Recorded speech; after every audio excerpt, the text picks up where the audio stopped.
Hoghton Tower. Pastime with good company. I love, and shall until I die. Grudge so will, but none deny. So God be pleased, so live will I. For my pastance. Hunt, sing, and dance. My heart is set. All godly sport. To my comfort. Who shall me let? The kings belayed. God gives not kings the style of gods in vain.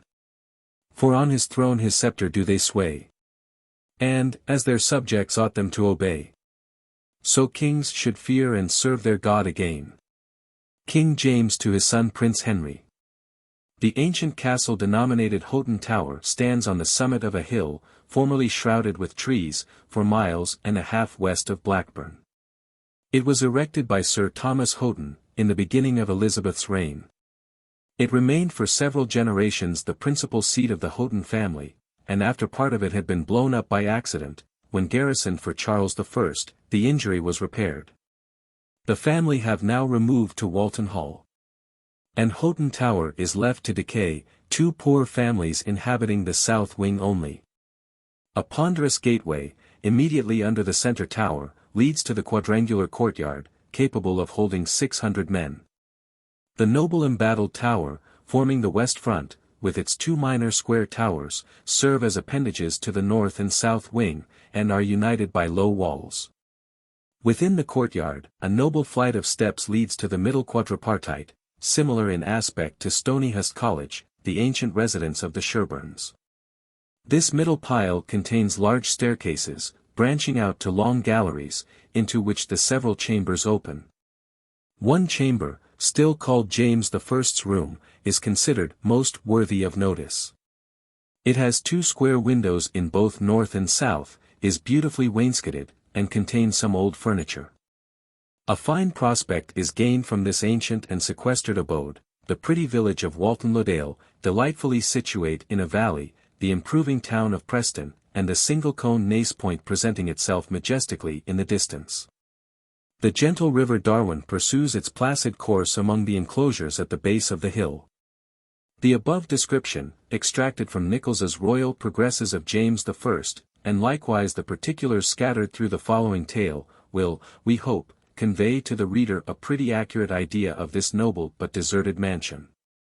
A petition, which was presented here, some say at Myers Cough, to King James, by a great number of Lancashire peasants, tradesmen, and servants, requesting that they might be allowed to take their diversions, as of old accustomed, after divine service on Sundays, is said to have been the origin of the Book of Sports, soon after promulgated by royal authority. James being persuaded those were Puritans who forbade such diversions, and that they were Jewishly inclined, because they affected to call Sunday the Sabbath, recommended that diverting exercises should be used after evening prayer, and ordered the book to be read publicly in all churches. And such ministers as refused to obey the injunction were threatened with severe punishment in the High Commission Court. This legal violation of the day, which is unequivocally the Christian Sabbath, roused at the time the indignation of the seriously disposed, and has been frequently reprobated by historians. Foremost of its opposers, and eminent in example, stands the virtuous and firm Archbishop Abbot, who, being at Croydon the day it was ordered to be read in churches, flatly forbade it to be read there. Which the king was pleased to wink at, notwithstanding the daily endeavours that were used to irritate the king against him. The Book of Sports is not, however, without its apologists among modern writers. The following are Mr. Disraeli's remarks on the subject. The king found the people in Lancashire discontented. From the unusual deprivation of their popular recreations on Sundays and holidays after the church service, with our own ears we heard the general complaint of our people.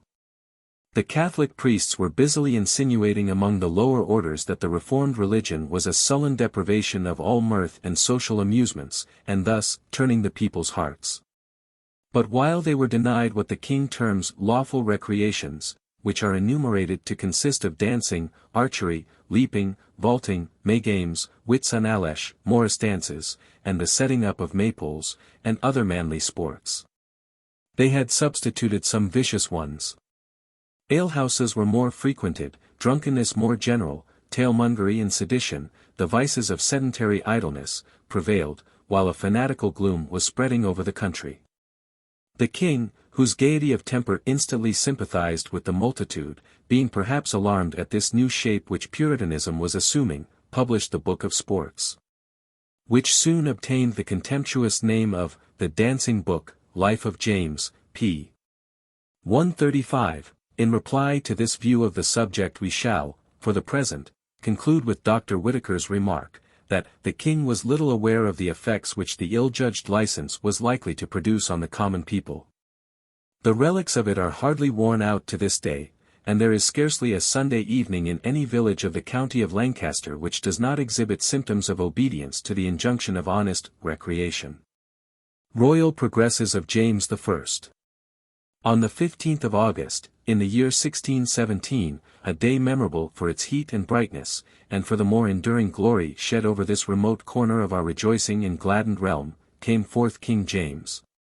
From the southern gate of his loyal borough of Preston, in a gilded and unwieldy carroche, something abetted of its lustre by reason of long service and the many vicissitudes attending his Majesty's progresses, which he underwent to the great comfort and well-being of his dominions. It were needless to set forth the mighty state in which this war-hating monarch, this vicegerent of divinity, departed, or the great error and agitation of Mr. Brayeres, the lawyer, when he made a marvellous proper speech at the town cross, wiping his forehead thrice, and his mouth barely once. Nor shall we dilate upon the distress, and dazzling silk doublets of the mayor and aldermen of this proud and thrice happy borough, nor how they knelt to the soft salute of his Majesty's hand. Our whole book were a space too brief, and a region too inglorious, for the wide pomp and paraphernalia of the time. And how the bailiff rode, and the mace-bearer guarded the carroche, it were presumption, an offensive compound of ignorance and pride, to attempt the portraiture. Suffice it to say, they wore mulberry-colored taffeta gowns, carried white staves and footcloths, and were preceded by 24 stout yeomen riding before the king, with fringed javelins, unto a place beyond Walton, where they departed. Our object is to notice matters of less magnitude and splendor, occurrences then too trivial to guide the pen of the chronicler, lost beneath the blaze and effulgence that followed on the track of this pageant-loving king. Scraps, which the pomps and vanities of those days would have degraded, we thus snatch from oblivion, a preservation more worthy, and an occupation more useful, we hope, than to hand down to admiring ages the color and cut of taffeta or brocade. This wisest of earthly kings was an ill-spoiled compound of qualities, the types of which existed in his monitor and his preceptor. Two great men, whom history has not failed to distinguish, Archie Armstrong and George Buchanan, the wit and the scholar, which in him became the representatives of two much more useful and esteemed qualities, fool and pedant. Attended by his favourite Buckingham and a numerous train of officials, he progressed, upon the road to Hoghton Tower, the spacious and splendid dwelling of Sir Richard Hoghton, the first baronet of that family, whose guest he was to continue for a space, to the great envy and admiration of the whole neighbourhood. As they came nigh the tower, nothing could be conceived more beautiful or picturesque. Its embattled gateway, bartizans, and battlements, crowning the summit of a bold and commanding eminence, became brightly illuminated, flashing against grim and shapeless masses of cloud, the shattered relics of a storm that was rolling away in the distance. Many of the neighbouring gentry were in attendance, not disdaining to wear, out of grace and courtesy to Sir Richard Hoghton, the livery of their thrice-honoured entertainer. The king's train alone were very numerous, amongst whom appeared Lord Zook, Constable of Dover Castle, and Sir George Goring, Lieutenant of the Gentlemen Pensioners. 27 with the latter rode Sir John Finett, 28 Assistant Master of the Ceremonies, but who acted the chief part in this important office during the king's journey. Two worthies, of whom it might be said, that for tempering of the king's humour, and aptness in ministering to his delights, their like could scarcely have been found. Such nights of feasting and dancing, such days of hawking, hunting, and horse-racing, had never before gladdened the heart of Merry England, or England's monarchs. It seemed as if the whole realm were given up to idolatry and dissipation. The idle pleasure was worshipped with such ardour and devotion, that all ranks were striving to outdo each other in tinsel, trumpery, and deeds of worthlessness and folly. The king loved such disguises and representations as were witty and sudden. The more ridiculous, and to him the more pleasant. This vain and frivolous humor might seem unworthy and unbecoming in so great a prince, whose profundity of wisdom had well entitled him to the appellation of our English Solomon. Did we not call to remembrance that the greatest of men have not disdained to be children in their sports? The deepest dispositions of the mind seeming to require the lightest and most frivolous recreations. These worthy purveyors to the king's pleasure were of a temper and capacity widely different. Sir George Goring was caustic and severe. Sir John Finett pleasant and social, delighting in nothing so much as in the happiness and gratification of his friends. But the natural disposition of his thoughts was wild and melancholic, taking its hue from some early impression, that was now fading in doubt and disappointment. The full burst of his hilarity floated joyously on the surface, and his loud mirth, blunting the keen edge of his own feelings, became the more exhilarating in proportion to their acuteness.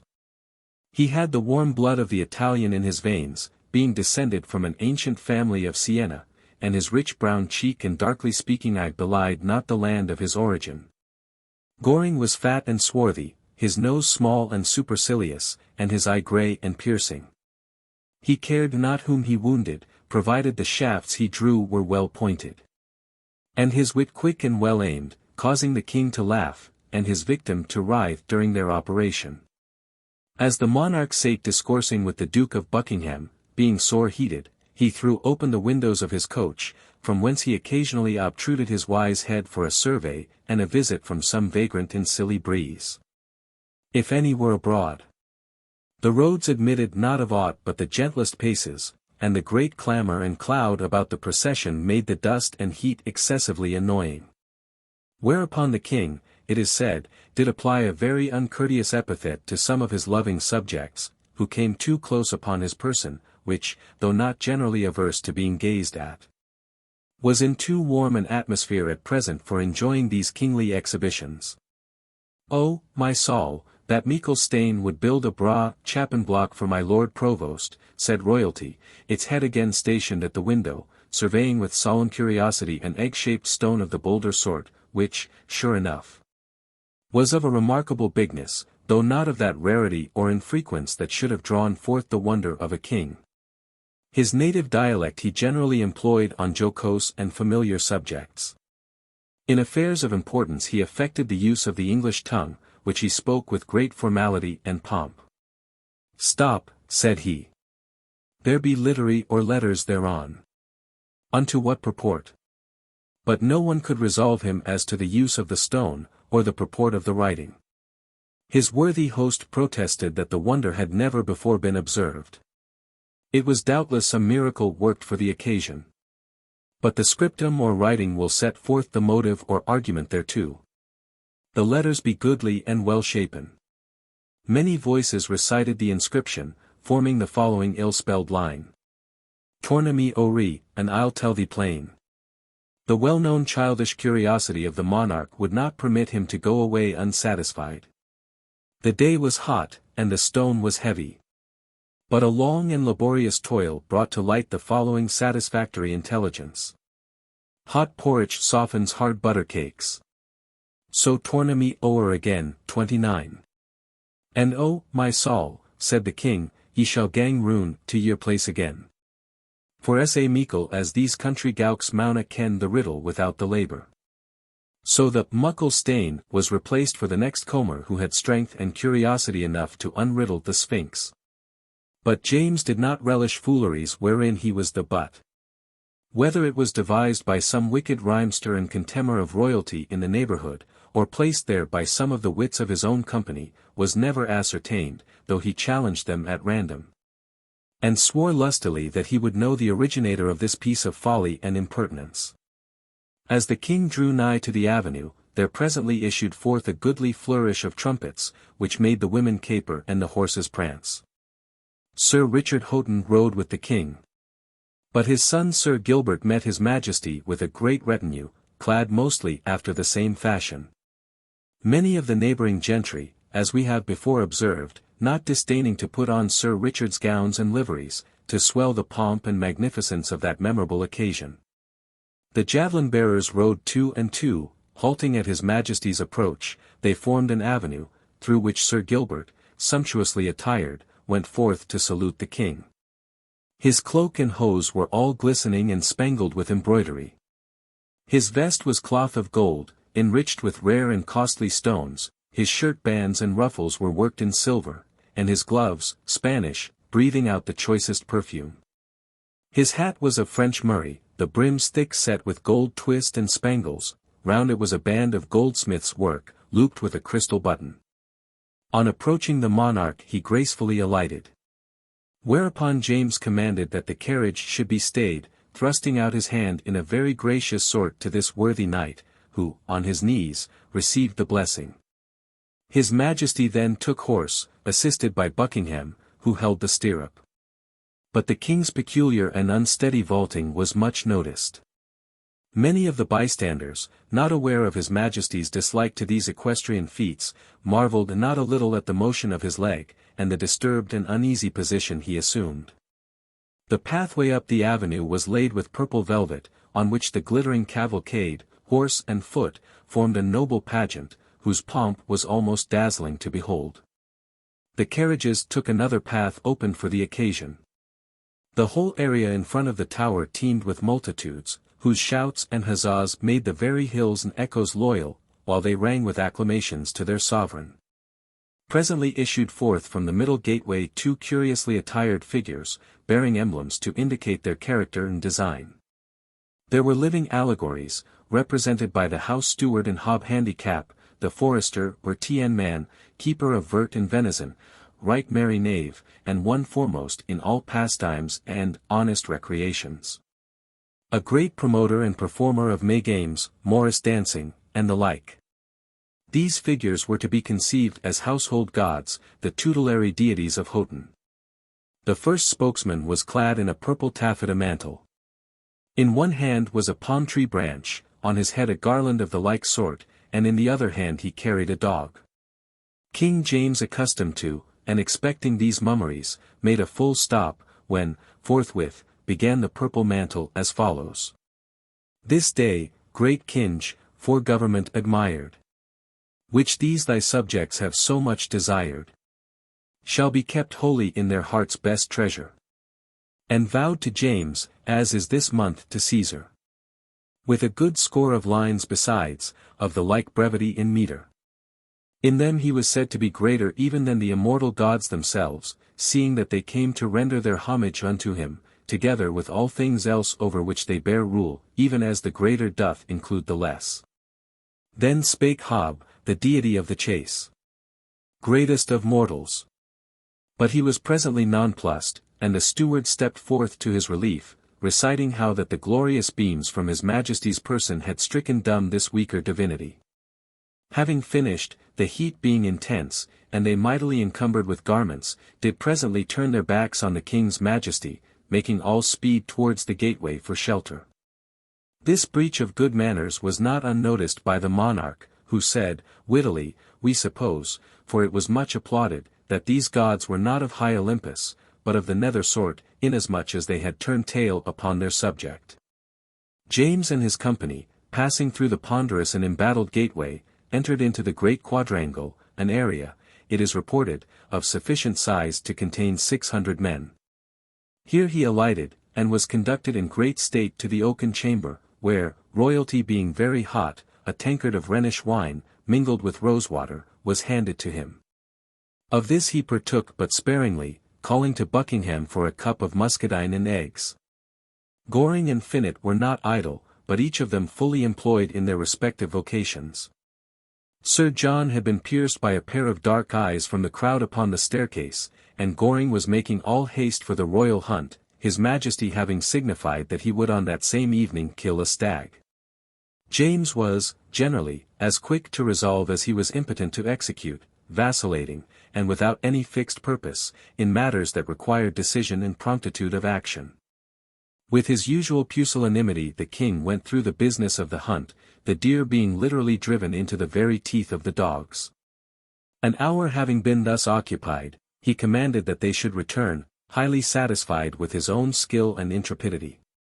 Ascending the hill with his favourite, Goring, and discoursing pleasantly on this noble pastime, the king turned round on the sudden, as though recollecting something he had lost. "What? Jack Finett. Queer. Queer, I say, is my Sienna balsam," said he, laying a deep emphasis on the guttural. This sally was acknowledged with delight by the courtiers. But Jack had not been seen or even remembered. Some trick or device was doubtless intended, and the king held himself in readiness for the expected surprise, but none was forthcoming. No magazine of mirth exploded, no mine was sprung. And James entered into his chamber without any visible expression of jocoseness issuing from the fertile brains of Sir John Finett. The irritation produced by his absence seemed to arise, not from any need of him, but from that tormenting desire which mortals universally feel for the possession of objects beyond their reach. Search was commanded for the truant, unsuccessfully. And supper was begun. The eastern side of the hill on which the tower is built is bold and rugged, being steep and difficult of access. At its base the Darwen forces itself through a narrow channel, its waters tumbling over huge heaps of rock, and reeling in mazy eddies to the echo of their own voice. The river seems to have worked itself a passage through the chasm. And the boiling and noisy torrent, struggling to free itself from observation, foams and bellows like the gorge of a whirlpool, from whence originates its name, the Oar, not unlike in sound to the effect that is here produced. On the opposite shore the rock is nearly perpendicular, the dog rose and the bramble hiding its crevices, and the crawling campanula wreathing its bright bells about the sterile front, from which its sustenance was derived. Like youth clinging to the cold and insensate bosom of age. The declivity sloping abruptly from the tower was then covered with a wild and luxuriant underwood, stunted ash and hazel twigs thinly occupying a succession of ridges to the summit. Here and there a straggling oak threw its ungraceful outline over a narrow path, winding immediately under the base of the hill, its bare roots undermined by oozings from above, and giving way to the slow but certain operation of the destroyer. From the heat and dryness of the season the torrent was much diminished, rushing into a succession of deep pools, which the full free light of heaven had scarcely ever visited. Now dimly seen through the hot gleams of a summer evening, they seemed wavering in the lurid reflection from surrounding objects. Up this narrow gorge had strayed Sir John Finett with a companion, too busily engaged, it might seem, in their own converse to note the lapse of time, and the probable consequences of the king's displeasure. "Fair lady," said the gay cavalier, "I am not more bold than my vocation holdeth meet. Your cousin, at Myerscough, was so liberal of his own suit, and my countenance therein, that he hath entrusted this love billet to my keeping, warning me that I should let none but yourself be privy to its delivery. Would that my cousin had eschewed letter writing. I am averse to his suit, and yet he saith not to vex me continually with his drivelling ditties. His ballad-mongering to these Einth alone would set up one of your court rhymesters for a 12-month. Yet may aversion cease, and your mislikings be not over difficult to assuage," said the courtier. "I doubt not but Sir John Finett speaks of the capricious and changeable humours he hath witnessed, our country fashion holdeth not so lightly by its affection or disfavour. Then there be doubtless of those stout vessels that shall never leak out a lady's favour. That this lot were mine." Sir John, perhaps unconsciously, threw his dark eyes full upon the lady, who blushed deeply. But the gloom concealed this outward show of feeling, too unformed and indefinite for thought. She spoke not, but the knight, under cover of his errand, continued the discourse without awakening her alarm. He excelled in that specious, though apparently heedless raillery, which is so apt to slip without suspicion into a lady's ear. And he could ply his suit, under this disguise, with such seeming artlessness and unconcern, that a lodgment in the citadel was sometimes effected ere the garrison was aware of the intrusion. This fair dame, Grace Gerard, was of gentle blood, a daughter of the Gerards of Ashton Hall, near Lancaster. At the earnest solicitations of the Hoghton family, she was induced to remain a guest with them during the royal visit. Of a sweet and excellent temper, her form and face were its very image and counterpart. The world was to her untried, fresh, fair, unblemished. She looked upon it as though she were newly alighted on some heaven-kissing hill, from whence the whole round of life's journey was blent and mingled with the glowing beam that now encompassed her. Alas! That youth should so soon pluck and eat of the tree of knowledge, that a nearer approach should dissipate the illusion. That our path, as it winds through those scenes we have looked on from afar in the light of our imagination, should at every step discover the tracks of misery, a world of wretchedness and of woe. Sir John, with all his faults, inseparable it may be from the society into which he had been thrown, was not vicious. Loving and beloved, he existed but as the object of woman's regard. This foible he indulged not farther. But many a bright eye waxed dim, many a fond heart was withered, in the first springtide of its affection. Now that I have granted you this audience for my cousin's sake, and given him my reply, it is needful that we return. Besides, the night is coming on. The king and the feast demand your presence. Nay, thou cruel tyrant, tell me not of my chain. The king's humor I can control, but presume not on the favor of princes. An ancient but wholesome caution, said the maiden, laughing at Sir John, who, for the first time, seemed to be aware of his duty, and was puzzling his brains for an excuse. The bell now rang out lustily from the tower, increasing the knight's perplexity. The innocent cause of this delay only laughed at his concern, singing, as though to herself. The bell has been rung, and the mass hath been sung. And the feast eat merrily. Merrily. And the king's master of the ceremonies absent. The aspect of affairs was now more serious than he had anticipated. Supper was indeed commencing.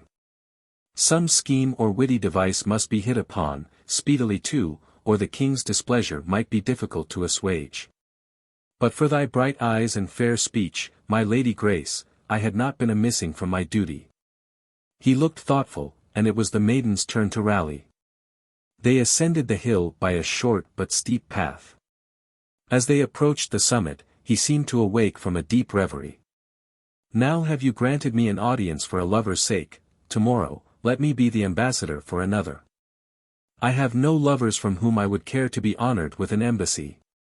None. Said the knight, peering curiously, as if he would penetrate the folds of a real Flanders scarf she had thrown carelessly about her head. Then will I be thy lover true. And thou my beauteous queen. Through these gay festivities. But mark me. He became serious on the sudden. The expression of his eye, from its general character of assumed gaiety, was changed into that of tenderness and respect. Mark me, lady, I would be spared the horror of a rival. Will you be my partner in these pageantries, my mistress unto whom I may render mine homage and my trust? 'Tis a brave speech, Sir John, cried the lady, as though wishful to divert the subject. My cousin tells me that you are a knight of great courage and renown, but he saith not aught of your disposition to outrival him in heroics. Good-bye, a promise made is a promise broken, therefore, I'll offer none. I meet you not tonight at the feast, having obtained mine excuse. Saying this, she bounded from him ere he was aware, and was speedily out of sight. He was not a little chagrined at her abrupt departure. Yet her very carelessness, and the open simplicity of her manner, only served to fix her the more deeply in his thoughts. But a problem of greater difficulty was to be resolved than how to fix the chameleon hue of woman's thought. He had a king to pacify, wayward as a child, fickle as a lady's favor. Unless he could acquit himself by some witty quibble or device, he might bid adieu to the gaieties over which he presided. The time was short, and his wit must needs be ambling. As he passed through the court, revolving many plans for his deliverance, he was aware of a loud dispute between the two household divinities we have before noticed. Words were nigh being exchanged for blows, but they were stayed out of respect to the intruder. Leaving Sir John to confer with those doughty disputants, let us follow the king to supper. Space forbids that we describe the wonders of this feast, and the dainties that were provided, how the swans were roasted, and the herons eaten cold, how pies were baked of the red deer, and the wild boar. not a whit too small for the reception of any moderate-sized Christian subject of his Majesty's.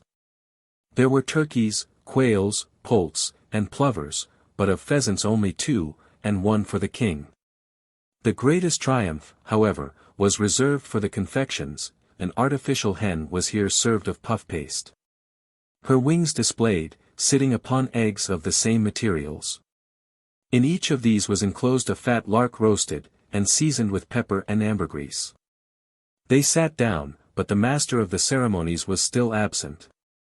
Whereupon the king, much distempered thereby, called out to Sir George Goring. Our mummer and our dancer being departed, whilk thing, aforetime, we did most righteously inhibit, thinkest thou, he may not henceforth eschew our service? My liege, your grace's commands were to seek him a full hour agone, but the scared deer hath taken to covert.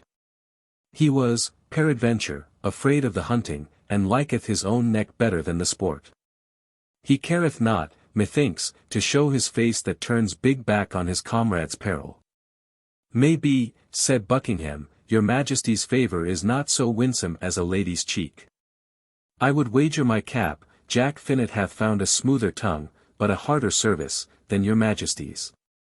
Oh, my soul, if I thought so, said the monarch, as he threw down a spoonful of buttered peas, I would send him to the Tower, and he should write a book on Hercules his distaff. Or Omphale Spindle, said a voice at the lower end of the hall, which, issuing from a mask, closely fitted, sounded wondrously hollow and portentous. A profound silence ensued, all eyes being turned towards the speaker, who was no less a personage than the first household god, attired in his proper suit. He approached the king's table, waving his hand in token of attention. The night ye speak of, mark me well. I've just drawn from the castle well. Mercy on us, cried Sir Richard Hoghton. The draw well is more than 80 yards deep. Thou art a lying deity, and shalt be banished from this bright Olympus. But the deity, nothing abashed, thus continued. How came he thus, I dare not tell. My brother may the mystery dispel. He stooped down, rising again to the astonished eyes of the fair dames and nobles at the upper bench, in the forester's habit of Kendal green, with cloak and doublet of the same colour. What's now, said James. Witchery and fause negromancy, oh, my troth. 'Tis treason, Sir Richard, to use glamour in the king's presence. But the sylvan god continued in the doggerel of his predecessor. Sir John to be forgiven would hope. He had been drowned, but for the rope. Ay, said the king, chuckling at this opportunity, purposely given, for a display of his wit, he'll be hanged, na doot, na doot.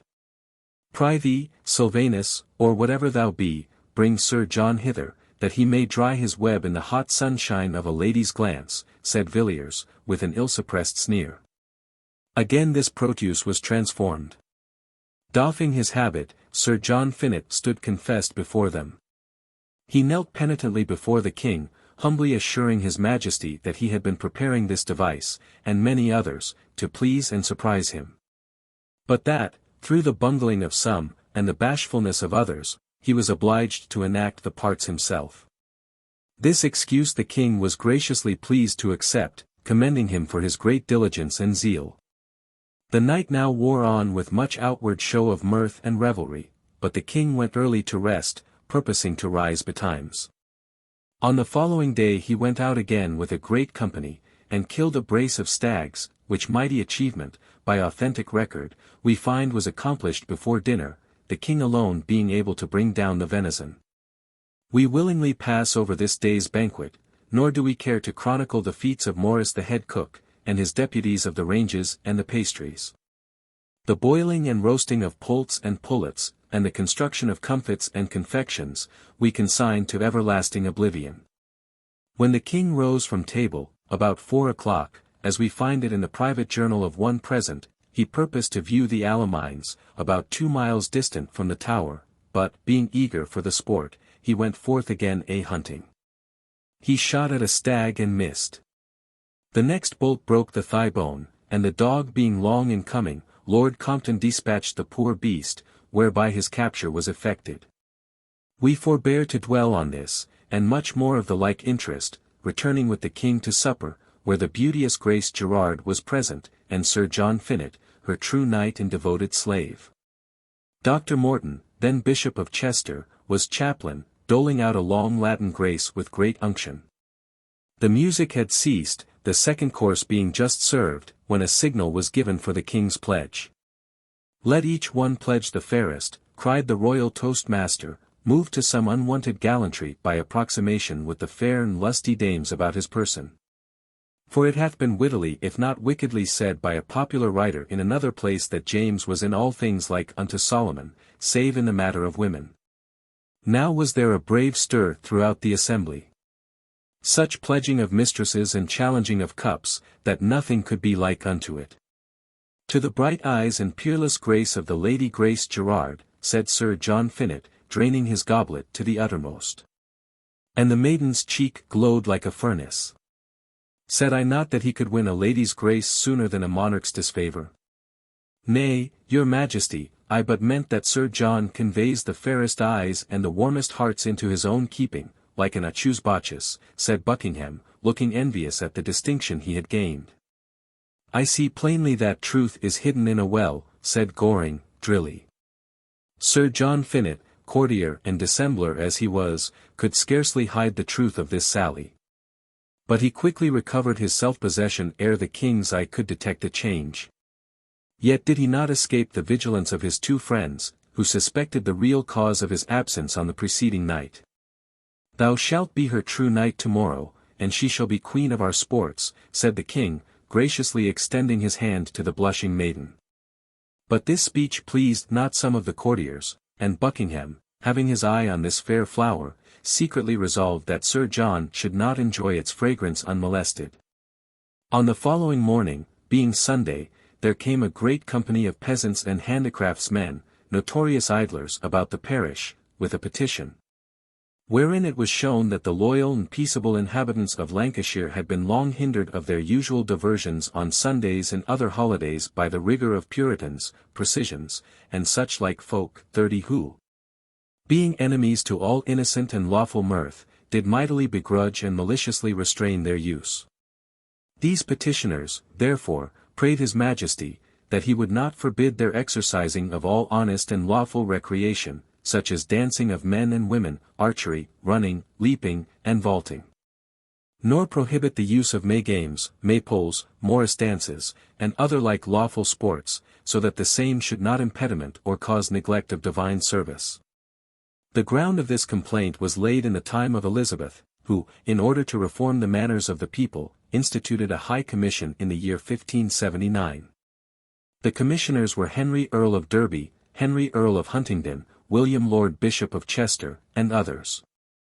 At their sittings, which were held in Manchester, they issued orders throughout the county against pipers and minstrels playing, making, and frequenting bear-baiting and bull-baiting on the Sabbath days, or upon any other days in time of divine service, and also against superstitious ringing of bells, wakes, and common feasts, drunkenness, gaming, and other vicious and unprofitable pursuits.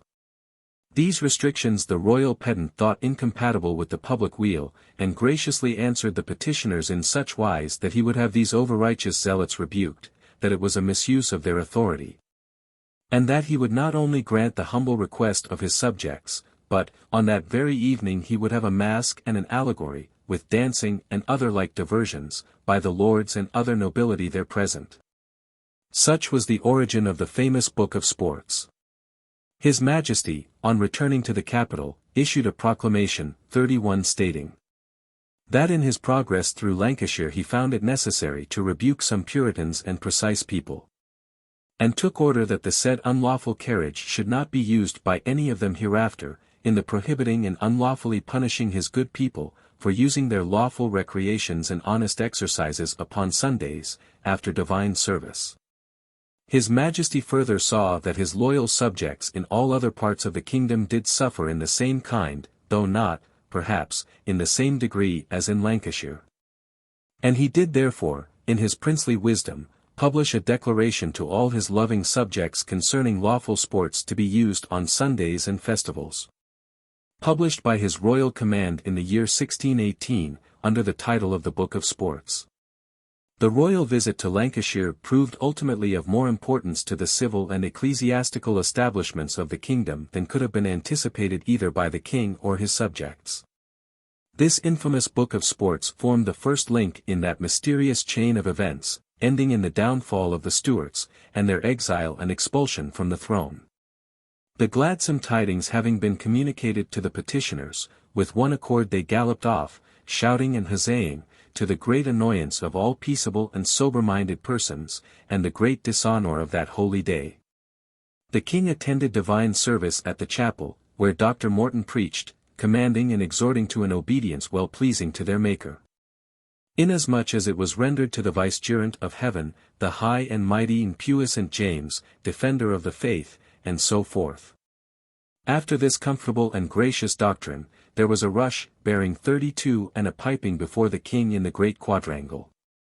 Robin Hood and Maid Marian, with the Fool and Hobby Horse, were, doubtless, enacted to the jingling of Morris dancers and other profanities. These fooleries put the king into such good humour that he was more witty in his speech than ordinary.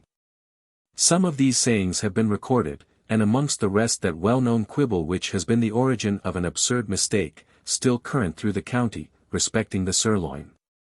It is said to have been knighted there by his majesty, who found, such were his night-making propensities, that other subjects were exhausted. The occasion, as far as we have been able to gather, was thus: whilst he sat at meat, casting his eyes upon a noble sirloin at the lower end of the table, he cried out, "Bring hither that sirloin, sirrah, for 'tis worthy of a more honourable post." Being, as I may say, not sirloin but sirloin, the noblest joint of all. Which ridiculous and desperate pun raised the wisdom and reputation of England's Solomon to the highest. Great was the stir and preparation for the evening masque, a pageant containing many allegories and devices. Dancing and merry games, with all other lawful recreations and honest amusements. Little heed was given, we fear, to their Maker's service, these vain follies running in the heads and filling the thoughts of the few who chose to attend in the chapel. The greater portion were preparing for the entertainment, into which service they entered heartily, and without grudge. Sir George Goring and Sir John Finett were verily indefatigable on the occasion, drilling and marshalling men, women, and children, conning their lessons, and correcting the awkward and ridiculous movements and mistakes of their pupils. Hob and the house steward were the foremost in their parts, having important functions allotted to them. One to grunt and howl in the similitude of a huge bear, and the other to roar in lieu of a lion, before the Bower of Bow Tie, for such was the title or motto of the pageant. Nor was Sir John lacking in due homage to his mistress. She was appointed to enact the Queen of Bow Tie. It was after much solicitation that she consented, receiving with great gravity and attention the instructions of her accomplished preceptor. The day was nigh spent and the sun fast sinking on the ocean, now waiting with a chariot of flame to conduct him to other skies. Grace was just finishing her toilet, and her maid adjusting the last plait in her head-dress, when a low and guarded knock announced a visitor. The door was slightly opened, when a messenger threw in a gay billet and departed. It was superscribed thus: "To the fairest, these." With a quickened pulse and a tremulous hand, she glanced over the page, elaborately penned as follows: "The Bower of Bowtie hath a snake. Beware that he come not nigh thee, for his tooth has venom, and his tail a sting. From the mask with the black vizard and silver mantle. These." She had barely finished the perusal, when there came tripping in the page of Sir John Finett, carrying a sealed billet redolent with the most costly perfume. The superscription was precisely similar, and nearly in the same hand: "To the fairest, these." She hastily broke open the packet.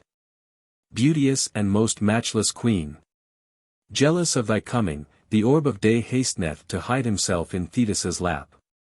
He leaveth thee our luminary in his stead, whose twin stars shall so out-mimic day that his brightness shall not be remembered. Truly am I in great heaviness and sorrow, seeing that I cannot be with you in the opening of the pageant, by reason of mine office, and my duty to the king. Yet will I not leave you without a protector. My trusty friend Weldon will enact your faithful knight. He weareth a black vizard and mantle of spotted silver, and will accompany you to the bower, from whence he delivereth the queen and her distressed damsels out of durance. When the dancing begins, expect me. Thine. Little space was left for deliberation. The bell rang out its signal for the actors to arrange themselves. Hearing which, she thrust the billets behind her stomacher, and hastened to the great court, where, on a platform supported by 4 wheels, was builded a sort of hut, decorated in a tawdry and fanciful style, and yelloped, the Bower of Bowtie. Into this bower the queen was to be conducted, but the uproar and confusion was indescribable, strange and antic figures hurrying to and fro, seeking their companions, and crying lustily for their places. Sir John Finett and Sir George Goring fulfilled the office of whippers in, attempting to establish order out of these undisciplined elements. Grace drew back. But suddenly there came forth an armed knight from the bower towards her, wearing a black visor and a mantle of spotted silver, courteously beseeching her that she would accompany him to her station. A great curtain of figured arras hung in front, concealing the interior, where the queen and her maidens were supposed to be held captive. Grace stepped into this temporary confinement, in which were 4 other ladies masked, who graciously saluted their queen. The black-faced visor having seated himself, the arras was again let down. When several men, bedizened with ribbons and nosegays, wheeled off the vehicle to its destination on the green. The bower was garnished with roses, gillyflowers, pinks, and odoriferous herbs. Garlands of artificial flowers were interspersed. Likewise imitations in satin, silk, and gold, of various trees, herbs, and fruits, not to be found in those parts. All this had been accomplished with great pains by the ladies of the Queen's mimic court, Sir John Finett superintending the Bower of Bowtie, as his peculiar province.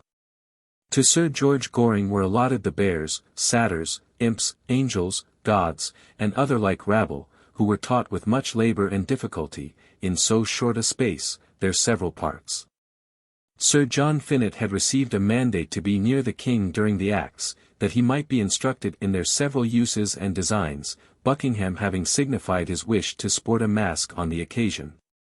Sir John, therefore, much to his regret, was completely debarred from approaching his mistress. The king's coming was announced by a flourish of trumpets, and a loud bray from the delighted multitude, who sent up a shout that shook the very foundations. Under a pavilion of crimson cloth, decked with fringes and valances of gold, walked forth the monarch. He leaned familiarly on the arm of his host, who, together with Sir John Finett, was in immediate attendance. After the king's train had passed, came a troop of morris dancers, and the hobby horse, who frolicked in a most ungainly fashion round the Bower of Bowtie, kissing hands, and making many salutations towards their enthralled queen. Next came out a bear and a lion, accompanied by a thing intended to represent an ape, whose office it was to torment these grave animals with his tricks. But so encumbered were they in their disguise, a heavy covering of buck's skins and long wool, that they had much ado to keep on their clothes, while attempting to resent the indignities they endured.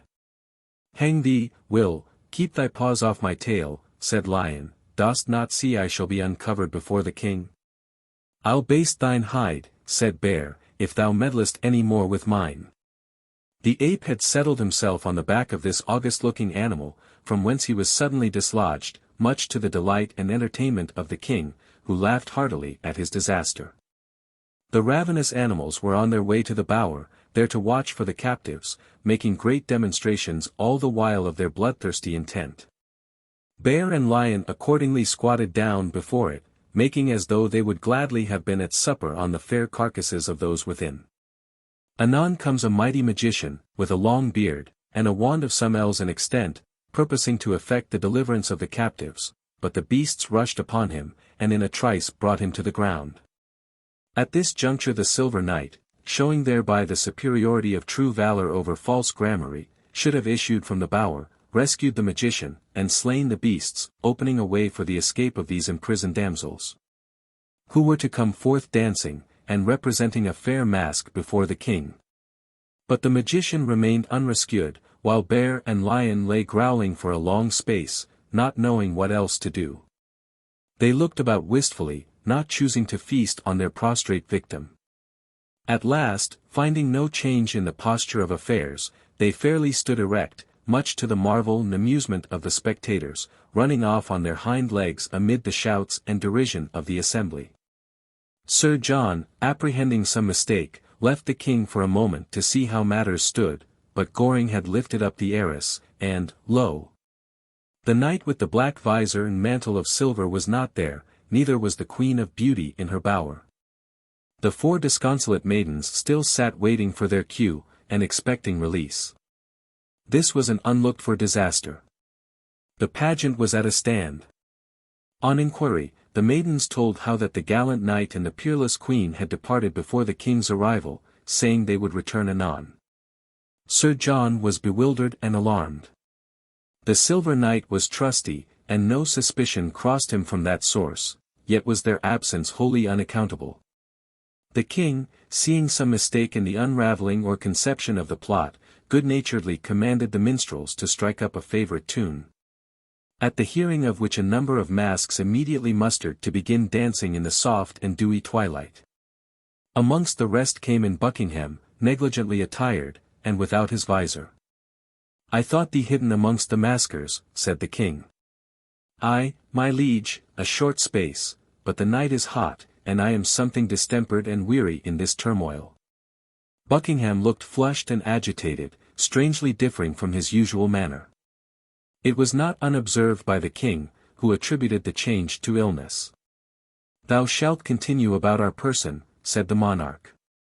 "Jack, see to the sports, the pageant hath suffered greatly from thine absence. I do think the Queen of Beauty hath played thee false."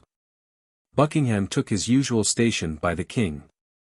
And Sir John Finett, in great dolour, went forth in search of his mistress. He questioned the guests diligently, but could gain no further tidings, save that she had been seen by many in company with the Silver Knight. Every minute added to his uneasiness, thoughts of a wild and terrible import haunted him. In vain he tried to shake off these intruders, they came like shadows, horrible and indistinct. His naturally sensitive and sanguine temperament, as prone to the anticipation of evil as of delight, was a curse, and not a blessing. Departed hopes may fling a deeper shadow even on the brow of despair. And rayless was the night which visited his spirit. It was now too evident, for he was no novice in the science, that his admiration had awakened one dormant but hallowed affection, long lulled in the soft lap of pleasure. The maiden, with whom it was his sole aim to pass a few hours of pleasantry and amusement, had enthralled him by so sudden a spell, that he was more than half inclined to believe in the boasted skill and exploits of the sex, which has rendered Lancashire so famous. Her unaccountable absence impressed itself strangely upon his thoughts. He was in love, and he writhed at the discovery, but he would have given worlds just then to have proclaimed it at his mistress's feet. Scarcely conscious how the night wore on, he was obliged to act his part. Supper was announced, and he took his station where he could see the guests unmask as they entered to the banquet. The tables were nearly filled, but the Silver Knight and his fair lady were still absent. "Grace Gerard is doubtless in her own chamber," was the host's reply to some inquiry from Sir John. She had craved excuse from some slight indisposition. But this did not satisfy him to whom it was addressed. He suspected her chamber would be found unoccupied, his heart felt wasted and desolate. It was as if the whole fair face of nature were blotted out, the light being gone which rendered it visible. "What ho!" said the king, "bring my Sienna knight a cup of hot sack and a merry thought, for he seems melancholic and watchful, a wary eye, but a silent tongue. Sir John, are your wits a wool-gathering with your queen?" "I am in my widowhood, most gracious prince, my queen having departed." "More fool thou, to fling thy heart after thy wits. Come, honest Jack, we'll have some minstrelsy after the feast, a merry troll and a short one." Sir John was well skilled in handling the lute and rebeck. He had been early trained to their use, and many a kind glance and tender word he had won thereby. The feast was over, and those hushed halls thrilled to the following ditty. "Aye. They bade me sing, they bade me smile. They bade my heart be gay. They called my spirit forth, to while the laughing hours away. I've sung, I've smiled, where'er my path mirth's dazzling meteors shine. All hearts have owned its magic power, and all are glad but mine. 2.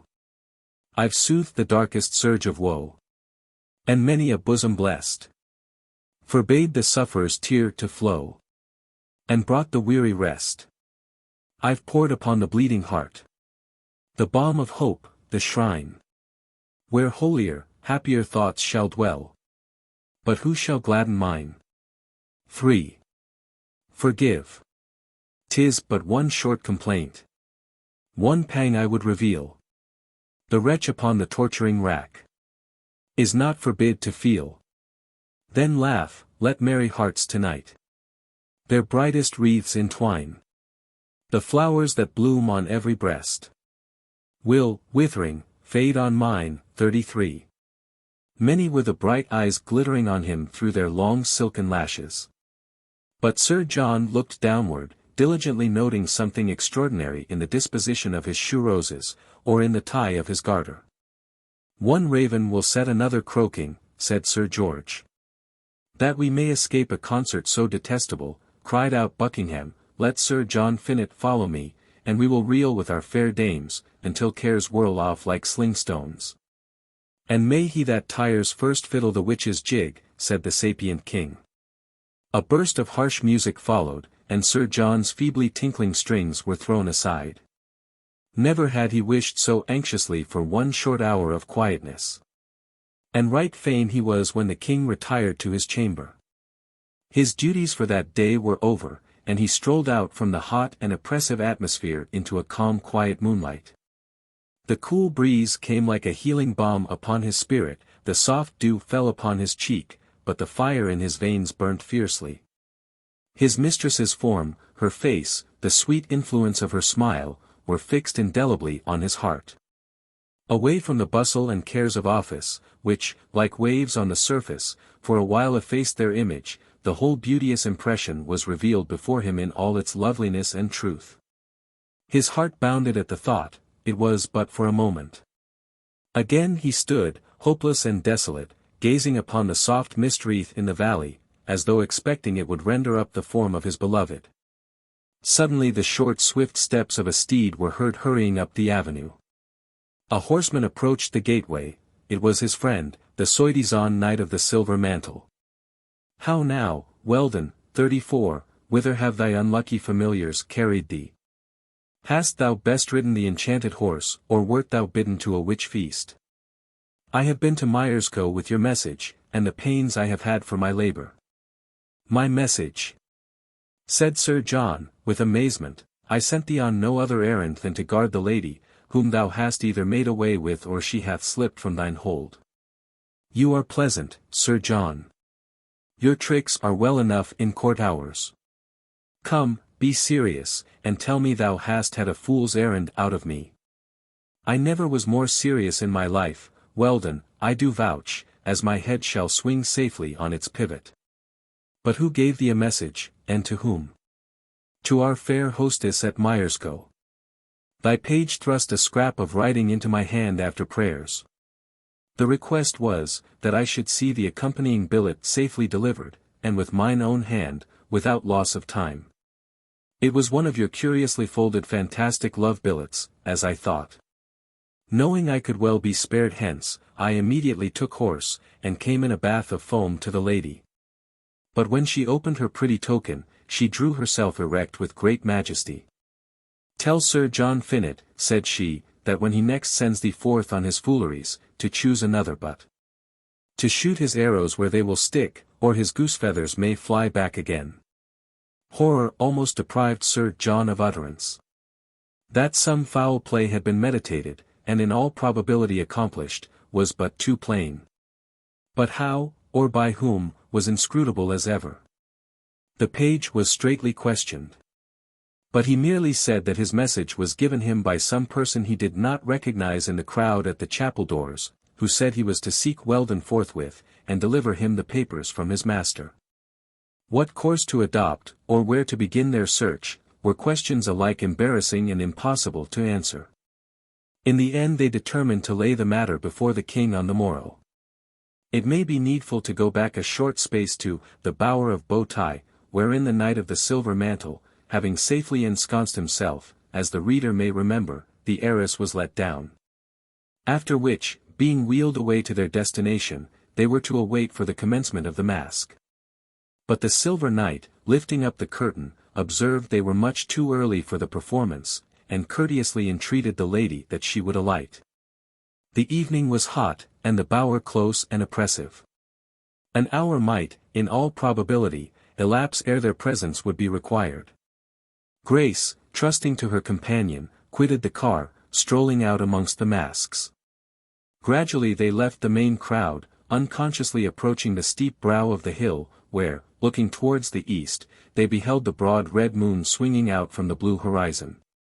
The loud hum of the revellers came softly and pleasantly on the ear. It was an hour of quietness and delight, a few hasty, happy moments snatched from these gaudy hours, the pomp and circumstance of life. Would that Sir John had been here in lieu of his friend? Thought Grace. No, she did not think so, but she felt as though such a thought might have been nursed into being with little effort. They were now stealing down the hill, and the dark waters of the Ore were leaping and bubbling at their feet. "We must return," said the maiden, looking up, alarmed at seeing, for the first time, that they were cut off from all connection and intercourse with their companions.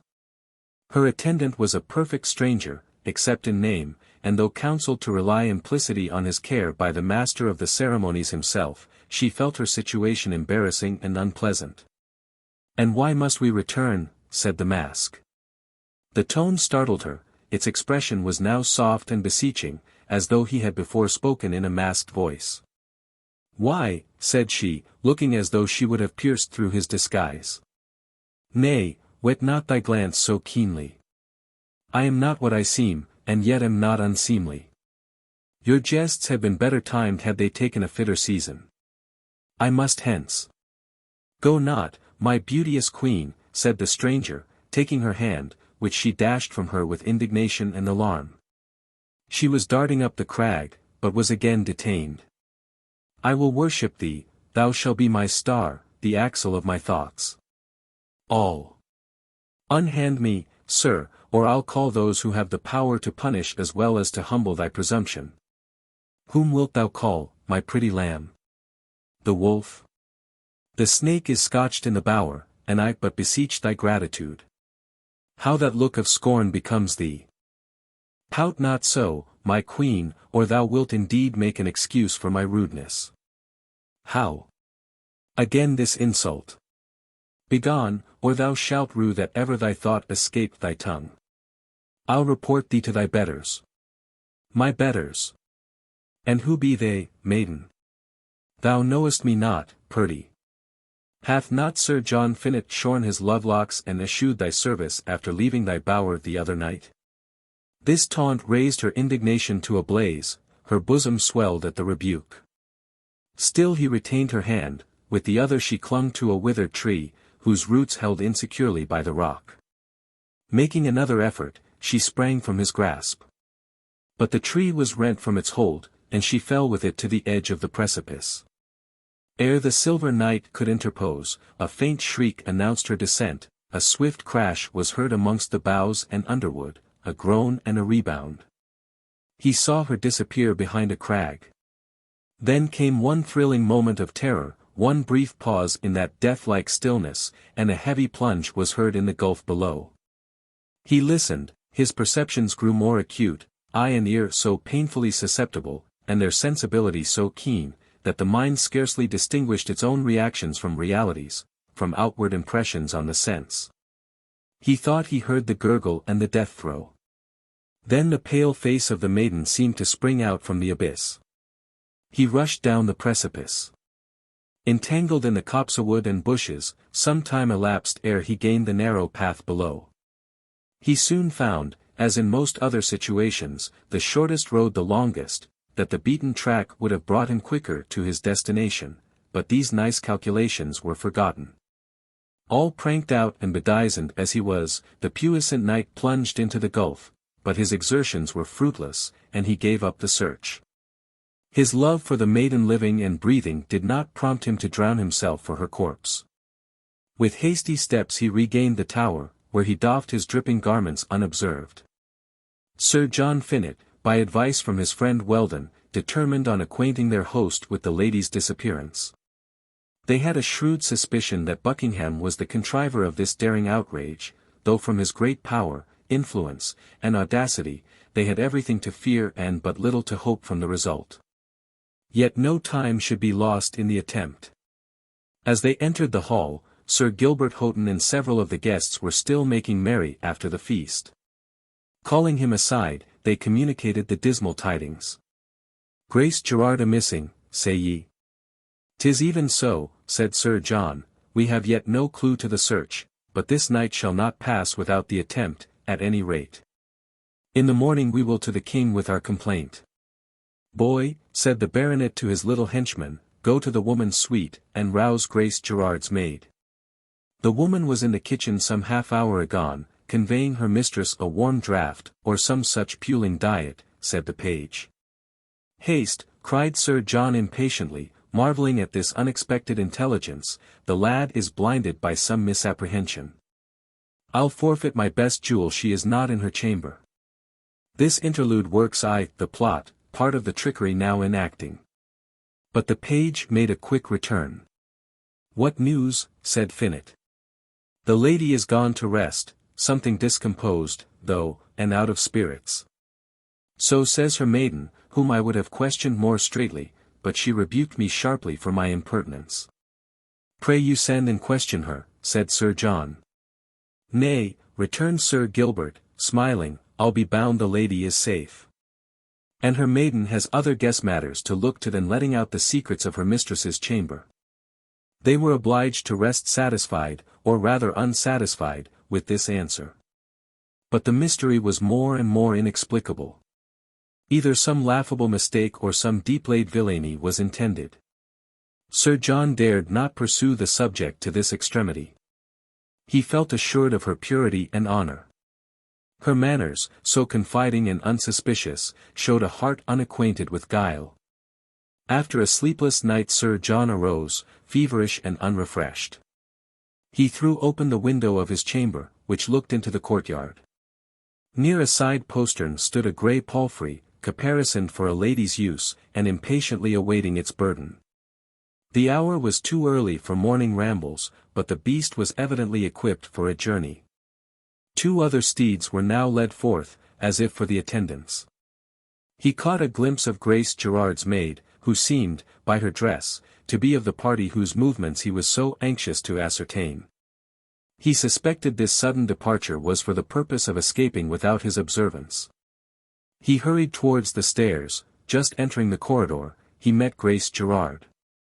She was evidently confused at his appearance. It was but for a moment. Her spirit grappled with the occasion, and she replied firmly, and with becoming dignity, to his questions.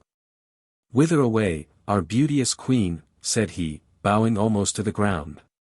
"Are you bound for some isle of the western Ind, getting the start of Phoebus in his nightly race to those gem-bearing climes?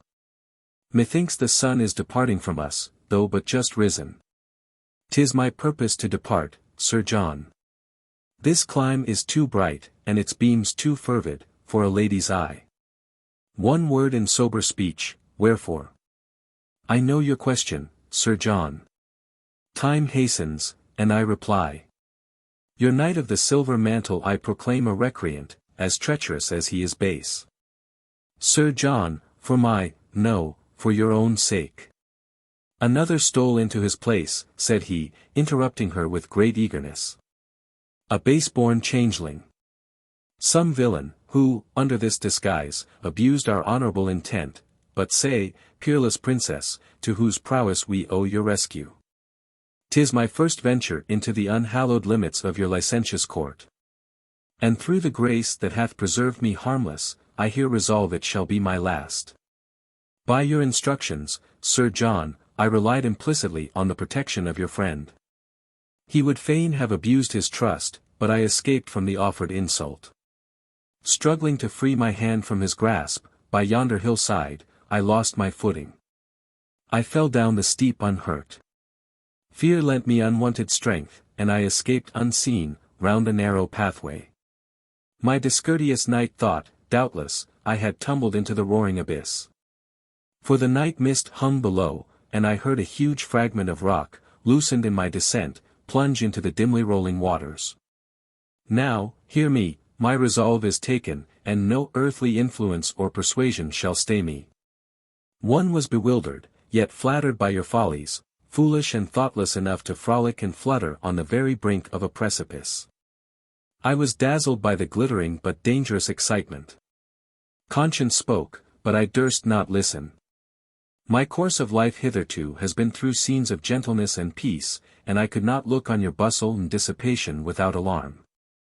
Yet was I persuaded to mingle in your sports yesterday, that day hallowed by the last fiat of its Creator, wherein the soul, freed awhile from the cares of earth, may prostrate itself in homage before him who said, "It is mine." Justly punished for trifling with my better thoughts, my escape shall not be without its acknowledgment. Sir John was silent. She stood before him like some purer, brighter thing than could be deemed akin to this polluted earth. Those siren waves were bearing me on to the gulf where, she paused a moment, shuddering at the dark retrospect of the past. Where all your pomp and pageantry will be overwhelmed, and yourselves, for ever, in the same irretrievable ruin. Sir John looked uneasy, and his eye wandered, as if in search of some object wherewith to throw off these gloomy anticipations. The maiden again spoke. It seemed as though a veil, invisible heretofore, were suddenly undrawn.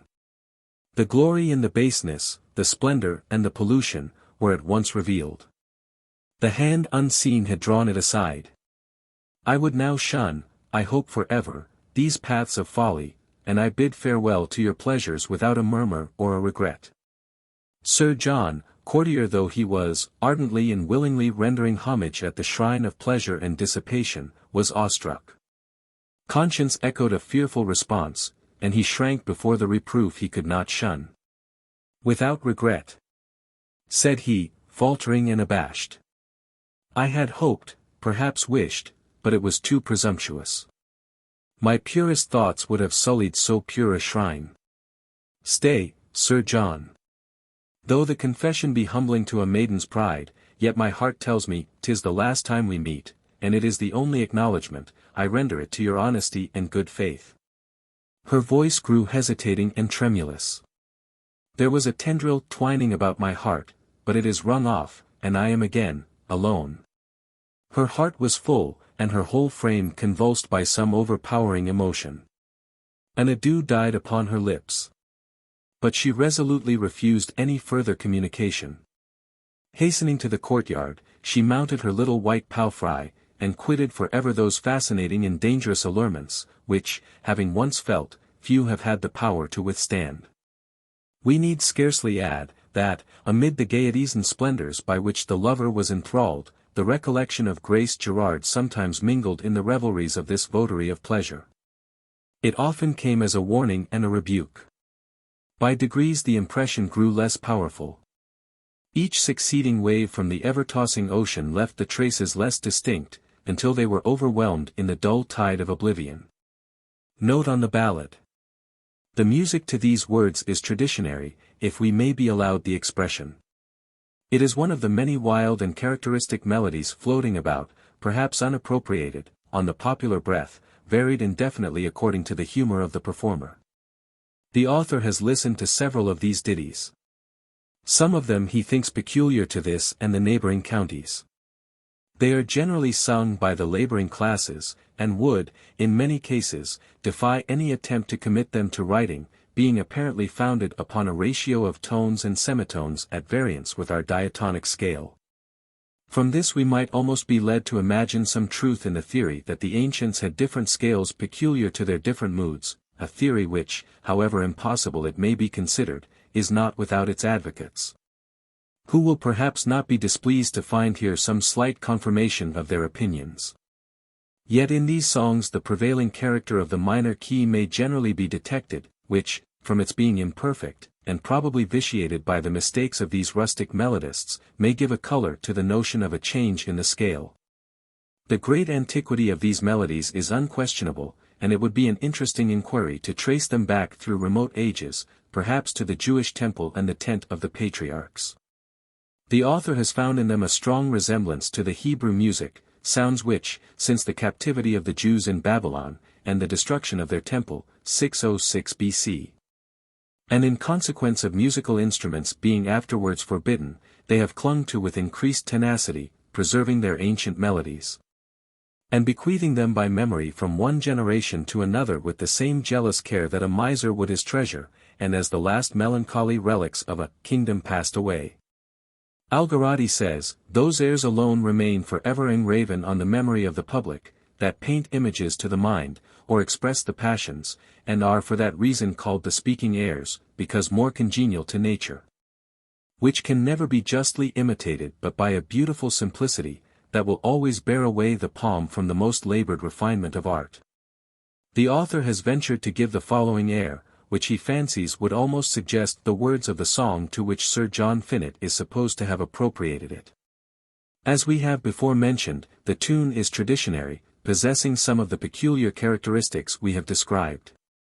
It bears a considerable resemblance to the ancient Jewish music, and likewise to the airs generally given to the little snatches of old ballads in Shakespeare's plays, which are supposed to have been handed down successively from the performers in his time, being then probably household music more ancient than the ballads themselves.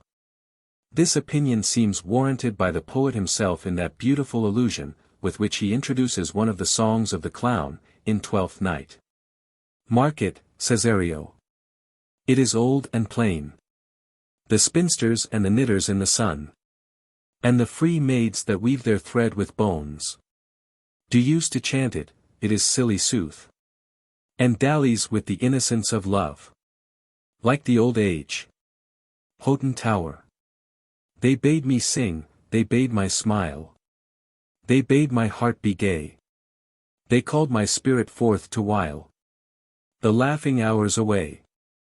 I've sung, I've smiled, where'er my path mirth's dazzling meteors shine. All hearts have owned its magic power, and all are glad but mine. The Lancashire Witches. More swift than lightning can I fly about this airy welkin soon, and, in a minute's space, descry each thing that's done below the moon. Ben Jonson. When I consider whether there are such persons as witches, my mind is divided. I believe, in general, that there is such a thing as witchcraft, but can give no credit to any particular instance of it. Addison. The term witchcraft, says the historian of Whalley, is now transferred to a gentler species of fascination, which my fair countrywomen still continue to exert in full force, without any apprehension of the county magistrates, or even of the king in council. Far different was the application in days of old. The common parish witch is thus described by a contemporary writer, as an old woman, with a wrinkled face, a furred brow, a hairy lip, a gobber tooth, a squint eye, a squeaking voice, or a scolding tongue, having a rugged coat on her back, a skullcap on her head, a spindle in her hand, and a dog or cat by her side. Such was the witch of real life when this superstition was so prevalent in our own neighborhood, and even throughout England. From the beginning of the reign of James I to the concluding part of the reign of James II, it may be considered as having attained the zenith of its popularity. Witchcraft and kingcraft both came in with the Stuarts and went out with them. It was as if his infernal majesty had taken a lesson from his sacred majesty, and issued a book of sports for his loyal subjects. The revolution put to rights the faith of the country as well as its constitution. The laws were more liberally interpreted and rationally administered. The trade of witch-finding ceased to be reputable or profitable. And that silly compilation, the Demonology of James, which, with the severe laws enacted against witchcraft by Henry VIII and Elizabeth, had conjured up more witches and familiars than they could quell, was consigned to the bookworm and the dust. It is said in the Arabian Tales, that Solomon sent out of his kingdom all the demons that he could lay his hands on, packed them up in a brazen vessel, and cast them into the sea. But James, our English Solomon, imported by his book all that were flying about Europe, to plague the country, which was sufficiently plagued already in such a sovereign. This sapient ruler, who, it is said, taught divinity like a king, and made laws like a priest, in the first year of his reign made it felony to suckle imps, and this statute, which was repealed March 24, 1736, describes offences declared felonious, thus. One that shall use, practice, or exercise any invocation or conjuration of any evil or wicked spirit, or consult, covenant with, entertain or employ, feed or reward, any evil or wicked spirit, to or for any intent or purpose. Or take up any dead man, woman, or child, out of his, her, or their grave, or any other place where the dead body resteth. Or the skin, bone, or other part of any dead person, to be employed or used in any manner of witchcraft, sorcery, charm, or enchantment, or shall practice or exercise any witchcraft, and whereby any person shall be killed, destroyed, wasted, consumed, pined, or lamed in his or her body, or any part thereof, such offenders, duly and lawfully convicted and attainted, shall suffer death. As might be expected, witchcraft so increased in consequence of these denunciations, that, in the course of 50 years following the passing of this act, besides a great number of single indictments and executions, 15 were brought to trial at Lancaster in 1612, and 12 condemned. In 1622, 6 were tried at York, 1634, 17 condemned at Lancaster, 1644, 16 were executed at Yarmouth, 1645, 15 condemned at Chelmsford, and hanged, in the same and following year, about 40 at Bury in Suffolk. 20 more in the county, and many in Huntingdon, and, according to the estimate of Audie, some thousands were burned in Scotland. Popular hatred rendered the existence of a reputed witch so miserable, that persons bearing that stigma often courted death in despair, confessing to crimes which they had never committed, for the purpose of ridding themselves of persecution. One of the latest convictions was that of Amy Dooney and Rose Cullender, before Sir Matthew Hale at Bury, in 1664. They were executed, and died maintaining their innocence. Their execution was a foul blot upon his name, as it is scarcely to be doubted but that they were the victims of imposture. It was clearly ascertained by experiments in the judge's presence, that the children who pretended to be bewitched, when their eyes were covered, played off their fits and contortions at the touch of some other person, mistaking it for that of the accused, yet he charged the jury without summing up the evidence, dwelling only upon the certainty of the fact that there were witches, for which he appealed to the Scriptures, and, as he said, to the wisdom of all nations. And the jury having convicted, the next morning left them for execution. But we proceed with a few explanatory notices respecting that portion of the history of this superstition, which will be found interwoven with the traditionary matter in our text. A number of persons, inhabitants of Pendle Forest, were apprehended in the year 1633, upon the evidence of Edmund Robinson, a boy about 11 years old, who deposed before 2 of His Majesty's justices at Padiham, that on All Saints' Day he was getting bullows, when he saw 2 greyhounds, a black one and a brown one, come running over the field towards him. When they came nigh they fawned on him, and he supposed they belonged to some of the neighbours. He expected presently that some one would follow. But seeing no one, he took them by a string which they had tied to their collars, and thought he would hunt with them. Presently a hare sprang up near to him, and he cried, "Loo, loo," but the dogs would not run. Whereupon he grew angry, and tied them to a bush for the purpose of chastising them, but instead of the black greyhound he now beheld a woman, the wife of one Dickison, a neighbour, the other was transformed into a little boy. At this sight he was much afraid, and would have fled, but the woman stayed him and offered him a piece of silver like a shilling if he would hold his peace. But he refused the bribe. Whereupon she pulled out a bridle and threw it over the little boy's head, who was her familiar, and immediately he became a white horse. The witch then took the deponent before her, and away they galloped to a place called Hoghton Tower, by the Whorestones at Pendle. He there beheld many persons appear in like fashion. And a great feast was prepared, which he saw, and was invited to partake, but he refused. Spying an opportunity, he stole away, and ran towards home. But some of the company pursued him until he came to a narrow place called the Boggart Hole, where he met 2 horsemen, seeing which, his tormentors left off following him. He further said, that on a certain day he saw a neighbour's wife, of the name of Loynd, sitting upon a cross piece of wood within the chimney of his father's dwelling house. He called to her, saying, Come down, thou Loynd wife, and immediately she went up out of sight. Likewise upon the evening of All Saints before named, his father sent him to seal up the kine, when, coming through a certain field, he met a boy who began to quarrel with him, and they fought until his face and ears were bloody. Looking down, he saw the boy had cloven feet, and away he ran. It was now nearly dark, but he descried at a distance a light like a lantern. Thinking this was carried by some of his friends, he made all haste towards it, and saw a woman standing on a bridge, whom he knew to be Loynd's wife. Turning from her he again met with the boy, who gave him a heavy blow on the back, after which he escaped. On being asked the names of the women he saw at the feast, he mentioned 17 persons, all of whom were committed to Lancaster for trial. They were found guilty, and sentenced to be executed. The judge, however, respite them, and reported the case to the king in council. The celebrated John Webster, author of the discovery of pretended witchcraft, afterwards took this young witchfinder in hand. He says, This said boy was brought into the church at Kildwick, in Craven, a large parish church, where I, being curate there, was preaching in the afternoon, and was set upon a stall to look about him. Which moved some little disturbance in the congregation for a while. After prayers, I, inquiring what the matter was, the people told me it was the boy that discovered witches.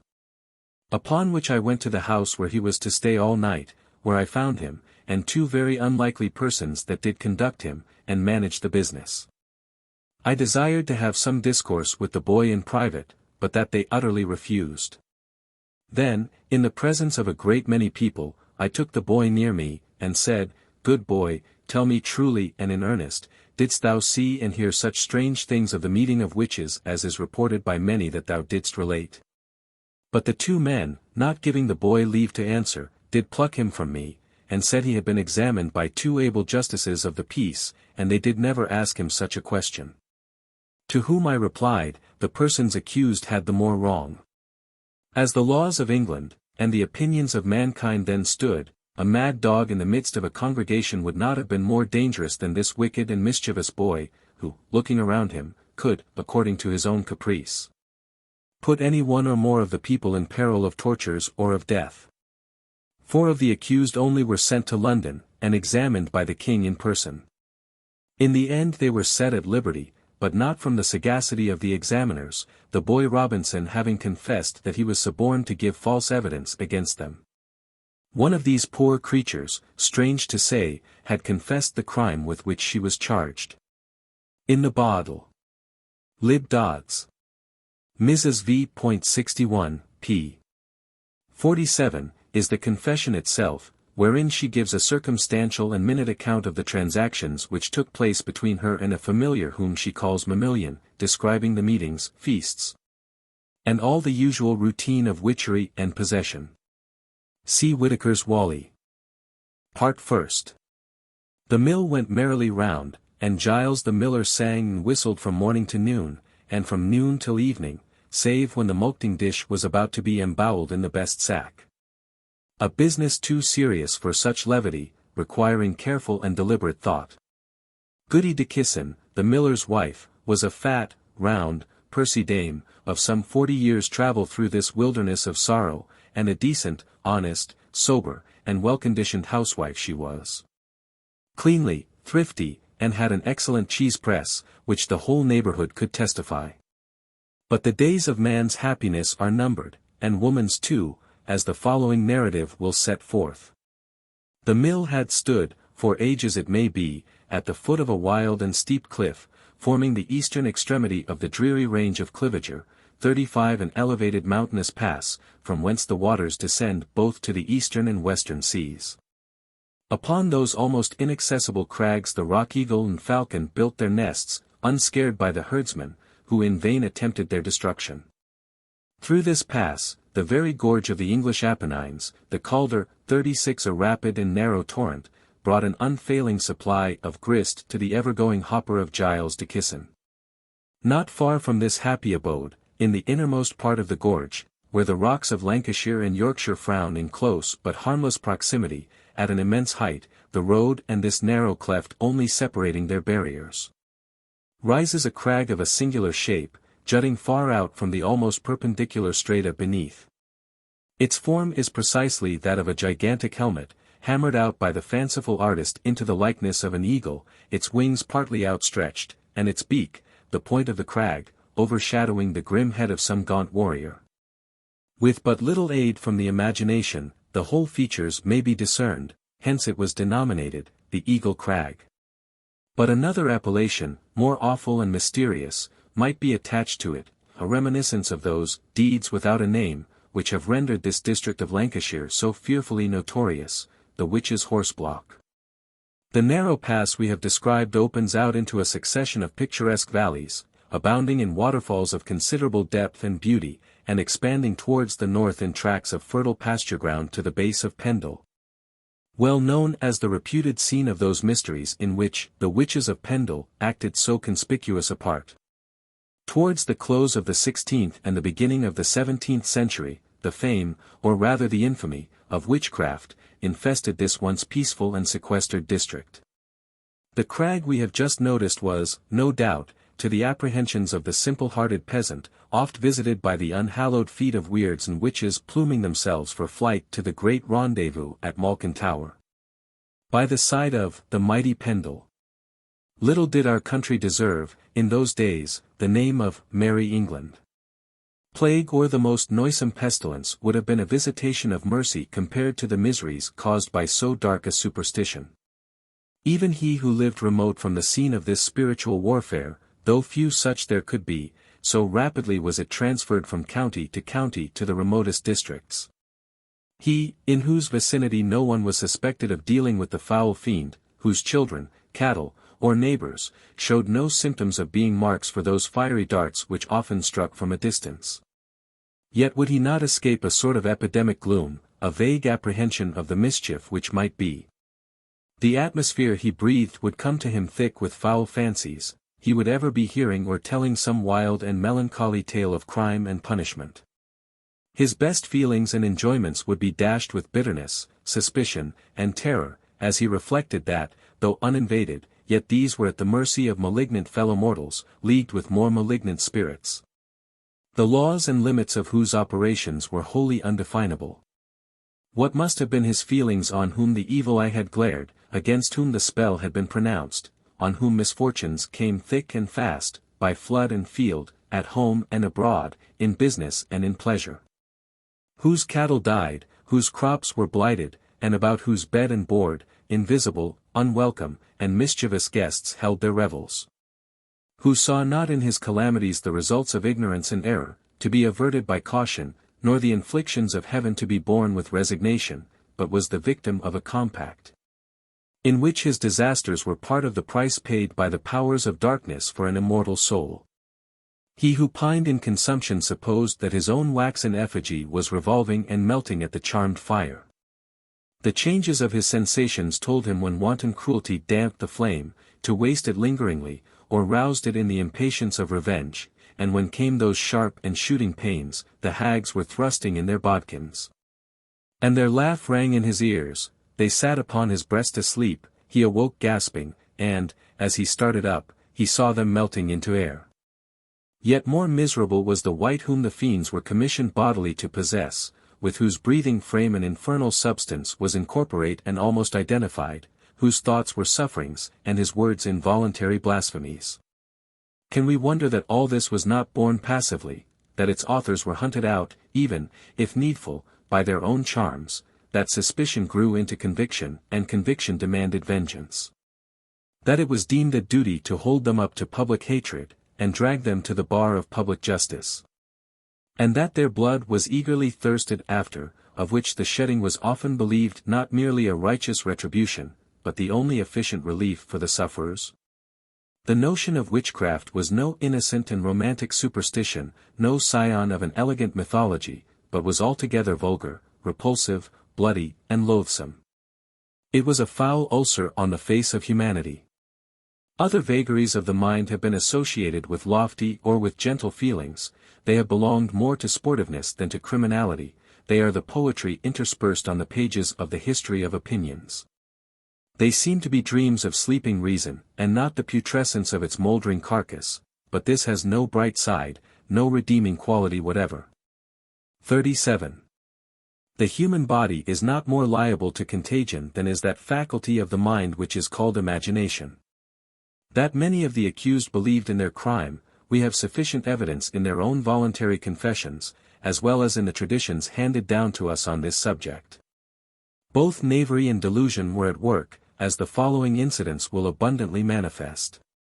They have been selected from a wide range of materials on this important topic, as illustrating the varied operations of the same delusion on different orders and grades of mind, the temptations warily suited to each disposition. All tending to the same crime, and ultimately to the same punishment. Our lusty miller had no children, it was a secret source of grief and anxiety to his dame, and many an hour of repining and discontent was the consequence. Yet Giles de Kissen's song was none the heavier. And if his will went merrily round, his spirits whirled with it, and danced and frolicked in the sunshine of good humour, like the spray and sparkle from his own mill race.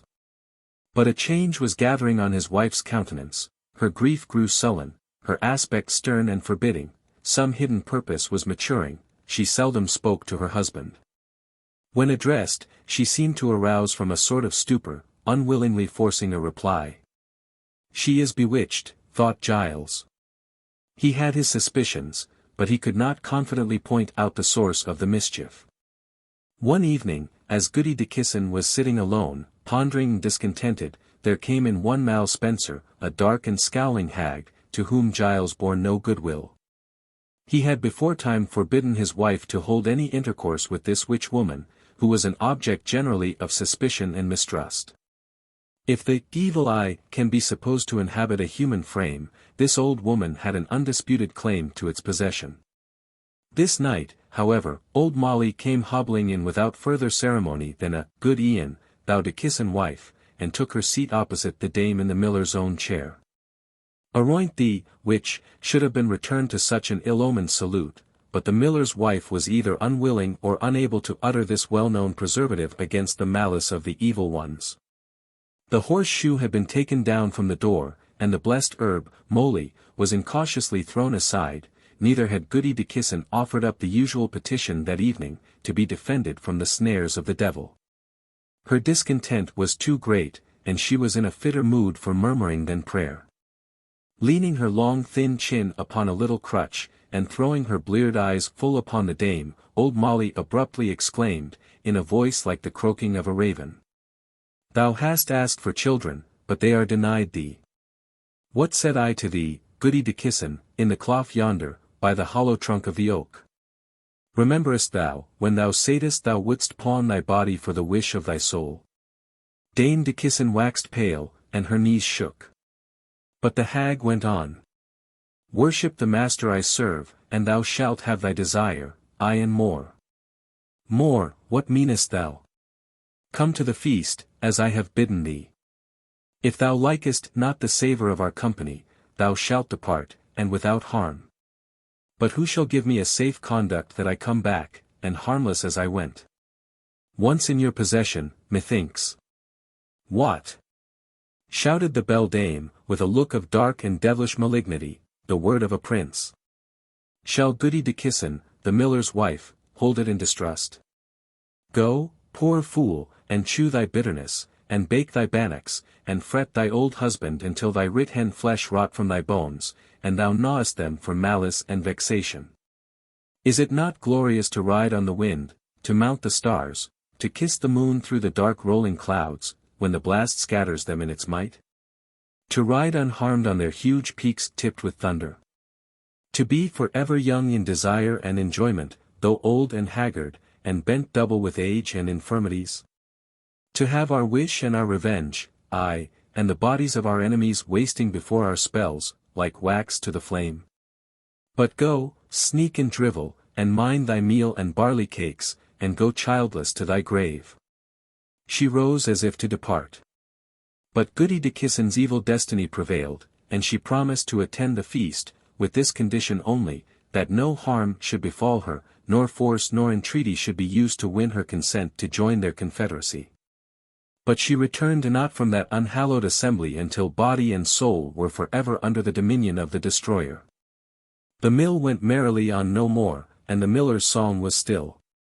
He looked a heavy and a doomed man. Strange suspicions haunted him. His wife's ill humor he could have borne, but her very laugh now made him tremble. It was as if the functions of mind and body were animated by a being distinct from herself.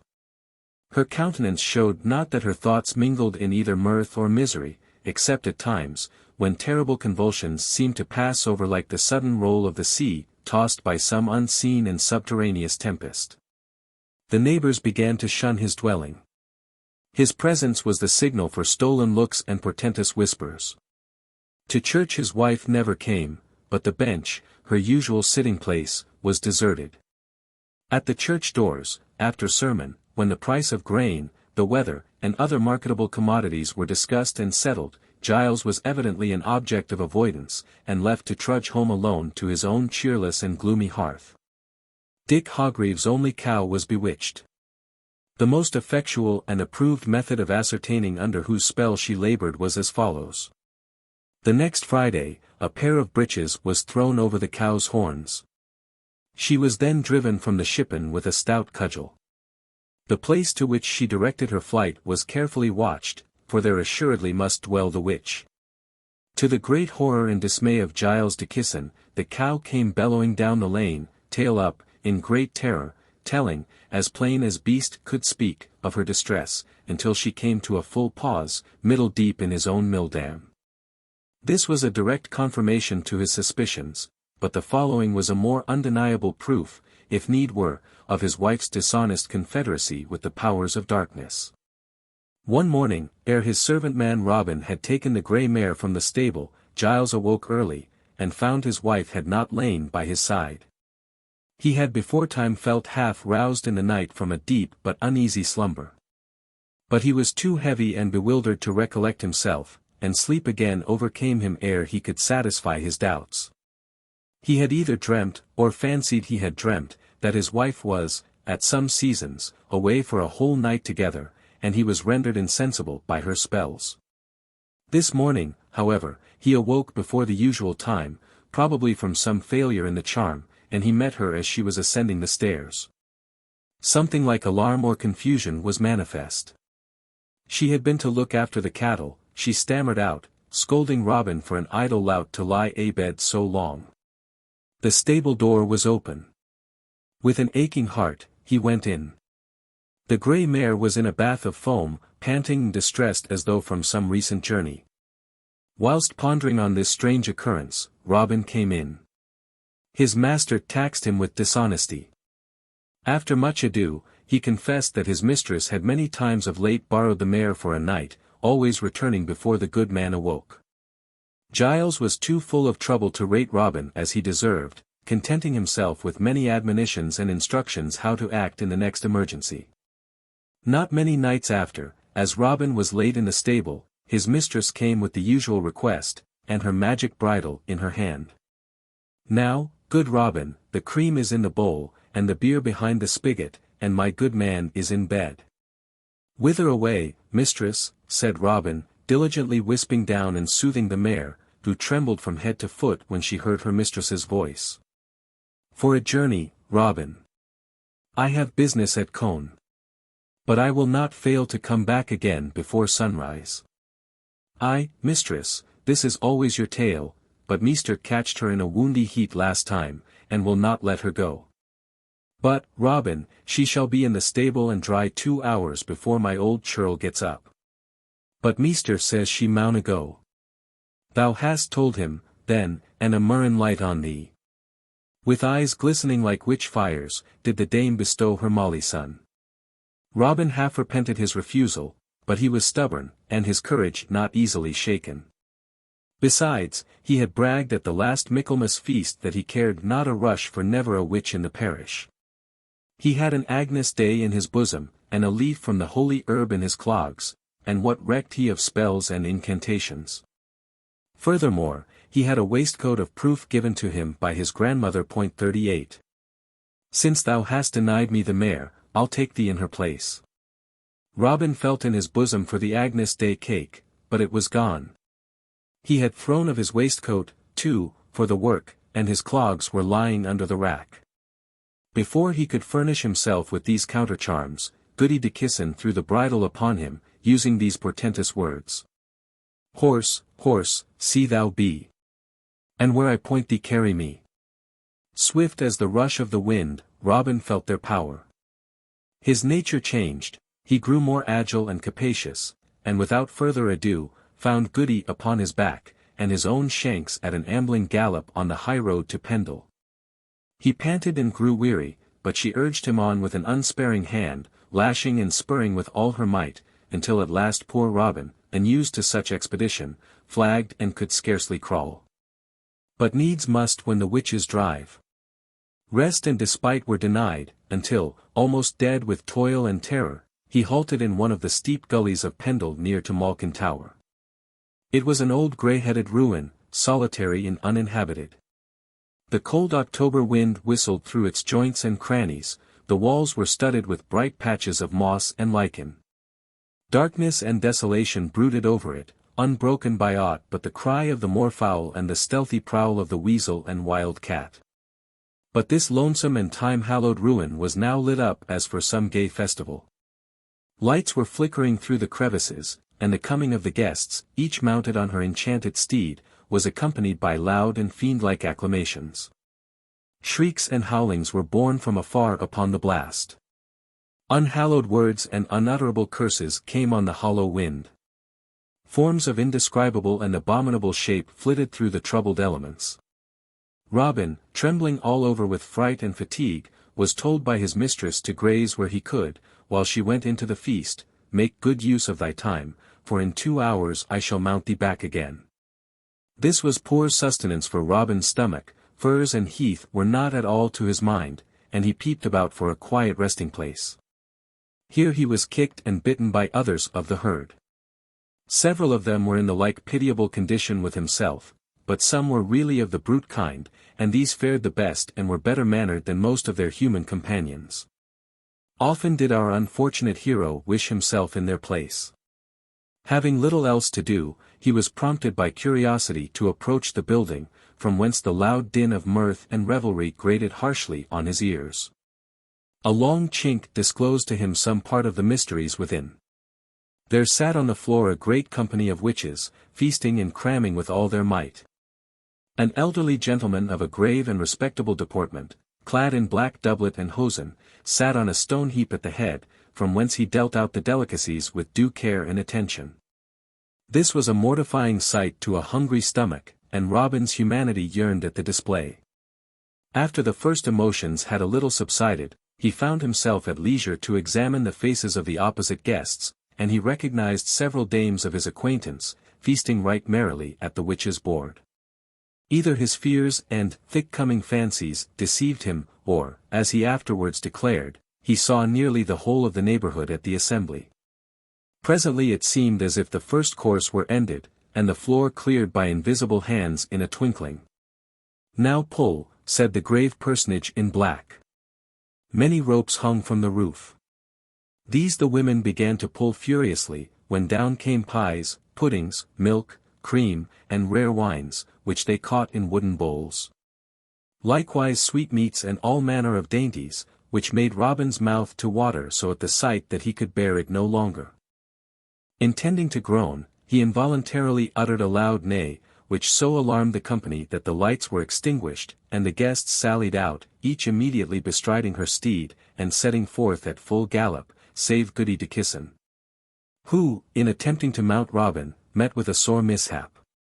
Recollecting the charm which operated upon him, he gave his head a sudden fling. As good luck would have it, the bridle became entangled about her neck. His speech now came again, and he cried out. Mare, mare, see thou be. And where I point thee carry me. Suddenly she was metamorphosed, and Robin in his turn bestrode the witch. He spared her not, as will readily be imagined, until he had her safe in her own stable before break of day. Leaving her there with the bridle about her neck, he entered the house, hungry and jaded.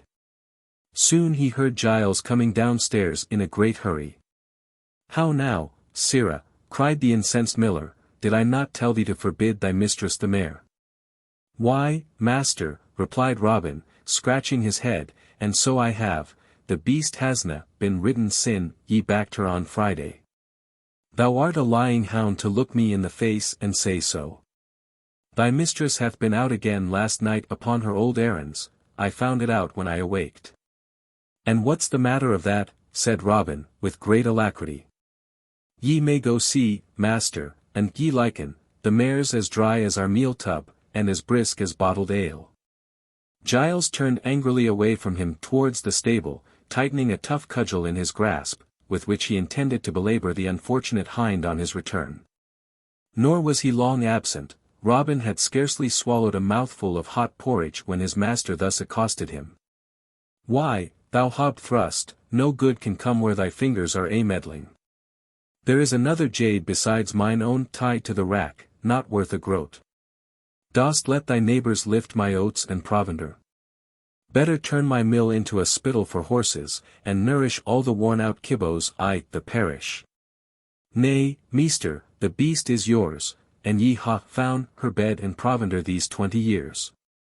I'll cudgel that lying spirit out thee, said Giles, wetting his hands for a firm grasp at the stick. Hold, master, said Robin, stepping aside.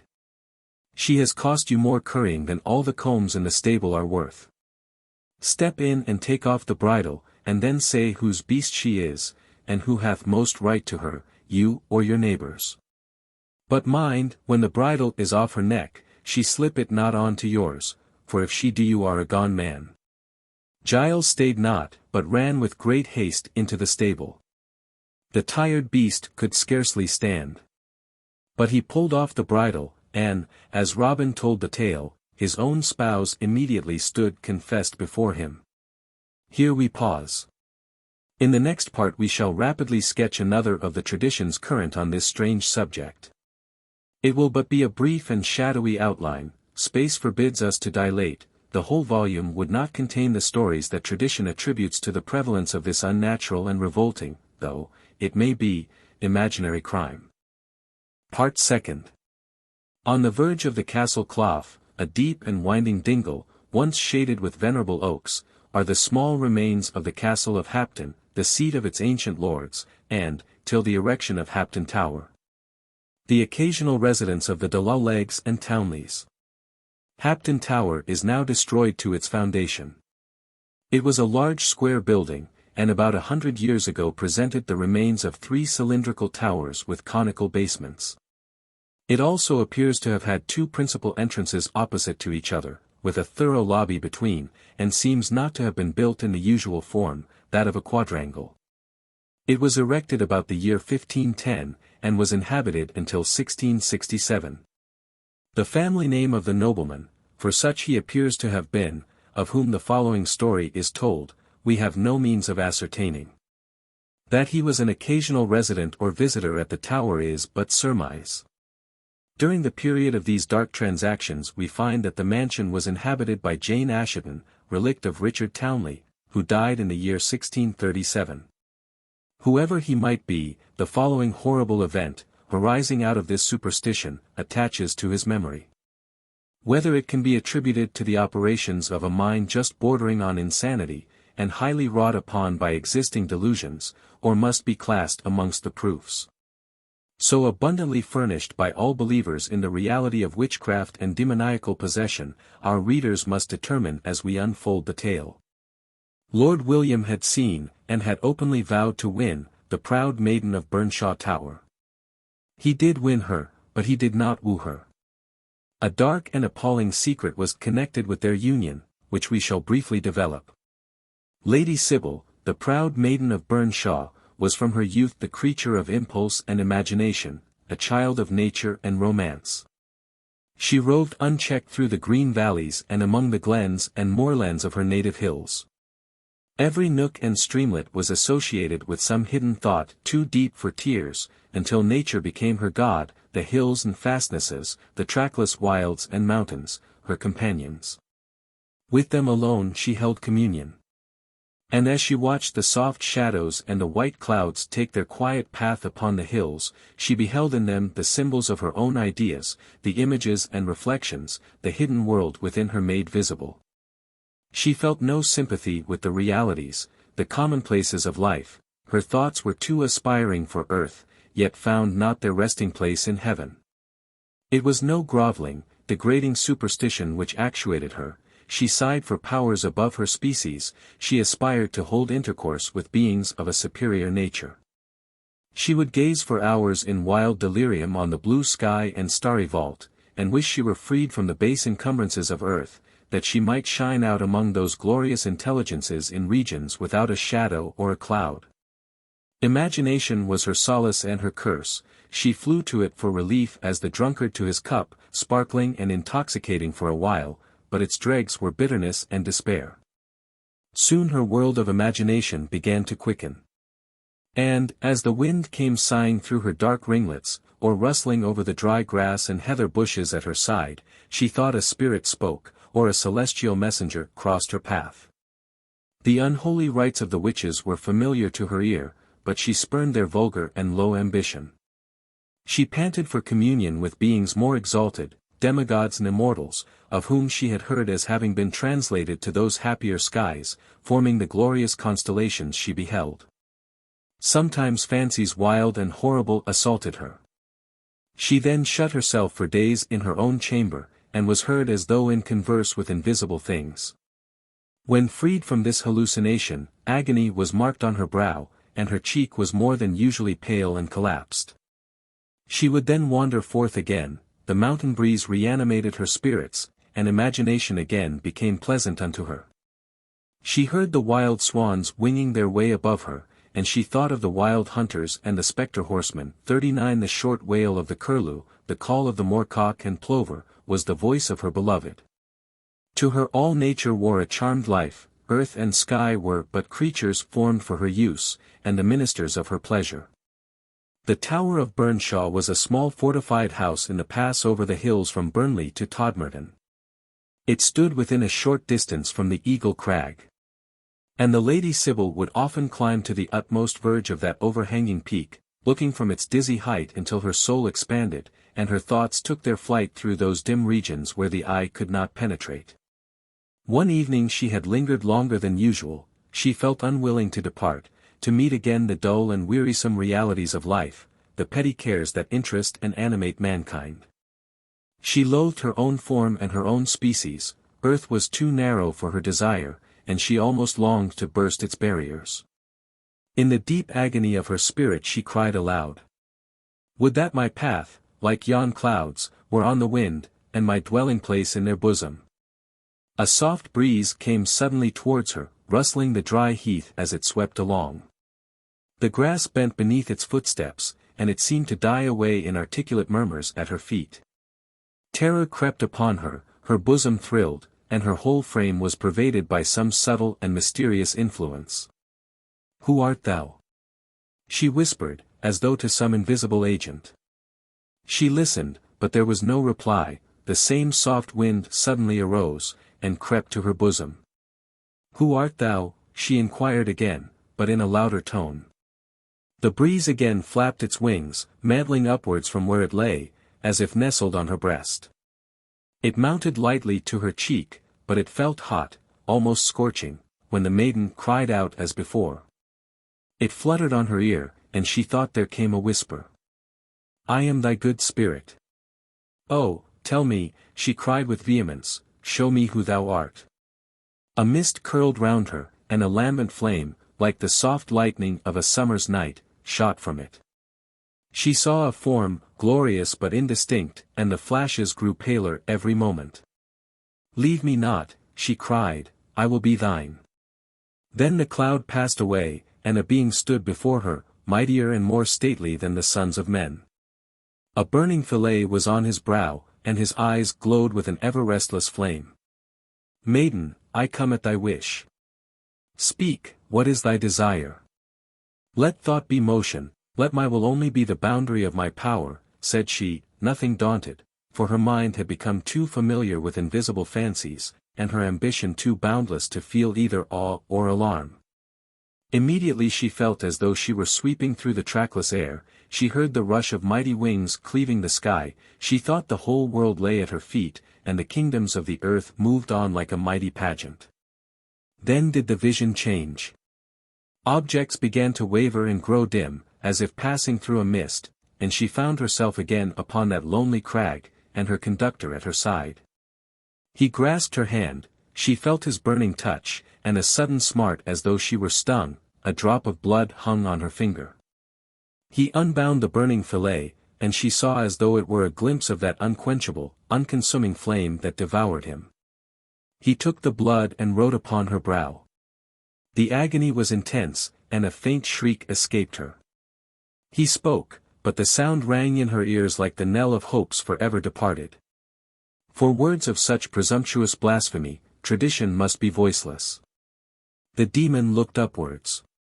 But, as if blasted by some withering sight, his eyes were suddenly withdrawn. What homage was exacted, let no one seek to know. After a pause, the deceiver again addressed her, and his form changed as he spoke. One day in the year alone thou shalt be subject to mischance. It is the feast of All Hallows, when the witches meet to renew their vows. On this night thou must be as they, and must join their company.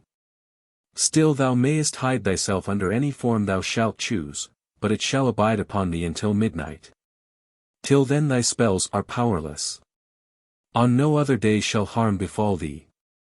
The maiden felt her pride dilate, her weak and common nature she thought was no longer a degradation, she seemed as though she could bound through infinite space.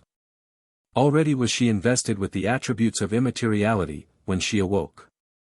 And in her own chamber, whither the servants had conveyed her from the crag an hour before, having found her asleep, or in a swoon, upon the verge of the precipice.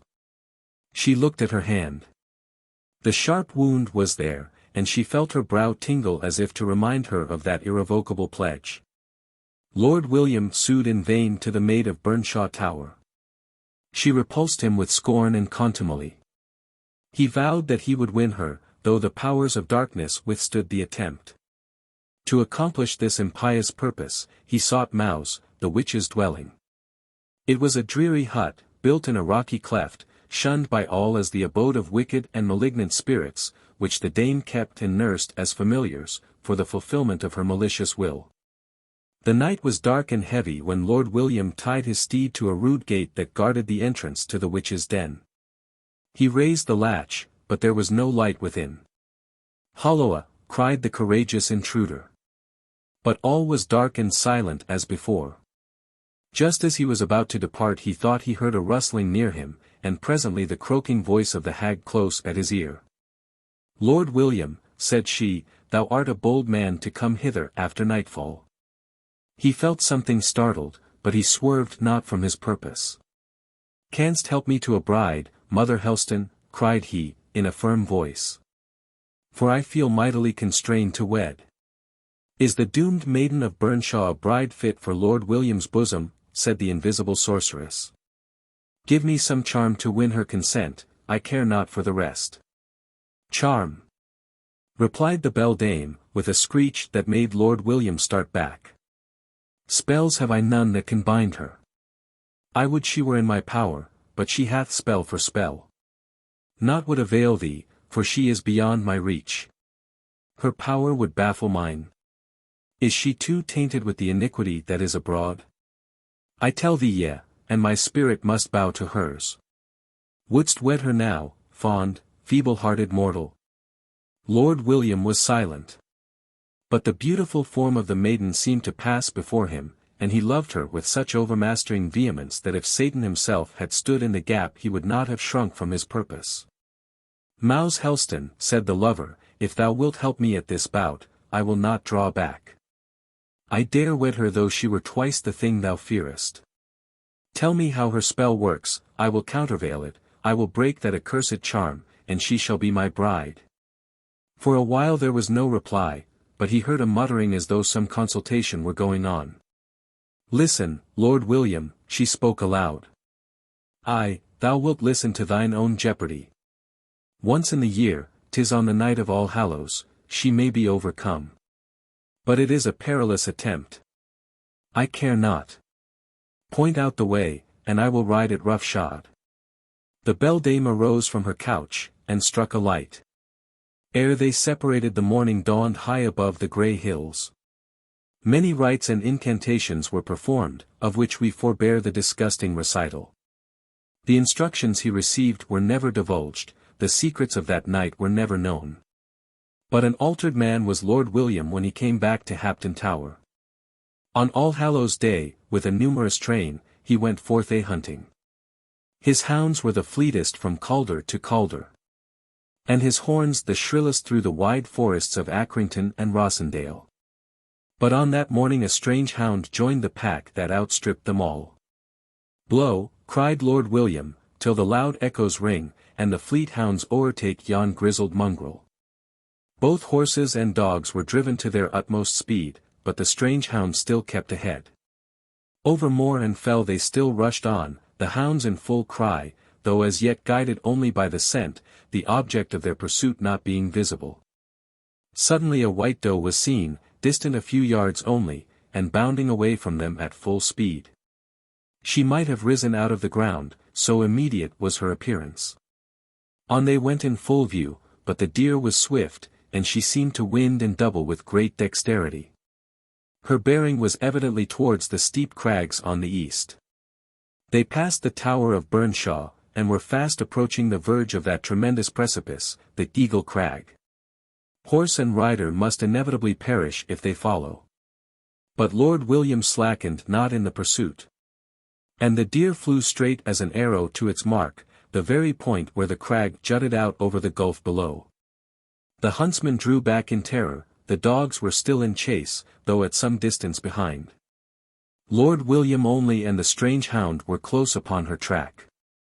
Beyond the crag nothing was visible but cloud and sky, showing the fearful height and abruptness of the descent. One moment, and the gulf must be shot, his brain felt dizzy, but his heart was resolute. Mouse, my wench, said he, my neck or thine, hie thee, if she's over, we are lost. Lord William's steed followed in the hound's footsteps to a hair. The deer was almost within her last spring, when the hound, with a loud yell, doubled her, scarcely a yard's breadth from the long bare neb of that fearful peak, and she turned with inconceivable speed so near the verge that Lord William, in wheeling round, heard a fragment of rock, loosened by the stroke from his horse's hoof, roll down the precipice with a frightful crash. The sudden whirl had nearly brought him to the ground, but he recovered his position with great adroitness. A loud shriek announced the capture. The cruel hound held the deer by the throat, and they were struggling together on the green earth. With threats and curses he lashed away the ferocious beast, who growled fiercely at being driven from her prey. With looks of sullenness and menace, she scampered off, leaving Lord William to secure the victim. He drew a silken noose from his saddle-bow, and threw it over the panting deer, who followed quietly on to his dwelling at Hoghton Tower. At midnight there was heard a wild and unearthly shriek from the high turret, so pitiful and shrill that the inmates awoke in great alarm. The loud roar of the wind came on like a thunderclap. The tempest flapped its wings, and its giant arms rocked the turret like a cradle. At this hour Lord William, with a wild and haggard eye, left his chamber. The last stroke of the midnight bell trembled on his ear as he entered the western tower. A maiden sat there, a silken noose was about her head, and she sobbed loud and heavily. She wrung her white hands at his approach. Thy spells have been o'ermastered. Henceforth I renounce these unholy rites. I would not pass nights of horror and days of dread any longer.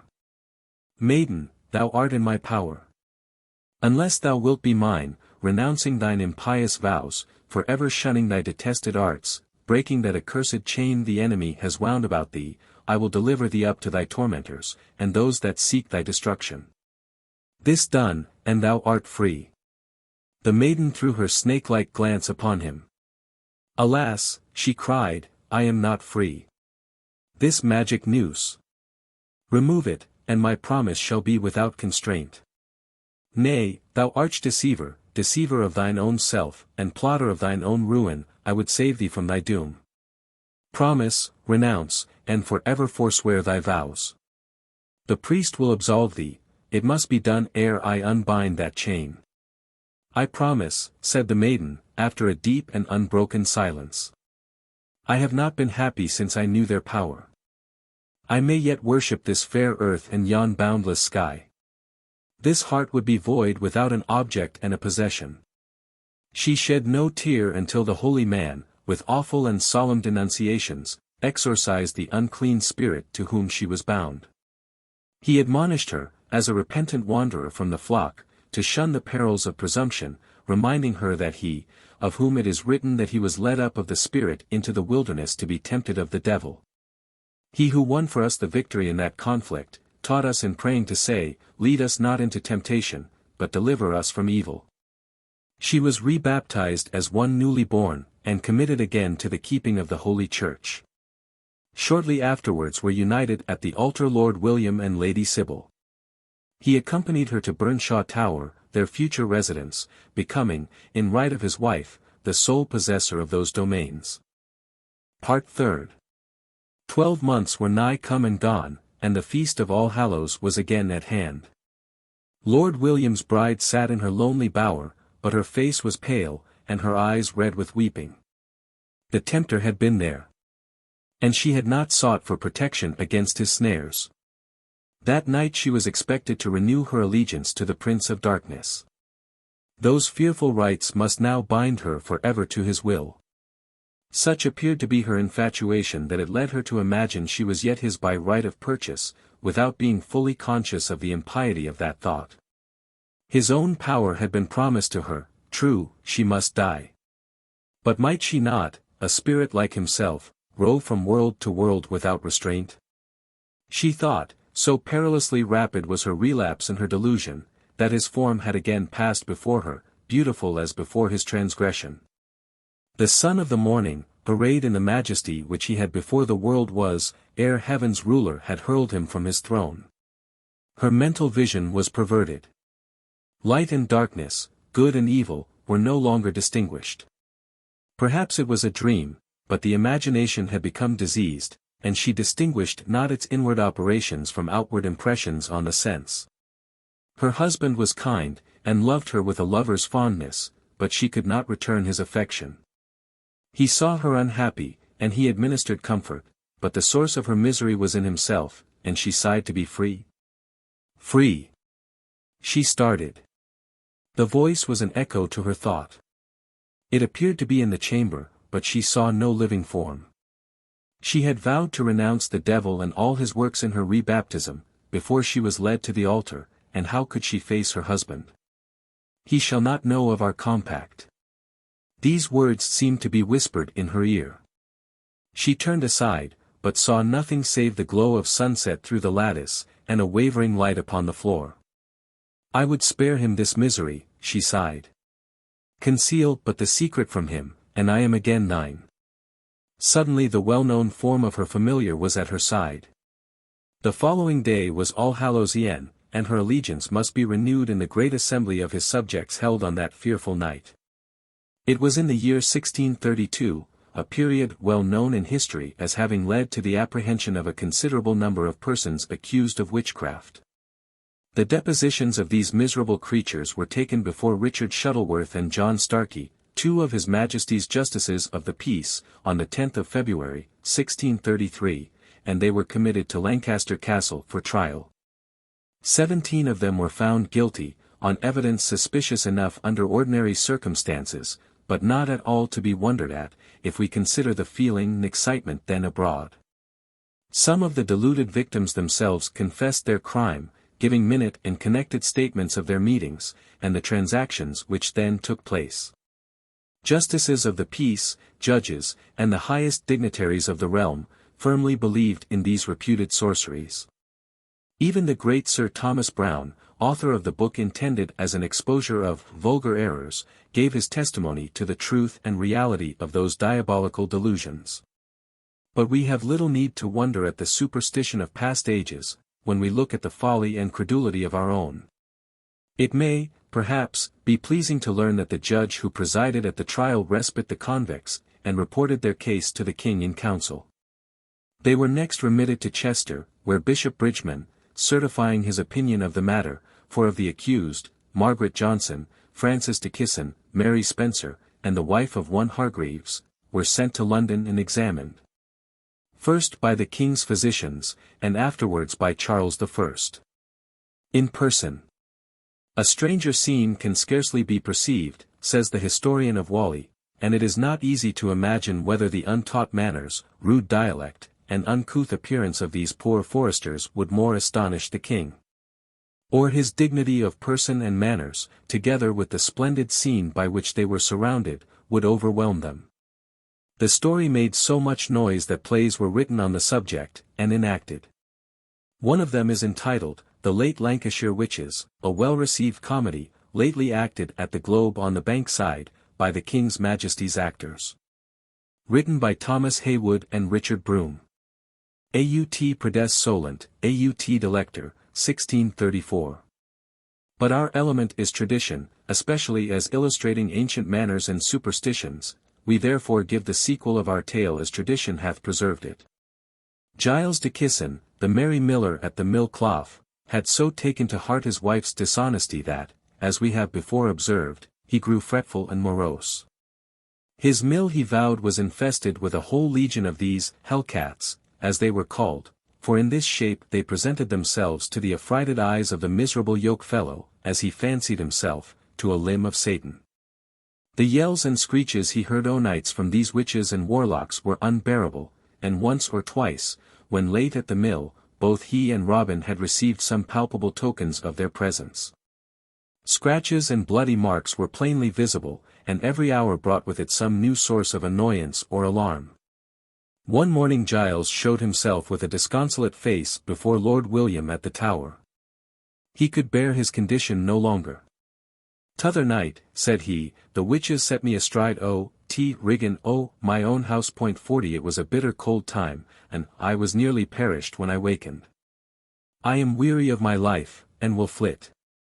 For this country, the deal, I do think, holds in his own special keeping." Then Robin stepped forward, offering to take the mill on his master's quittance. He cared not, he said, for all the witch women in the parish. He had fettled one of them, and, by his Maker's help, he hoped fairly to drive them off the field. The bargain was struck, and Robin that day entered into possession. By a strange coincidence, this transaction happened on the eve of All Hallows before mentioned, and Lord William requested that Robin would on that night keep watch. His courage, he said, would help him through. And if he could rid the mill of them, the Baron promised him a year's rent, and a good largess besides. Robin was fain of the offer, and prepared himself for the strife, determined, if possible, to eject these ugly vermin from the premises. On this same night, soon after sunset, the Lady of Burnshaw Tower went forth, leaving her lord in a deep sleep, the effect, as it was supposed, of her own spells. Ere she departed, every symbol or token of grace was laid aside. Her rosary was unbound. She drew a glove from her hand, and in it was the bridal ring, which she threw from her, when the flame of the lamp suddenly expired. It was in her little toilet chamber, where she had paused, that she might pursue her meditations undisturbed. Her allegiance must be renewed, and revoked no more, but her pride, that darling sin for which she raised her soul, must first suffer. On that night she must be guided by the same laws, and subjected to the same degrading influence, as her fellow subjects. At least once a year this condition must be fulfilled, all rank and distinction being lost, the vassals were alike equal in subordination to their chief. On this night, too, the rites of initiation were usually administered. The time drew nigh, and the Lady Sybil, intending to conceal the glove with the sacred symbol, passed her hand on the table where it had lain, but it was gone. In a vast hollow, nearly surrounded by crags and precipices, bare and inaccessible, the meeting was assembled, and the Lady of the Tower was to be restored to their communion. Gliding like a shadow, came in the wife of Lord William, pale, and her tresses dishevelled. She seemed the victim either of disease or insanity. Under a tottering and blasted pine sat their chief, in a human form. His stature lofty and commanding, he appeared as a ruler even in this narrow sphere of his dominion. Yet he looked round with a glance of mockery and scorn. He was fallen, and he felt degraded. But his aim was to mar the glorious image of his Maker, and trample it beneath his feet. A crowd of miserable and deluded beings came at the beck of their chief, each accompanied by her familiar. But the Lady of Burnshaw came alone. Her act of renouncement had deprived her of this privilege. The mandate having been proclaimed, and the preliminary rites to this fearful act of reprobation performed, the assembly waited for the concluding act, the cruel and appalling trial. One touch of his finger was to pass upon her brow, the impress. The mark of the beast, the sign that was to snatch her from the reach of mercy. Her spirit shuddered, nature shrank from the unholy contact. Once more she looked towards that heaven she was about to forfeit, and forever. Forever. The words rang in her ears, their sound was like the knell of her everlasting hope. She started aside, as though she felt a horrid and scorching breath upon her cheek, as though she already felt their unutterable import in the abysses of woe. Conscience, long slumbering, seemed to awake. She was seized with the anguish of despair. It seemed as though judgment were past, and she was doomed to wander like some rayless orb in the blackness of darkness forever. One fearful undefined form of terror was before her, one consciousness of offense ever present. All idea of past and future absorbed in one ever-during now. She felt that her misery was too heavy to sustain. A groan escaped her lips, but it was an appeal to that power for deliverance, who is not slow to hear, nor impotent to save. Suddenly she was roused from some deep and overpowering hallucination. The promises of unlimited gratification to every wish prevailed no more, the tempter's charm was broken. All was changed, the whole scene seemed to vanish. And that form, which once appeared to her like an angel of light, fell prostrate, writhing away in terrific and tortuous folds on the hissing earth. The crowd scattered with a fearful yell. She heard a rush of wings, and a loud and dissonant scream, and the Bride of Burnshaw fell senseless to the ground. We leave the conscience-stricken victim whilst we relate the result of Robin's watch night at the mill. He lay awake until midnight, but there was no disturbance. Nothing was heard but the plash of the mill stream, and the dripping ooze from the rocks. His old enemies, no doubt, were intimidated, and he was about commencing a snug nap on the idea, when, lo! There came a great rush of wind. He heard it booming on from a vast distance, until it seemed to sweep over the building in one wide resistless torrent that might have levelled the stoutest edifice, yet was the mill unharmed by the attack. Then came shrieks and yells, mingled with the most horrid imprecations. Swift as thought, there rushed upon him a prodigious company of cats, bats, and all manner of hideous things, that scratched and pinched him, as he afterwards declared, until his flesh verily reeked again. Maddened by the torment, he began to lay about him lustily with a long whittle which he carried for domestic purposes. They gave back at so unexpected a reception. Taking courage thereby, Robin followed, and they fled, helter-skelter, like a routed army. Through loopholes and windows went the obscene crew, with such hideous screeches as startled the whole neighborhood. He gave one last desperate lunge as a parting remembrance, and felt that his weapon had made a hit. Something fell on the floor, but the light was extinguished in the scuffle, and in vain he attempted to grope out this trophy of his valor. "I've sliced off a leg or a wing," thought he, "and I may lay hold on it in the morning." All was now quiet, and Robin, to his great comfort, was left without further molestation. Morning dawned bright and cheerful on the grey battlements of Burnshaw Tower. The sun came out joyously over the hills, but Lord William walked forth with an anxious and gloomy countenance. His wife had feigned illness, and the old nurse had tended her through the night in a separate chamber. This was the story he had learnt on finding her absent when he awoke. Early presenting himself at the door, he was refused admission. She was ill, very ill. The lady was fallen asleep, and might not be disturbed, such was the answer he received. Rising over the hill, he now saw the gaunt ungainly form of Robin, his new tenant, approaching in great haste with a bundle under his arm. "What news from the mill, my stout warrior of the north?" said Lord William. "I think I paid one on, your worship," said Robin, taking the bundle in his hand. "Not a cat said mew when they felt my whittle. Marry, I spoilt their caterwauling, I've cut a rare shive." "How didst fare last night with thy wenches?" inquired the other. "I've mended their manners for a while, I guess. As I peeped about betimes this morning, I found a paw. If cats are bred with hands and gowden rings on their fingers, they shall e'en hot sporting roomite the mill. No bad luck, methinks." Robin uncovered the prize, and drew out a bleeding hand, mangled at the wrist, and blackened as if by fire. One finger decorated with a ring, which Lord William too plainly recognized. He seized the terrific pledge, and, with a look betokening some deadly purpose, hastened to his wife's chamber. He demanded admittance in too peremptory a tone for denial. His features were still, not a ripple marked the disturbance beneath. He stood with a calm and tranquil brow by her bedside, but she read a fearful message in his eye. "Fair lady, how farest thou? I do fear me thou art ill. She's sick, and in great danger." "You may not disturb her, my lord," said the nurse, attempting to prevent his too near approach. "I pray you depart, your presence afflicts her sorely." "Aye, and so it does," said Lord William, with a strange and hideous laugh. "I pray thee, lady, let me play the doctor, hold out thy hand." The lady was still silent. She turned away her head. His glance was too withering to endure. "Nay, then, I must constrain thee, dame."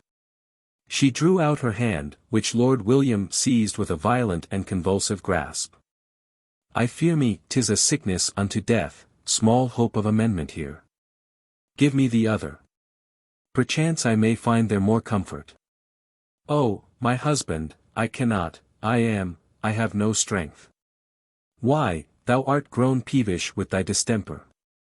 Since 'tis so, I must e'en force thy stubborn will." "Alas! I cannot." "If not thy hand, show me thy wrist, I have here a match to it, methinks. O earth, earth, hide me in thy womb, let the darkness blot me out and this blasting testimony for ever. Accursed hag, what hast thou done?" He seized her by the hair. "What hast thou promised the fiend? Tell me, or—" "I have, oh, I fear I have, consented to the compact." "How far doth it bind thee?" "My soul, my better part." "Thy better part, thy worse." "A loathsome ulcer, reeking with the stench from the pit.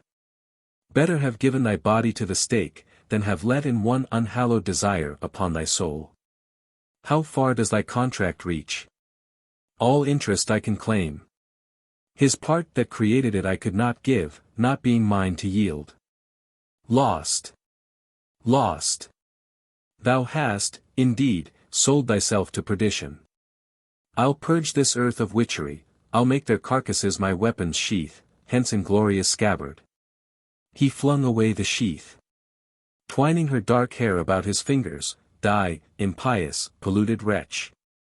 This blessed earth loathes thee, the grave's holy sanctuary will cast thee out. Yon glorious sun would smite thee should I refrain." He raised his sword, a gleam of triumph seemed to flash from her eye, as though she were eager for the blow, but the descending weapon was stayed, and by no timid hand. Lord William turned, yet he saw not the cause of its restraint. The lady alone seemed to be aware of some unseen intruder, and her eye darkened with apprehension. Suddenly she sprang from the couch, a shriek from no human agency escaped her, and the spirit seemed to have passed from its abode. Lord William threw himself on her pale and inanimate form. "Farewell," he cried, "I had thought thee honest, nay, lost spirit, I must not say farewell. He gazed on his once-loved bride with a look of such unutterable tenderness that the heart's deep gush burst from his eyes, and he wept in that almost unendurable anguish. The sight was too harrowing to sustain. He was about to withdraw, when a convulsive tremor passed across her features, a trembling like the undulation of the breeze rippling the smooth bosom of the lake. A sigh seemed to labor heavily from her breast, her eyes opened. But as though yet struggling under the influence of some terrific dream, she cried, "Oh, save me, save me!" She looked upwards. It was as if the light of heaven had suddenly shone in upon her benighted soul. "Lost, saidst thou, accursed fiend? Never until his power shall yield to thine." Yet she shuddered, as though the appalling shadow were still upon her spirit. "Nay, 'twas but a dream." "Dreams!" cried Lord William, recovering from a look of speechless amazement.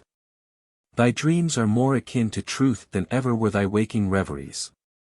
Nay, my lord, look not so unkindly on me, I will tell thee all. I dreamt that I was possessed, and this body was the dwelling of a demon. It was permitted as a punishment for my transgressions, for I had sought communion with the fiend. I was the companion of witches, foul and abominable shapes, a beastly crew, with whom I was doomed to associate. Hellish rites and deeds, too horrible to name, were perpetrated. As a witness of my degradation, methought my right hand was withered. I feel it still. Yet, surely, 'twas a dream." She raised her hand, gazing earnestly on it, which, to Lord William's amazement, appeared whole as before, save a slight mark round the wrist, but the ring was not there. "What can this betide?" said the trembling sufferer. She looked suspiciously on this apparent confirmation of her guilt, and then upon her husband. "Oh, tell me that I did but dream." But Lord William spoke not. "I know it all now," she said, with a heavy sob. "My crime is punished. And I loathe my own form, for it is polluted. Yet the whole has passed but as some horrible dream, and I am free. This tabernacle is cleansed, no more shall it be defiled, for to thee do I render up my trust."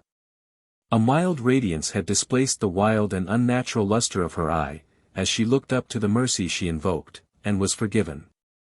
Her spirit was permitted but a brief sojourn in this region of sorrow. Ere another sun, her head hung lifeless on Lord William's bosom. He had pressed her to his heart in token of forgiveness, but he held only the cold and clammy shrine. The idol had departed. According to the popular solution of this fearful mystery, a demon or familiar had reanimated her form while she lay senseless at the sudden and unlooked-for dissolution of the witches' assembly. In this shape the imp had joined the rendezvous at the mill, and fleeing from the effects of Robin's valor, maliciously hoped that Lord William would execute a swift vengeance on his erring bride. But his hand was stayed by another and more merciful power, and the demon was cast out. The ring and glove were not found. It was said that Mouse Helston had taken them as a gauge of fealty, and dying about the same period, was denied the rites of Christian burial. Hence may have arisen the belief which tradition has preserved respecting the Lady Sybil. Popular superstition still alleges that her grave was dug where the dark Eagle Crag shoots out its cold bare peak into the sky. Often, it is said, on the eve of All Hallows, do the hound and the milk-white doe meet on the crag, a spectre huntsman in full chase. The belated peasant crosses himself at the sound as he remembers the fate of the Witch of Burnshaw Tower. Siege of Lathom. "Let me no longer live," she said. "Then to my lord I true remain. My honor shall not be betrayed. Until I see my love again. Oh! Blame her not if she was glad when she her lord again had seen. Thrice welcome home, my dear," she said. "A long time absent thou hast been. The wars shall never more deprive me of my lord whilst I'm alive." Mirror for married women. No authentic drawing or representation of Lathom House, we believe, exists. The author has, however, had the temerity to present a restoration of this renowned edifice, as it appeared before the siege, and before the sequestrators under Cromwell, weary of the slow disposal of the building materials by sale. invited the peasants of the hundred of West Derby to take away the stones and timbers without any charge. The very numerous documents to which he has had recourse were aided by measurements, and a visit to the spot, where he found that a tolerable accurate idea might be formed of the situation and extent of the walls and towers, together with the main entrance, and the Great Eagle Tower. The accompanying view is taken from a hill above the valley or trench, where, it is said, the main army of the besiegers was encamped. It is called in the neighborhood Cromwell's Trench, and the engraving may serve to convey some idea of that magnificent and princely dwelling, which, as the old ballad expresses it, would hold 2 kings, their trains and all. Henry VII, 2 years after his visit to Lathom, restored his palace at Richmond, the same authority tells us, like Lathom Hall in fashion.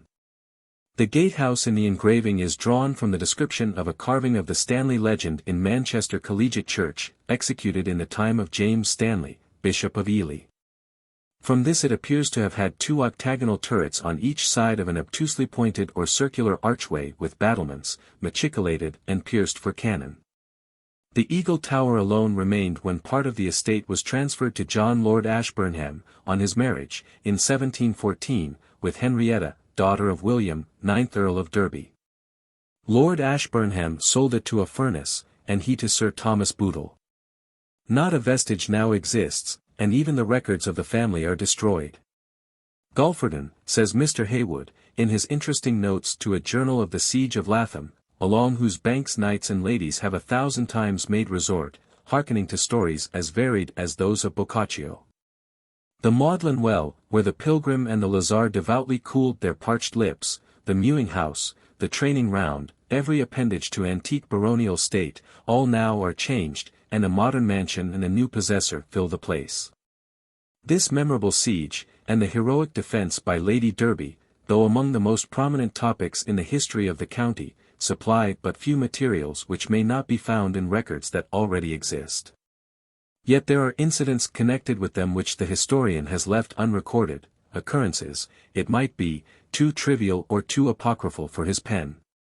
One of the main events in the following narrative, though not found amongst written and authenticated records, the author has listened to when a child, with a vigorous and greedy appetite for wonder. One of the earliest and most delightful exercises of the imagination. We purpose to follow briefly the order of events as they appear in the several narratives to which we have had access, interweaving such traditionary matter as we have gathered in our researches, thereby interrupting and relieving the tediousness of this thrice-told tale. Lord Derby, from the usual unhappy fatality, or rather from the indecision and jealousies prevailing in His Majesty's councils, had been commanded to leave the realm, and proceed instantly to the Isle of Man. At the precise time when his presence here would have been the most serviceable, not only from his great zeal, activity, and loyalty to his sovereign, but by reason of the influence he possessed, and the example which his noble and valiant bearing had shown throughout the county. His house, children, and all other temporal concerns, he left to the care of his lady, first making provision, secretly, for their defence, supplying her with men, money, and ammunition, that she might not be unprepared in case of attack. His lordship's opinion of this disastrous and impolitic removal may be gathered from the following hasty expressions. After a perusal of the dispatches, announcing the king's, or rather the queen's, pleasure that he should speedily repair to the Isle of Man, where an invasion was apprehended from the Scots. Speaking to the Lady Derby with more than ordinary quickness, he said, "My heart, my enemies have now their will, having prevailed with his Majesty to order me to the Isle of Man, as a softer banishment from his presence and their malice." This valiant and high-born dame was daughter to Claude, Duke of Tremouille, and Charlotte Brabanton de Nassau, daughter of William, Prince of Orange, and Charlotte de Bourbon, of the royal house of France. By this marriage the Earl of Derby was allied to the French kings, the Dukes of Anjou, the kings of Naples and Sicily, the kings of Spain, and many other of the sovereign princes of Europe. Her father was a staunch Huguenot, and a trusty follower of Henry IV. That she did not sully the renown acquired by so illustrious a descent, the following narrative will abundantly prove. It was at a special council of the Holy States, 41 held at Manchester on Saturday the 24th of February, 1644, that, after many former debates and consultations, the siege of Lathom was concluded upon. The Parliament troops under Colonel Ashton of Middleton, Colonel Moore of Bankhall, and Colonel Rigby of Preston, on the same day began their march, proceeding by way of Bolton, Wigan, and Standish, under a pretence of going into Westmoreland. That the soldiers should not presently know of their destination. Lathom, for magnificence and hospitality, was held in high reputation, assuming, in these respects, the attitude of a royal court in the northern parts of the kingdom. And the family were regarded with such veneration and esteem that the following harmless inversion was familiar, as household words: God save the Earl of Derby and the King. The general feeling and opinion thereby apparent being love to their lord and loyalty to their prince. On the 27th of February the enemy took up their quarters about a mile distant from the house. The next day Captain Markland was the bearer of a letter to her ladyship from Sir Thomas Fairfax, Commander-in-Chief of the Parliamentary Forces.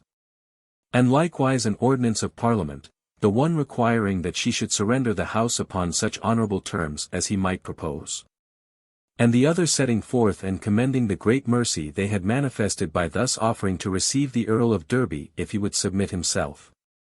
But she indignantly refused to surrender without the consent and commandment of her lord. And after many interviews, to which she assented only to gain time, and to complete the provisioning and fortifying of her little garrison, they began to find her answers too full of policy and procrastination, dangerous to the fidelity of their troops. In the end, seeing she was only amusing them by vain pretenses, they sent the following as their final terms, by Colonel Morgan, commander of the engineers, who had been appointed by Sir Thomas Fairfax to conduct the siege.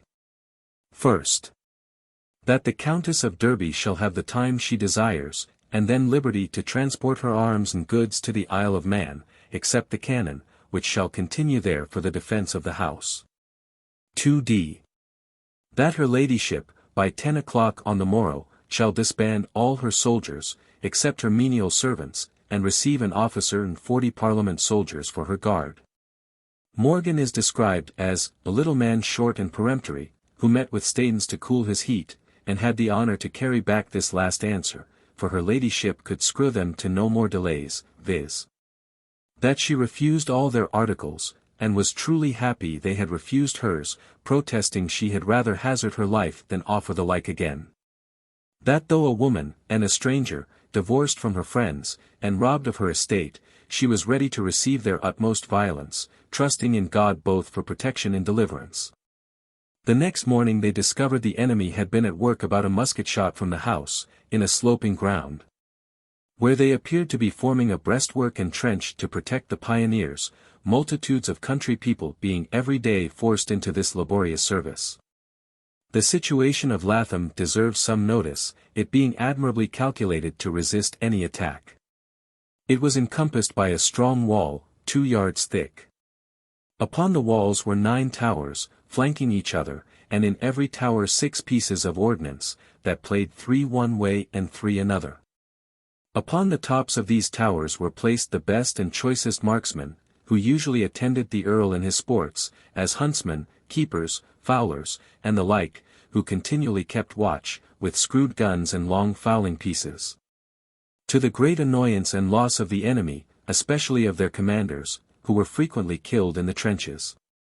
Without the wall was a moat 8 yards wide and 2 yards deep, between the wall and the moat was a strong row of palisadoes. A high tower, called the Eagle Tower, stood in the midst, surmounting all the rest. The gatehouse had a strong tower on each side, forming the entrance to the first court. The site of the house seemed to have been formed for a stronghold, or place of safety, thus described by Seacombe.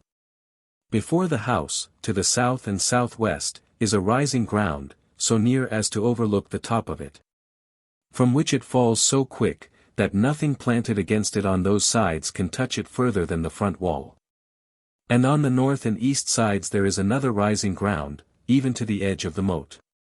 The situation of it may be compared to the palm of a man's hand, flat in the middle, and covered with a rising ground, about it, and so near to it, that the enemy, in 2 years' siege, were never able to raise a battery against it, so as to make a breach in the wall practicable to enter the house by way of storm.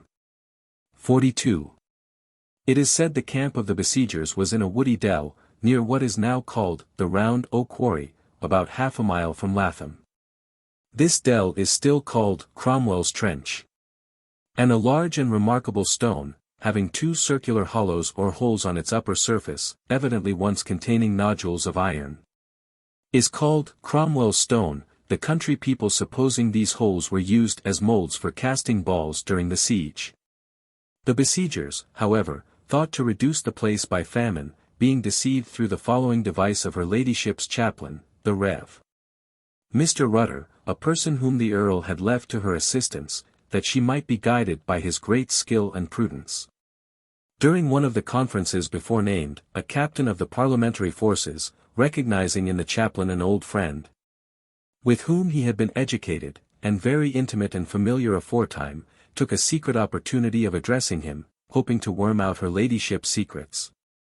Conjuring him, by reason of their former friendship, to tell truly upon what ground or confidence she still refused these offers, seeing that it was impossible to defend her house against such a numerous and well-furnished army as was then encamped in the park.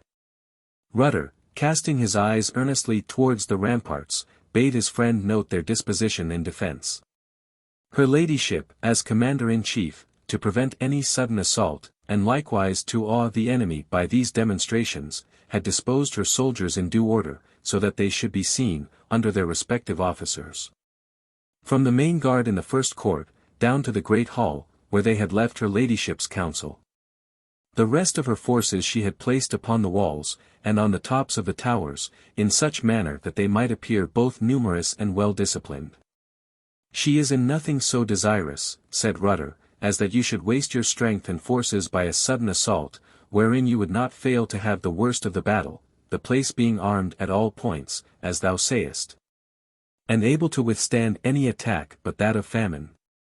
A promise of secrecy was exacted, when the wary chaplain pretended to unfold her ladyship's plans. He said there was but little provision in the place, that she was oppressed with the number of her soldiers, that she would not be able to subsist more than 14 days. And she hoped to dare them to a sudden onset, not from her own confidence to give them a repulse, but knowing that, should they continue the siege, she must inevitably be forced to surrender. The captain, after embracing his friend, and promising faithfully to maintain the secret, revealed, as Rutter intended he should, the whole of his confidential story to the enemy's council, who, giving credit to the tale, laid aside, for the present, all thoughts of an attack, and resolved to invest the place in a close and formal siege. 14 days being expired, and they, supposing her provisions were nigh spent, and the garrison reduced to the last extremity, sent another and more peremptory summons. But during this time her soldiers were training, the walls and fortifications were undergoing a thorough repair, and the cannon properly served and mounted. The fortress, too, was well stocked, and even abundantly stored with provisions, in spite of their enemies, who kept a strict watch, but failed to detect the source and manner of the supply. She was not without hope, too, of relief from the king's troops, whom she daily expected to her assistance. The besiegers finding themselves deceived, their confidence abused, and their schemes only serving to the advantage of the opposite party, orders were given and preparations made for more offensive measures, by drawing a line of circumvallation round the house. The garrison consisted of 300 men, commanded by the captains Henry Ogle, Edward Chisnall, Edward Rosthorne, William Farmer, Molyneux Ratcliffe, and Richard Fox, assisted in their consultations by William Farrington of Worden, Esq, who, for executing the commission of array, and attending her ladyship in these troubles, had suffered the seizure of all his personal estate and the sequestration of his lands. There were 150 men each night upon the watch, with the exception of 16 select marksmen out of the whole, who all day kept the towers. The besiegers' army was between 2,000 and 3,000, divided into tertias of 700 or 800 men, who watched every third day and night. They were commanded by Colonels Egerton, Ashton, Holland, Rigby, Moore, and Morgan, with their captains and lieutenants. After many warlike demonstrations, by which they hoped to intimidate the garrison, and after some days spent in fruitless endeavours to bring her ladyship, as they said, to a due sense of her condition, they sent one Captain Ashurst, a fair and civil gentleman, of good character, with fresh proposals. But Lady Derby, justly considering these frequent treaties and debates were a discouragement to her men, implying weakness and a want of confidence in her resources, replied sharply, that no one should quit the house, but that she would keep it, whilst God enabled her, against all the king's enemies. That, in brief, she would receive no more messages, but referred them to her lord, scorning their malice, and defying their assaults. As the sequel of a business often depends upon the manner of its beginning, to second and confirm this answer the next morning she ordered a sally, when Captain Farmer with 100 foot and Lieutenant K with 12 horse, their whole cavalry, went forth at different gates. Captain Farmer, determining to take them by surprise, marched up to the enemy's works without firing a shot. Then pouncing upon them suddenly in their trenches, he ordered a close and well-aimed volley, which quickly made them leave their holes in great disorder. Immediately Lieutenant K, wheeling round with his horse, took them in flank, doing great execution as they fled. There were slain of the enemy about 30 men. The spoil was 40 muskets, 1 drum, and 6 prisoners. The retreat of this little band was skilfully secured by Captain Ogle and Captain Rosthorn, so that not one of the assailants was either slain or wounded. The besiegers were much annoyed with devices, ingeniously contrived by the garrison to intimidate them, and hinder and injure their work. Hitherto they had not been able to cast up a mound for their ordnance, so harassed and occupied were they with these incessant alarms. But Rigby, on whom devolved the plan and conduct of the siege, seeing that their affairs were in no thriving condition, but that rather they were the scoff and jest of the garrison, who daily taunted them from the walls, determined at all hazards to raise his cannon. For this purpose a considerable number of the peasantry and poorer sort in the neighbourhood, and for miles round, were driven like beasts to their daily work, labouring unremittingly at the mounds and trenches. At first they were sheltered by baskets and hurdles, afterwards by a testudo, or wooden house running upon wheels and roofed with thick planks. Still many lives were lost in this desperate service. In the end they brought up one piece of cannon, amusing themselves like schoolboys at a holiday, in practising their harmless reports. The first shot struck the outer wall, but it was found proof. Afterwards they aimed higher, intending to beat down a pinnacle or turret, but this also passed without damage. The last shot, which missed entirely, went over and beyond the buildings, burrowing in a field on the other side. When they had performed this mighty feat they sounded another parley, having, as they supposed, mightily beat down the hearts of the besieged. Colonel Rigby's chaplain then appeared at the gate with a letter that Sir Thomas Fairfax had received from Lord Derby, who was now at Chester, on his return from the Isle of Man. In this epistle he desired a free and honourable passage for his lady and their children, if she so pleased, being unwilling, as he said, to expose them to the uncertain hazard of a long siege. His lordship knew not, by reason of his long absence, either how his house was provided with ammunition and sustenance, or in what condition it might be to withstand the attack. He was desirous that the garrison alone should bear the brunt, and that a defenceless woman and her children should be rescued from captivity. Her ladyship replied that she would communicate with the Earl, and if he should then continue in the same opinion, she would willingly submit to his commands. But until this, she would neither yield up the house nor abate in her hostility, but would abide by the result. Immediately she dispatched to his lordship a messenger, conveying him from the house by a well-executed sally. The attempt succeeded. But whether he was suffered to reach his destination or not we have no means of ascertaining. No answer was returned, though some days had elapsed, during which the enemy made many fruitless attempts to batter the walls. They had now mounted the whole of their artillery, including their great mortar piece, at that period looked upon as a most destructive engine, casting stones 13 inches in diameter and 80 pounds weight. Likewise grenadoes, hollow balls of iron, filled with powder, and lighted by a fusee. These were dangerous intruders, calculated to produce great alarm and annoyance, as we shall find in the sequel. The mortar was planted only about half a musket shot from the walls, southwest, on a rising ground, from whence the engineer commanded a view of the whole buildings. The work on which it stood was orbicular, with a rampart of 2 yards and a half broad above the ditch. To lessen the destructive effects of this dangerous piece of artillery, chosen men were set as guards with wet hides and woolen coverlets to quench the flame, had the enemy been skilful enough to accomplish their purpose. It being their general opinion that to burn the house would be the most effectual means of subduing and driving out the garrison. But finding their endeavours met with no prosperous return, they bethought them to cast a show of religion over these attempts at robbery and rapine, issuing out commands to all men well affected towards their success, to co-operate with them for the overthrow of the Babylonish harlot, by which term some worthy disciples of the visible church scrupled not to call the Lady of Lathom. 43. The following proclamation was sent forth from their headquarters at Ormskirk. To all ministers and parsons in Lancashire, well-wishers to our success against Lathom House. These, forasmuch as more than ordinary obstructions have from the beginning of this peasant service AGT Lathom House interposed our proceedings, and yet still remain, which cannot otherwise be removed, nor our success furthered, but only by divine assistance, it is, therefore, our desires to the ministers and other well-affected persons of this county of Lancaster, in public manner, as they shall please, to commend our case to God, that as we are appointed to the SD employment, so much tending to the settling of our peasant peace in these parts, so the Almighty would crown our weak endeavours with speedy success in the said design.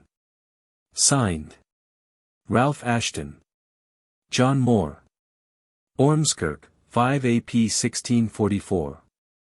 The 4 following days were, on their part, consumed in these unholy exercises. But the garrison, tired with inaction, resolved to awaken them, and turn their thoughts into a more profitable channel. On Wednesday, the 10th of April, says the MS. Journal, about 11 o'clock, Captain Farmer and Captain Molyneux Ratcliffe, Lieutenant Penkett, Lieutenant Worrell, WTH 140 soldiers, sallied out at a postern gate, beat the enemy from all the ironwork and batteries, WCH were now cast up round the house. Nailed all the iron cannon, killed about 50 men, took 60 arms, 1 colours, and 3 drums, in which ACC on, Captain Ratcliffe deserves this remembrance, that WTH 3 soldiers, the rest of his squadron being scattered WTH Exica con of the enemy. He cleared 2 sconces, and slew 7 men WTH his own hand, Lieutenant Worrell, engaging himself in another work among 50 of the enemy, bare the fury of all, till Captain Farmer relieved him, who, to the wonder of us all, came off without any dangerous wound. 44. The Sallyport was that day warded by Captain Chisnall, who with fresh men stood ready for succour of ours, had they been put to the extremity. But they bravely marched round the works, and came in ATT the great gates, where Captain Ogle WTH a petie of musketeers kept open the passage. Captain Rawstorn had the charge of the musketeers upon the walls, which he placked to the best advantage to vex the enemy in their flight. Captain Fox, by a call hours from the Eagle Tower, gave signal when to march and when to retreat, according to the motions of the enemy, which he observed at a distance. In all this service we had but 1 man mortally wounded, and we took only 1 prisoner, an officer, for intelligence. In former sallies some prisoners were taken, and by exchange released, Colonel Ashton and Rigby promising to set at liberty as many of the King's friends, then prisoners in Lancaster, Manchester, Preston, and other places proposed by her ladyship. But most unworthily they broke condicons, it suiting well with their religion neither to observe faith with God nor men. And this occasioned a greater slaughter than either her lap or the captains desired, because we were in no condicon to keep prisoners, and knew the commanders wold never release them but upon base or dishonourable terms. Though their cannon had been injured in the spiking, yet were they not rendered useless. For the same night they played a saker twice, it is said, to tell us they had cannon that wold speak though our men had endeavoured to steal up all their lips. On the 15th a grenado fell short of the house, in a walk near the chapel tower, some pieces of the shell, 2 inches thick, flew over the wall, and were gathered up by the attendants. It was a mighty achievement to fire this unwieldy engine, requiring great labor and exertion to fill up its mouth when once it had vomited forth its malice. The day after, they loaded it with stones. To their great joy, Morgan and his bombardiers beheld one of them strike within the body of the house, it being always a matter of some uncertainty where the ball might spend itself. Indeed, it was said, in derision it might be, that sometimes their guns occasioned more damage to the besiegers than to the besieged.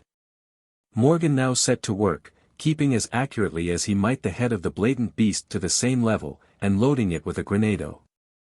When the gunner had finished his task and lighted the fusee, Morgan rubbed his hands for joy. Retiring sharply, off went the missile with an explosion that shook the whole fabric. When the smoke was gone they perceived some trifling damage in an old court, where the bomb, striking about half a yard into the earth, burst as it rose, much abated of its violence. Yet it shook down some slight buildings near, but without hurting any one, save 2 women who had their hands scorched as a memorial of their presence at the siege of Lathom.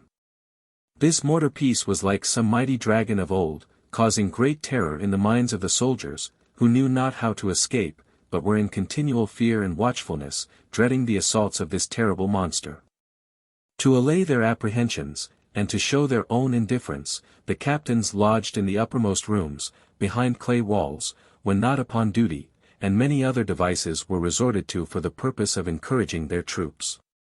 One circumstance, however, seemed to renew their courage. A gunner opposite, as he was mounting the ramparts to see the success of his shot, was slain by a marksman from one of the towers. The next day one of their cannoneers was slain through the porthole by a skilful hand, which made the enemy more cautious than formerly. Yet did they not slacken their endeavors, but fired almost incessantly. On the Saturday afternoon they played their mortar piece 5 times, and in the night twice with stones, and once with a grenado, which by the turning of the gunner fell short of the house. On Easter Monday and Tuesday Colonel Rigby must needs gratify the country people with some pastime. He had already spent upwards of £2,000, and his great pretensions were hitherto unfulfilled. Accordingly he ordered his batteries to be directed against the Eagle Tower, which, as we have before seen, stood near the centre of the buildings, and was the place where Lady Derby and the children usually lodged. "We will strike off a horn of the beast, or level one of her hills," said Rigby, as he strode forth early on that morning to the enterprise. "Which 7 towers be the 7 hills of Rome or spiritual Antichrist," said Jackson, his chaplain, who kept near his master, or rather kept his master between himself and the babble that roused his indignation. Morgan was just preparing his engines when Rigby approached, cautiously worming his way along the trenches, for the marksmen were become unmercifully expert by reason of continued practice. The match was lighted, when bounce went the shot, a 24-pounder, against the Eagle Tower.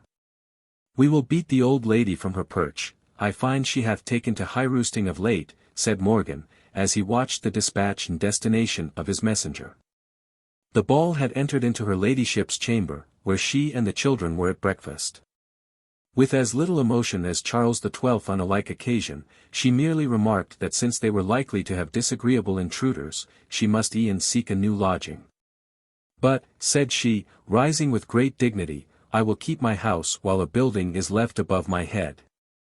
This mischievous exploit, though an occasion at the time of great triumph and exultation to the besiegers, was the main cause of their subsequent expulsion and defeat. We now propose to follow out their operations with more minuteness, tracing the consequences of this action to its final result.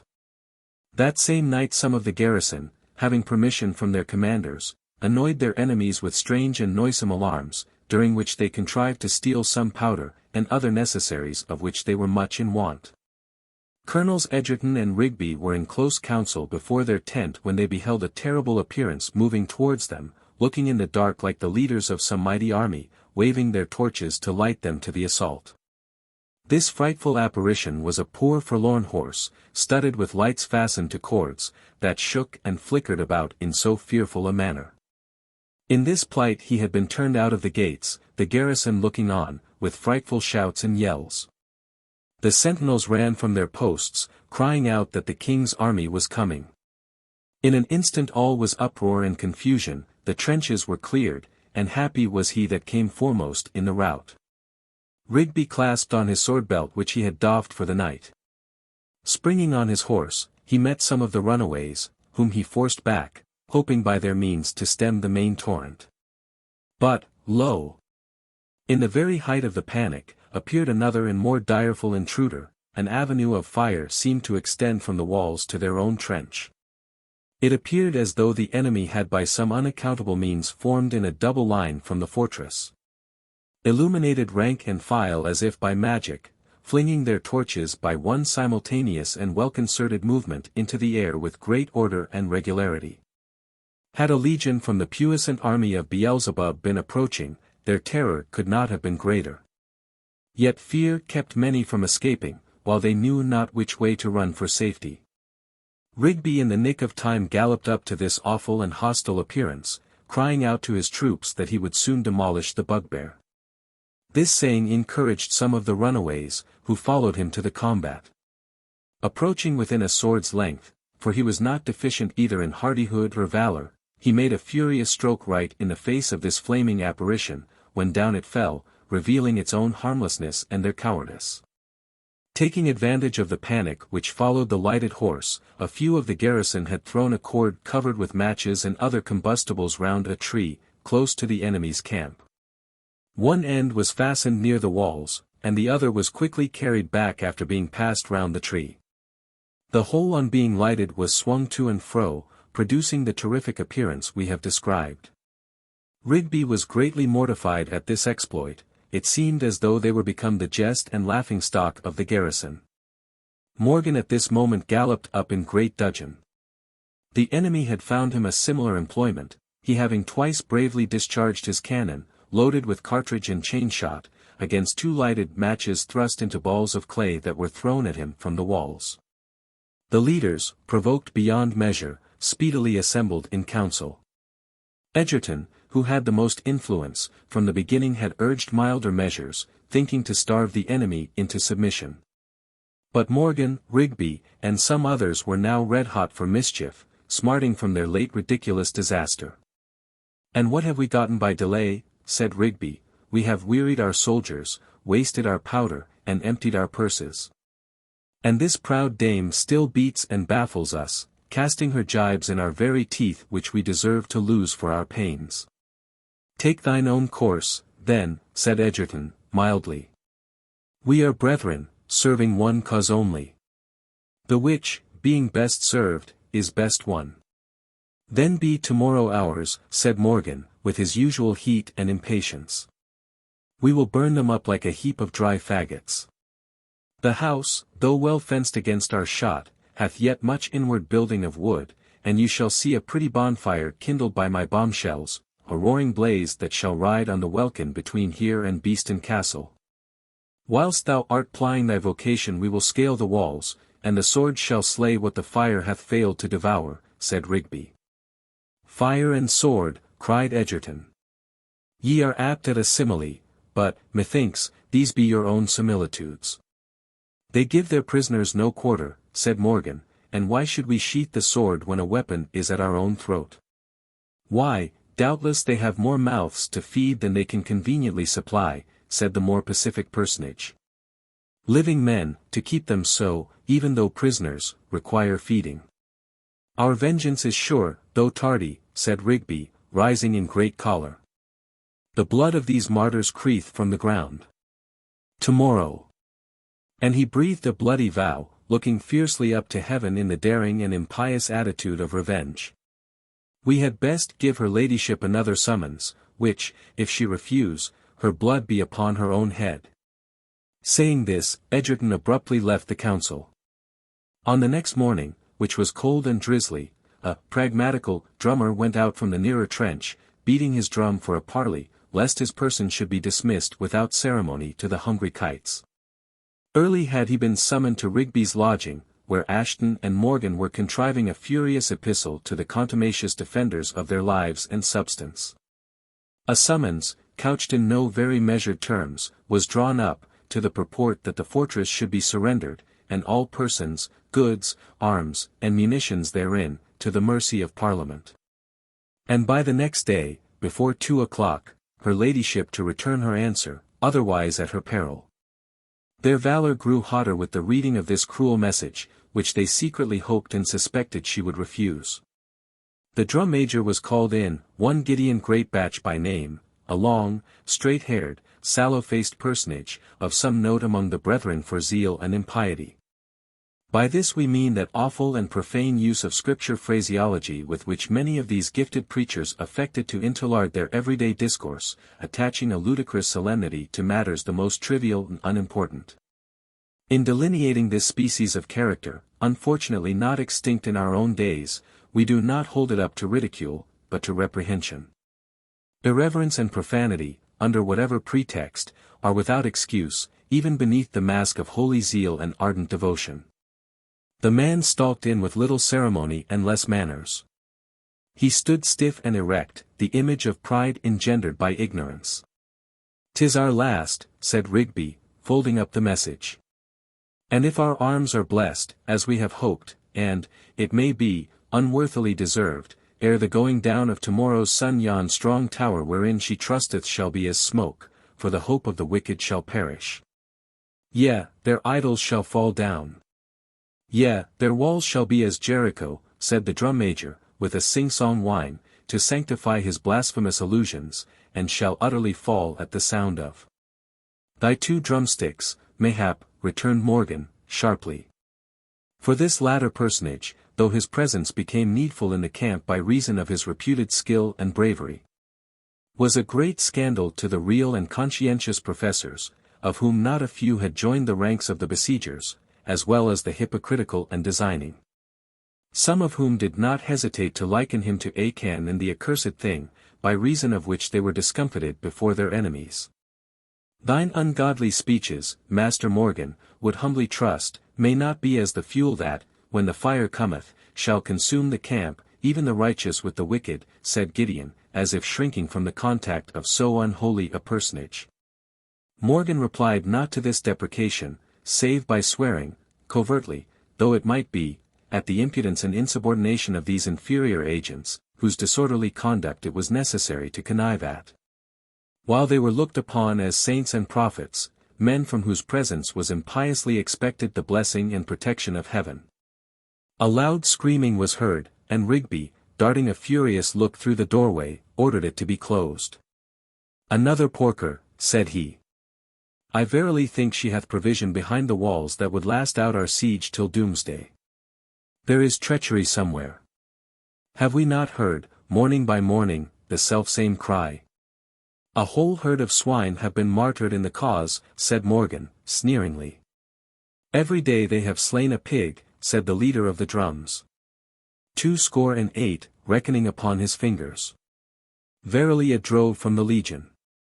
They knew not that this unfortunate swine, the only one in the garrison, was made to perform so uncomfortable a duty every morning to mislead the besiegers, and impress them with the idea of a plentiful supply within the walls. "Even the rabble about the garrison throw shives of bread into our trenches," said Morgan, "and once or twice I have thought their muskets were loaden with peas instead of pellets." "Then is our assault the more urgent," replied Rigby, "delay doth not increase her strength. Prince Rupert too, some fair morning, may jump between us and headquarters." "I have as many grenadoes," said Morgan, "as will save his highness the trouble. Were he here, I would make him dance the Flemish coranto." "The Amalekites shall ye utterly destroy," said Gideon, with a sudden indrawing of the breath, as though he were suffering the pangs and throes of possession. "Neither shall ye spare the women and the little ones nor the stuff. No, not even a kid for a burnt offering. Your eye shall not spare as Saul spare Agag, whom Samuel hewed in pieces. Keep thy counsel to light thine own courage. Yon fiery-tempered woman will not be overnice in her respect to thy vocation. Peradventure she may dangle thy carcass over the walls in defiance of our summons." Morgan would have rebuked him farther, had not Rigby hastily put the message into his hands, and bade him good speed. With inward but audible murmurs at this unholy connection, for Morgan valued not their prayers a rush, Gideon strode forth, his eyes twinkling grievously as the drizzling rime came on his face. His long ungainly figure, surmounted by a high-peaked hat, was seen cautiously stealing through the trenches. Near to the embrasure by Morgan's mortar-piece he made a sudden halt. After preparing his drum, he first beat the roll to crave attention. He then stepped upon the redoubt, drumming the usual signal for a parley. It was soon answered from the walls, and Gideon, with much ceremony and importance, arrived with his musical appendage before the gate. The requisite formalities being gone through, the drawbridge was lowered, and this parliamentary representative was speedily admitted through a little wicket into the Babylon which he abhorred. His very feet seemed in danger of defilement. He looked as if breathing the very atmosphere of pollution, but when ordered to kneel down that he might be blindfolded, his spirit rose indignantly at the command. Ye be contemners and despisers of our holy heritage. I have not bowed the knee to Baal, nor will I worship the beast or they that have his name on their foreheads. Do with me as ye list. Ye would cover mine eyes that your iniquities may be hidden. But ye shall suddenly be destroyed, and none shall deliver. A loud laugh was the answer to this denunciation. For truly it were a marvellous thing to hear an ignorant, arrogant drummer, misapply and profane the words of Holy Writ, wresting the Scriptures to their destruction, if not his own. In the outer court soldiers were playing at span-counter with silver moneys, which Gideon observing, again lifted up the voice of warning and rebuke. But destruction cometh upon them, even as upon a woman in. Peace, thou spirit of a drum-stick, cried one of them, and, as though he were playing at chuck-farthing, he threw a tester between his teeth. For the soldiers had about 50 pounds amongst them in silver coin, but it was of no use except as so many counters, which they lent one another by handfuls without telling. Sometimes one soldier had won the whole, then another. But if they had been heaps of the rarest jewels they had been of less worth than pebble-stones. Gideon's speech was marred in the delivery, thinking he had been hit with a stone, he sputtered out the offending morsel. But, seeing the coin with the king's image and superscription, he gathered it up again. This shall be to me for a prey, even a spoil, as Moses spoiled the Egyptians. Saying this Gideon thrust the king's money into his pocket, and consented to be blindfolded, as was customary, in order that he should not act the spy in his progress. He heard many gates unbarred, many sentries challenged, and the passwords demanded. Indeed the order and discipline throughout was of an excellent and well-contrived regularity. Make way for the drum. Ran along the avenues, as though he were passing through a numerous array of guards and soldiery. At length he was safely deposited in a spacious hall used as a guard-room, where his conductors delivered him to Captain Ogle, the officer in waiting that morning upon her ladyship. Being informed she was at prayers, for, as we are told, her first care was the service of God, which in sermons and solemn prayers she daily saw performed, Gideon lifted up his hands and said, Their new moons and their fasts are an abomination. He then desired to be conducted near the fire, for the double purpose of drying his threadbare red coat, and relieving his extreme length by a change of position. He had not waited long ere the signal was given for an audience. Still blindfolded, he was led by a circuitous route into a little wainscot chamber lighted by a single bay window. Here the bandage was taken from his eyes, and when the dimness had a little subsided, he beheld that heroic lady for the first time whom he had often compared, in no very moderate terms, to Jezebel, and many other names equally appropriate.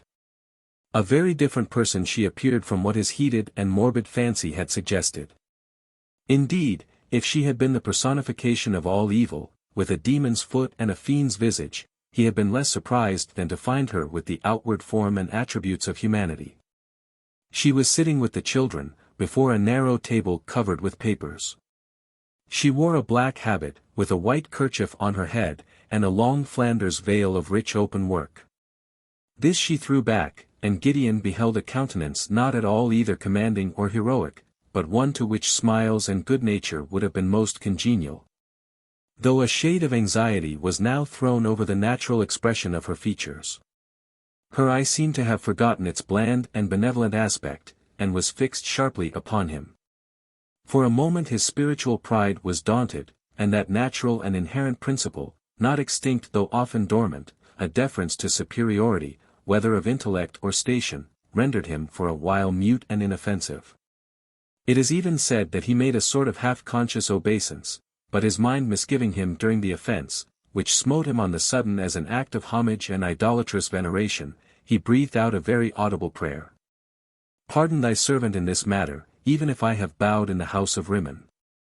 As he said this, he threw himself back, lifting his narrow eyes towards the ceiling.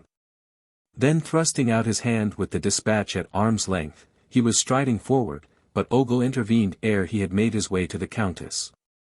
With all courtesy, friend, said he, these communications must proceed from the officer on duty. With great gallantry and respect the captain presented it to his mistress. I service and will worship, growled Gideon. 'Tis like your vain and popish idolatry in the like, through the ministry of saints, even to a woman, vain and sinful as yourselves.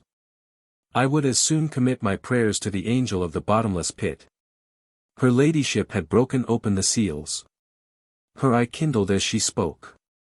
Thou hadst thy reward were we to hang thee up at the gate, yet art thou but a foolish instrument in the hands of this traitor Rigby, and we do not punish the weapon, but him that wields it. Now Gideon, finding himself moved by natural heat and choler, and mistaking this wrath for a righteous indignation, thought himself surely called upon to reprove these unrighteous ones for their iniquities. His body fell into the usual disposition for a harangue. His eyes rolled upwards, and his whole frame swung to and fro whilst the exhortation was preparing. To his great mortification, however, the lady quitted the room, leaving word for them to follow her to the hall. The preacher was greatly chagrined, when his eyes resumed their office, to find himself almost thrust out and on his way back to the guard-chamber. A number of soldiers and domestics were here assembled. Lady Derby, with her chaplain, steward, and captains, ranged on each side, stood at the higher end of the chamber. Silence was commanded, whilst she read aloud the dispatch. And this, my answer," said she, tearing the paper as she spoke, and throwing the fragments indignantly from her. "Tell that insolent rebel he shall neither have our persons, our goods, nor yet this house. When our strength and provision be spent, we shall find a fire more merciful than Rigby. And then, if the providence of God prevent it not, my goods and house shall burn in his sight, myself, children, and soldiers, rather than fall into his hands, will seal our religion and loyalty in the same flame." A loud shout burst through the assembly, who, with one general voice, cried out, "We will die for his majesty and your honor, God save the king." Gideon's countenance grew terrible, and he seemed as though suffering under some violent excitement. Lifting up his hand, he was about to thunder forth anathemas and denunciations, the dealing out of which, strange to say, most parties agree in reserving to themselves. Even men whose honesty and single-heartedness we cannot doubt, who have boldly defended our rights and liberties against religious tyranny and intolerance, have still arrogated to themselves exclusively the control of opinions and modes of belief, wielding the terrors of heaven where the arm of omnipotence can alone be felt. Their efforts futile and ineffectual, as though a feeble worm were attempting to grasp the quiver, to launch the bolt and the arrow from the skies. But Gideon's purpose was again frustrated, the impious idolaters, refusing to listen, blindfolded him before he was aware. But his spirit kindled suddenly, and he cried aloud, "Yet shut your eyes wilfully, and go blindfold to your destruction. Tomorrow these walls in which ye trust, this Egypt in whom your soul delighteth, shall be as Sodom. Brimstone and fire shall devour you, and they that flee from it shall not escape." Gideon and his threats were, however, speedily thrust out at the gates, and the answer transmitted through him was faithfully reported to the council. Though this heroic woman was not daunted, yet she saw her soldiers were, at times, dispirited, by reason of the expected succors so long delayed. The mortar piece, too, which, if it had been well managed, was sufficient to have laid the fortress in ruins, was an object of daily terror and annoyance. One of the MS journals states, 45, the little ladies had stomach to digest cannon. But the stoutest soldiers had no hearts for grenadoes, and might not they at once free themselves from the continual expectation of death? Her ladyship was well aware that inactivity is, of all things, the most dangerous and dispiriting to the soldier, who, used to the bustle and array of camps, doth fear nothing so much as a quiet home and winter quarters. It was needful that something should be done, some decisive blow struck. For, according to the historian, changes of times are the most fit for brave attempts, and delays they are dangerous, where softens and quietens draweth more danger than hazarding rashly. A hard choice either to kill or be killed. But such was their case. The Countess therefore proposed that the next morning, a little while after daybreak, they should make a sortie. And though ordnance was planted against every passage, yet that they should sally forth, and stake their all upon one desperate throw. On the April 26th, about 4 o'clock, before sunrise, the action commenced. Captain Chisnall and Captain Fox, with Lieutenants Bretarg, Penkth, Walthew, and Whorrell, were appointed for the service. Captain Ogle had the main guard to secure a retreat at the southern gate, while Rawsthorne had the charge of the sally gate to secure a retreat on the eastern side. Captain Ratcliffe had the command of the marksmen and musketeers on the walls, while Farmer, with the reserve, stood ready at the parade, to relieve any of them in case of necessity. All things being ready, Captain Chisnall and 2 lieutenants issued out at the eastern sallyport. The morning favoured their attempt, being wet and foggy, so that before he was discovered he got completely under their cannon, marching immediately upon the scouts where the enemy had planted their great gun. It cost him a light skirmish to gain the fort, at last he entered, many slain, some prisoners, and some escaping. Now by the command of that battery, the retreat being assured, Captain Fox seconds him with much bravery, beating upon their trenches from the eastern to the southwest point, till he came to the work WCH secured the mortar piece. WCH being guarded 50 men, he found sharp service, forcing his way through musket and cannon, and beating the enemy out of the sconce WTH stones, his musket, by reason of the high work, being unserviceable. After a quarter of an hour's hard service, his men got the trench and scaled the rampier, where many of the enemy fled, the rest were slain. The sconce, thus won, was made good by a squadron of musketeers, which much annoyed the enemy, attempting to come up again. The 2 main works thus obtained, the 2 captains WTHEs walked the rest of the round, whilst Mr. Broom, WTH a company of her lap servants and some fresh soldiers, had a care to level the ditch, and by a present devise. With ropes lifting the mortar piece to a low drag, by strength of men drew it into the house, Captain Ogle defending the passage AGT another company of the enemy which played upon their retreat. The like endeavour was used to gain the Eyre Greek guns. But lying beyond the ditch, and being of such bulk and weight, all our strength could not bringe them off before the whole army had fallen upon us. However, our men took time to poison all the cannon round, if anything will do the feat, Captain Rawsthorne still defending the first passé AGT some offers of the enemy to come up by the wood. It was near the conclusion of this affray, as Mr. Broom, the steward, and several of his helpers, were encompassing the great dragon which had so often vomited forth fire and smoke upon them, intending to carry it away captive, that they heard a voice from the breach below. Hold, ye uncircumcised, I will make your house desolate, and the glory thereof shall be turned into ashes. The mortar was ready charged, and they beheld Gideon, with a lighted match, springing towards them. Several of the men drew aside in dismay. But as Providence willed it, he was prevented from his purpose, the light being struck from his hand, and himself tumbled backwards into a deep and muddy ditch, extinguishing both light and life apparently together. But he arose, and would have run a tilt at them in this unsavoury condition, had he not been caught by one of his enemies, who waggishly exclaimed, "Let us yoke this great Amalekite to the gun. He'll help us well over the ditch." This goodly piece of advice was not neglected, and the unhappy Gideon, fastened between 2 yoke fellows, was dragged on by main force, the hindmost threatening to shoot him if he made any resistance. In vain did he cry out for vengeance upon them. His gods were deaf, no miracle was wrought for his deliverance. And though he would have called down fire from heaven upon his adversaries, the thunders he impiously desired died harmless on his own tongue. We again quote the words of the journal. This action continued an hour, with the loss of 2 men on our part, who, after they were mortally wounded, still fired upon the enemy, till all retreating. What number of the enemy were slain it is not easy to guess.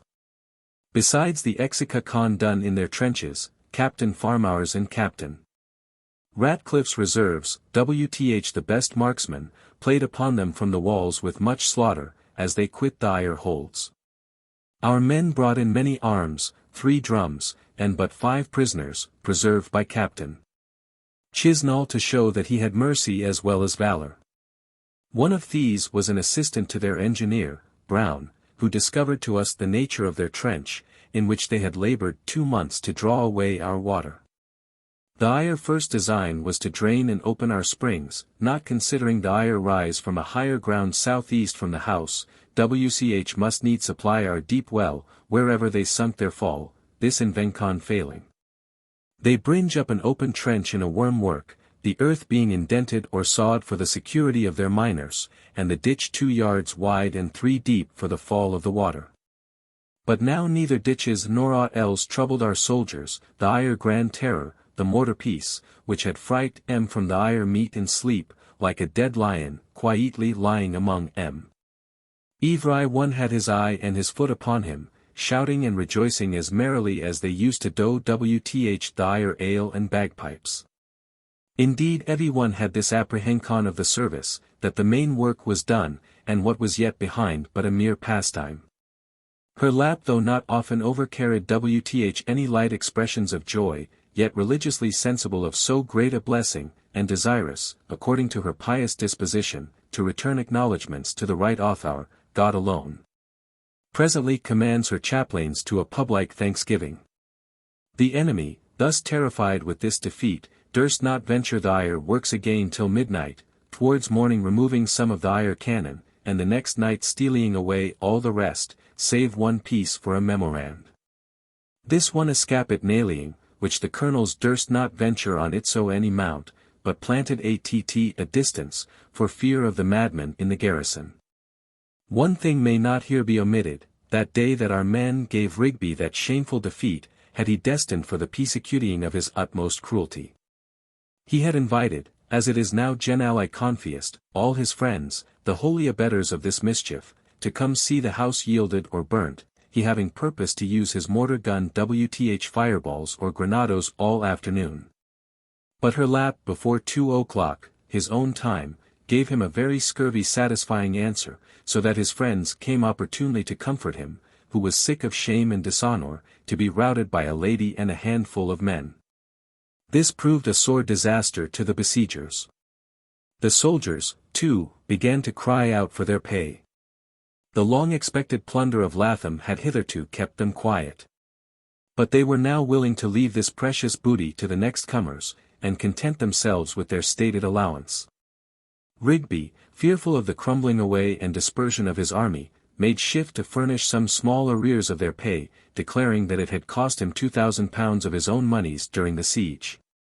But how he got such great store of gold we are not informed, save that he was once a lawyer, and a bad one.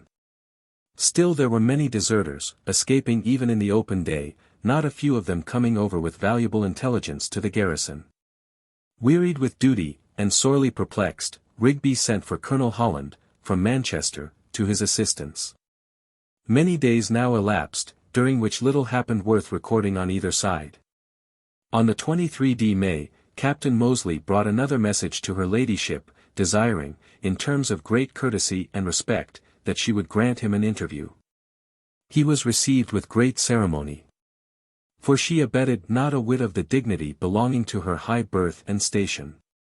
Captain Moseley, said she, having read the summons, commanding her that she should yield up the house, together with the ammunition, arms, goods, servants, children, and her own person too, submitting to the mercy of Parliament, you are, I understand, an honourable man and a soldier. He bowed with great humility. I would not receive this from any other. But, and her lip curled proudly as she spoke. Here seems a slight mistake in the wording of your message. They should rather have written cruelty and not mercy. Nay, my lady," he replied, "the mercy of Parliament. Trust me, you will not be evil entreated at their hands." "The mercies of the wicked are cruel," said she, quickly, but with great composure. "Not that I mean," she continued, "a wicked Parliament, of which body I have an honourable and reverend esteem, but wicked agents and factors, such as More and Rigby, who for the advantage of their own interests labour to turn kingdoms into blood and ruin. Besides, 'tis dangerous treating when the sword is given into the enemy's hand." "Most assuredly, madam, as our tractates on the art of war teach us, which it seems you have not studied in vain," said Moseley, bowing with an air of great deference and gallantry. "Your ladyship is commander-in-chief, we hear. My lord being absent, I am left in trust, and cannot listen to treaties without his permission. Not to dishonourable overtures, assuredly. But if we agree to your own conditions, quitting the house in the way it shall seem best to your ladyship, as was once the basis of your own propositions, I believe, it cannot in this case be a reproach or a breach of trust, but will prevent much damage, and be the saving of many lives. I will not treat without my lord's commands, Captain Moseley, and I have listened to you longer than is expedient. It is unjust to myself, and these brave defenders, that I appear in any way doubtful of their ability and courage. For their sakes, and for my own, I must end this parley." The officer bowed low at this peremptory dismissal, wishing her ladyship's resolutions were less firm or her means more ample. "I can but deliver your reply." Yet, he hesitated a while. "There be fierce and bloody men about the camp, who would lay down their own lives to compass your destruction. It is not in our power to restrain them. One of these flaming zealots is already extinguished, we have him safe under cover," said her ladyship, smiling, "in our own custody, I trow. He threatened us with all the plagues of Egypt and that of his own tongue to boot, the worst that e'er visited the garrison. One morning, an earthquake would devour us, another, we were to be visited with the destruction of Sodom. Some of our men once looked out for the coming tempest, and buffeted him well for their disappointment. He seems either malignant or insane, but in charity, of which Christian exercise he seems utterly ignorant, we suppose the latter. We have therefore made his feet fast in the stocks, from whence, I hear, he pronounces his anathemas as confidently as though he were armed with the power and thunders of the Vatican. May I crave the name of this doughty personage? We have but too many of them amongst us. Verily, 'tis your drum, by whose hands I have had a message heretofore. The chances of war have again brought him hither, but now a prisoner. Gideon Greatbatch? The same. We have heard him, with many blasphemous allusions, liken himself unto that great one among the judges of Israel, and truly he seems more fitted to wield the sword than the drumstick. Your ladyship would perhaps indulge me with an interview. It might comfort him to see one from the camp. Provided that no sinister design or advantage be lurking under this request. Yet am I speaking, I would fain hope, to a gentleman and a soldier." Moseley was conducted down a dark flight of steps, damp and slippery. The ooze and slime rendered his footing tedious and insecure. Soon he recognized the mighty voice of Gideon bellowing forth a triumphant psalm. Another stave was just commencing as the door opened, and the torch glared lurid and dismally on the iron features and grisly aspect of the captive. A pair of rude stocks, through which Gideon's long extremities protruded, stood in the middle of the dungeon. He scowled terrifically at the intruders, but suddenly resumed his exercise. "Still at thy devotions?" said Moseley. But the moody fanatic vouchsafed not to reply. "We must wait the finishing of this duty, I fear," said the captain, knowing that interruption would be useless. Silently they awaited the conclusion, when Gideon abruptly cried out. "Captain Moseley, are ye, too, cast into this den of lions? I came hither on an embassage, and I have craved this visit ere I depart." "Hast furnished my breakfast?" inquired this stalwart knight from the enchanted wood. "I think your garrison be short of victual, or my—" "Hold thy tongue, thou piece of ill-contrived impertinence," said the jailer. "We have victual and drink too. But for such as thou art, it were an ill-bestowed morsel. I marvel what can have possessed my lady to keep thee alive. The jailer drew out from his provision bag a small dark-colored loaf, which he threw at the hungry captive, who, to say the truth, had been half-starved since his imprisonment. Gideon was devouring it greedily without any further notice, when he suddenly cried out to his keeper. "Where get ye this coarse stuff? I would not say good morrow to my dog with so crusty a meal." "It was tossed over the wall," replied the jailer. "Our friends oft supply us that way with provision, captain. I picked it up as I came, and thought it was too good for thy dainty appetite." "Captain Mosley," said the hungry drummer, with great earnestness, "take this. Break it before thy brethren, and show them how vilely these Egyptian taskmasters do entreat us in the house of bondage." There was something more than usually impressive in his manner. Mosley took the loaf as requested. And the jailer, as if the object before him were beneath suspicion, exclaimed with a knowing look. "Had I not brought the manchet myself, and watched thee narrowly, I should have guessed thou hadst crammed some secret message therein to the camp. But I defy thee, or any of thy batch, to cheat old Gabriel, the rogue's butler." "Prithee, search," said Captain Mosley, drawing the loaf from his pocket. "Thou mayest, peradventure, find treachery in a tooth-mark, for oh, my troth, they be legibly written." "Nay," said Gabriel, with great self-importance, "the knave's jaws will score no ciphers. I had as lief interpret pot-hooks and ladles." The captain, again thrusting it beneath his belt, promised to show his commanders with what coarse fare and severity the prisoners were treated. "Wilt thou that I intercede for thee before the countess?" he continued. "If so be that she would remit thee of this durance." In a voice of thunder spake the incorrigible Gideon. "Intercede, I would as lief pray to the saints they should intercede with the Virgin Mary. I will rot from this perch piecemeal ere I pray to yonder ungodly woman. Yet shall I escape out of their hands, but not by mine own might, or mine own strength," said the lion-hearted captive. Leaving this indomitable Roundhead to his fate, Mosley returned to the camp, reporting the ill success of his mission. Great part of the day was spent in angry discussion, so that Mosley had nigh forgotten his message from Gideon. Yet he remembered it ere he left the council. Pulling out a coarse bannock, to the great astonishment of his auditory, he brake it, relating his interview with the captive. Near to where the prisoner had taken his last mouthful, Mosley found a bit of crumpled paper. The surprise and dismay of the assembly may be conceived after he had read the following billet. "My dearest heart, with much joy and comfort I send thee news that His Highness Prince Rupert hath gotten a great victory over the rebels at Newark.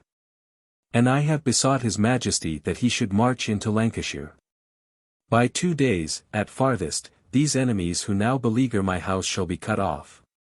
We purpose to come upon them suddenly, so that they shall be taken in their own snare. I have raised £3,000 on the jewels conveyed to me from Lathom by the last sally, which sum I purpose giving in largesse to the soldiers, that it may quicken them to thy help. My prayers and blessing for thee and the children. Thine. Derby." This secret intelligence had missed its destination. The jailer had unfortunately picked it up from where some friendly hand had thrown it, reserving the curious envelope for Gideon's breakfast, not aware of the important message it contained. But the prisoner, more wary than his keeper, when he felt the paper between his teeth, rightly judged that it was some communication of importance to his enemies, and craftily conveyed it, as we have seen, into the hands of Captain Mosley. No mean act of heroism for a starving man to wrench the food from his own jaws, a deed we might in vain look for amongst the patriots of our own day, persons who would sneer at the fanaticism, and, it may be, the sincerity of Gideon Greatbatch. Consternation was visible throughout the assembly. They had all along flattered themselves with the expectation that Prince Rupert's army was too urgently required for the relief of York, to have caused them any disturbance. And, with inward curses on the king for his humanity, secret preparations were made for raising the siege. Though ignorant of the cause, the garrison soon espied an unusual bustle in the camp. They were evidently preparing for some exploit. One of the spies brought intelligence that 2 squadrons had departed in the night, and that Colonels Moore and Ashton were on their return to Manchester. On Monday morning, the 27th of May, it was agreed that Captains Ogle and Rosthorn should make a sally. But they found the enemy had been beforehand with them, leaving the camp in the utmost terror and disorder. Intelligence now arrived that Prince Rupert had entered Lancashire by way of Stockport, where the Parliament army, under Colonels Duckenfield, Mainwaring, Buckley, and others, had suffered a total rout. The besiegers had commenced their retreat between 12 and 1 o'clock the preceding night. Thus ended the first siege of Lathom, after the place had been closely beset 4 months. During which time the garrison lost but 6 men, for in the service, and 2 by negligence and overdaring. They were, in general, supplied with provisions, her ladyship seeing the men's rations duly served. Yet were they not seldom pushed to a sally for their dinner, their friends outside, by lights and other appointed signals, directing the foragers in their operations. The enemy shot 107 cannonballs, 32 stones, and but 4 grenadoes. By their own confession near 100 barrels of gunpowder were spent, part of which was in supplies to the garrison, who often replenished their stock at the expense of the besiegers. They lost about 500 men, besides wounded and prisoners, according to their own returns. The next day Rigby, with about 3,000 men, drew up at Eccleston Green, 6 miles only from Lathom, in great uncertainty which way to march, fearful of meeting with Prince Rupert. In the end, imagining that His Highness would go through Blackburn or Lancaster to the relief of York, Rigby marched off in great haste to Bolton, then a garrison town, and well fortified. The Prince, hearing of their escape, together with Lord Derby, immediately turned their forces in this direction, determined to carry the place by assault and revenge the insults and barbarity her ladyship had endured. This resolution was terribly accomplished. 1,600 of her besiegers lay dead on the place. And 22 colours, which 3 days before flourished proudly before the house, were presented to her from His Highness by Sir Richard Crane, as a memorial of her deliverance. And a happy remembrance of God's mercy and goodness to her and her family. Raven Castle. He bargained with 2 ruffians strong, which were of furious mood, that they should take these children young, and slay them in a wood. Away then went these pretty babes, rejoicing at that tide, rejoicing with a merry mind. They should on Cockhorse ride, the children in the wood, situated amid the wild and high moorlands, at whose feet hath stood for ages the royal and ducal capital of the county palatine of Lancaster, once rose a strong border defence called Raven Castle. Its site only remains. This noble and castellated fortress now lies an almost undistinguishable heap on the barren moor. The sheep browse above it, and the herdsman makes his pillow where warriors and dames once met in chivalric pomp, and the chieftain held his feudal and barbaric court. The point on which it stood is nearly on the line of separation between the counties of York and Lancaster. From the southern declivity of the hill on the Yorkshire side springs one of the rills which fall into the Hodder, a well-known stream, held in great respect by those ambulatory gentlemen whose love of society and amusing recreations leads them to lay in a stock of patience for life in the pursuit of piscatory delights. This mountainous tract forms part of the forest of Bowland, once ranged by numerous herds of deer, and is still under the jurisdiction of a master forester, or bough-bearer, called Parker, which office has been held for centuries by a family of that name. It was in the broad and still moonlight of a spring morning, in the year 16, that 2 horsemen were ascending by a steep and difficult pass through the trough of Bolland, along the hills and almost pathless wilds of the forest. They were apparently of that dubious class called Knights of the Post, highwaymen, deer-stealers, or cattle-harriers, all and every of which occupations they occasionally followed.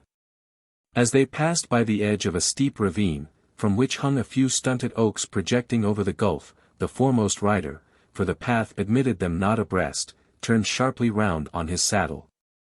"Again, didst thou not see it, Michael?" inquired he, in great alarm.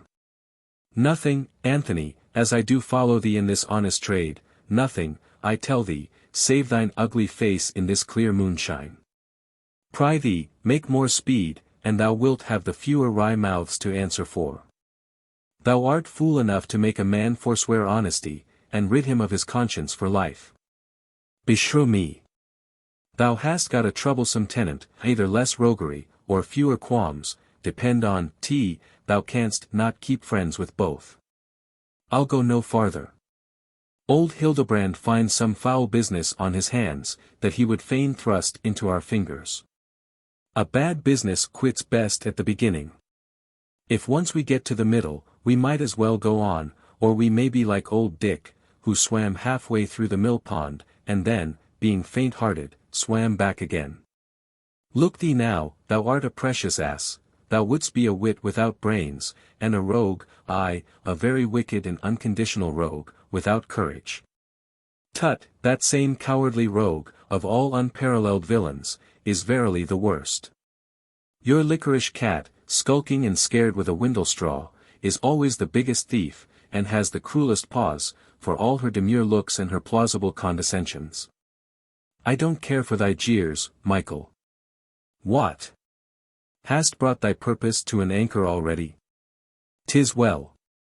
I shall on to Raven Castle with all speed, if it were only to inform one Hildebrand Wentworth of this sudden qualm. Likewise I may, peradventure, remember to tell him of another little qualm thou wast taken with, once upon a time, at the sight of a score of his fat beeves. A little bit of choice roguery played off upon him by honest Anthony of the tender conscience. Look to it, comrade, he shall know of this before thou canst convey thy cowardly carcass out of his clutches. And it be thou goest forward, mum, backward. Ha! Have I caught thee, my pretty bird? At the conclusion of this speech, with the malice of a fiend urging on his hesitating victim to the commission of some loathed act of folly and of crime, the speaker lashed on his companion's beast. And they were soon past the steepest part of the ascent, on their way to Raven Castle. Its present occupier, whom, it appears, they had befriended beforetime, in the way of their several callings, had sent for them in haste, requiring their aid, it might seem, in some business relative to their profession. For an hour or two they travelled on as fast as the nature of their track would permit. Day was just brightening in the east, when, emerging from a more than usually intricate path, they pushed through a thick archway of boughs. Suddenly a bare knoll presented itself, sloping towards a narrow rivulet. Beyond, a dark and well-fortified mansion stood before them, here and there, a turret-shaped chamber, lifting its mural crown above the rest, rose clear and erect against a glowing sky, now rapidly displacing the grey hues of the morning. The narrow battlements rose up, sharp and distinct, but black as their own grim recesses, in solemn contrast with the bright and rolling masses from behind, breaking into all the gorgeous tints that betoken a heavy and lurid atmosphere. They crossed a narrow bridge, and the clattering of their horses' hoofs were soon heard in the courtyard of the castle. So, masters, if it had not pleased your betters to have built hostels and roosting places on the road, I might have been snug in my blanket some hours ago maybe. The personage who thus accosted them was dressed in a plain leathern cap and doublet, with a pair of stout hose that would not have disgraced a burgher of the first magnitude. His short and frizzled beard was curiously twirled and pointed, we may suppose after the fashion of those regions, and his manner and appearance was that of some confidential menial belonging to the establishment. His whole demeanour had in it an air of impertinent authority, his little sharp eyes twinkled in all the plenitude of power, and peered in the faces of the travellers as they alighted to render him an unwilling salutation. We have made the best of our road, Master Geoffrey, since we left our quarters in Netherdale. But, in troth, it's a weary way, and a drouthy one into the bargain. I have not wet even the tip of this poor beast's nose since we started. Go to. And the beasts be cared for, thine own muzzle may take its chance of a swill. Willie, see to the horses. Now for business. Master has been waiting for you these 3 hours, make what excuse you may. Hi-ho. My old skull will leak out my brains soon with these upsittings. Taking a small lamp from a recess, he commanded the strangers to follow. A wide staircase led to the gallery, from whence a number of low doors communicated with the chambers or dormitories. Entering a passage from an obscure corner, they ascended a winding stair. The huge and terrific spars of the intruders struck with a shrill clank on the narrow steps, mingled with the grumblings of Master Geoffrey Hardpiece. A continual muttering was heard from the latter, by way of running accompaniment to the directions which, ever and anon, he found it needful to set forth. There, an ass, a very ass. Keep thy face from the wall, I tell thee, and lift up thy great leathern hoofs. Then came another series of murmurings, mingled with confused and rambling sentences. This stair is like old Giles's horn, it's long a-winding. Now, thy spurs, is it? Aroint thee, knave, thou art like to frighten the children with their clattering. They are up, and ready for their trip. Alice will stitch a pillow to your pummels, and they'll ride bravely, the pretty dears. Stop there, I tell ye, I'll just say that you wait his pleasure, and return. Old Hardpiece tapped gently at a small door, it was opened hastily. And a few moments only elapsed ere Master Geoffrey's cunning face was cautiously extended out of the narrow opening. He beckoned to his companions, and at once ushered them into a low chamber. A lamp, half extinguished, stood on the floor. The walls were nearly bare, and streaked in various colors by the moisture filtering from the roof. A curiously carved oak table, and 2 or 3 stone benches comprised the furniture of the apartment. A few rusty swords, with 2 large pistols nearly falling from their holsters, hung from the wall. In one corner, reposing in decayed dignity, were seen some halberds, with several unmatched pairs of mildewed boots. Near to the window, or rather loophole, heaped up in dust and disorder, lay a score or 2 of rusty helmets, their grim appurtenances mostly broken and disjointed. Pacing to and fro in this audience chamber appeared a figure of about the middle size, attired in a loose open garment.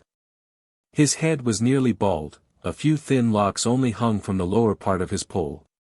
And yet his age was not so far advanced as the scanty covering of his forehead might seem to intimate. He paused not as they entered, but during the greater part of the succeeding interview persevered in the same restless and abrupt gait, as though repose were anguish, and it was only by a continued change of position that he could soothe the rising perturbation of his spirit. Is this your haste, when my commands are most urgent?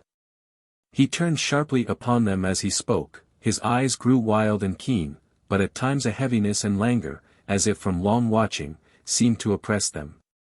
We could not, Michael was stammering out an apology, when thus interrupted. Enough. I know what thou wouldst say. Let thy comrade remain below. Geoffrey, conduct him to the refectory, Michael abides here. Haste, and let refreshments be prepared. What was the purport of the conversation that ensued may be surmised from the following history. Old Hardpiece, grumbling the greater part of the way, led his companion through a labyrinth of stairs and passages to a small room, where a huge flagon of ale, with cold beef and other substantial articles for breakfast, were about being displayed. Anthony, nothing loath, threw aside his cap, and unbraced his girdle, for the more capacious disposal of such savoury and delicious viands. A heavy pull at the tankard again brought out Master Geoffrey's deep-mouthed oratory. Anthony's tongue grew more nimble as his appetite waxed less vigorous. He asked many questions about the business which required their presence at Raven Castle in such haste. The orphan children of Sir Henry Fairfax are to be conveyed to some place of concealment for a short period. Master says he has had intimation of a design on the part of the late Sir Henry's friends to seize them perforce. Which act of violence Hildebrand Wentworth, being left as their sole guardian, will make all haste to prevent. The children of the late Sir Harry Fairfax who was killed in the wars, inquired Anthony. Aye. Poor things. Since their mother drowned herself. Old Hardpiece here looked round, as though fearing some intrusion. He continued in an undertone. Goody Shelton says she walks in the forest. And that her wraith so frightened Humphrey's horse that it would not budge a straw's breadth, just beside the great oak in the broad holm, before you get into the forest on the other side toward Sledburn. Anthony was, at this precise moment, cramming the last visible remains of a goose pie into the same place where he had before deposited half the good things on the table, anointing his beard with their savory outskirts. When suddenly his chin dropped, his face assumed a sort of neutral tinge, and his whole form appeared to grow stiff with terror. He made several efforts to speak, but the following words only could be distinguished. "I was sure it would be a ghost." "What, a ghost, where?" anxiously inquired Geoffrey. "Just by the great oak in the broad holm, on the other side of the forest." "What was it like?" "I cannot tell," and Michael pretended he did not see it. "Thou canst surely show the appearance it put on." "Something, as it might be, like unto a woman, crossed our path twice, and within a stone's throw." "O Master Geoffrey, we be dead men." Another groan here interrupted their discourse. Master Hardpiece muttered some unintelligible prayers, putting on a face of great solemnity. Several minutes elapsed, while the following exclamations rapidly succeeded each other. "A ghost, save us, a very ghost. I'll not to Sledburn again without help. Another draught, Anthony, a stiffener to thy courage, mayhap. It's now daylight, though," said he, looking through the casement, "and most of us fear only what may be felt, in the daytime at any rate." Anthony took the cup, and, apparently without being aware, drank off the contents. He was much invigorated by the draught which seemed to invest him with new courage. Partly from the recollection that a long daylight would intervene between the beginning and the end of his journey, and partly because of the sudden rush of spirits to his brain. He arose, and assuming a posture more erect, planted his cap in a becoming attitude, whilst Geoffrey was putting aside the empty vessels into a sort of large wooden chalice, for the purpose of a more convenient removal. Light footsteps were now heard bounding along the passage, and the door was suddenly burst open by two rosy-cheeked children, the elder a boy of some 4 or 5 years' growth, and his sister scarcely a 12-month younger. Master Geoffrey," lisped one laughing urchin, "hide me, there is Alice, she'll not let me go. We are to ride on 2 great horses, and I shall have a sword, and Sister Julia a coach." Here Nurse Alice made her appearance. She had been weeping, tears and entreaties were vain. She asked permission to accompany them, but with a frown Hildebrand Wentworth had chidden her from his presence. Since the loss of her mother, and almost from the time that news had arrived of their father's death, which happened a little while before the birth of Julia, she had borne a mother's part to her little charge. And had it been allowed her, she would gladly have served them without reward. Fearful of leaving them, she had followed hastily into the room. With a searching glance she eyed the stranger for a while. Then suddenly turning to the children, she addressed them with great seriousness and affection. "Harry, you have not repeated your prayer this morning. Do you think God will take care of you today, if you ask him not?" Here the rebuked boy grew silent, and with a suffused face, ran to his nurse. Whilst in her lap, he poured out his morning orison. It was a simple but affecting request. Julia knelt also, and Alice, laying a hand on each, blessed the children. "God of their fathers, I commit them to thy care." She could say no more, loud sobs checked her utterance, but leaning over these little ones, she convulsively clasped them in her embrace. Old Hardpiece grew unusually busy about matters of no importance, and the hard-featured trooper was seen to brush his brows, as though some unpleasant suspicions had crossed his brain. He raised his arm as he gazed on the children, muttering as he clenched his hand, "If he dare." He then carelessly examined his sword, returning it quickly into its sheath, as the weeping Alice drew away the children to her own apartment. Old Geoffrey now grew more talkative. Leaning his chin upon his hand, and his elbow on the table, he thus proceeded. "It's 4 long years come Street Barnabas since Sir Harry's death, and my lady, rest her soul, went melancholy soon after. Everything was bequeathed in trust to my master, Hildebrand Wentworth, a great friend of Sir Harry's, and his secretary or purse-bearer, I forget which, no matter, all the property, I say, was left in trust for Sir Harry's wife and children. Hildebrand brought a will from Sir Harry to this effect, and poor Lady Fairfax never looked up afterwards. She moped about, and would see nobody, and then it was they said she was out of her wits. It was not long before her headgear and mantle were found by the riverside just below the old bridge you crossed, but her body never. Here the entrance of Michael cut short the old man's discourse. Belike thou hast not lacked a cup of warm sack, and a way posset with my master in the west turret, scoffingly cried Master Geoffrey. Michael looked surly as he replied. Old Gebergen, let us have a draught of thy best, a stirrup cup. Breakfast I have settled with above stairs. Marry take your swill, Mr. Saucypate, tartly replied Geoffrey. And so, because you have eaten and drunk with my master, it is old Gebergen. Else had it been good Master Hardpiece, or, if you will, Master Geoffrey. Out upon such carrion, say I, that think themselves live meat when they are but fly-blown. Old Geoffrey, said Michael, coolly, will settle our rank at a more convenient opportunity. Just now I'll thank thee for the flagon. It's in the cupboard, growled Hardpiece. Verily these arms would tingle. But I am old, and that same Michael but a sorry brute, no beating would mend him. An ass of most vicious propensities, he will bite forwards and kick backwards. Friends get the benefit of his teeth, and foes the favor of his heels. Thus did the old man console himself for the rudeness he could not restrain. It was not long ere a summons hurried them to the courtyard. They found their beasts equipped and ready to depart. Harry and Julia looking joyously on, vastly diverted with the horses' accoutrements. Hildebrand stood by the gateway, looking moody and anxious for their departure. Alice, full of sorrow, attended with some refreshments which were stowed into the wallet. The journey was but short, and an hour's ride that fine morning, Michael said, would bring them to their destination. Hildebrand forbade him to mention the place where he wished to conceal the children, lest it should be known to their iniquitous relatives. Each horseman, with a child mounted before him, slowly passed the outer court, at the entrance of which Alice disappeared. The iron tramp of the steeds rang shrilly from underneath the arched gateway. Hildebrand stood by the platform. He bade them good speed.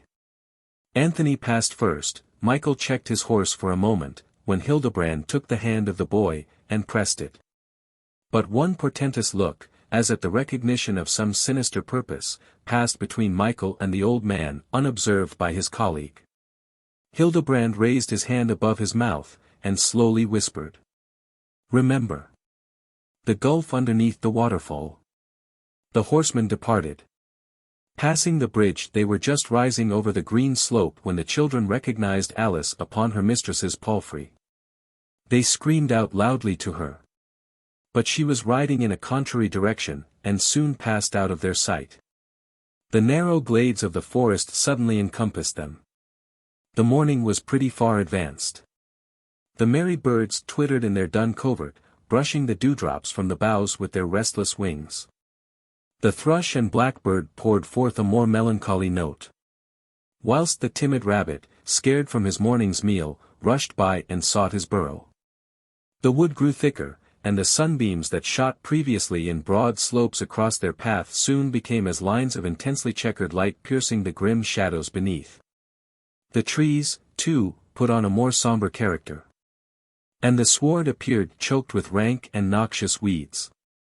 It seemed a path rarely trod, and only to be recognized by occasional openings through the underwood. They traveled for some hours.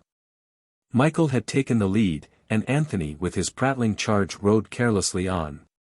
Looking round, the latter suddenly checked his horse. A momentary alarm overspread his features as he cried. Michael, you have surely mistaken the path. An hour's ride should have brought us to the end of our journey, and our beasts have been footing it on since morning. Heed not, comrade. Thou wilt soon find we have the right track before us. We shall be through the wood presently. Why, this is the road to Ingleton, if I mistake not. I hear the roar of the Greta. Right, we shall be on our road to the old castle shortly. They travelled on more silently than before, until the brawling of the torrent they had heard for some time increased with rapid intensity. The road now widening, Anthony spurred on his beast by the side of his companion, who slackened his pace to afford an opportunity for further parley. Whither are we bound? Inquired Anthony. Where the children will be well cared for.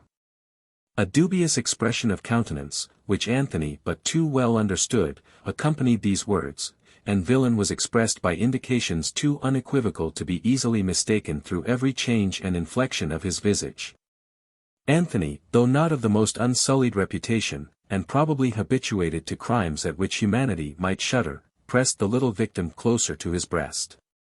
The prattle of the babe had won his heart, and the morning scene with Alice had softened his spirit so that he could have wept when he thought of the remorseless nature of his comrade, to whose care the children were entrusted. The roar of the torrent grew louder. Suddenly they entered upon a sort of irregular amphitheatre, woods rising above each other to the very summit of the hills by which they were surrounded. A swollen waterfall was visible, below which a bare and flattened trunk, whose boughs had apparently been but just lopped, was thrown across the torrent. A ruined keep or dungeon was seen above a line of dark firs, crowning the summit of a steep crag that rose abruptly from the river. "This is our halfway house," said Michael, pointing to the grim fortress. "The children are tired, and have need of refreshment. Tarry here with the horses whilst I carry them over the bridge." "We have refreshments in the wallet, what need we to loiter yonder?" replied Anthony, eyeing the other with an expression of distrust. "The children want rest," said Michael, "and we shall there find shelter from the heat." "If rest be needful," was the reply, "surely this dry sward and these overhanging leaves will afford both rest and shelter." "The children are in my keeping," said Michael, fiercely, "and I am not to account with thee for my proceedings. Alight, and give me the child." "I will not, Michael, I have watched thee, and I know that thou art a villain." I have weapons too, comrade." Fast and furious grew the combat, during which the terrified children made the woods echo with their shrieks. The result was not long doubtful. Michael soon proved himself the better swordsman. And his antagonist, stumbling from fatigue, broke his own weapon in the fall. Defenseless and exposed, the uplifted sword of his adversary was raised for his destruction, when suddenly the arm of the ruffian was arrested, the weapon snatched from his grasp. And a female figure habited in a dark and coarse vestment stood between the combatants. Her brow was bare, and her dark full eye beamed on them with a look of pity and of anger. Her naturally pale cheek was flushed, but it betrayed not the agitation she endured. Erect and unbending she stood before them, and the quailing miscreant crouched at her feet. "Away to thy master, thy blood, too worthless even for thine own steel." She hurled away the weapon as she spoke. Burning with revenge at his late defeat, Anthony flew after the falling brand. Seizing it, he renewed the attack. Michael fled towards the bridge. With the bound of a bereaved tiger, Anthony sprung upon his prey. Just where the root of the trunk rested on the bank they closed, after a desperate lunge parried by the unprotected arm of Michael. It was disabled, but he still clung to his enemy. Anthony strove to disengage himself. But the other, aware that life or death depended on the issue of that struggle, hung on him with a convulsive tightness that rendered the advantage he had gained of no avail. The sword was useless. Anthony threw it into the boiling gulf at his feet. Both hands being now free, whilst one arm of his opponent hung powerless and bleeding at his side, he had greatly the advantage. He wrenched the other arm of Michael from its hold, lifted him from his narrow footing place, and with a malignant shout of triumph shook him over the abyss. One startling plunge, and the wretch sank in the rolling waters. An agonizing yell, and but one, escaped him, as he hung quivering over that yawning portal to eternity. The next cry was choked by the seethe of the boiling foam. The waves whirled him round for a moment like some huge leviathan tossing its prey. He sank into its gorge, and the insatiate gulf swallowed him up forever. Anthony drew back. He turned from the horrid scene, with some yet lingering tokens of compunction, in the expectation of rejoining his companions. But in vain, the babes and his deliverer had disappeared. Hildebrand Wentworth had passed the remainder of that day in his own chamber. It was a dark lone room, leading out of the turret we have before described.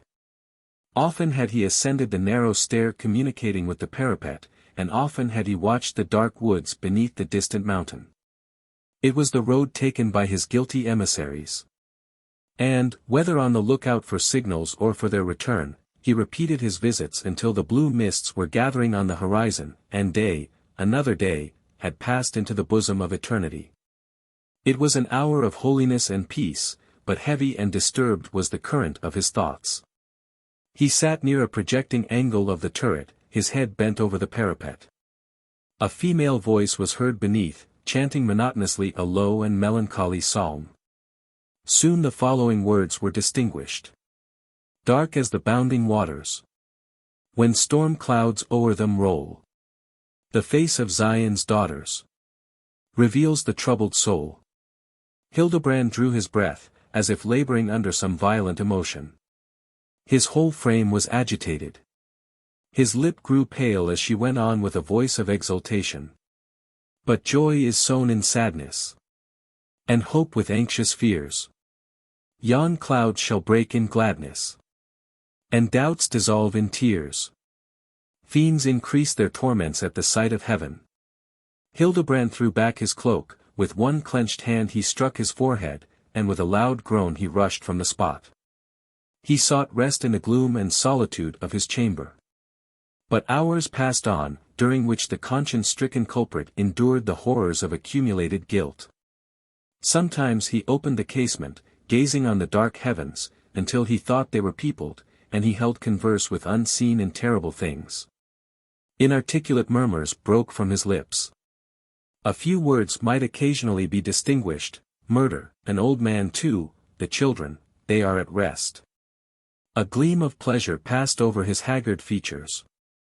I am now, looking round, now master of all. All? Breathed a low voice in the chamber. The cringing wretch was speechless.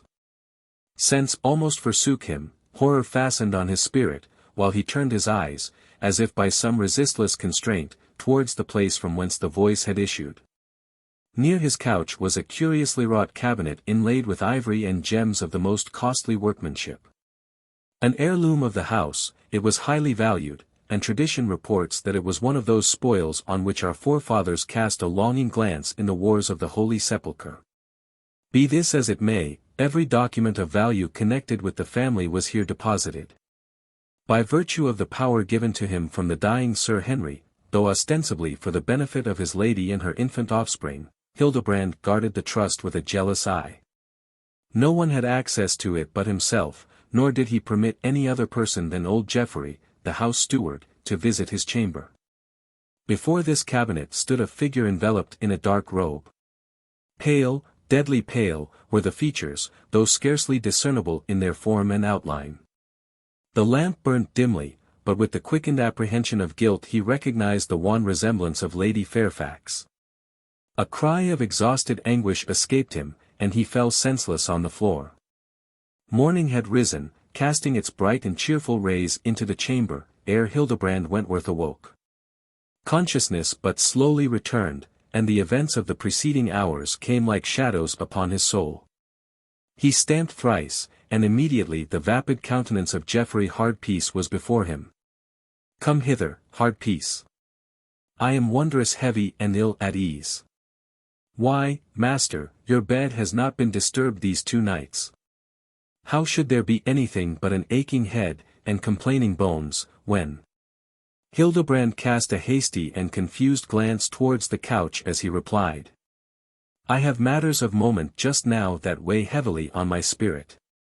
I cannot. Here was a short pause, he continued, with a slow and tremulous accent. I hope the children are safe. Why, master, said Geoffrey, you have sent them out of harm's way, I hope. But, I know not what ails me, an uneasy night of it I have had about them. What hast thou seen? Eagerly demanded Hildebrand. Seen? I have seen nothing, but I have been haunted at all quarters by a vast crowd of vexatious busy dreams, about cutthroats and murderers. Who says murderer? I will have thee in the stocks. Hildebrand attempted to lay hold on him as he spoke. But, accustomed to these outbreaks of temper, Master Hardpeace merely stepped on one side, still maintaining his usual forward and self-sufficient demeanor. Mr. Hildebrand Wentworth, when an old servant. Peace! Interrupted his master, I am chafed beyond endurance. He struck his forehead violently, but suddenly recollecting himself, he seized Geoffrey by the arm. "What sawest thou last night, knave?" "Only dreams, master, but—" "Say on, what makes thee hesitate?" "A messenger arrived last night." "A messenger, from whence?" eagerly demanded Hildebrand. "Unluckily," said Geoffrey, "it was shortly after you had retired for the night. I durst not then trouble you with the message. Marry, it's not the sort of news one likes to be in a hurry to tell. Go on, varlet." "Why," continued the provoking simpleton, looking as if he had to reveal unpleasant tidings, and drawing back as he spoke, "the bearer is in the train of some herald or pursuivant, come from o'er sea to our court. About exchange of prisoners and the like. This man has a message from Sir Henry Fairfax." "He lies. I'll have his tongue bored," furiously cried Hildebrand. "Nay, but listen, he says Sir Henry, whom we all thought dead, is now alive, and a prisoner in some ugly old German fortress." During this recital the astonished Hildebrand clenched his hands, with a look of awful and impotent rage. Hardpiece continued. "This coxcomb says he was sent specially by Sir Henry to obtain from you some papers of great moment, which will ensure his immediate release. He bears Sir Henry's signet, and the knave hath no lack of assurance. Has this fellow had any communication with the menials, Geoffrey, or hast thou done me the service to keep him and his message to thyself?" anxiously inquired Hildebrand. "Why, as touching that, Alice, somehow or other, for these women are always looking to anybody's business but their own, wormed out his message in part, before I was aware of her drift. Alice, again has that viper crossed my path. Bid the messenger attend." When Geoffrey returned he was followed by a short, muscular-looking personage, attired in a foreign garb. A military cloak, and slouched hat, garnished with a broad band and feather, gave him altogether an air of importance which his bare exterior had not sustained. On entering he made a slight obeisance. Hildebrand watched his bearing, as if he would have searched him to the heart's core. Not in the least disconcerted, the soldier threw himself on a seat. Preliminaries were waived by this unceremonious guest, who, speaking evidently in a foreign accent, began the interrogatory as follows. "You were the private secretary of Sir Henry Fairfax?" "I was," briefly replied Hildebrand. "Know you this signet?" "I do," again he sullenly answered. "It was given into my keeping," said the stranger, "as a token whereby Hildebrand Wentworth should, in the due exercise of his fealty and trust, commit to my charge certain documents that shall immediately be set forth. But first, and briefly, it may be needful to relate the manner in which Sir Henry recovered after your departure. On the day following the skirmish, wherein Sir Henry was supposed to be mortally wounded, he gave unto you, as his most valued and bosom friend, those solemn credentials, by which, as a dying man, he invested you with full powers to proceed to England, as the sole guardian and protector of his beloved wife and their infant offspring. The goods and effects of which he died the possessor were vested in your name, I believe, in trust for her benefit and the surviving children. I think I am right in this. In case of her death, though, I believe the property became yours. It did. Such was the nature of the wound that his physicians believed a few hours only could intervene before his dissolution. He urged your immediate departure. Shortly afterwards the whole camp equipage, together with the sick and wounded, fell into the hands of his enemies. Driven off to a considerable distance up the Rhine at full speed, and without any other comforts or necessaries than what his captors could supply, his wounds bleeding afresh, and every limb racked with pain. To the astonishment of all he speedily recovered. And from that time he has remained a close prisoner in the fortress. Not receiving any tidings from his native shores, he knows not his loss. Yesternight only I heard of Lady Fairfax's most lamentable decease. In a cartel lately arrived for negotiating an exchange of prisoners, Sir Henry sends by me, secretly, as one of the envoys, a requisition for the papers I have before mentioned. His name, by some mistake, perhaps, not being included in the lists for exchange, has induced him so to act. The credentials, which he will thus be enabled through me to present, will doubtless accomplish his release, and restore him to his family and to his home. They are papers of great moment, and will set forth claims which cannot be overlooked. And I have most minute and special instructions to get them laid before the council. Where are these precious documents deposited? Said Hildebrand. An eastern cabinet of choice and costly workmanship, containing other records of great value, stands in Sir Henry's private chamber. The envoy looked round, and his eyes rested on the cabinet. The outer doors being opened, there are seen 2 ranges of drawers, with their separate mountings and compartments, each containing materials of greater or less moment. Sir Henry was minute in his directions, lest his lady might be sent. And the innermost secrets of this goodly tabernacle not being known, save to themselves, the object of my visit might be retarded.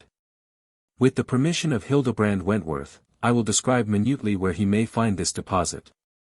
Hildebrand slightly moved his head, and the speaker continued. From Sir Henry's description, and the tracings which he drew on the floor of his cell, I should conceive that this room contains the object of our search. I will recount the memoranda that I made, lest memory should be unfaithful. When the 3rd cover is unclosed, in the lowest part of the recess on the right hand, beneath a sliding panel, is a spring, on touching which the whole flies back, and discovers a rare device, beautifully wrought in arabesque relief. So far, in all likelihood, you being his confidential secretary, have beheld.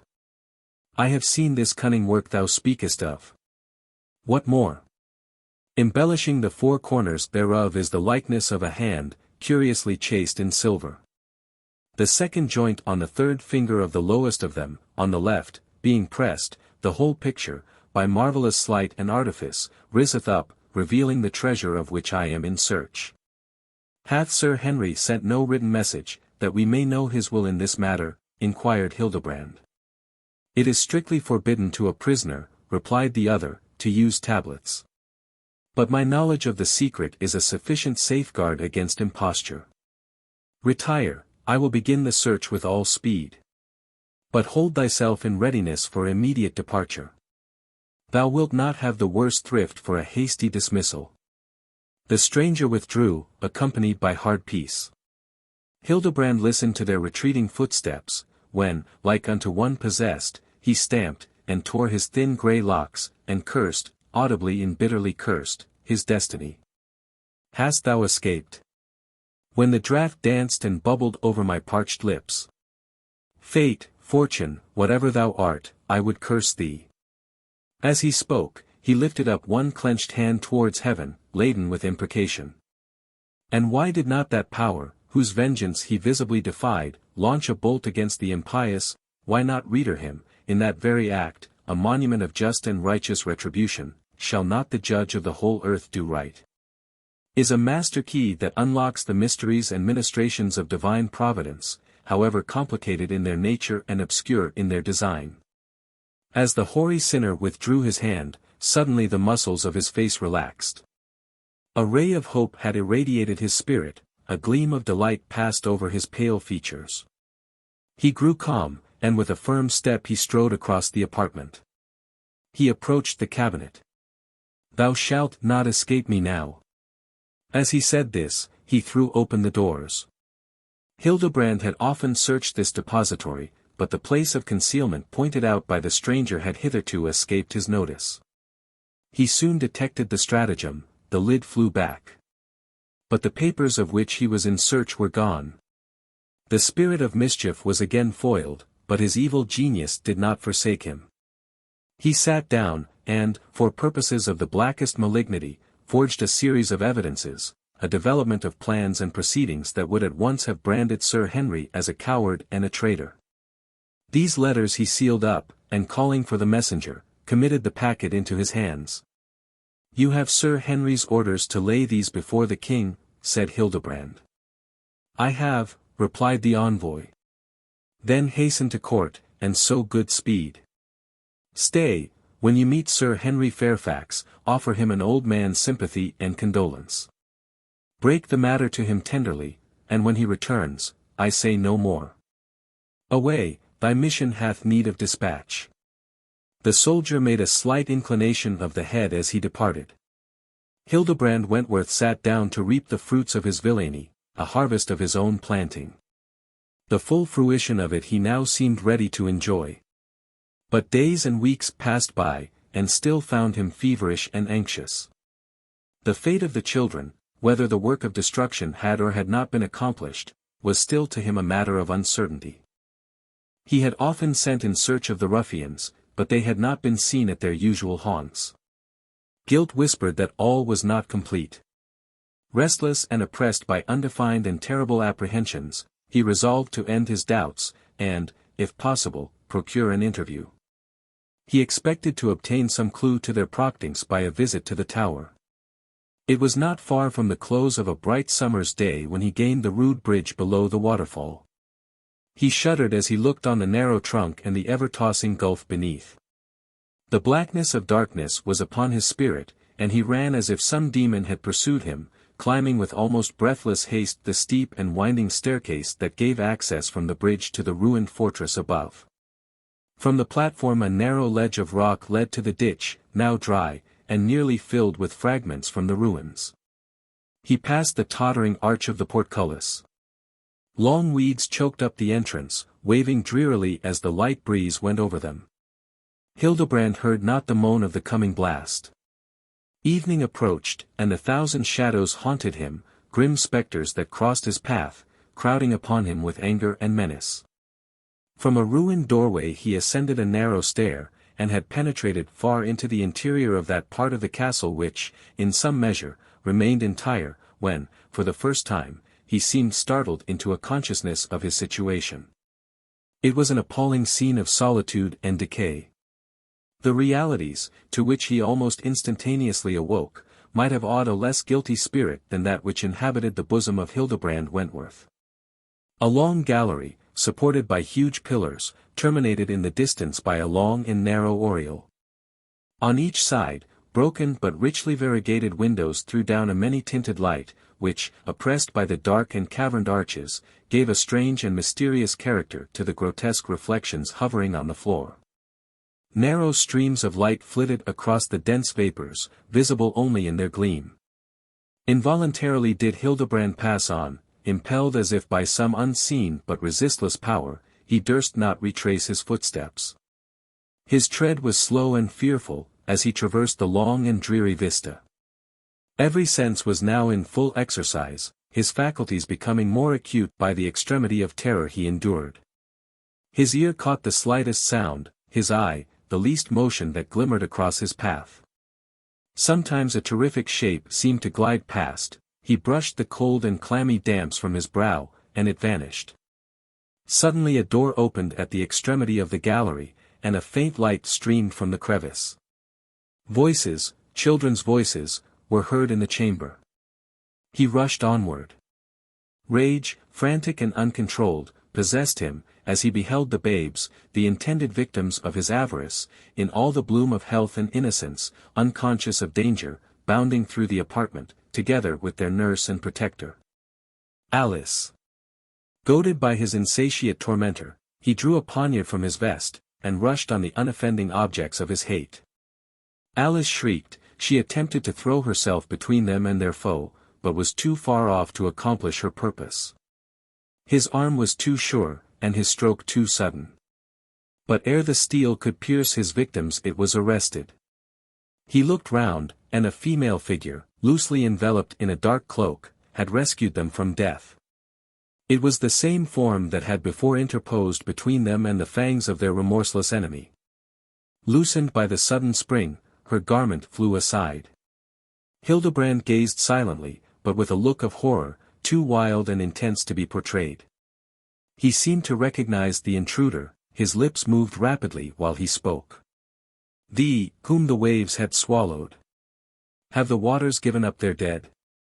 He faintly exclaimed, almost gasping for utterance. "Monster!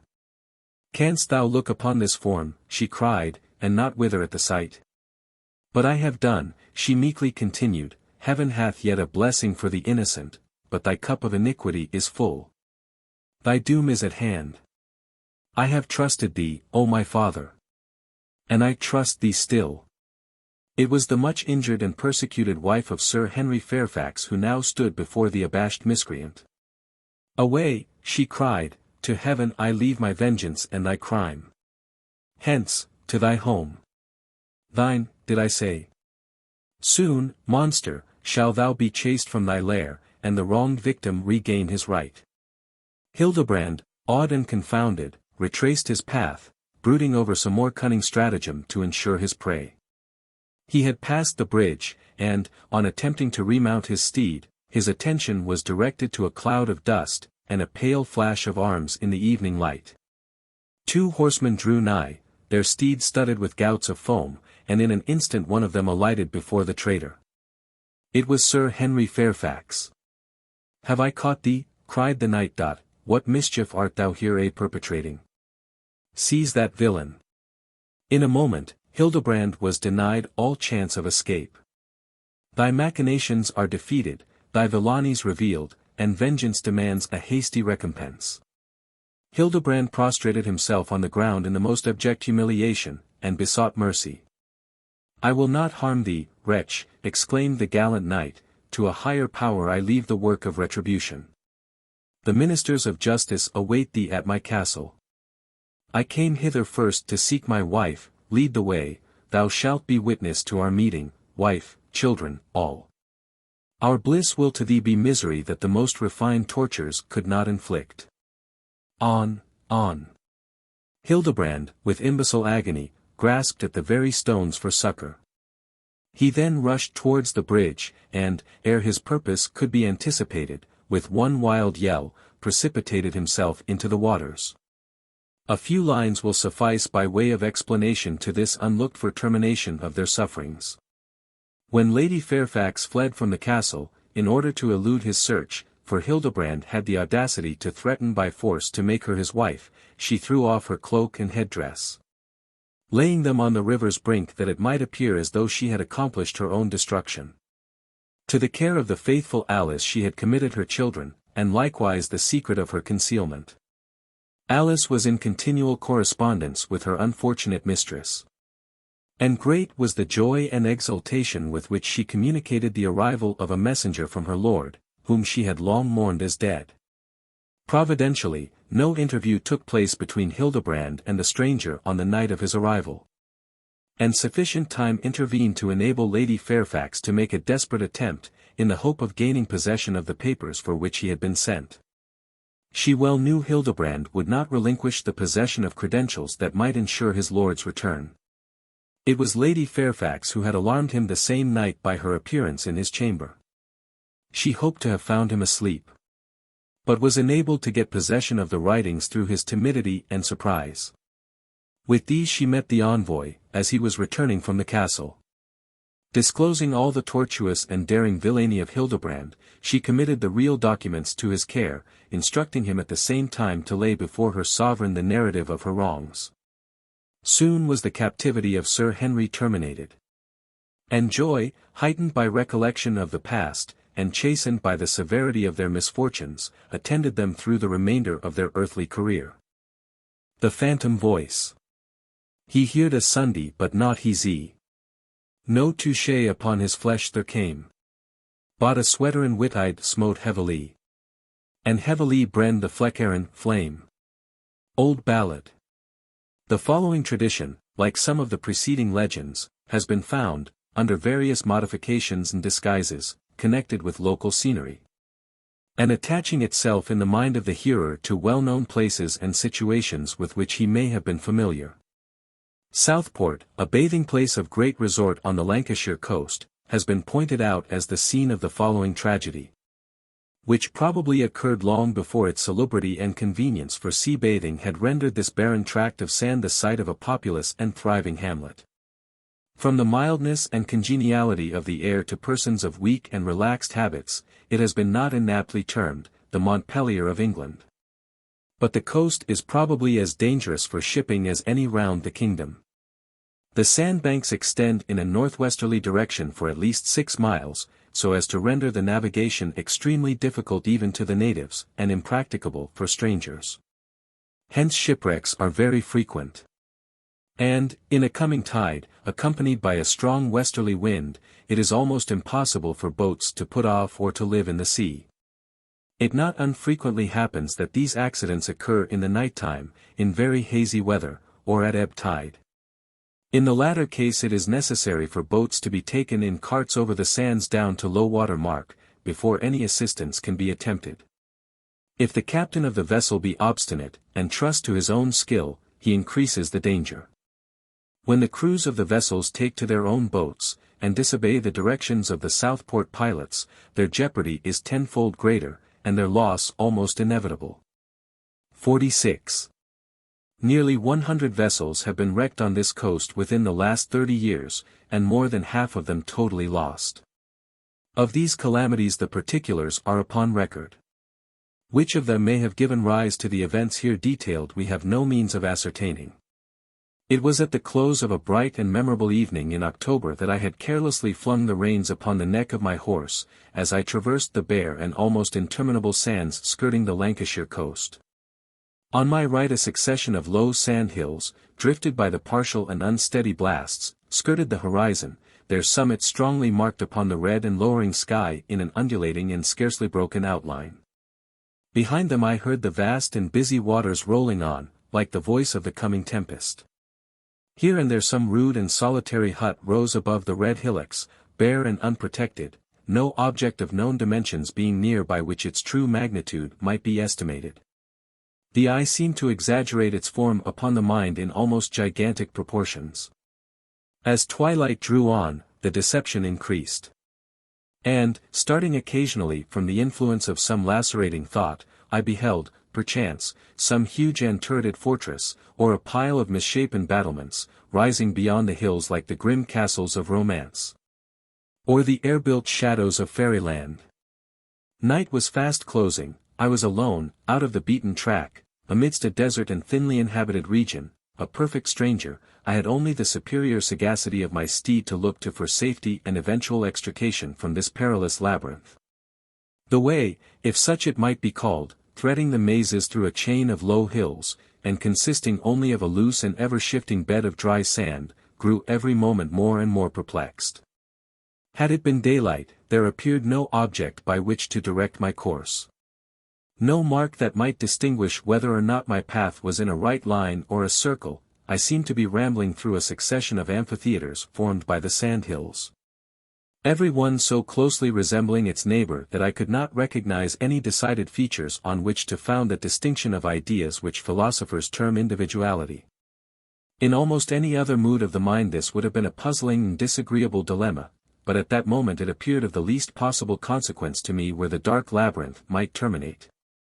Striving to escape from thought, from recollection, the wild and cheerless monotony of my path seemed to convey a desperate stillness to the mind, to quench in some measure the fiery outburst of my spirit. It was but a deceitful, calm, the deadening lull of spent anguish. I awoke to a keener sense of misery, from which there was no escape. But it was not to lament over my own griefs that I commenced my story. Let the dust of oblivion cover them. I would not pain another by the recital.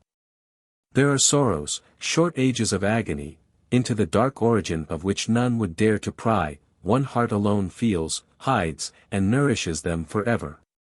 Night now came on, heavy and dark. Not a star twinkled above me. I seemed to have left the habitations of men. In whatever direction I turned not a light was visible, all fellowship with my kind had vanished. No sound broke the unvarying stillness but the heavy plunge of my horse's feet and the hollow moan of the sea. Gradually I began to rouse from my stupor, awaking, as from a dream, my senses grew rapidly conscious of the perils by which I was surrounded. I knew not but some hideous gulf awaited me, or the yawning sea, towards which I fancied my course tended, was destined to terminate this adventure. It was chiefly, however, a feeling of loneliness, a dread, unaccountable in its nature, that seemed to haunt me. There was nothing so very uncommon or marvellous in my situation, yet the horror I endured is unutterable. The demon of fear seemed to possess my frame, and benumbed every faculty. I saw, or thought I saw, shapes hideous and indistinct rising before me, but so rapidly that I could not trace their form ere they vanished. I felt convinced it was the mind that was perturbed, acting outwardly upon the senses, rendered more than usually irritable by the alarm and excitation they had undergone, yet I could not shake off the spell. I heard a sharp rustling past my ear.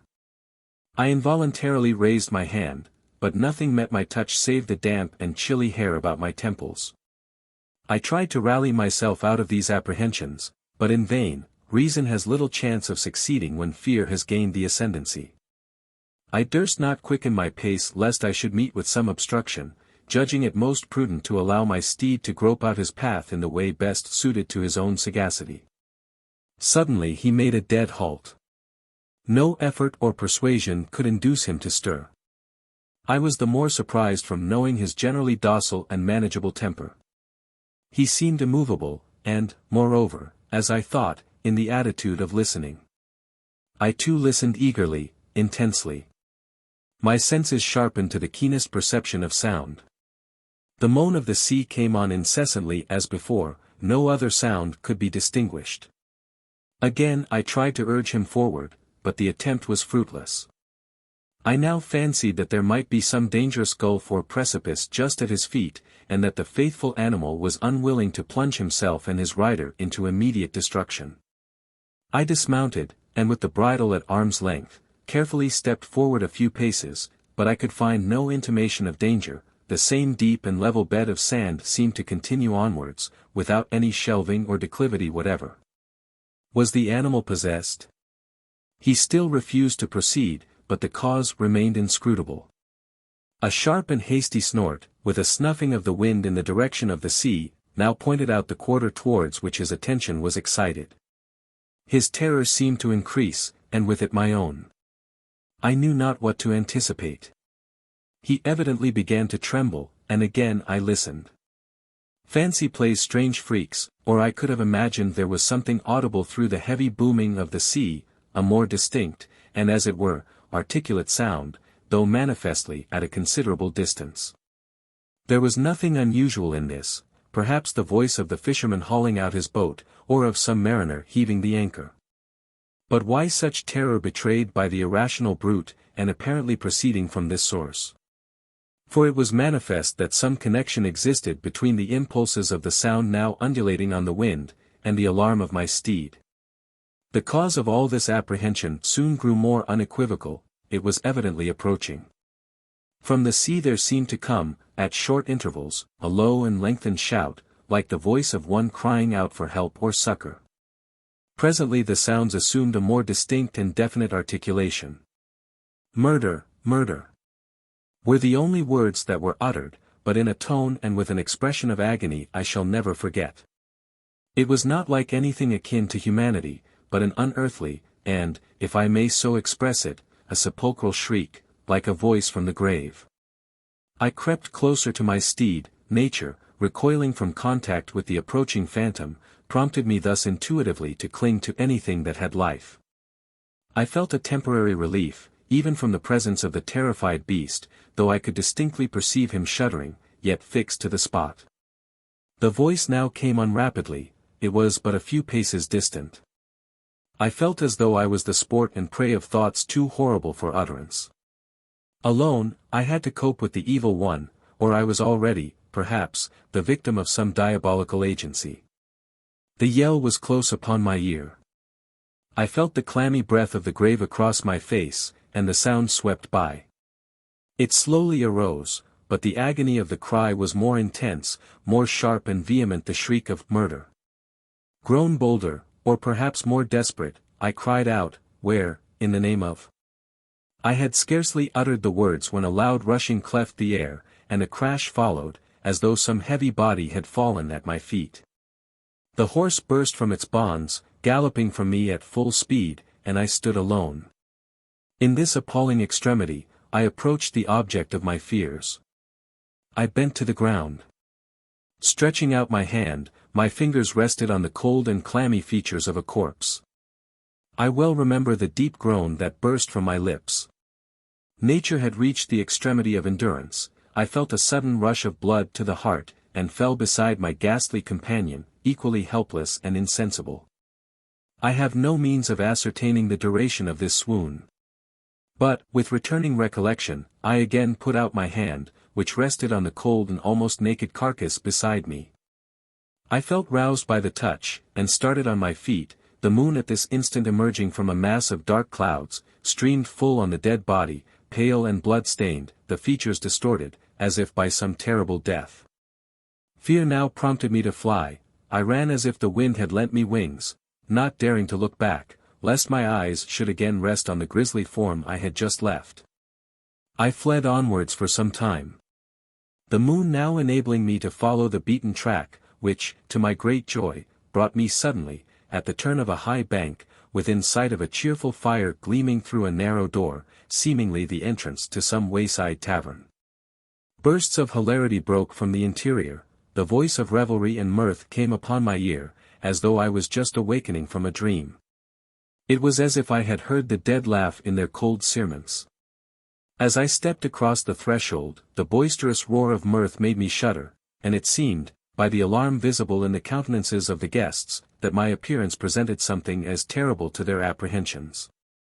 Every eye was fixed on me as I seated myself by a vacant table, and I heard whisperings, with suspicious glances occasionally directed towards the place where I sat.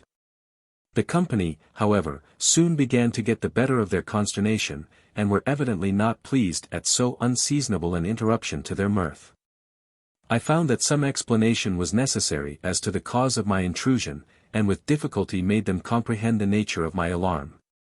I craved their assistance for the removal of the body. Promising, if possible, to conduct them to the spot where the miserable victim was thrown. They stared at each other during this terrible announcement.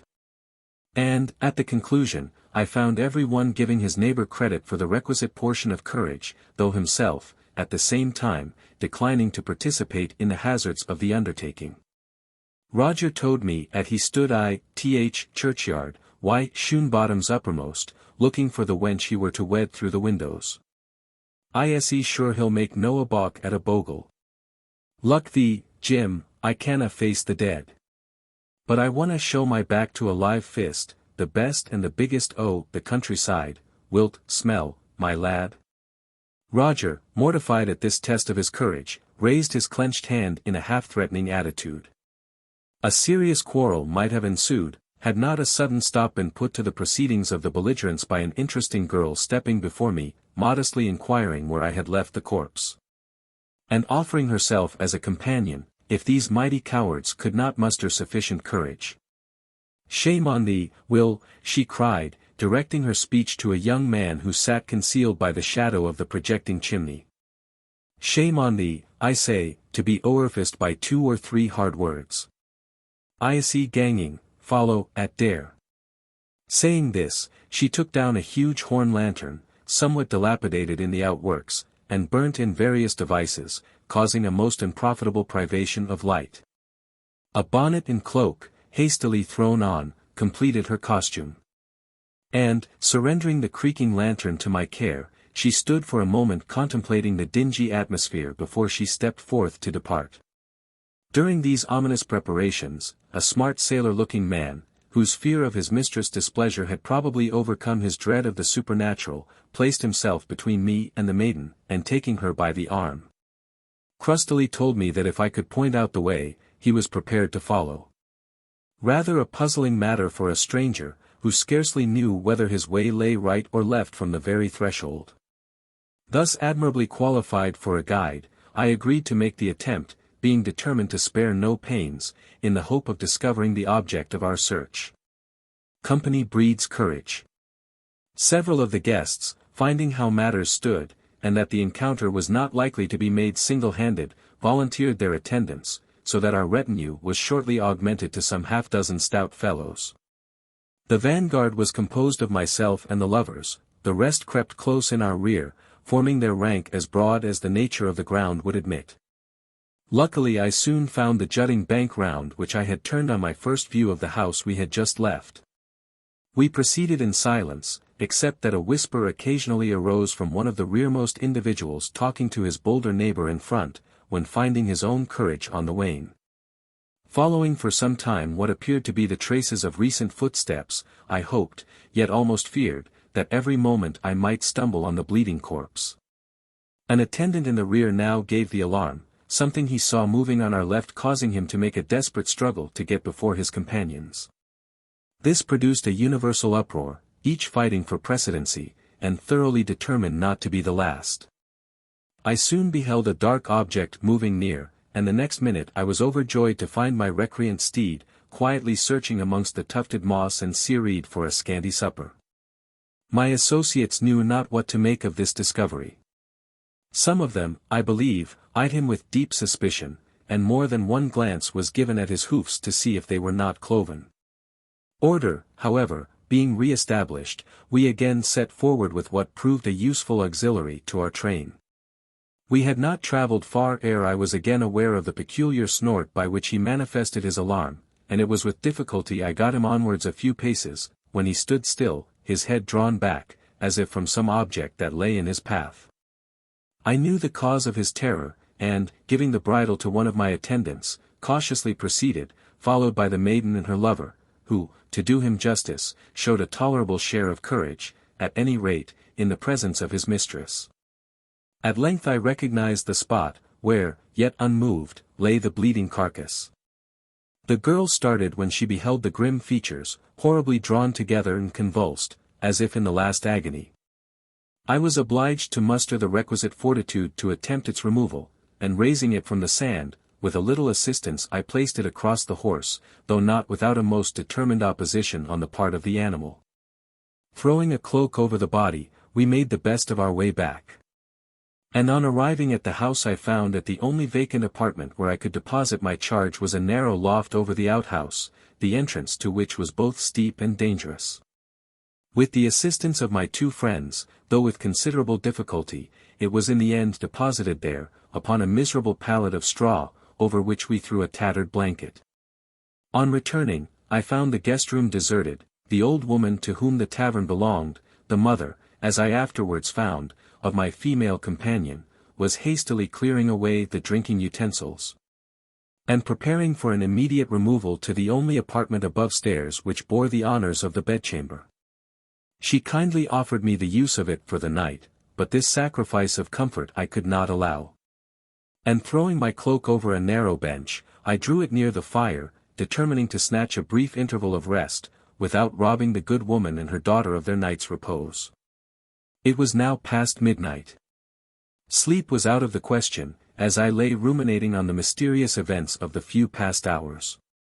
The extraordinary manner in which the murdered wretch had been committed to my care seemed an imperative call upon me to attempt the discovery of some foul and horrible crime.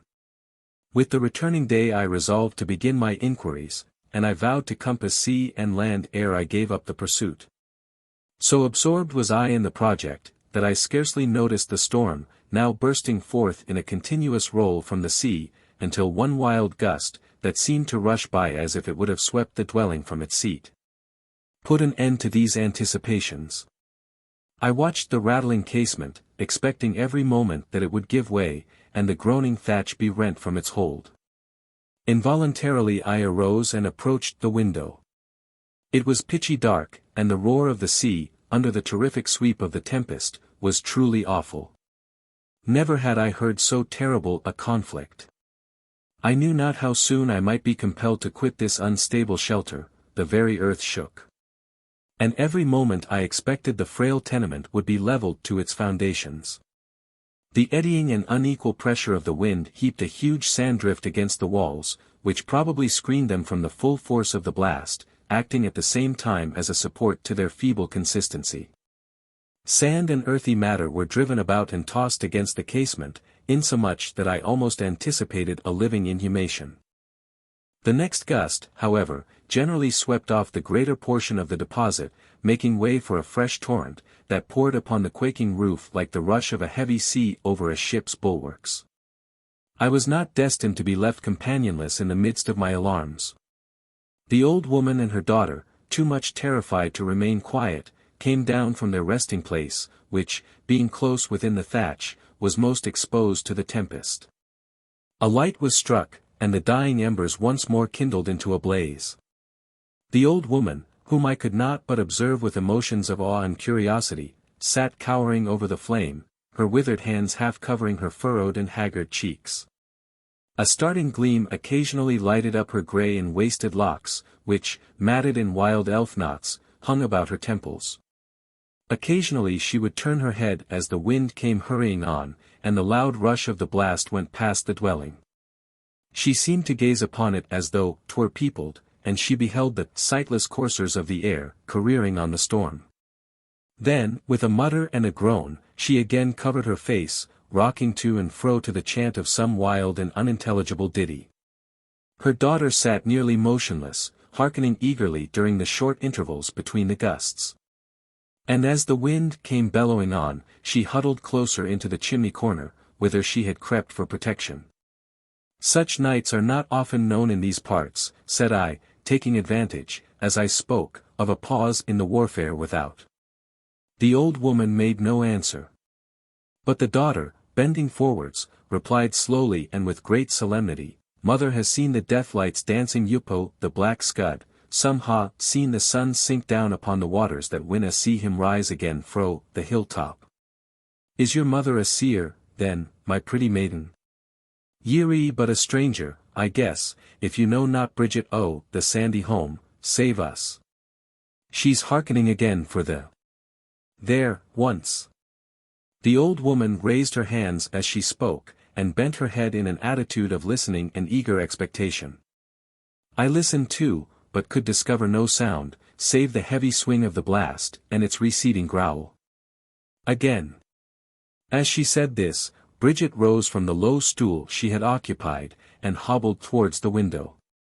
I thought a signal gun was just then audible, as from some vessel in distress.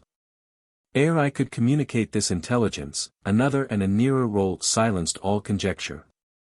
It was indeed but too evident that a vessel was in the offing, and rapidly driving towards the shore, from the increasing distinctness of the signals. Old Bridget stood by the window, her dim and anxious eyes peering through the casement as if she could discern the fearful and appalling spectacle upon the dark billows. Your last, poor wretches!" she cried, when a heavy gust brought another report with amazing distinctness to the ear. "And now the death shriek, another and another, ye drop into the deep waters, and the gulf is not gorged with its prey. Bridget Rimmer, girl and woman, has ne'er watched the blue dancers but she has heard the sea gun follow, and seen the red sand decked with the spoil. Wench, take not of the prey, 'tis accursed." The beldame drew back after uttering this anathema, and again resumed her station near the hearth. The storm now seemed to abate, and as if satisfied with the mischief at this moment consummating, the wind grew comparatively calm. The gusts came by fitfully, like the closing sobs of some fretful and peevish babe, not altogether ceasing with the indulgence of its wishes. As I stood absorbed in a reverie, the nature of which I cannot now accurately determine, the maiden gently touched my arm. "Sir, will ye walk to the shore? I warrant the neighbours are helping, and we may save a life though we canna gie it." She was wrapped in a thick cloak, the hood thrown forward, and the horn lantern again put in requisition, fitted up for immediate service. We opened the door with considerable difficulty, and waded slowly through the heavy sand drifts towards the beach. The clouds, shattered and driven together in mountainous heaps, were rolling along the sky, a dark scud sweeping over their huge tops, here and there partially illuminated by the moonbeams. The moon was still obscured, but a wild and faint light, usually seen after the breaking up of a storm, just served to show the outline of objects not too remote from our sphere of vision. My companion soon brought me to an opening in the hills which led directly down to the beach. Immediately I saw lights before us moving to and fro, and the busy hum of voices came upon the wind. Forms were indistinctly seen hurrying backward and forward upon the very verge of the white foam boiling from the huge billows. Hastening to the spot, we found a number of fishermen, their wives assisting in the scrutiny, carefully examining the fragments of wreck which the waves were from time to time casting up, and throwing with a heavy lunge upon the shore. Either for purposes of plunder, or for the more ostensible design of contributing to their preservation, sundry packages were occasionally conveyed away, subsequently to an eager examination of their contents. My associate ran into the thickest of the group, anxiously inquiring as to the fate of the crew, and if any lives had been preserved. I guess, cried an old hard-featured sinner, they be where they'll need no lookin' after. Last brast, oh, wind, 6 weeks agone next St. Barnaby, I gied my cabin to the lady and her children, and, the pains I were like to ha for my labour, I didn't touch a groat till the parson gied me a guinea out o' th scription. But I may trot gaily home tonight. There's no live lumber to stow my loft, the fishes ha the pick o' the whole cargo this bout. Canna we get the boats, I can pull an or thou knows, Darby, why, the best on inquired the female. Boats! Exclaimed Darby, ne'er a boat would live but why, keel uppermost. I see not the chap to go to Davy Jones tonight pickled brine, my pratty Kate. Thou art a greedy gleed, I see go ask Simon.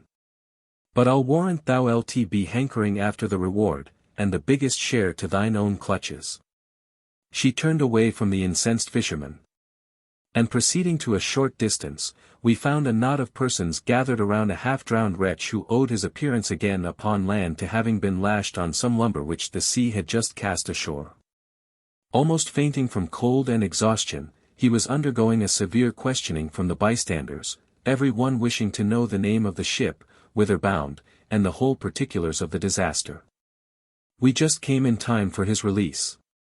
And I soon had the satisfaction to find the poor fellow in my quarters, before a comfortable fire, his clothes drying, and his benumbed limbs chafed until the circulation was again pretty nigh restored. After drinking a tumbler of grog he appeared to recover rapidly, and we found on inquiry that he was master of the vessel just wrecked on the coast. He shook his head on a further inquiry as to the fate of her crew. "A score as good hands," said he, "are gone to the bottom as ever unreefed a clean topsail or hung out a ship's canvas to the wind. I saw them all go down as I lashed myself to the jib." He groaned deeply. But speedily assuming a gayer tone, requested a quid and a quiet hammock. "My lights are nearly stove in, my head hangs as loose as a Dutchman's shrouds, a night's sleep will make all taut again." Old Bridget was gone to bed. And unless the sailor chose to occupy the straw pallet already in the possession of a guest whose mysterious arrival seemed to be the forerunner of nothing but confusion and disaster, there did not seem any chance of obtaining a berth save by remaining in his present situation. I told him of the dilemma, but Kate replied, "We can just take the body fro the bed, it win attack, harm yupo, the chest the fur nook. The captain will not maybe sleep the war for quiet company." He did not seem to relish the idea of passing the night even with so quiet a companion, but as it seemed the least disagreeable alternative, we agreed to pilot him to the chamber and help the miserable pallet to change occupants. The corpse we agreed to lay on some clean litter used for the bedding of the cattle. We conducted the stranger to his dormitory, which was formerly a hay loft, until converted into an occasional sleeping room for the humble applicants who sometimes craved a night's lodging at the sandy home. The only entrance was by a crazy ladder, and so steep, that I was afraid our feeble companion would find considerable difficulty in climbing to his chamber. It was my intention to have prevented him from getting a sight of the ghastly object that occupied his couch, but pressing foremost, he ran up the ladder with surprising agility, gaining the top ere I had made preparations for the ascent. I mounted cautiously, giving him the light whilst I made good my landing, and he went directly to the bed. I had set my foot on the floor, and was lending a hand to Kate, who had still to contend with the difficulties of the way, when I heard a dismal and most appalling shriek. Starting round, I beheld the stranger gazing on the couch, his eyeballs almost bursting from their sockets, and his countenance distorted with horror and amazement. I ran to him as the light dropped from his grasp. Catching it ere it fell, I perceived his eyes rivet on the livid and terrific features of the corpse. My limbs grew stiff with horror, thoughts of strange import crowded on my mind. I knew not how to shape them into any definite form, but stood trembling and appalled before the dark chaos whence they sprung. Scarcely knowing what I said, still I remember the first inquiry that burst from my lips, "Knowest thou that murdered man?" The words were scarcely uttered when the conscience-stricken wretch exclaimed, in accents which I shall never forget, "Know him, yesterday he stood at my helm." I had long borne him an evil grudge, and I brooded on revenge. The devil prompted it, he was at my elbow. It was dark, and the fiend's eyes flashed when I aimed the blow. It descended with a heavy crash, and the body rolled overboard. He spoke not, save once, it was when his hated carcass rose to the surface. I heard a faint moan, it rang on my ear like the knell of death, the voice rushed past, a low sepulchral shout, in my ear it echoed with the cry of murder. Little remains to be told, he persisted to the last in this horrible confession. He had no wish to live, and the avenging arm of retributive justice closed the world and its interests forever on a wretch who had forfeited all claims to its protection, cast out, and judged unworthy of a name and a place amongst his fellowmen. The Bar-Gaist. From hag-bred Merlin's time have I thus nightly revelled to and fro. And for my pranks men call me by the name of Robin Goodfellow. Fiends, ghosts, and sprites, who haunt the nights. The hags and goblins do me know. And beldams old my feats have told, so veil, veil, ho, ho, ho. Ben Jonson. In the northern parts of England, says Brand, speaking of the popular superstitions, ghost is pronounced geist and guest. Hence Bar-Gaist or Bar-Gaist. Many streets are haunted by a guest, who assumes many strange appearances, as a mastiff dog, and it is a corruption of the Anglo-Saxon gart, spiritus, anima. Drake, in his Eboracum, says, p. 7, Appendix, I have been so frightened with stories of the Bar-Gaist when I was a child, that I cannot help throwing away an etymology upon it. I suppose it comes from as bup, a town, and gart, a ghost, and so signifies a town sprite. N.B. Gart is in the Belgic and Teutonic softened into Geist and Geist. The boggart or Bar-Gaist of the following story resembles the German kobold, the Danish nis, and the Scotch brownie. But, above all, the Spanish duende, which signifies a spirit or sprite, supposed by the vulgar to haunt houses and highways, causing therein much terror and confusion. Duende. Espiritu que el vulgo cree que infesta las casas y Trevisia, causando en ellos ruidos y estruendos, lemurs, larve. To appear like a duende, to move like a duende, are modes of speaking by which it is meant that persons appear in places where they are least expected. To have a duende signifies that a person's imagination is disturbed. The following curious Spanish moral, the MS of which has been kindly lent to the author by Mr. Crofton Croker, may not be deemed uninteresting as an illustration of the subject. We have accompanied each stanza with a parallel translation of our own. Duende enemigo del juego. Duende an enemy to gaming. Cuento moral. A moral tale. Un duende, grave señor. Que estudió la astrologia. Se propuso la mania de ser rico jugador. A grave and learned senior, who practiced astrology, bethought him by his lucky stars he passing rich would be. Todos los siete planetas formaban su gran consejo. Y antes de llegar a viejo, ya no tenía calcetas. The planets seven his counsel made. He hugged the glozing cheat. But ere the pedant's legs were old, no stockings held his feet. Aburrido y sin dinero. Muy tarde se arrepinted. Y en un deban se meted. A llorar su error primero. Enraged and disappointed, he waxed sour and melancholy. And to a vintner's garret trudged, there to bewail his folly. Por su gran sabiduría. En duende se corroverso. Y la guerra declaró. Al arte de fuliria. I'll have revenge, he cried, then wrought so wondrous cunningly, that in a trice transformed he was a brisk duende he. La vecindad asombrada de sus fuertes alaridos. Corriendo despavoridos. Abandonan la posada. This pedant, now a boggart maid. No soul could rest in quiet. Nor rogue nor bully was his match. For kicking up a riot. Dueno absolutia el duende. De la espantosa mansion. Se oniento la confusion. Y el temor entre la gente. At last none dared that garret drear.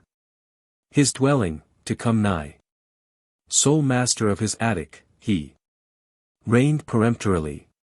Pero siendo tan dement. El hombre que es codicioso.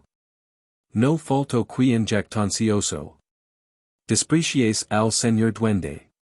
Not so the sharpers, who this house had made their special haunt. Señor duende, humph! Cried they. May suck eggs with his aunt. Unos cuantos jugadores. Que lamen de profusion. Eligier en la mansion. Para exercer sus primors. They and their worthy company. Of the black-limbed profession. Here cheated in a lawful way. By that best right, possession. Muy luego la compañía. Numerosa vino a ser. Y el que iligaba a perder. Contra al duende maldicia. The crowd increased. Some luckless wight. His winnings at an end, he swore by his trumps, 'twas owing to that rascally duende. La confusa griteria. Pronto al duende incomodo. Y al complot ese aparicio. Que apenas, quarta tenía. This roused him from his garret, where he heard the daily squabble. And lo, in human form, he stands before the shirtless rabble. En vos, como Chirimia. Dijoles Cortes y atento. Que habitaba el aposento. Donde su amo existia. He squeaked, your servant, gentlemen. I would not thus intrude.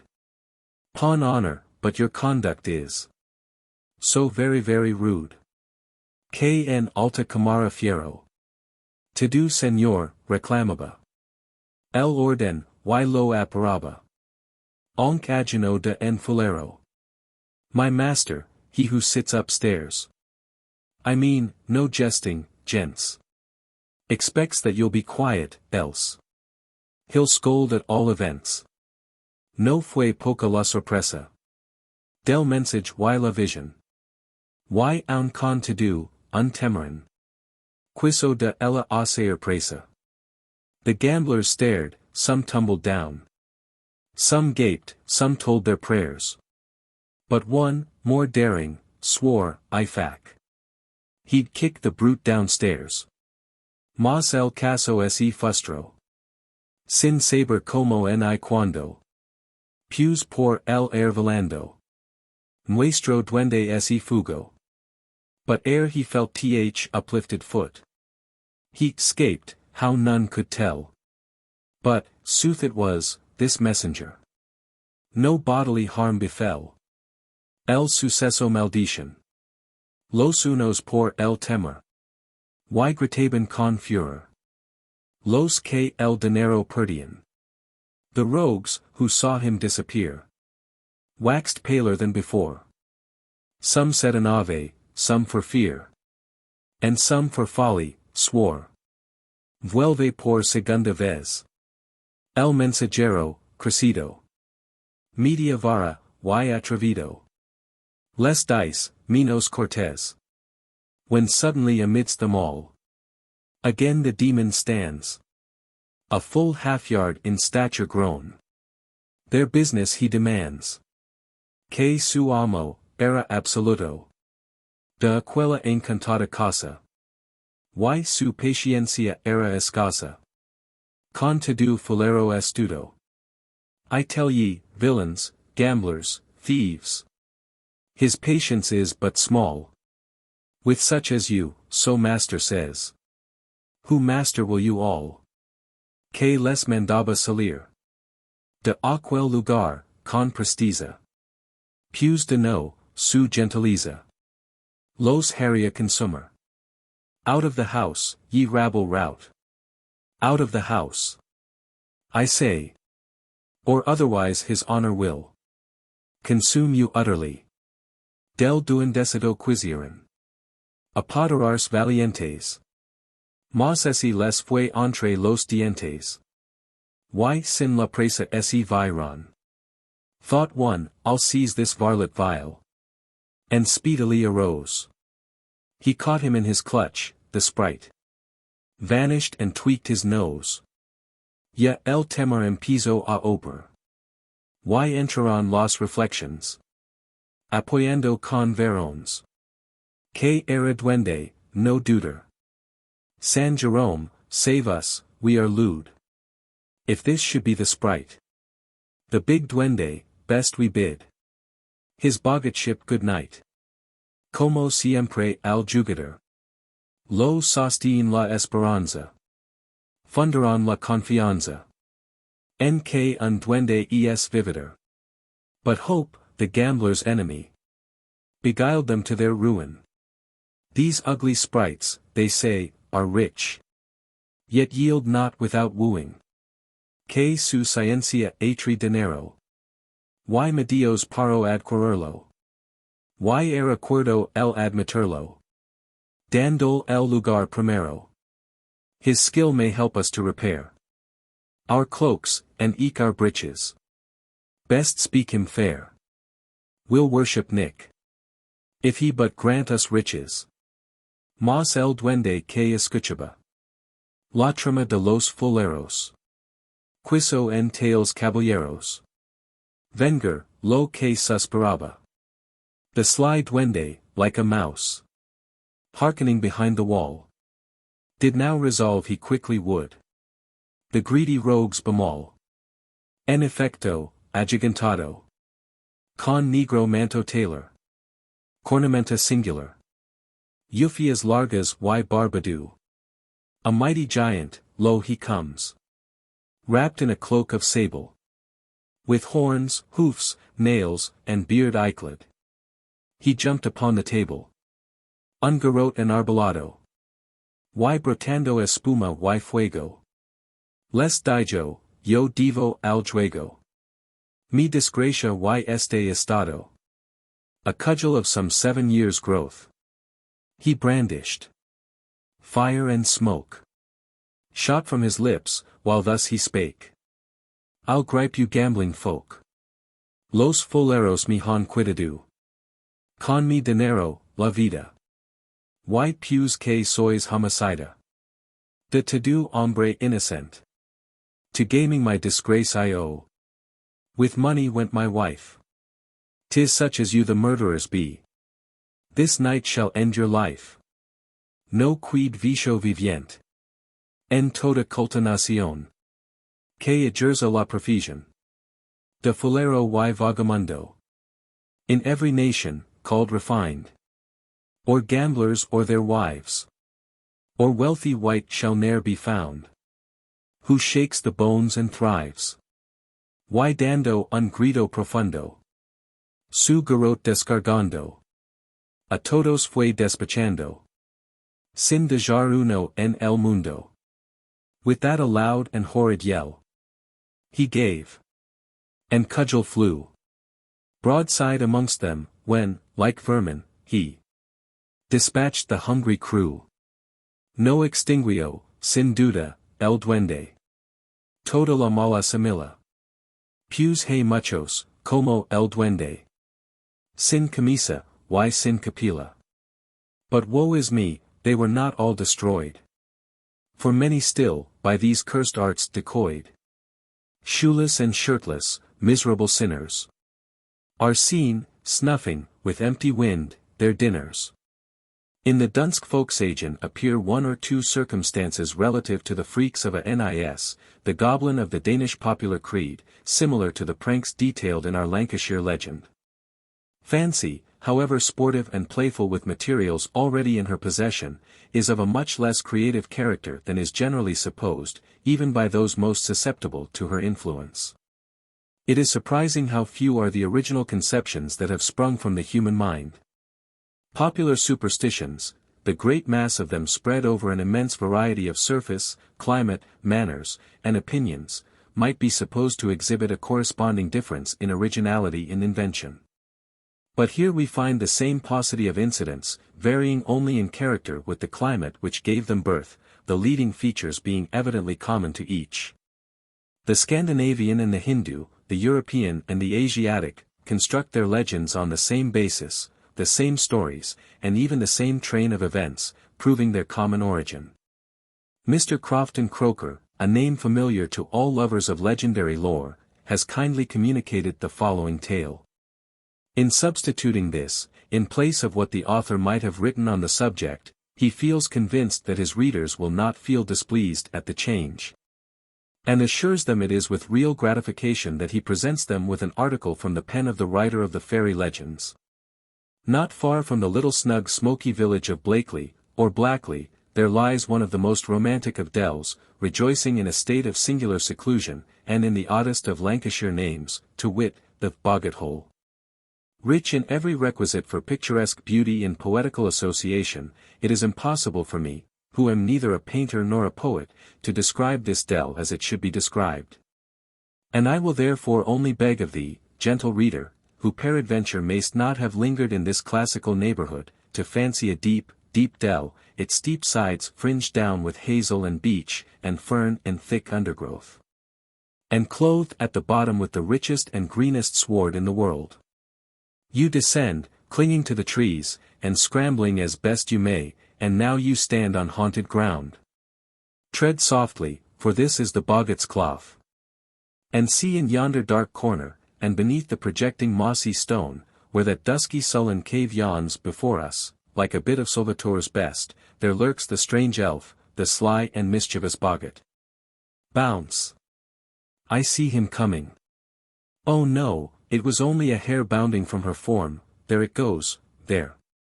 I will tell you of some of the pranks of this very Boggart, and how he teased and tormented a good farmer's family in a house hard by, and I assure you it was a very worthy old lady who told me the story. But first, suppose we leave the Boggart's domain, and pay a visit to the theatre of his strange doings. You see that old farmhouse about 2 fields distant, shaded by the sycamore tree, that was the spot which the Boggart or Bar-Gaist selected for his freaks. There he held his revels, perplexing honest George Cheetham, for that was the farmer's name, scaring his maids, worrying his men, and frightening the poor children out of their 7 senses. So that at last not even a mouse durst show himself indoors at the farm, as he valued his whiskers, 5 minutes after the clock had struck 12. It had long been remarked that whenever a merry tale was told on a winter's evening a small shrill voice was heard above all the rest, like a baby's penny trumpet, joining in with the laughter. Will laughed, Boggart, thou art a fine little tyke, I see warrant, if one could but just catch glent on thee, said Robert, the youngest of the farmer's sons, early one evening, a little before Christmas. For familiarity had made them somewhat bold with their invisible guest. Now, though more pleasant stories were told on that night beside the hearth than had been told there for the 3 preceding months, though the fire flickered brightly, though all the faces around it were full of mirth and happiness, and though everything, it might seem, was there which could make even a Boggart enjoy himself, yet the small shrill laugh was heard no more that night after little Bob's remark. Robert, who was a short stout fellow for his age, slept in the same bed with his elder brother John, who was reckoned an uncommonly fine and tall lad for his years. No sooner had they got fairly to sleep than they were roused by the small shrill voice in their room shouting out, "Little tyke, indeed! Little tyke thysel! Ho, ho, ho! I'll have my laugh now, ho, ho, ho!" The room was completely dark, and all in and about the house was so still that the sound scared them fearfully. The concluding screech made the place echo again. But this strange laughter was not necessary to prevent little Robert from further sleep, as he found himself one moment seized by the feet and pulled to the bottom of the bed, and the next moment dragged up again on his pillow. This was no sooner done, than by the same invisible power he was pulled down again, and then his head would be dragged back, and placed as high as his brother's. "Short and long won't match, short and long won't match, ho, ho, ho!" shouted the well-known voice of the Boggart, between each adjustment of little Robert with his tall brother, and thus were they both wearied for more than 100 times. Yet so great was their terror, that neither Robert nor his brother, Long John, as he ever afterwards was called, dared to stir 1 inch, and you may well suppose how delighted they both were when the first grey light of the morning appeared. "We'st now ha some rest, happen," said John, turning on his side in the expectation of a good nap, and covering himself up with the bedclothes, which the pulling of Robert so often backwards and forwards had tumbled about sadly.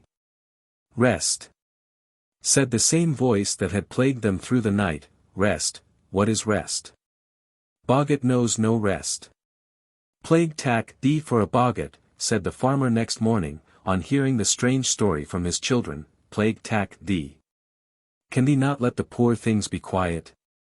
But I'll be up with thee, my gentleman, so tack Chamberlain, be hanged to thee, if thou wilt.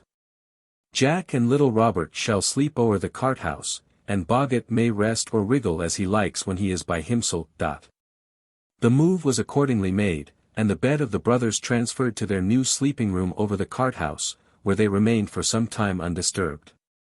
But his boggartship having now fairly become the possessor of a room at the farm, it would appear, considered himself in the light of a privileged inmate and not, as hitherto, an occasional visitor, who merely joined in the general expression of merriment.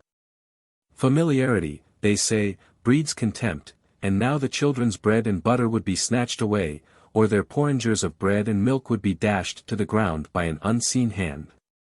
Or if the younger ones were left alone but for a few minutes, they were sure to be found screaming with terror on the return of their nurse. Sometimes, however, he would behave himself kindly. The cream was then churned, and the pans and kettles scoured without hands. There was one circumstance which was remarkable. The stairs ascended from the kitchen, a partition of boards covered the ends of the steps, and formed a closet beneath the staircase. From one of the boards of this partition a large round knot was accidentally displaced. And one day the youngest of the children, while playing with the shoehorn, stuck it into this knot-hole. Whether or not the aperture had been formed by the boggart as a peephole to watch the motions of the family, I cannot pretend to say. Some thought it was, for it was called the boggart's peephole, but others said that they had remembered it long before the shrill laugh of the boggart was heard in the house.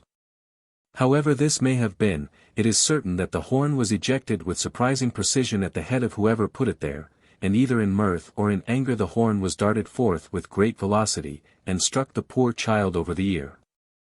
There are few matters upon which parents feel more acutely than that of the maltreatment of their offspring. But time, that great soother of all things, at length familiarized this dangerous occurrence to every one at the farm, and that which at the first was regarded with the utmost terror, became a kind of amusement with the more thoughtless and daring of the family. Often was the horn slipped slyly into the hole, and in return it never failed to be flung at the head of some one, but most commonly at the person who placed it there. They were used to call this pastime, in the provincial dialect, laking boggart, that is, playing with the boggart.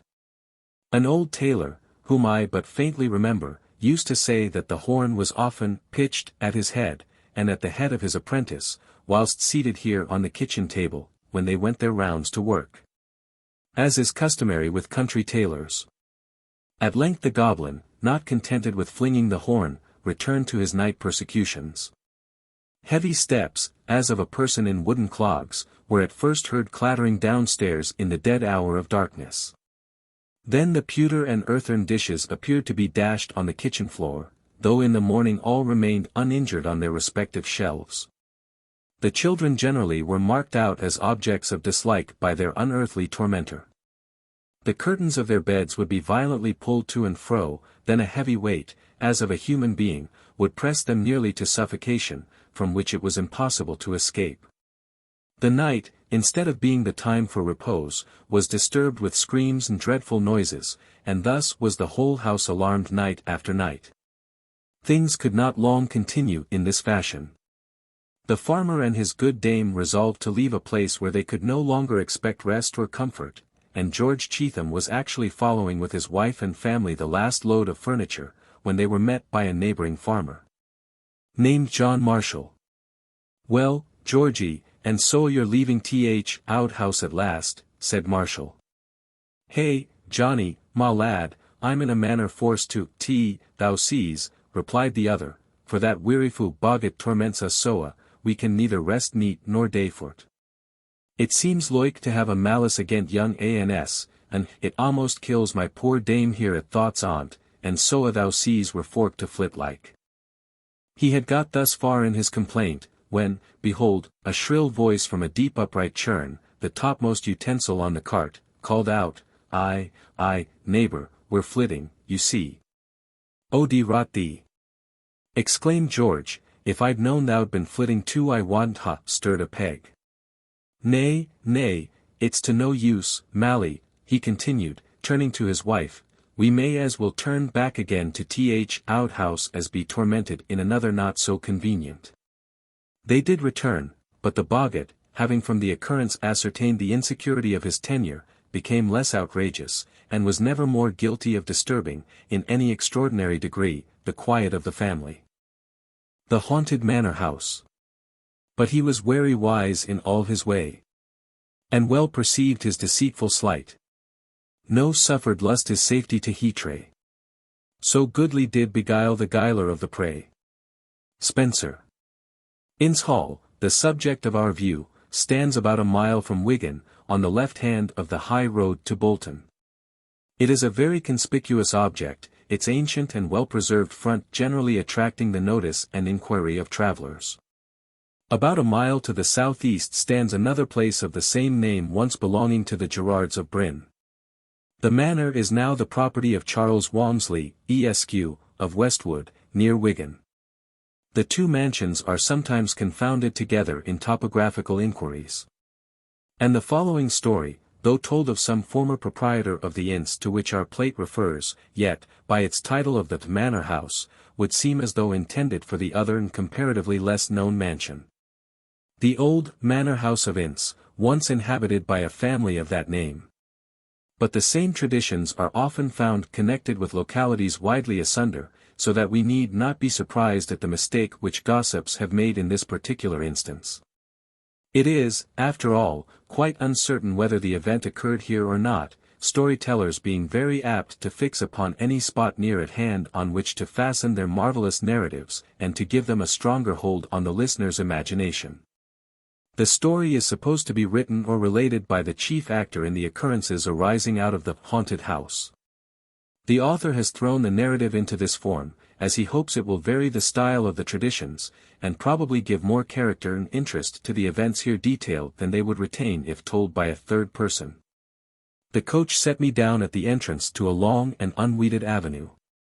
A double row of beech trees saluted me, as I passed, with a rich shower of wet leaves, and shook their bare arms, growling as the loud sough of the wind went through their decayed branches. The old house was before me. Its numerous and irregularly contrived compartments in front were streaked in black and white zigzags, vandyked. I think, the fairest jewels of the creation call this chaste and elegant ornament.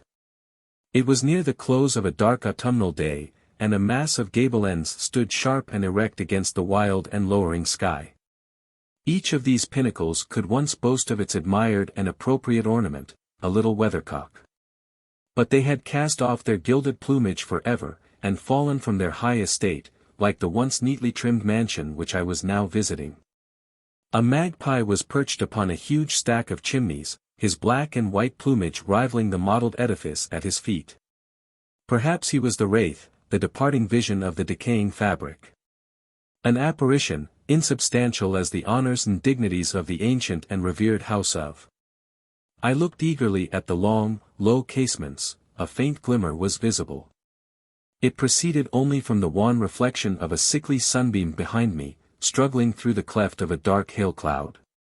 It was the window where in my boyhood I had often peeped at the town clock through my little telescope. There was the nursery chamber, and no wonder that it was regarded with feelings of the deepest interest.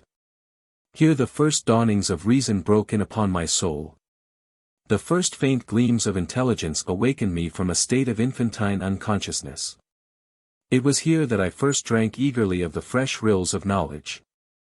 Here my imagination, ardent and unrepressed, first plumed its wings for flight, and I stepped forth over its threshold into a world long since tried.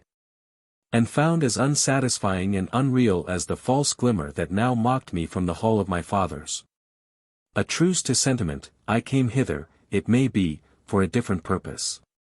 A temporary gush will occasionally spring up from the first wellhead of our affections. However homely and seemingly ill-adapted, in outward show and character, for giving birth to those feelings generally designated by the epithet romantic, the place where we first breathed, where our ideas were first molded, formed and assimilated, as it were, to the condition of the surrounding atmosphere, their very shape and color determined by the medium in which they first sprung, the casual recurrence of a scene like this, forming part and parcel of our very existence, and incorporated with the very fabric of our thoughts, must, in spite of all subsequent impressions, revive those feelings, however long they may have been dormant, with a force and vividness which the bare recollection can never excite. The garden gate stood open. The initials of my name, still legible, appeared rudely carved on the posts, a boyish propensity which most of us have indulged. And I well remember ministering to its gratification wherever I durst hazard the experiment, when first initiated into the mystery of hewing out these important letters with a rusty penknife. Not a creature was stirring.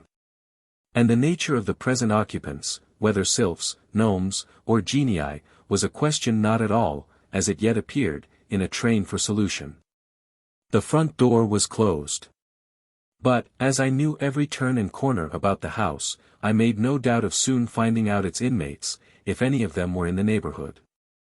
I worked my way through the garden, knee-deep and rank with weed, for the purpose of reconnoitering the back offices. I steered pretty cautiously past what memory, that great dealer in hyperbole, had hitherto generally contrived to picture as a huge lake, now, to my astonishment, dwindled into a duck pond, but not without danger from its slippery margin. It still reposed under the shadow of the old cherry tree, once the harbinger of delight, as the returning season gave intimation of another bountiful supply of fruit. Its gnarled stump, now stunted and decaying, had scarcely one token of life upon its scattered branches. Following a narrow walk, nearly obliterated, I entered a paved court.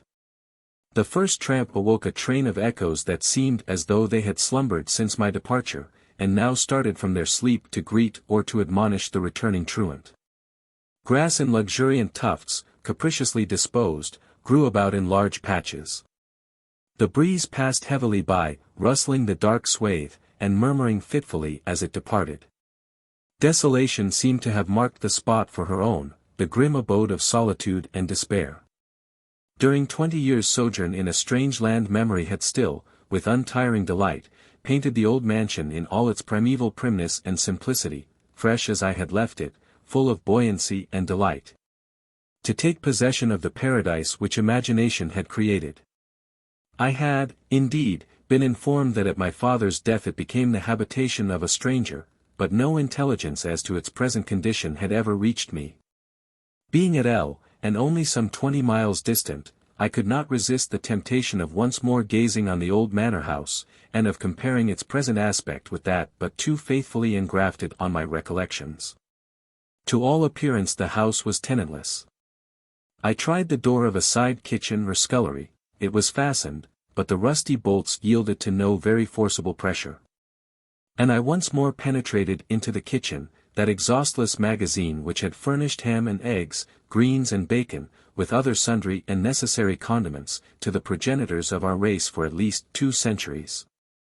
A marvelous change. To me it appeared as if wrought in a moment, so recently had memory reinstated the scenes of my youth in all their pristine splendor. Now no smoke rolled lazily away from the heavy billet, no blaze greeted my sight. No savory steam regaled the sense.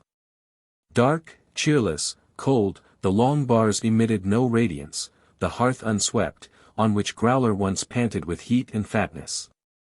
Though night was fast approaching, I could not resist the temptation of once more exploring the deserted chambers, the scene of many a youthful frolic. I sprang with reckless facility up the vast staircase. The shallow steps were not sufficiently accommodating to my impatience, and I leapt rather than ran, with the intention of paying my first visit to that cockaigne of childhood, that paradise of little fools, the nursery. How small, dwindled almost into a span, appeared that once mighty and almost boundless apartment, every nook of which was a separate territory, every drawer and cupboard the boundary of another kingdom. 3 or 4 strides brought me to the window. The broad church tower was still visible, peacefully reposing in the dim and heavy twilight. The evening bell was tolling. What a host of recollections were awakened at the sound. Days and hours long forgotten seemed to rise up at its voice, like the spirits of the departed sweeping by, awful and indistinct. These impressions soon became more vivid. They rushed on with greater rapidity. I turned from the window, and was startled at the sudden moving of a shadow. It was a faint long-drawn figure of myself on the floor and opposite wall. Ashamed of my fears, I was preparing to quit the apartment when my attention was arrested by a drawing which I had once scrawled, and stuck against the wall with all the ardor of a first achievement. It owed its preservation to an unlucky, but effectual, contrivance of mine for securing its perpetuity. A paste-brush, purloined from the kitchen, had made all fast. And the piece, alike impregnable to assaults or siege, withstood every effort for its removal. In fact, this could not be accomplished without at the same time tearing off a portion from the dingy papering of the room, and leaving a disagreeable void, instead of my sprawling performance. With the less evil it appeared each succeeding occupant had been contented, and the drawing had stood its ground in spite of dust and dilapidation. I felt wishful for the possession of so valuable a memorial of past exploits. I examined it again and again, but not a single corner betrayed symptoms of lesion. It stuck bolt upright, and the dun squat figures portrayed on it appeared to leer at me most provokingly. Not a slip or tear presented itself as vantage ground for the projected attack, and I had no other resource left of gaining possession than what may be denominated the Caesarean mode. I accordingly took out my knife, and commenced operations by cutting out at the same time a portion of the ornamental papering from the wall commensurate with the picture. I looked upon it with a sort of superstitious reverence. And I have always thought that the strong and eager impulse I felt for the possession of this hideous daub proceeded from a far different source than mere fondness for the memorials of childhood. Be that as it may, I am a firm believer in a special providence, and that, too, as discovered in the most trivial as well as the most important concerns of life. It was whilst cutting down upon what seemed like wainscoting, over which the papering of the room had been laid, that my knife glanced on something much harder than the rest. Turning aside my spoils, I saw what through the dusk appeared very like the hinge of a concealed door.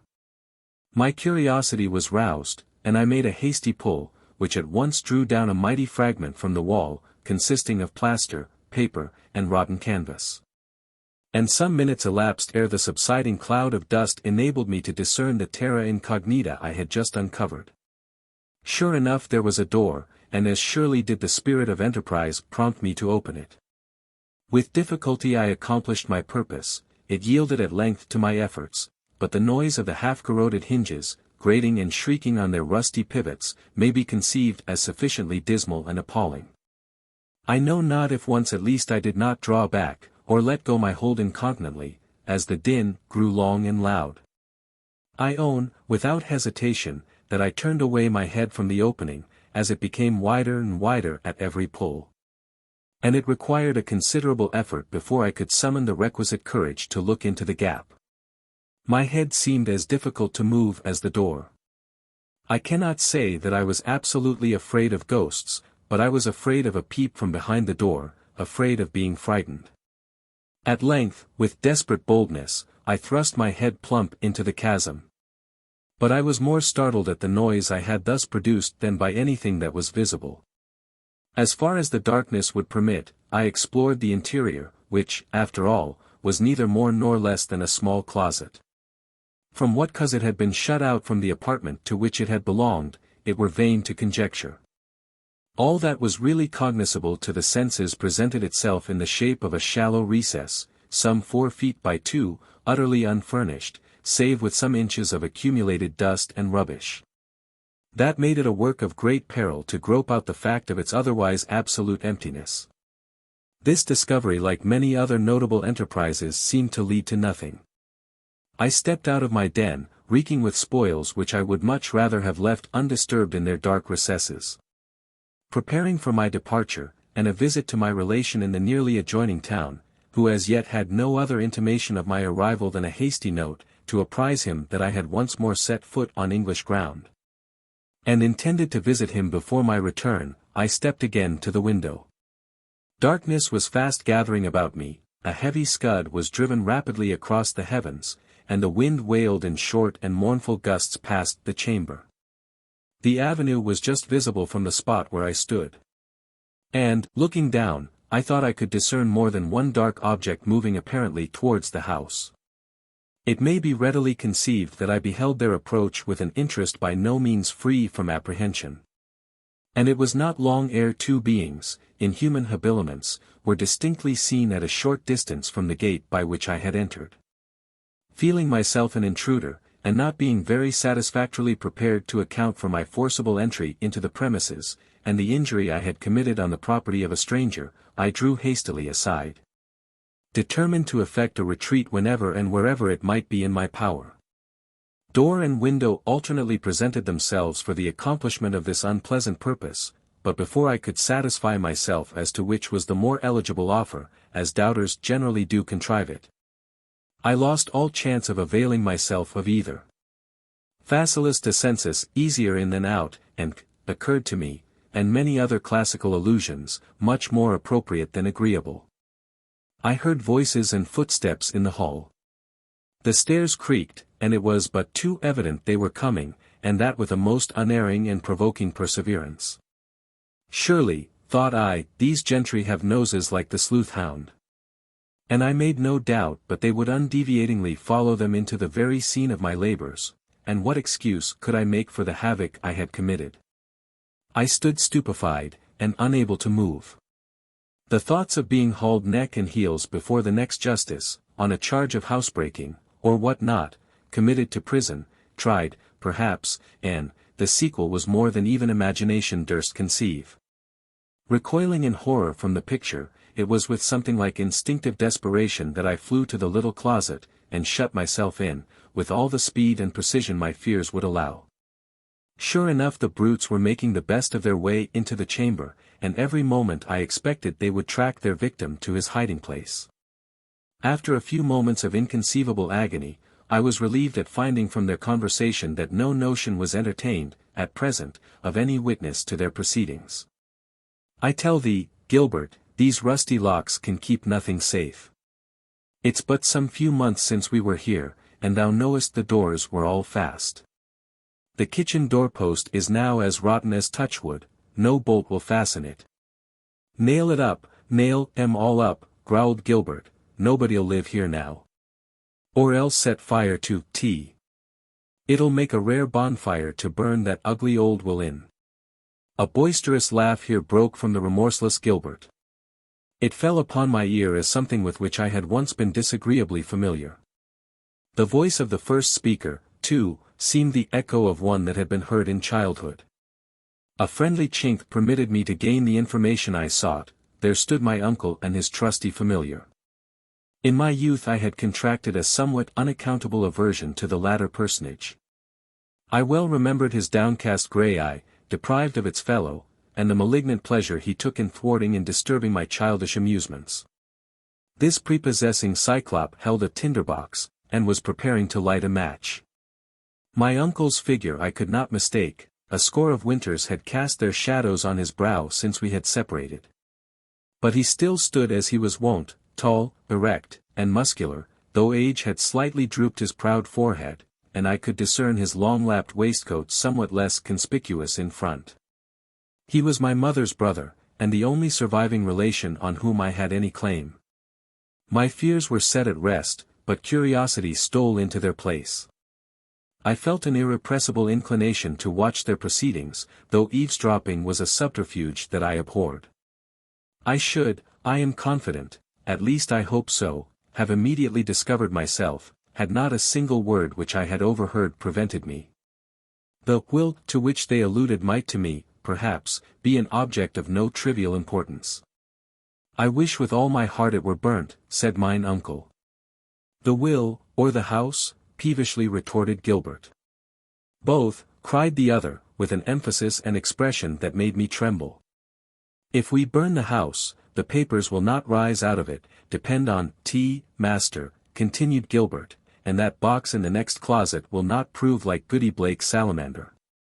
I began to feel particularly uncomfortable. I wish they had all been burnt long ago, said mine honest uncle. After a pause he went on, this scapegrace nephew of mine will be here shortly. For fear of accidents, I say, Gilbert, it were better to have all safe. Who knows what may be lurking in the old house, to rise up some day as a witness against us. I intend either to pull it down or set fire to it. But we'll make sure of the will first. A rambling jackanapes of a nephew, said Gilbert. I hoped the fishes had supped on him before now. We never thought, master, he could be alive, as he sent no word about his being either alive or dead. But I guess, continued this amiable servant, he might ha stayed longer, and you wouldn't ha fretted for his company. Listeners hear no good of themselves, but I determined to reward the old villain very shortly for his good wishes.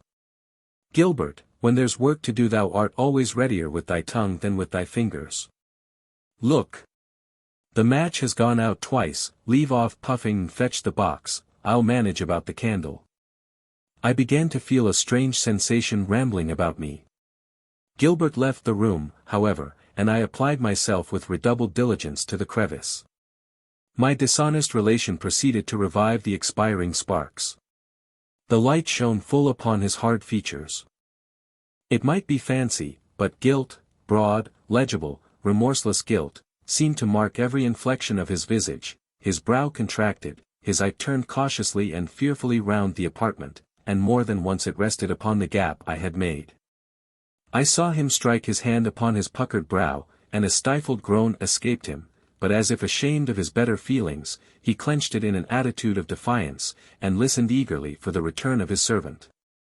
The slow footsteps of Gilbert soon announced his approach, and apparently with some heavy burden. He threw it on the floor, and I heard a key applied and the rusty wards answering to the touch. The business in which they were now engaged was out of my limited sphere of vision. I think, master, the damps will soon ding down the old house. Look at the wall, the paper hangs for all the world like the clerk's wig, ha, ha. If we should burn the house down we'd rid it the ghosts. Would they stand fire, think you, or be off to cooler quarters? Hush, Gilbert, thou art wicked enough to bring a whole legion about us, if any of them are within hearing. I always seem to treat these stories with contempt, but I never could satisfy myself about the noises that old Gidlow and his wife heard. Thou knowest he was driven out of the house by them. People wondered that I did not come and live here, instead of letting it run to ruin. It's pretty generally thought that I fear neither man nor devil, but, here it is, here is the will. I care nothing for the rest, provided this be cancelled. Master, they said the ghost never left off scratching as long as anybody was in the room. Which room was it, I wonder? I never thought on to inquire, but, I don't like this a bit. It runs in my head it is the very place. And behind that wall, too, where it took up its quarters like as it might be just a back of the paper there. Think you, master, the old tyke has pulled it down scratching?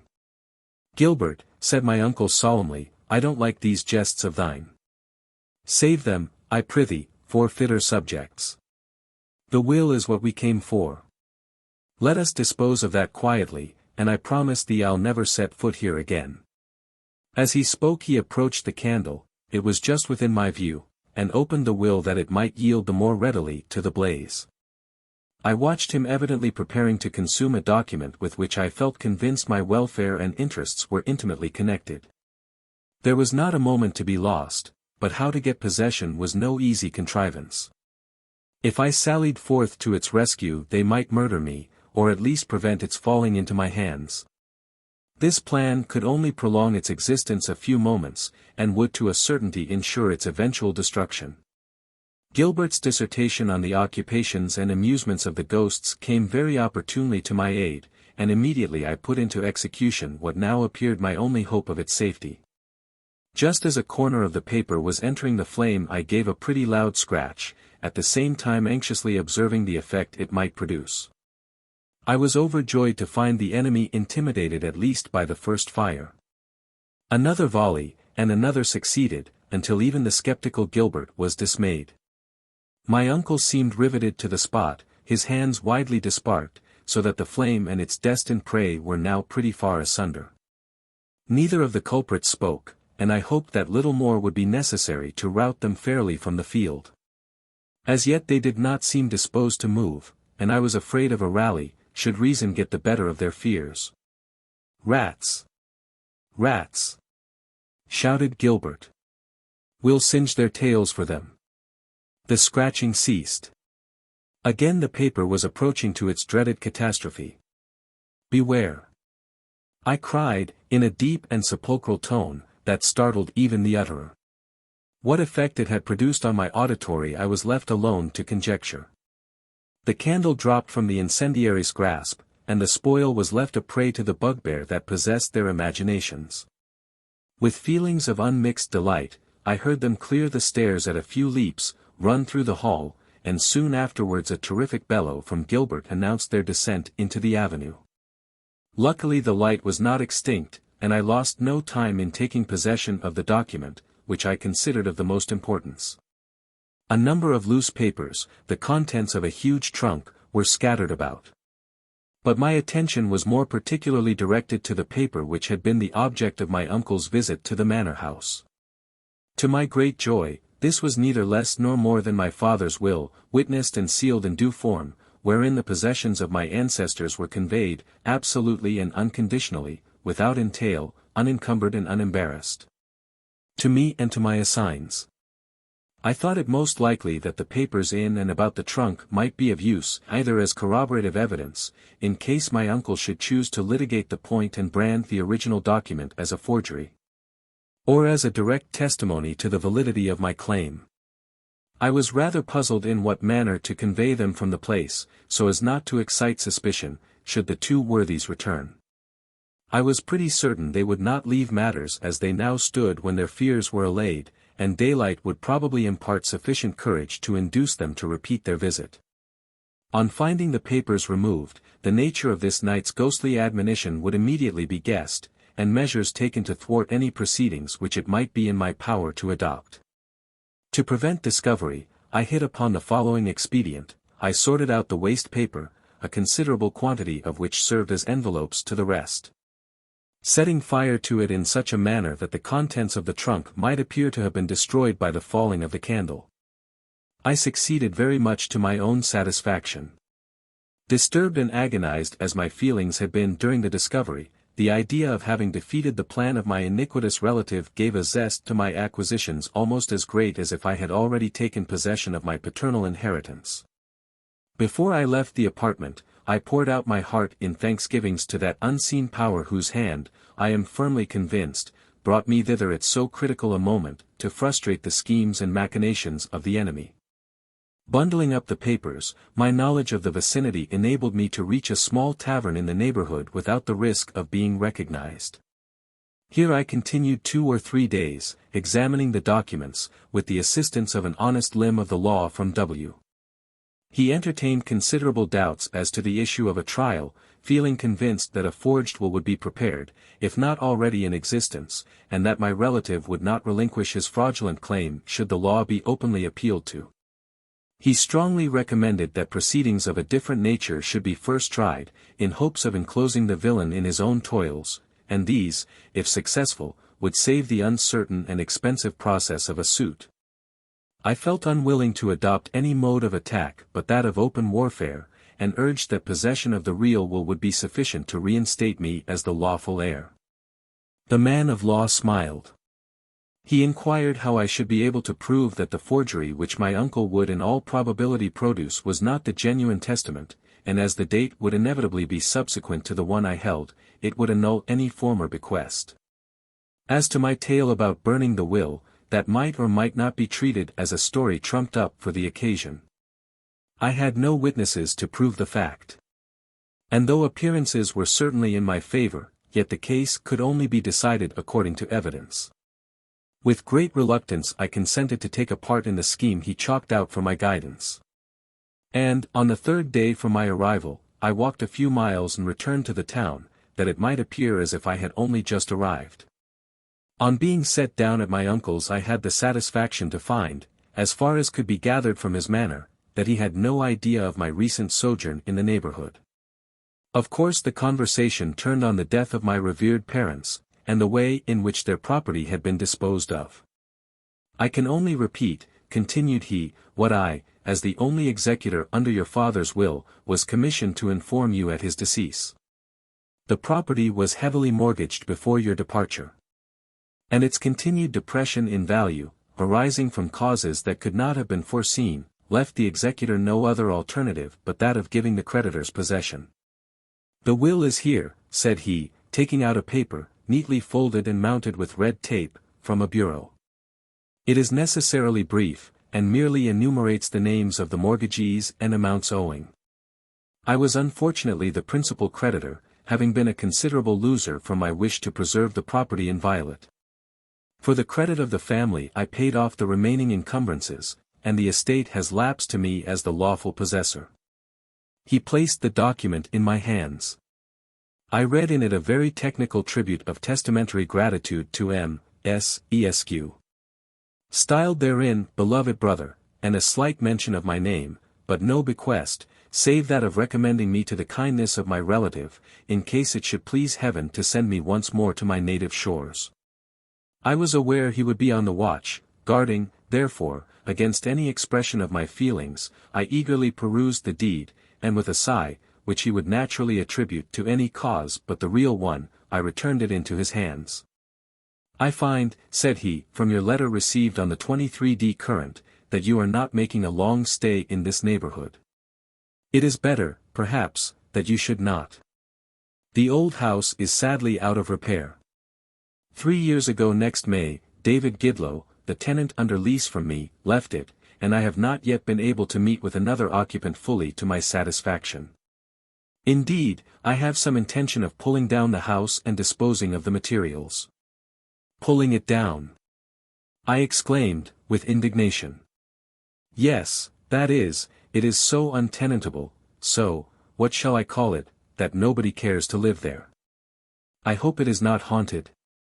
Haunted, exclaimed he, surveying me with a severe and scrutinizing glance. What should have put that into your head? I was afraid I had said too much.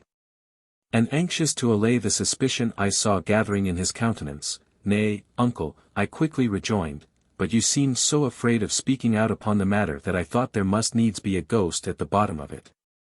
As for that, said he, carelessly, the foolish farmer and his wife did hint something of the sort, but it is well known that I pay no attention to such tales. The long and the short of it, I fancy, was, that they were tired of their bargain, and wanted me to take it off their hands. Here honest Gilbert entered, to say that Mr. L., the attorney, would be glad to have a word with his master. Tell Mr. L. to walk in. We have no secrets here. Excuse me, nephew, this man is one of our lawyers. He has nothing to communicate but what you may hear, I dare say. If he should have any private business, you can step into the next room. The attorney entering, I was introduced as nephew to Mr. S., just arrived from the Indies, and so forth. Standing, Mr. L. made due obeisance. Sit down, Mr. L., cried my uncle. You need not be bowing there for a job. Poor fellow, he has not much left to grease the paws of a lawyer.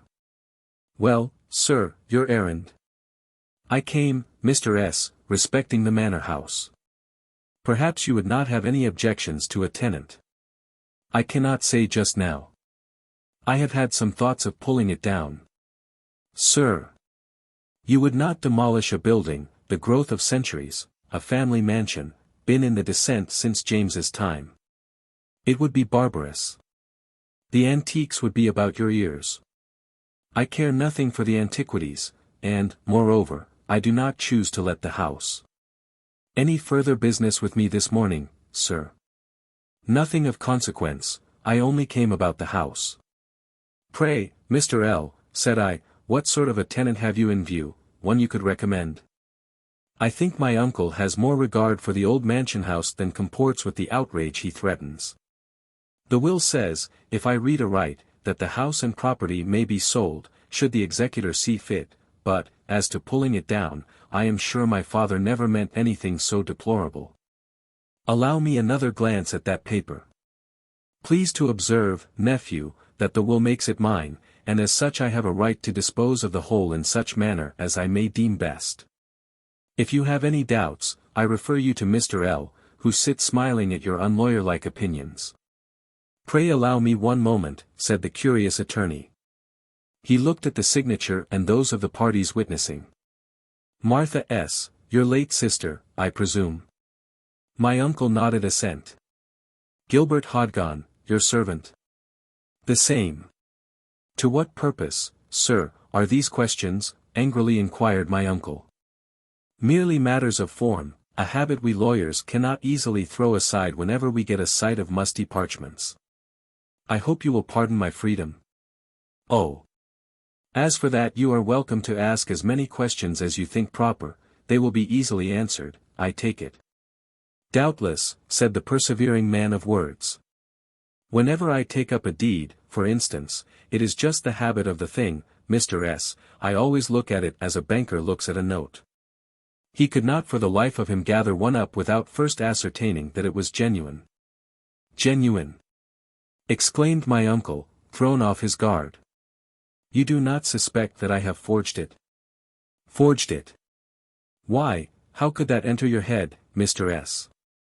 I should as soon suspect you of forging a banknote or coining a guinea. Ringing a guinea, sir, does not at all imply that the payee suspects the payer to be an adept in that ingenious and much abused art. We should be prodigiously surprised if the payer were to start up in a tantrum, and say, do you suspect me, sir, of having coined it? Sir, if you came hither for the purpose of insulting me. I came upon no such business, Mr. S. But, as you seem disposed to be captious, I will make free to say, and it would be the opinion of 99/100ths of the profession, that it might possibly have been a little more satisfactory to the heir apparent had the witnesses to this, the most solemn and important act of a man's life, been any other than, firstly, a defunct sister to the party claiming the whole residue, and secondly, Mr. Gilbert Hodgon, his servant. Nay, sir, said the pertinacious lawyer, rising, I do not wish to use more circumlocution than is necessary. I have stated my suspicions, and if you are an honest man, you can have no objections, at least, to satisfy your nephew on the subject, who seems, to say the truth, much astonished at our accidental parley. And pray who made you a ruler and a judge between us? I have no business with it, I own, but as you seemed rather angry, I made bold to give an opinion on the little technicalities aforesaid. If you choose, sir, addressing himself to me, the matter is now at rest. Of course, I replied, Mr. S. will be ready to give every satisfaction that may be required as regards the validity of the witnesses. I request, uncle, that you will not lose one moment in rebutting these insinuations. For your own sake and mine, it is not proper that your conduct should go forth to the world in the shape in which this gentleman may think fit to represent it. If he dare speak one word. Nay, uncle, that is not the way to stop folks' mouth nowadays. Nothing but the actual gag, or a line of conduct that courts no favor and requires no concealment, will pass current with the world. I request, sir, addressing myself to the attorney, that you will not leave this house until you have given Mr. S. the opportunity of clearing himself from any blame in this transaction. As matters have assumed this posture, said Mr. L., I should be deficient in respect to the profession of which I have the honor to be a member, did I not justify my conduct in the best manner I am able. Have I liberty to proceed? Proceed as you like, you will not prove the testament to be a forgery. The signing and witnessing were done in my presence, said my uncle. He rose from his chair, instinctively locked up his bureau. And, if such stern features could assume an aspect of still greater asperity, it was when the interrogator thus continued, you were, as you observe, Mr. S., an eyewitness to the due subscription of this deed. If I am to clear myself from the imputation of unjustifiable curiosity, I must beg leave to examine yourself and the surviving witness apart, merely as to the minutiae of the circumstances under which it was finally completed. For instance, was the late Mr. in bed, or was he sick or well, when the deed was executed? A cadaverous hue stole over the dark features of the culprit, their aspect varying and distorted, in which fear and deadly anger painfully strove for preeminence. And wherefore apart, said he, with a hideous grin. He stamped suddenly on the floor. If that summons be for your servant, you might have saved yourself the trouble, sir, said his tormentor, with great coolness and intrepidity. Gilbert is at my office, whither I sent him on an errand, thinking he would be best out of the way for a while. I find, however, that we shall have need of him. It is as well, nevertheless, that he is out of the way of signals. A base conspiracy, roared the infuriated villain. Nephew, how is this? And in my own house, bullied, baited. But I will be revenged, I will. Here he became exhausted with rage, and sat down.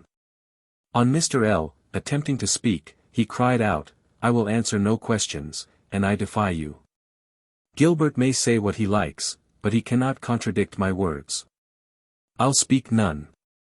These would be strange words, indeed, Mr. S., from an innocent man.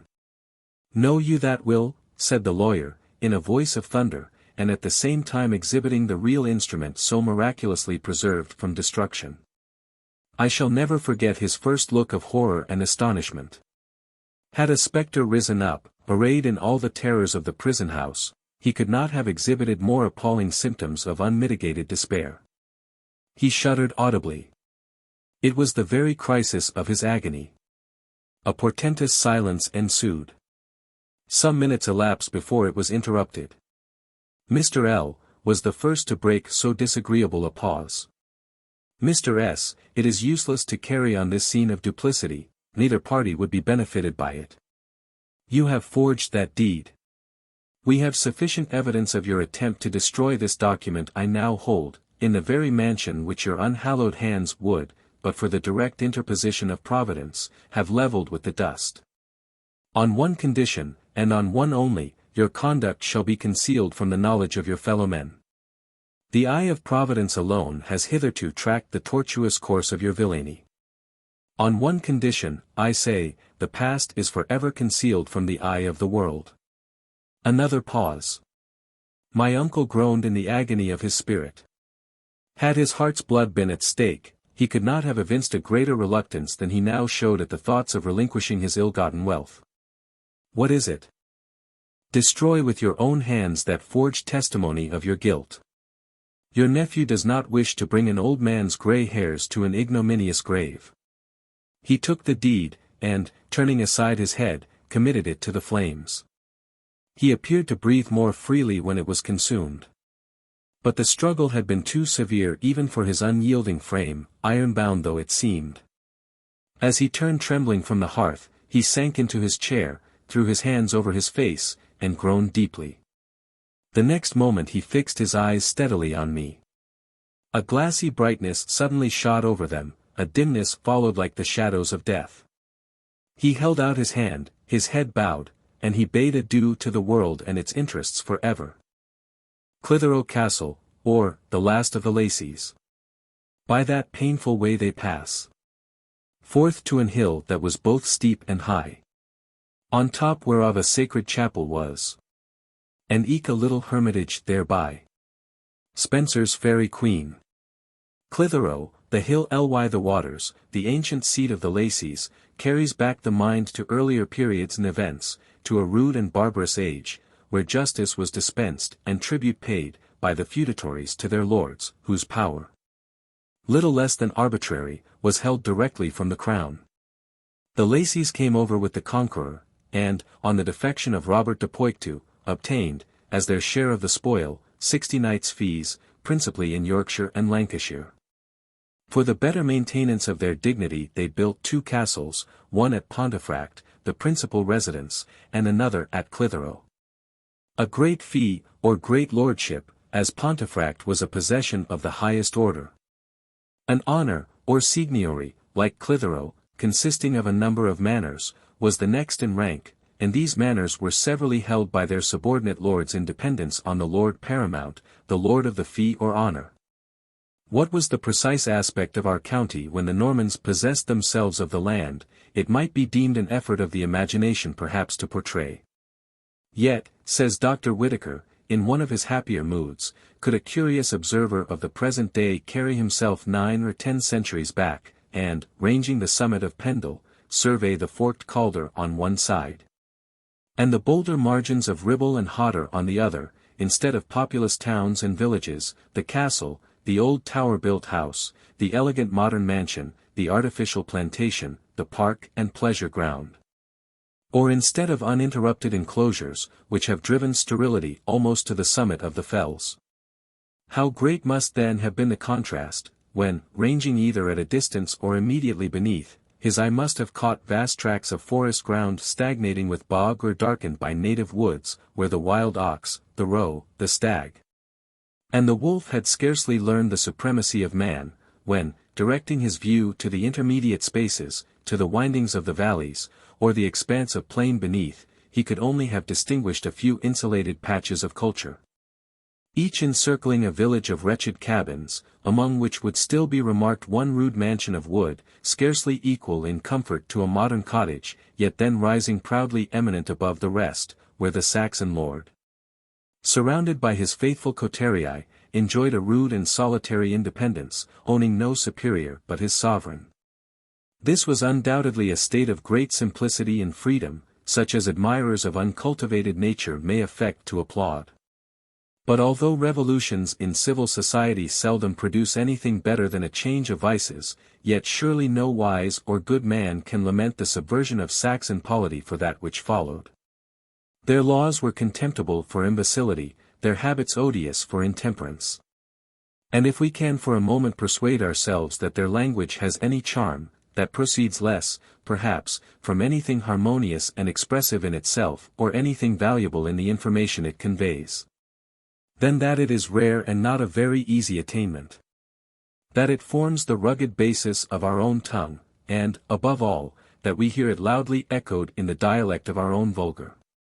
Indeed, the manners as well as language of a Lancashire clown often suggest the idea of a Saxon peasant, and prove, with respect to remote tracts like these, little affected by foreign admixtures, how strong is the power of traduction, how faithfully character and propensities may be transmitted through more than 20 generations. The Normans were a more polished, a more abstemious people, as scribes and architects they were men to whom this district was greatly indebted. Our only castle, our oldest remaining churches, our most curious and valuable records, are all Norman. Such was the state of property and manners when the house of Lacy became possessed of Blackburnshire. The simplicity of the Saxon tenures was destroyed. A tract of country, which had been parcelled out among 28 lords, now became subject to one, and all the intricacies of feudal dependence, all the rigours of feudal exaction, wardships, reliefs, escheats, and were introduced at once. Yet the Saxon lords, though dependent, were not in general actually stripped of their fees. By successive steps, however, the origin of all landed property within the 100, some later copyholds excepted, is to be traced to voluntary concessions from the Lacies, or their successors of the House of Lancaster. Not grants of pure beneficence, but requiring personal service from the owners, and yearly customs or payments, equivalent at that time to their value.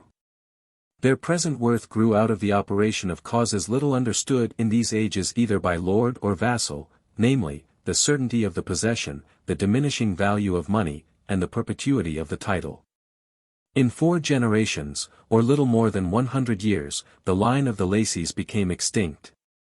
Roger Fitz-Eustace, Lord of Hoghton and Constable of Chester, coming into possession by right of his grandmother Aubrey, uterine sister of Robert de Lacy, the last of this illustrious race.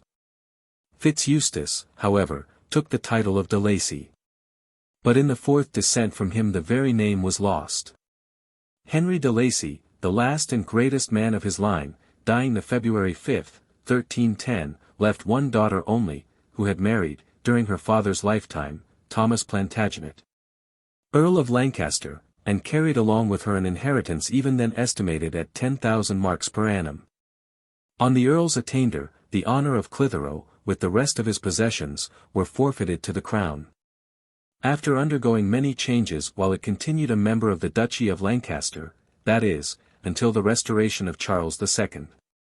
That prince, in consideration of the great services of General Monk, whom he created Duke of Albemarle, bestowed it upon him and his heirs for ever. Christopher, his son, dying without issue, left his estates to his wife, daughter and co-heiress of Henry Cavendish, Duke of Newcastle. By her they were bequeathed to her second husband, Ralph, Duke of Montague, whose granddaughter Mary, married George, Earl of Cardigan, afterwards Duke of Montague. Elizabeth, his daughter, married Henry, Duke of Buccleuch, in whose family the honour of Clitheroe is now vested. Clitheroe Castle is described by Grose as situated on the summit of a conical insulated crag of rugged limestone rock, which suddenly rises from a fine vale, in which towards the north, at the distance of half a mile, runs the Ribble. And a mile to the south stands Pendle Hill, which seems to lift its head above the clouds. In the time of the Commonwealth it was dismantled by order of Parliament, the chapel has totally disappeared, and nothing now remains but the square keep and some portions of the strong wall by which the building was surrounded. 47 The tower, though much undermined, remains firm as the rock on which it was built, and forms the principal object in our engraving.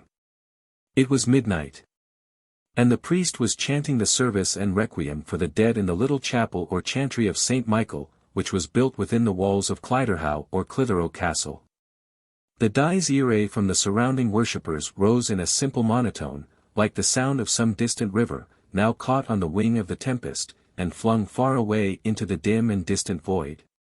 Now rushing on the ear in one deep gush of harmony, the voice of nature, as if her 1,000 tongues were blended in one universal peal of praise and adoration to the great power that called her into being.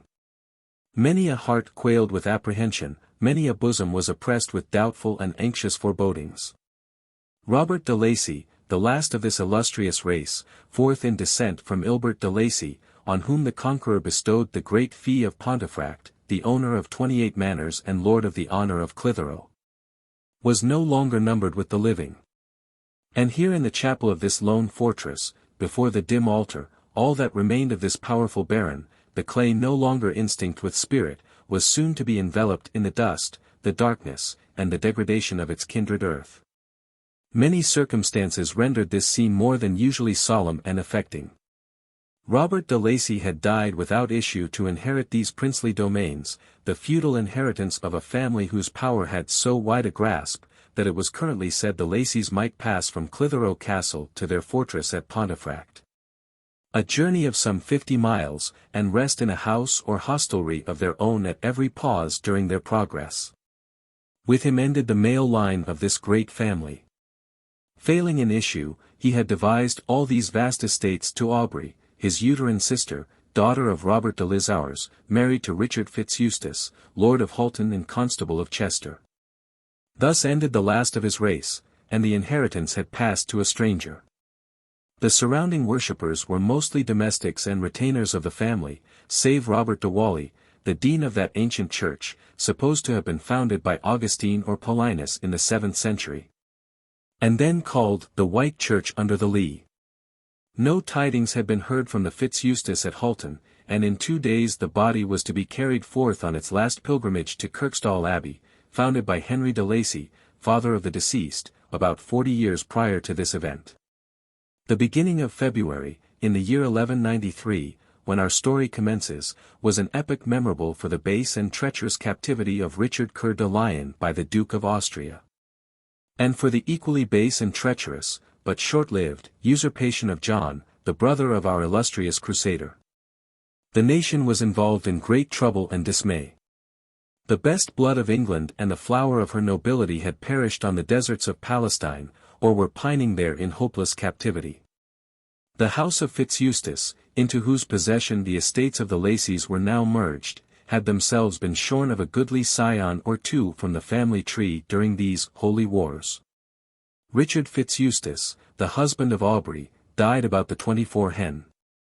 2, 1178, leaving one son, John, who founded the Cistercian Abbey of Stanlaw in Cheshire, the present establishment of Whalley. He was slain at Tyre in the Crusade, A.D.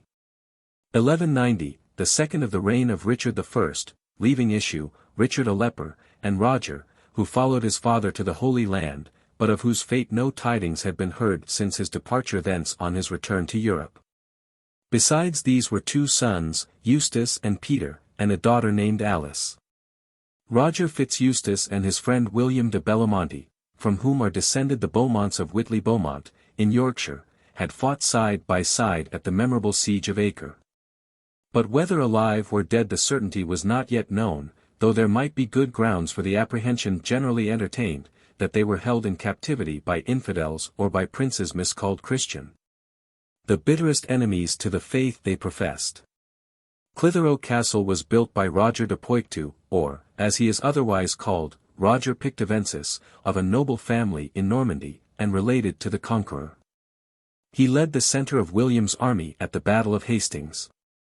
King William having given him all the lands between the Mersey and the Ribble, he built several castles and fortresses therein, providing largely for his followers, from whom are descended many families who are still in possession of manors and estates originally granted by this unfortunate relative of the Conqueror. He was twice deprived of his honours, many of them being escheat to the crown, while Clitheroe Castle, together with the great fee of Pontefract, was bestowed on Ilbert de Lacy, a Norman follower of William. In a country not abounding with strong positions, an insulated conical rock of limestone rising out of the fertile plain between Penhull, Pendle, and the Ribble would naturally attract the attention of the invaders. Here, therefore, we find a fortress erected even earlier than the castle at Lancaster. The summit of this rock was not sufficiently extensive to admit of a spacious building, and probably nothing more was at first intended than a temporary retreat and defence from the predatory incursions of the Scots. The structure was, however, gradually enlarged, and became one of the chief residences of the Lacies. A lofty flanking wall ran along the brink of the rock, enclosing the keep and adjoining buildings, likewise the chapel of St. Michael, coeval with the foundation of the castle, and forming part of it, being amply endowed by the founder. And license procured from the Dean of Whalley for the purpose of having divine service performed and the sacraments administered therein, to the household servants, foresters, and shepherds, who occupied these extensive and thinly inhabited domains. In this little sanctuary now lay the remains of its lord. The cold February sleet pattered fitfully against the narrow panes, and the shivering mourners muffled themselves in their dark hoods, while they knelt devoutly on the hard bare pavement of the chapel. Oliver de Worsthorne, the old seneschal, knelt at the foot of the bier. His white locks covered his thin features like a veil, hiding their intense and heart-withering expression. He felt without a stay or helper in his last hours, a sapless, worthless stem in this wilderness of sorrow. Robert, the Dean of Whalley, attended as chief mourner. Being descended from a distant branch of the Lacies, he had long thrown a covetous glance towards the inheritance. A frequent guest at the castle, he had been useful as an auxiliary in the management and control of the secular concerns. The spiritual interests of its head were in the keeping of another and more powerful agent, little suspected by the Dean of applying the influence he had acquired to purposes of secular aggrandizement. It may not be deemed irrelevant that we give a brief outline of the constitution or office of Dean, as then held by the incumbents of Whalley. The beautiful abbey, now in ruins, was not as yet built. Some Saxon lord of Pialag had, about the 7th century, founded a parish church, dedicated to All Saints, called the White Church under the Lee. The first erection was of wood, many years afterwards replaced by a plain building of stone. The rectors or deans were also lords of the town, and married men, who held it not by presentation from the patron, but as their own patrimonial estate, the succession being hereditary. In this manner the deanery of Whalley was continued until the Lateran Council, in the year 1215, which, by finally prohibiting the marriage of ecclesiastics, put an end to this order of hereditary succession, and occasioned a resignation of the patronage to the chief lord of the fee, after which the church of Whalley sunk, by 2 successive appropriations, into an impoverished vicarage. Long before the conquest the advowson had become far more valuable than the manor, and the lords, who were also patrons, saw the advantage and convenience of qualifying themselves by inferior orders for holding so rich a benefice. And thus the manor itself in time ceased to be considered as a lay fee, and became confounded with the glebe of the church. 48. The office of dean, at the period in which our history commences, had for centuries been considered as a dignity rather secular than ecclesiastical. And the pursuits of the incumbent had doubtless assimilated generally with those of his lay associates. Indeed, it is recorded that Dean Leolphus, in the reign of Canute, had the name of Cutwolf, from having cut off a wolf's tail whilst hunting in the forest of Rossendale, at a place called Ledmusgreve, or more properly Deansgreve. Like many other ancient and dignified ecclesiastics, they were mighty hunters, enjoying their privileges unmolested through a vast region of forest land then unenclosed, and were only inferior in jurisdiction to the feudal lords of these domains. On the whole, then, it appears, says Dr. Whitaker, that the Dean of Whalley was compounded of patron, incumbent, ordinary, and lord of the manor. An assemblage which may possibly have met in later times, and in some places of exempt jurisdiction, but at that time probably unique in the history of the English Church. Robert de Whalley, the incumbent before named, was not a whit behind his progenitors in that laudable exercise of worldly wisdom and forethought, as it regarded matters of a temporal and transitory nature. His bearing was proud, and his aspect keen, his form was muscular, and more fitted for some hardy and rigorous exercise than for the generally self-denying and peaceful offices of the Catholic Church. In his youth he had the reputation of being much disposed to gallantry, and the same proneness to intrigue was yet manifest, though employed in pursuits of a less transitory nature. His disappointment was, in consequence, greatly augmented when these long-coveted possessions were given to another, and his ambitious dreams dissipated. Yet was he not without hope that the succession of the Fitz-Eustace family might be frustrated. The leper would of necessity be passed over, and, Roger being either dead or in captivity, the revenues and usurpation of this distant and almost inaccessible territory might still be enjoyed without molestation or inquiry. Such were the meditations of this plodding ecclesiastic, as he knelt before the altar in that solemn hour, in the chapel of St. Michael in Castro. The walls of the chapel, or rather chantry, were smeared with black. And in front of the screen were portrayed uncouth representations of the arms and insignia of the deceased. A pall was thrown over the body, and a plate of salt, as an emblem of incorruptibility, placed on the corpse, a heathenish custom borrowed from the Druids. The candles burnt dimly at the little altar, and the cold and bitter wind threw the shadows in many a grotesque and startling shape on the dark bare walls which enclosed them. It was an hour and a scene that superstition might have chosen for manifesting her power. And many an anxious glance was thrown towards the dark recesses out of which imagination was ready to conjure some grim spectre, invested with all the horrors that monkish legends had created. The priest who officiated was an unbeneficed clergyman, long known as an inmate of the castle. He was of a quiet and inoffensive disposition, but much attached to his lord. Often during the service grief stayed his utterance, and he mingled his loud sobs with those of the surrounding worshippers. The diarage was concluded, and vespers for the dead were now commencing with the Placebo Domino. The priest with his loud rich voice sang or recited the anthem, and the attendants gave the response in a low and muttering sound. Just as he was beginning the fumigation with a sign of the cross, to drive away demons and unclean spirits from the body, suddenly a loud, deep, and startling blast was heard from the horn at the outer gate.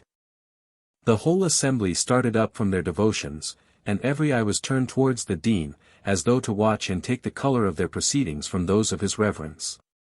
He lifted his eyes from the corpse, which lay with the face and shoulders uncovered, and, as if startled from some bewildering reverie, cried aloud, "What untimely visitor art thou, disturbing the sad offices of the dead?" He paused, as though the sound of his own voice had disturbed him, while wrapping himself in his cloak, he hastily approached Oliver, who stood irresolute, not knowing how to act in this unexpected emergency. De Whalley pointed towards the door, and the seneschal prepared to obey, accompanied by the porter with a light, and one or two attendants. Immediately outside the chapel the way led down a steep angle of the rock, which Oliver, by dint of much use and experience, descended without any apparent difficulty, save what arose from the slippery state of the path, which rendered the footing more than usually precarious and uncertain. Again, the blast brayed forth a louder and more impatient summons, startling the echoes from their midnight slumber, while the deep woods answered from 1,000 unseen recesses. Hang thee for a saucy loon, whoever thou be. I'll warrant thee as much impudence in thy face as wind thy muzzle, said the disturbed seneschal. Tarry a while, Hugo, ope not the gate without a parley, despite the knave's untimely summons. Oliver, hobbling onward, reached the wicket, just then occupied by Hugo's broad and curious face prying out cautiously into the misty and unintelligible void, without being a whit the wiser for his scrutiny. What a plague d'ye keep honest men waiting for at the gate, said a gruff voice from the pitchy darkness without, in a night that would make a soul wish for a dip into purgatory, just by way of a warming. Hush, said Oliver, who was a true son of the church, and moreover, being fresh from the services appointed for the recovery of poor souls from this untoward place, felt the remark of the stranger as peculiarly impious and full of blasphemy. Hush, thou bold-faced scorner, and learn to furbish thy wit from some other armory, we like not such unholy jests, firebrands thrown in sport. Thy business, friend. Open the gate, good Master Priest Poke, said the other, in a tone of authority. Not until thou showest thine errand, said the equally imperative interrogator within. Who, having the unequivocal and somewhat ponderous advantage of a pair of stout-built and well-furnished gates to back, or rather face, him in the controversy, was consequently in a fair way for keeping on the strong side of the argument. Now, oh, my troth, but ye be a pair of rude curs, barking from a warm kennel at your betters, who are shivering in the cold, without so much as a bone to pick, or a wisp of straw to their tails. Well, well, 'tis soon said. Every dog, you know, and 'twill be my turn soon. I come hither from the castle at Hoghton, where my Lady Fitzeustace would lay your curs' noses to the grinding stone, but, rest her soul, she will not long be above ground, I trow. Know then, masters, I am her seneschal, whom she sends with a goodly train to the burying. Quick, old goat-face, or we will singe thy beard to light thee to our discovery. The gates were immediately unbolted at this command, opening wide before so dignified a personage, who, as the representative of the Fitzeustace, was evidently impressed with a sufficient sense of his own importance. While he and his attendants rode through the grim Norman arch into the courtyard. The uppermost extreme of this illustrious functionary was surmounted with a sort of Phrygian-shaped bonnet or cap, made of deerskin, suitably ornamented. A mantle or cloak of a dark mulberry color, fancifully embroidered on the hem, was clasped upon one shoulder by a silver buckle. Underneath was a short upper riding tunic made of coarse woolen, partly covering an undervest made of finer materials. A leathern girdle was buckled round his loins, having sundry implements attached thereto, requisite during the performance of so long a journey through a thinly inhabited region. The upper garment scarcely covered the knee, over which stockings of red cloth were seen, reaching halfway up the thigh. Round the leg were bandages or cross-garterings well bespattered with mud. Low boots or buskins protected the feet and ankles. To these spurs were fastened, the head being spear-shaped and something crooked in the shank. His beard was forked, and this appendage, apparently the result of a careful and anxious cultivation, he occasionally twisted with one hand whilst speaking.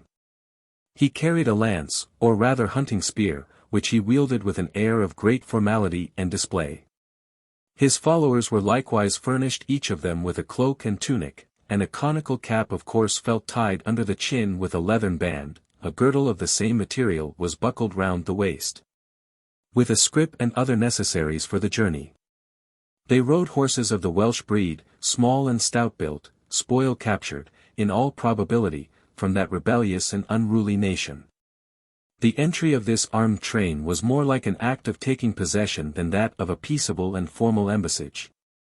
And the newly arrived seneschal soon began to exercise the office of governor or castellan, seizing the reins of government with an iron grasp. He was a square carroty-headed personage, about the middle size, and of a ruddy aspect.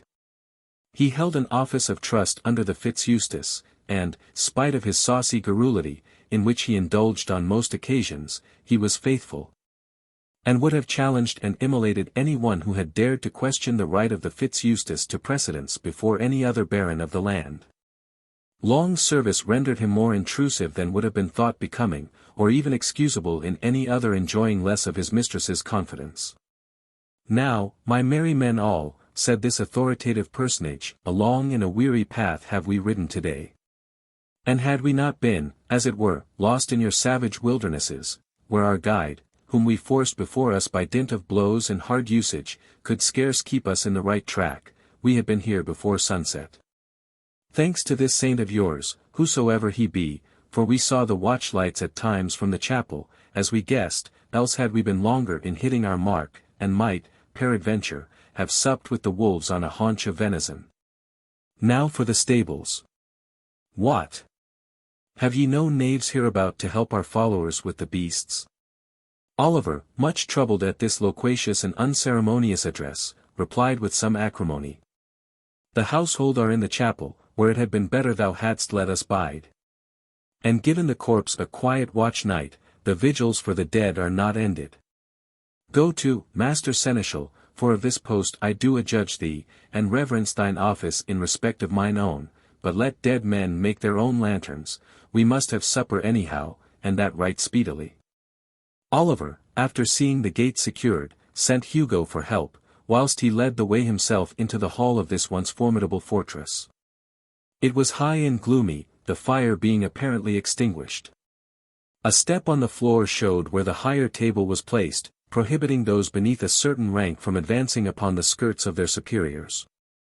An indispensable precaution, when servants and retainers of all sorts ate their meals with the master of the feast. Perches for hawks, in form like unto a crutch, were placed behind his chair. For these birds were usually taught to sit hoodless in the evening among company undisturbed. Hunting spears, jackets, chain armor, shields, and helmets, decorated the walls. And many a goodly heritage of antlers hung, like forest boughs stripped of their verdure. There were 2 oriels furnished with leaning stones for the convenience of loungers. Painted glass filled the higher portions of the windows, representing uncouth heads, hands, feet, and bodies of saints, in all the glowing and gorgeous magnificence which the beam of heaven can give to colors of more than earthly brightness, though disposed in forms of more than childish absurdity. The hall, the usual rendezvous of the household, was now deserted for the dread solemnities of that cheerless night. But the stranger was much discouraged by reason of the coldness and gloom, shivering audibly at the comfortless appearance that was before him. "St. Martin's molly sun light on ye, fire, billets, and all, I've seen nothing like to warm my bare nose and knuckles since we left Hoghton, 2 long days agone. Verily, to my thinking, there's as much timber burnt there daily as ye would pile here for a winter's use. Prithee come with me into the kitchen, we may have better quarters peradventure among the flesh pots," said Oliver, leading the stranger through a small doorway on the left. This coquinus of our ancestors was usually placed near the hall, for the convenience of serving. Here, through a sliding aperture in the panel, the victuals were transferred with safety and dispatch. It was built entirely of stone, having a conical roof with a turret at the top for the escape of steam and smoke. A fire was still burning, provided with a large cauldron suspended on a sort of versatile gibbet, by which contrivance it could be withdrawn from the flame. Fire rakes and fire-jacks were laid on the hearth, and around the walls were iron pots, trivets, pans, kettles, ladles, platters, and other implements of domestic economy. Huge dressers displayed symptoms of preparation for tomorrow's necessities, and a coarse kitchen wench was piling fuel on the ever-burning fire. The envoy, glad to be ensconced so near the blaze, quickly addressed himself to the task of improving it by a dexterous use of a huge faggot by way of poker. He had thrown off his upper clothing, and the grim walls soon reddened with the rising glow. So intent was he on an occupation which he evidently enjoyed, that he was not aware when Oliver departed, the latter slipping off unobserved to the chapel for the purpose of informing the dean of this arrival. In one part of the kitchen was a long low-roofed recess, accessible only by a ladder, wherein dried meats, consisting of bacon, ham, deer's tongues, mutton, venison, and other dainties of the like nature, were stored. To this inviting receptacle was the attention of our guest more especially directed. Without ceremony or invitation he ascended, and drawing out a formidable weapon from his belt he commenced a furious attack. Oliver, on his return, found this worthy usurping the functions of both cook and consumer of the victual with great assiduity. He was accompanied by the Dean, who addressed the intruder as follows. "How is it that we have none from the noble house of Fitz-Eustace save thou and thy company?" The messenger looked askance from his occupation, disposing of a large mouthful of the viands with sufficient deliberation ere he vouchsafed a reply. "Me and my company. As goodly a band, I trow, as ever put foot to stirrup or fist to crupper. Yet will I resolve thy question plain as Beeston Castle. My lady is old, and her only son died long ago on a crusade. Her third grandson, now in the office of constable, is out amongst the Welsh, plague on their fiery blood. By reason of the absence of his elder brother, Roger, yet abroad in these holy wars. Of the eldest born, Richard, we know not but that he is deceased. He left the castle many years ago, sorely afflicted, for he was a leper. So that, peradventure, my lady hath sent the best man she had, inasmuch as I am steward and seneschal, being appointed thereto through her ladyship's great wisdom and discretion." Here he surveyed himself with an air of indescribable assurance and satisfaction. "And, saving your presence," continued the deputy, "I come here as castellan, or governor, until he whose right it is shall possess it. And how know we that we be not opening our gates and surrendering our castle to some losel knave, whose only title may lie on the tip of his tongue, and his right on the end of his rapier? By this token," said the seneschal haughtily, at the same time drawing out a formal instrument, to which was appended the broad seal of the ancient house of Fitz-Eustace. The Dean cast his eyes over the document, returning it to the messenger without either answer or inquiry, and immediately retired from the presence of this usurper on his long-coveted possessions. Much chagrined by so unexpected an interference, he left the castle, even at this untimely hour. Yet his footsteps were not bent towards the shadow of his own roof, the deanery at Whalley. Outside the castle wall, and on the steepest side of the hill, was a little hermitage, wherein dwelt one of those reputed saints that dealt in miracles and prayers for the benefit of the true believers. Many of these solitaries were well skilled in craft and intrigue, others, doubtless, deceived themselves as well as others in the belief that heaven had granted them the power to suspend and control the operations of nature. To this habitation, occupied by one of these holy santons of the church, were the steps of the Dean immediately directed. He raised the latch as though accustomed to this familiarity. The chamber, a high narrow cell, scooped out of the rock, was quite dark, but the voice was heard, a deep sepulchral tone, as though issuing from the ground. "Art thou here so soon, de Whalley?" "Sir Ulfilas," said the intruder hastily, and with some degree of agitation, "canst work miracles now? The Canaanites are come into the land to possess it, nor will threatenings and conjurations drive them forth." "I know it," said the hermit, who, though unseen, had not, it seems, been an inattentive observer of the events of the last 2 hours. A light suddenly shot forth, enkindled as if by magic, showing the tall gaunt form of the holy hermit of the rock. He was dressed in a long grey garment of coarse woolen. It was said that he wore an iron corselet next his skin, for mortification, it was thought by the vulgar, but whether for this purpose, or for one of a more obvious nature, it would perhaps be easy to surmise. A girdle of plaited horsehair encompassed his thin attenuated form. His head was uncovered, and he seemed to have just risen from his couch, a board or shelf, raised only a few inches from the rock on which it lay. His eye was wild, quick, and sparkling, but his cheek was deadly pale, and his features collapsed and haggard in their expression. "I have dreamed a dream," said the visionary. "And to what end?" inquired his visitor, seating himself with great deliberation. "Nay, 'twas not a dream," continued the hermit. "Saint Michael stood before me this blessed night, arrayed as thou sayest him portrayed in the glass of his holy chapel above. His armor was all bright and glistering, and his sword a devouring flame. He flapped his wings thrice ere he departed, and said unto me, Arise, Ulfilas, and work, for thine hour is come. And what the better am I, said the irreverent priest, for this saintly revelation? I must work too, or— Hold, said the hermit, laying his hand on the other's shoulder with great solemnity, speak not unadvisedly with thy lips. There be created intelligences within hearing that thou little knowest of.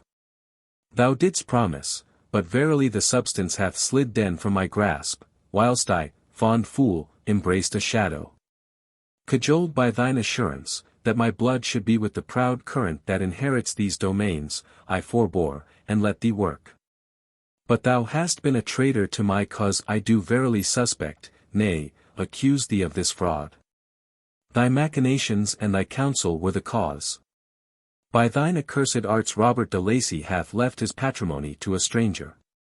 True, I counselled him thus. What then? I and mine are barred from the inheritance. Shall the word of the hermit of the rock fall to the ground? Have I not promised that thy blood shall be with those that inherit these domains? Promises are slender food for an hungry stomach, cried the unbeliever. If the promise fail, blame thy dastardly fears, and not my power. Thou shalt see the promised land thou shalt not inherit. Thy son shall receive the blessing. The dean looked for a moment as though he could have fawned and supplicated for a reversion of the decree, but pride or anger had the mastery. And so, cried he, thou findest thy predictions run counter to thy schemes, Purdy. For thou dost mock me in them with a double sense. How, false one? Have I not wrought for thee? Hath not he, whose corpse now resteth in hope, overwhelmed thee with his favours through my counsel and contrivance? I owed thee a service, for thou wast my stay and sustenance when driven hither an outcast from the haunts of men. But thoughtest thou that I should pander to thy lust, and hew out a pathway to thy desire? To me this, said the covetous intruder, his voice quivering with rage. Yes, to thee, Robert de Whalley, replied the hermit, because thou hast not leaped the last height of thine ambition, forsooth, because thou art not lord of these wide domains. Through my interest and holy communion with the departed, and because I have not basely sold myself to thee, thou art offended. Beware lest the endowment be wrested from thy grasp, the glebe and manor pass away from thine inheritance. Thou hadst the privity and counsel of the deceased, and a whisper would have made it mine, said the dean, with great dejection. Greedy and unblushing as thou art, know it was I who counselled him, and the deed is in my keeping. I sent a secret message unto Hoghton with the news, and Roger de Fitz-Eustace will be here anon. Thou dreamest. He is in bondage, or slain at Ascalon. He will reappear, replied the hermit, and the banner of the Fitz-Eustace wave on yonder turret. Hence, ungrateful member of our holy communion, to thy house, and let an old man rest in peace. The disappointed priest departed in great haste. Terror, of which he could not divest himself, and for which he could not account, overpowered him in the presence of the hermit. He durst not provoke him further. But as he crossed the courtyard again a glimpse of hope shot suddenly on his soul. In thy keeping. He spoke scarcely above his breath, but the walls seemed to give back the sound. He started like some guilty thing at the discovery of its crime. Before morning light on the following day the castle bell began to toll. Preparations were making for the conveyance of the last of the ladies to the Abbey of Kirkstall, a journey which would occupy the greater part of 2 successive days. The pathway over the hills was narrow, and the mode of conveyance difficult, if not dangerous. A sort of litter was made for the corpse, and slung on a pole between 2 horses, covered, as in a bier, with the pall and trappings. A sort of ceremony was carried in front, the dean rode immediately before the body, the chanters preceding, and a priest with the cross and censer. Behind came the male domestics, and the seneschal of Hoghton with his train. Psalms were sung at every halting place, and in the villages through which they passed, and torches were kept lighted during the greater part of the journey. These were for the purpose of being extinguished in the earth that should finally cover the body. Thus attired, and thus attended, was this once powerful baron conveyed to his narrow dwelling-house in the dust. We will not follow them further, nor detail the pomp of the funeral rites, that last mockery of greatness, but return to existing objects and events, man's ever-gnawing ambition. So vast, when living, that the whole earth is too narrow for its sphere, when dead, the veriest churl hath as wide a possession. Weeks and months passed away, and the raw February wind grew soft in the warm and joyous impulse of another spring. One night, about the hour of vespers, two men, habited in monkish apparel, came to the cell of the hermit of the rock. After the usual salutation they entered, carrying with them staff and scrip, as if bent on a long and weary travel. "Whence come ye, and whither bound?" said the hermit, surveying the intruders by the light of a solitary lamp that was burning in a niche, wherein stood a skull and crucifix, emblems of our faith and our mortality. "We are from the Abbey of Stanlaw, on our way to Kirkstall in the morning. Wherefore abide ye here? There is lodging and better cheer withal in the castle above. We are under a vow, and rest not save on holy ground. We crave thy hospitality, therefore, and shelter for the night. Is your errand to Kirkstall hidden, or is it an open embassage? The Lady Fitzeustace sendeth greeting by our ministry unto the holy abbot through our superior at Stanlaw, beseeching that he would make diligent inquiry touching the will of Robert de Lacy, once lord of this goodly heritage. She hath had news of his demise, and likewise another message with an assurance that every of these possessions have been devised to the Fitzeustace by his last will and testament. Yet this writing she has not yet seen, nor knoweth she into whose custody it hath been given. Apprehending the great favours which the Cistercian house at Kirkstall hath received from the Lacies, and the close intimacy which the abbot once enjoyed, she doth conjecture that, in all likelihood, the testament is in his keeping. Your journey hath need of none other reference, for the will is in my custody. In thine, Sir Ulfilas. How? Know ye my name already? Said the hermit sharply, and a fierce glance shot from under his high and pallid brow. Holy Street Agatha. And has not the fame and sanctity of the hermit of the rock gone forth to many lands? Where the broad Mersey and the silver Dee roll their bright waters, thou art known by thy holiness and thy faith. And how is our good brother Roger, abbot of your monastery at Stanlaw? Inquired the hermit, not deigning to notice their fulsome and flattering epithets. Holy Virgin! How knowest thou his name? And hath not the fame of your holy abbot, and the sanctity of your house, reached us even here? Said the hermit, with a look of scrutiny and scorn. The visitors were silent. The hermit seized the lamp, and surveyed their persons with much care and deliberation. Holy Father, said the abashed intruders, we crave thy blessing, and moreover a share of thy pittance, for our way hath been long and toilsome, since yesterday our journeying hath been over hills and through deep forests, infested by wolves and noisome beasts, which we had much ado to escape. The hermit drew a little table from the recess, blowing the wan embers until a cheerful blaze flashed brightly through the cell. He then opened a cupboard scooped out of the solid rock, and took thence a scrap of hard cheese, a barley cake, and a few parched peas, with which the holy men commenced their supper. They ate their meal in silence, washing down the dainties with a draught from the spring. When the repast was finished, one of the brethren thus addressed his host. And what shall be thy message to our holy abbot? Wilt thou send the parchments to his grace? Nay, brethren, that is not my purpose. Another and a brief pause ensued. But the message? Say that the will is here. He looked towards his bosom as he spoke, and at the appointed hour it shall be ready. When Roger de Fitzeustace comes hither, his claim shall be duly certified. Alas!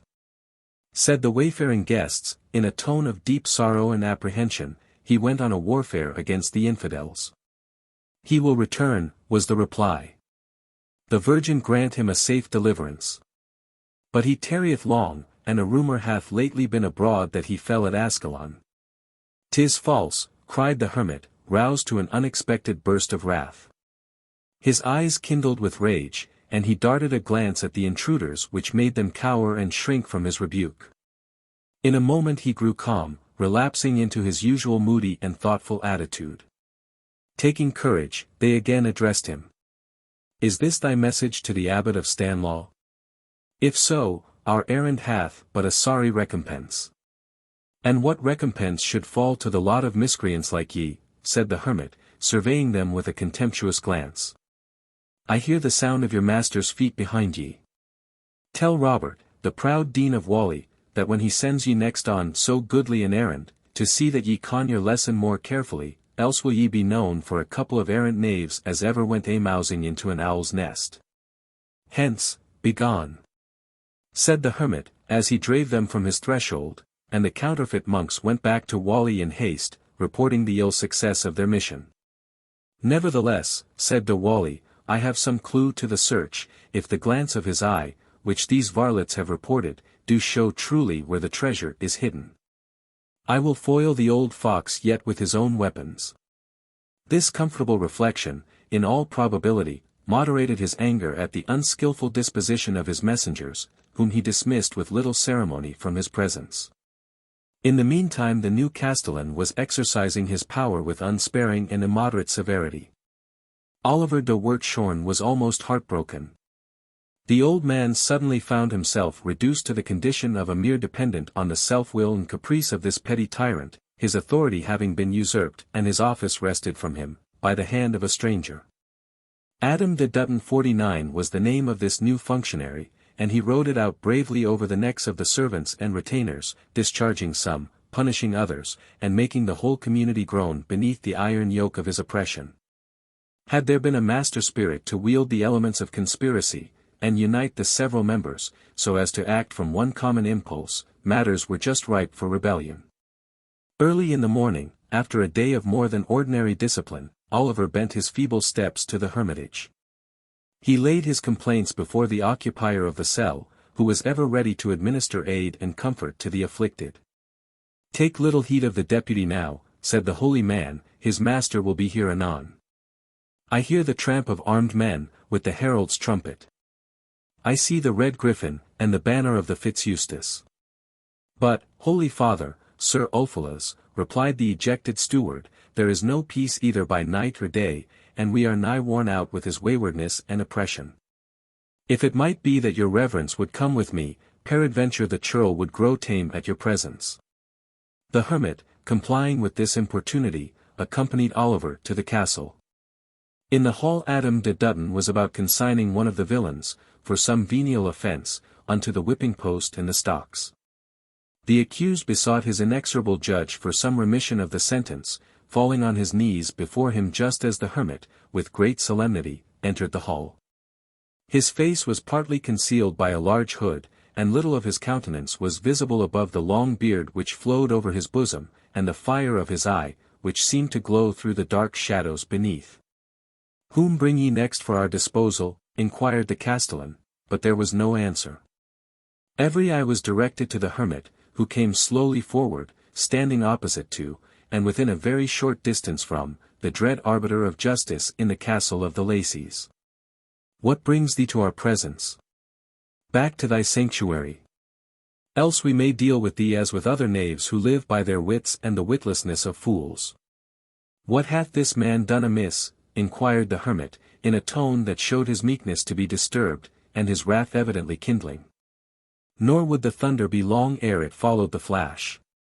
"It is our pleasure," answered Adam de Dutton, reddening with rage. "And furthermore our pleasure is, that thou get thee to thy cell, or, by the beard of Saint Michael, my bowmen shall help thee thither when this fellow hath had his allowance at their hands." "Fool!" cried the hermit, in a voice which struck terror through the assembly, and even the judge himself started back with amazement. "Begone, child," said Ulfilas to the culprit, "I dismiss thee of the punishment. Peradventure thou hast deserved to suffer, but I give to this emissary a timely warning thereby." The criminal was not loath to obey, disappearing speedily without hindrance, while the spectators were mute with amazement. The hermit, too, was silent before the usurper, who, almost frantic with vexation, cried out, "Seize him, help, for the Fitz-Eustace, treason against Our Lady of Hoghton. Uttering many rapid and incoherent expressions, he approached the hermit, who stood unmoved, apparently the only unconcerned spectator in the rising tumult. The seneschal's guards were already in motion, but Adam was the first who attempted the seizure. The holy man drew back, as though from some touch of pollution. "Hold," cried he, "one touch and 'tis thy last. Rash fool, thou hast provoked this rebuke." The hand of the seneschal had scarcely been put forth, when, lo! The astonished deputy shrank back in dismay. A sudden change came over his angry countenance, a look of surprise mingled with horror, as though he could have wished the earth to gape and hide him from the object of his apprehensions. He stood trembling, speechless, pale as ashes, expecting immediate and condign punishment. So suddenly this change was wrought that the spectators fancied it to be some direct interposition from heaven. Concluding that he was smitten for the sacrilegious and profane hand he had dared to stretch toward this holy man. Yet was the change not so sudden but that a quick-eyed observer, if such were there, might have seen the hermit's outer garment loosened for a moment, and a significant whisper which the other evidently heard with such visible tokens of alarm. Ulfilas immediately retired to his cell, and from that hour the castellan discharged his official duties evidently under the control of some overmastering influence or apprehension. Not long afterwards it was rumoured abroad that tidings had been heard from Roger de Fitz-Eustace, who was supposed either to be in captivity or to have fallen at the siege of Ascalon. The king was still detained in prison by the Emperor Henry VI. And it was only through the remonstrance of the German princes, and a threat of excommunication from the Pope, that Henry, finding he could no longer hold him in durance, concluded a treaty for his ransom at the exorbitant sum of 150,000 marks. About £300,000 of our money. Of which some 2/3 were to be paid before he received his liberty, and 67 hostages delivered for the remainder. The captivity of the superior lord was one of those cases provided for by the feudal tenures, and all vassals were, in that event, obliged to contribute towards his ransom. 20 shillings were therefore levied on each knight's fee throughout England, but as this money came in slowly, and was not sufficient for the intended purpose, the voluntary zeal of the people readily supplied the deficiency. The churches and monasteries melted down their plate to the amount of 30,000 marks, the bishops, abbots, and nobles paid 1/4 of their yearly rent, the parochial clergy contributed 1/10 of their tithes. And the requisite sum being thus collected, the Queen Mother and Walter, Archbishop of Rouen, set out with it to Germany, paid the money to the Emperor and the Duke of Austria at Mentz, delivered to them hostages for the remainder, and freed Richard from captivity. 50. During these important negotiations 2 messengers arrived at Clitheroe, who in consequence of the deputy's absence for a season, held a secret conference with the Dean of Whalley ere they departed. An order was left that the castle should be forthwith in readiness for the reception of some distinguished guest. In those days tidings travelled slowly in such thinly populated districts. Like the heath fire, which extends rapidly where the fuel is thickly strewn, but is tardy in spreading where it is less abundant.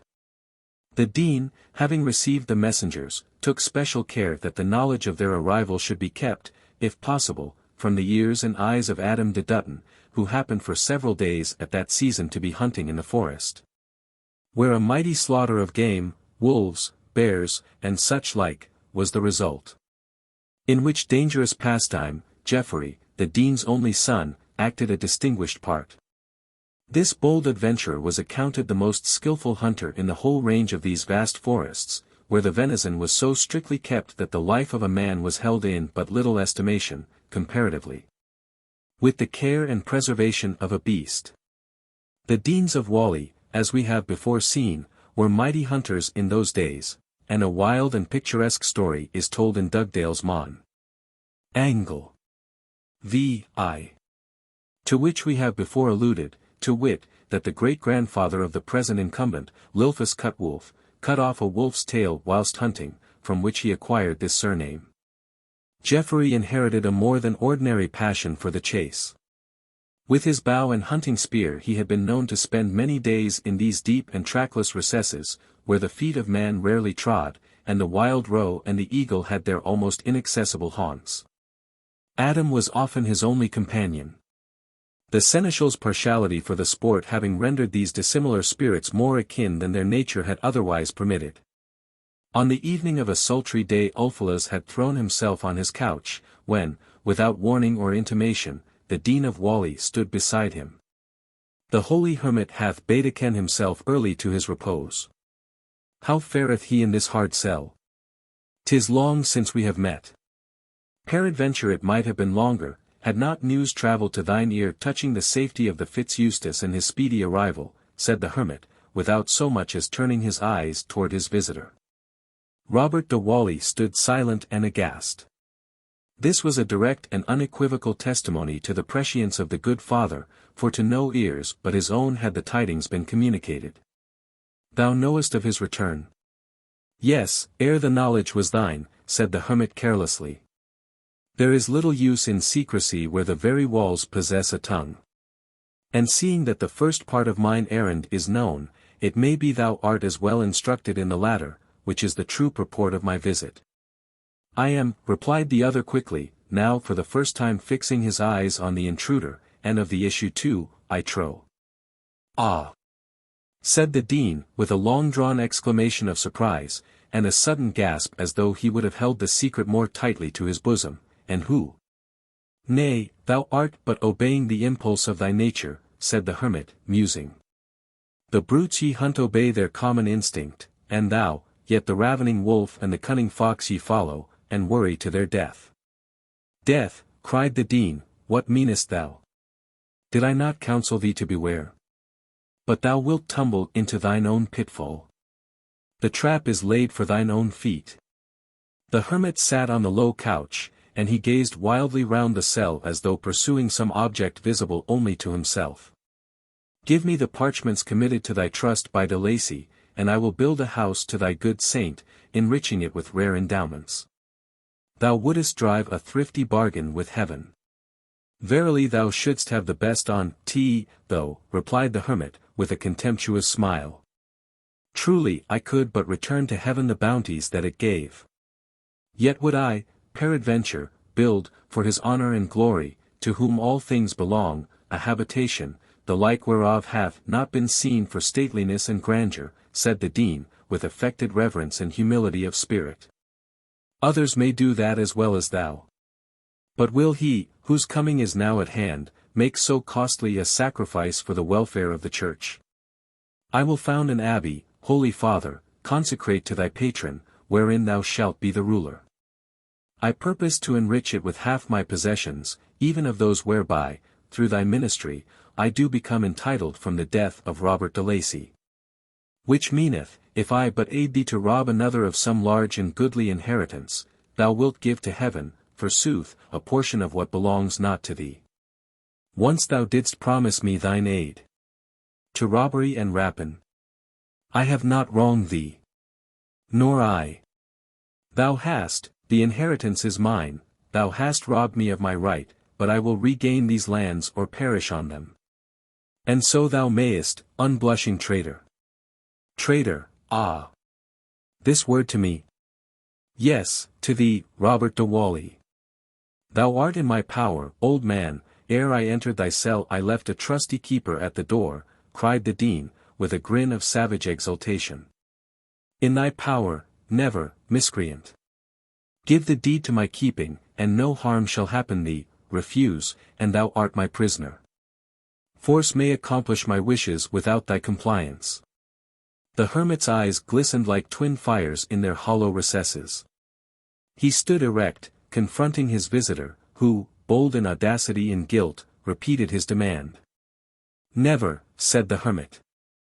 Then die, fond dotard, cried de Whalley. And, sudden as the lightning stroke, he drew a dagger from his vest, aiming a blow at the hermit's bosom. But, marvellous to relate, the steel hardly penetrated the folds of his drapery, glancing back with a dull sound, his person remaining uninjured. A look of unutterable scorn curled the features of the charmed, and apparently invulnerable, being before him. Cowardly assassin! He cried, I hold thy threats at less worth than a handful of this base dust beneath my feet, and utterly defy thy power. I am free as the untrammeled air, and thou mayest as well attempt to grasp the shadow or the sunbeam. Swift as the words he uttered the hermit disappeared. The effect was so sudden, aided, in all likelihood, by the dimness and obscurity of the cell, that, to the astonished apprehension of de Whalley, Ulfilas had made himself more impalpable than the air he breathed. Sinking like a shadow through the rocky floor. Thou hast escaped me, fiend, said the Dean, gnashing his teeth with vexation, but I will overmatch thy spells, with the aid of this good hand I may yet retrieve the inheritance.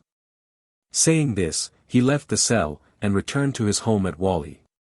Early on the morrow the hermit entered the hall where Adam de Dutton was preparing for another expedition to the forest. The seneschal looked uneasy and surprised, but acknowledged his presence with great respect and humility. Adam de Dutton, thou hast other work to do, cried the holy man, than rambling after these fools the forest. Thy lord will be here anon. How? Whom meanest thou? Inquired the castellan, with a vacant stare of astonishment. Roger de Fitzeustace. He is at hand, see thou prepare to meet him. Surely thou mockest, Roger de. Peace. The last beam of tomorrow's sun shall see the banner of the Fitzeustace beneath the gate. Tomorrow. Why, how cometh my lord? Surely thou dreamest, or thy. Once more I warn thee of his coming, see to his reception, or thy lord will be wroth. And Roger with the ready hand was not used to be over-nice, or loath in the administering of a rod to a fool's back. The hermit departed without awaiting the reply. But great was the stir and tumult in the stronghold of the Lacies on that memorable day. The hurrying to and fro of the victuallers and cooks, the clink of armorers and the din of horses prancing in their warlike equipments, kept up an incessant jingle and confusion. A watchman was stationed on the keep, whose duty it was to give warning when the dust, curling on the wind, should betoken the approach of strangers. The guards were set, the gates properly mounted, and the drawbridge raised, so that their future lord might be admitted in due form to his possession. The sun went gloriously down towards the wide and distant verge of the forest, and the brow of Pendle flung back his burning glance. Nature seemed to welter in a wide atmosphere of light, from which there was no escape. Panting and oppressed, the hounds lay basking by the wall, and the shaggy wolf-dog crept, with slouching gait and lolling tongue, from the glare into the shadow of some protecting buttress. The watchman sat beneath the low battlements, hardly able to direct his aching eyes towards the forest path below the hill. The monotony of this dull and weary task was reiterated until the very effort became habitual, and he could scarcely recognize or identify any change of object from the absorption of his faculties by the listlessness it created. One slight curl of dust had already escaped him, another waved softly above the trees where the path wound upwards from the valley. Again it was visible, and the watchman seemed to awaken as from a lethargy or a dream. Strangers were surely approaching, but without retinue, as the wreath of dust, from its slight continuance, would seem to intimate. Just as he came to this conclusion, two horsemen swept into view, where a broad turn of the road was visible, disappearing again rapidly behind the arched boughs of the forest. Bounding almost headlong down the narrow stair, he ran immediately to the hall, informing the deputy of what he had seen. Scarce had he concluded when a hoarse blast from the horn rang at the outer gate. Adam de Button hurried to the postern, where he saw two horsemen, bearing unequivocal signs of their allegiance to the renowned Constable of Chester. They wore what was then considered a great novelty in dress, the tabord or supertotus, a sleeveless garment, consisting of only two pieces, which hung down before and behind, the sides being left open. 51 low-crowned yellow caps covered their heads, and the upper tunic was yellow, richly embroidered, reaching only to the knees. They wore forked beards, well pointed, and gloves and boots of beautiful Spanish leather. Their horses were low, but of an exquisite symmetry, and the beasts were pawing and champing before the gate when Adam hastened down into the courtyard. These were avant couriers or messengers from Roger de Fitzeustace, whom they announced as being nigh, and to be expected ere nightfall, with his daughter Maud, a maiden much renowned for her beauty. As the sun sank deeper into the gloom of the woods, and the shadows grew long on the green and sunny slope of the hill, the wild shrill notes of a clarion rung through the forest glades. A distant burst of martial music was heard, together with the roll of a drum, an instrument borrowed from the Saracens, and in use only after the Crusades. Now went forth Adam de Dutton and his train bareheaded to meet their lord, whom they found riding at a slow pace, conversing familiarly, but attentively, with the Dean of Whalley. Behind him came the blushing Maud on a beautiful white palfrey, and beside her a comely youth, in a fair hunting suit, the son of de Whalley, who, by his fervid and impassioned glances, showed himself apt in other and nobler exercises than the upland chase and the forest cover could afford. Roger de Fitzeustace, the terror and scourge of the Welsh, and by them called Hell, from the great violence and ferocity of his temper, was then about 40 years old. He was clothed in a light suit of armour, the hauberk, with the ring set edgewise, reaching down to the knees. His helmet was cylindrical, the avantale, or face guard, thrown up. He wore a coloured surcoat. A fashion that seems to have originated with the Crusaders, not only for the purpose of distinguishing the different leaders, but as a veil to protect the armour, so apt to heat excessively when exposed to the direct rays of the sun. It was of a violet colour, without any distinctive mark or badge. His highly decorated shield was borne behind him, the three garbs and the lions being chiefly conspicuous in the marshalling. The former, the original bearing of Hugh Lupus, was often used by the constables of Chester, in compliment to their chief lord. Its shape was angular, and suspended from the neck by a strap called gyge or gyge, a Norman custom of great antiquity.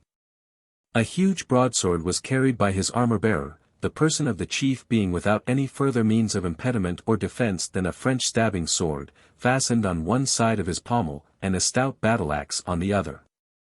The horse was decorated with great and costly profusion. At a short distance rode William de Bellomonte, the Baron's inseparable companion. A small train of archers and crossbowmen brought up the rear of the escort, save the baggage and sumpter horses, laden not only with provisions but cooking utensils, and even with furniture for the household. In those days it was a matter both of economy and necessity for the occupants or lords of several castles to travel with accompaniments of this sort. Though possessing many residences, most of them had the means and even conveniences only for the furnishing of one. The seneschal and his train alighted, doing homage to their lord, who was conducted with great pomp and ceremony into the fortress, now lapsed for ever from the blood and succession of the Lacies.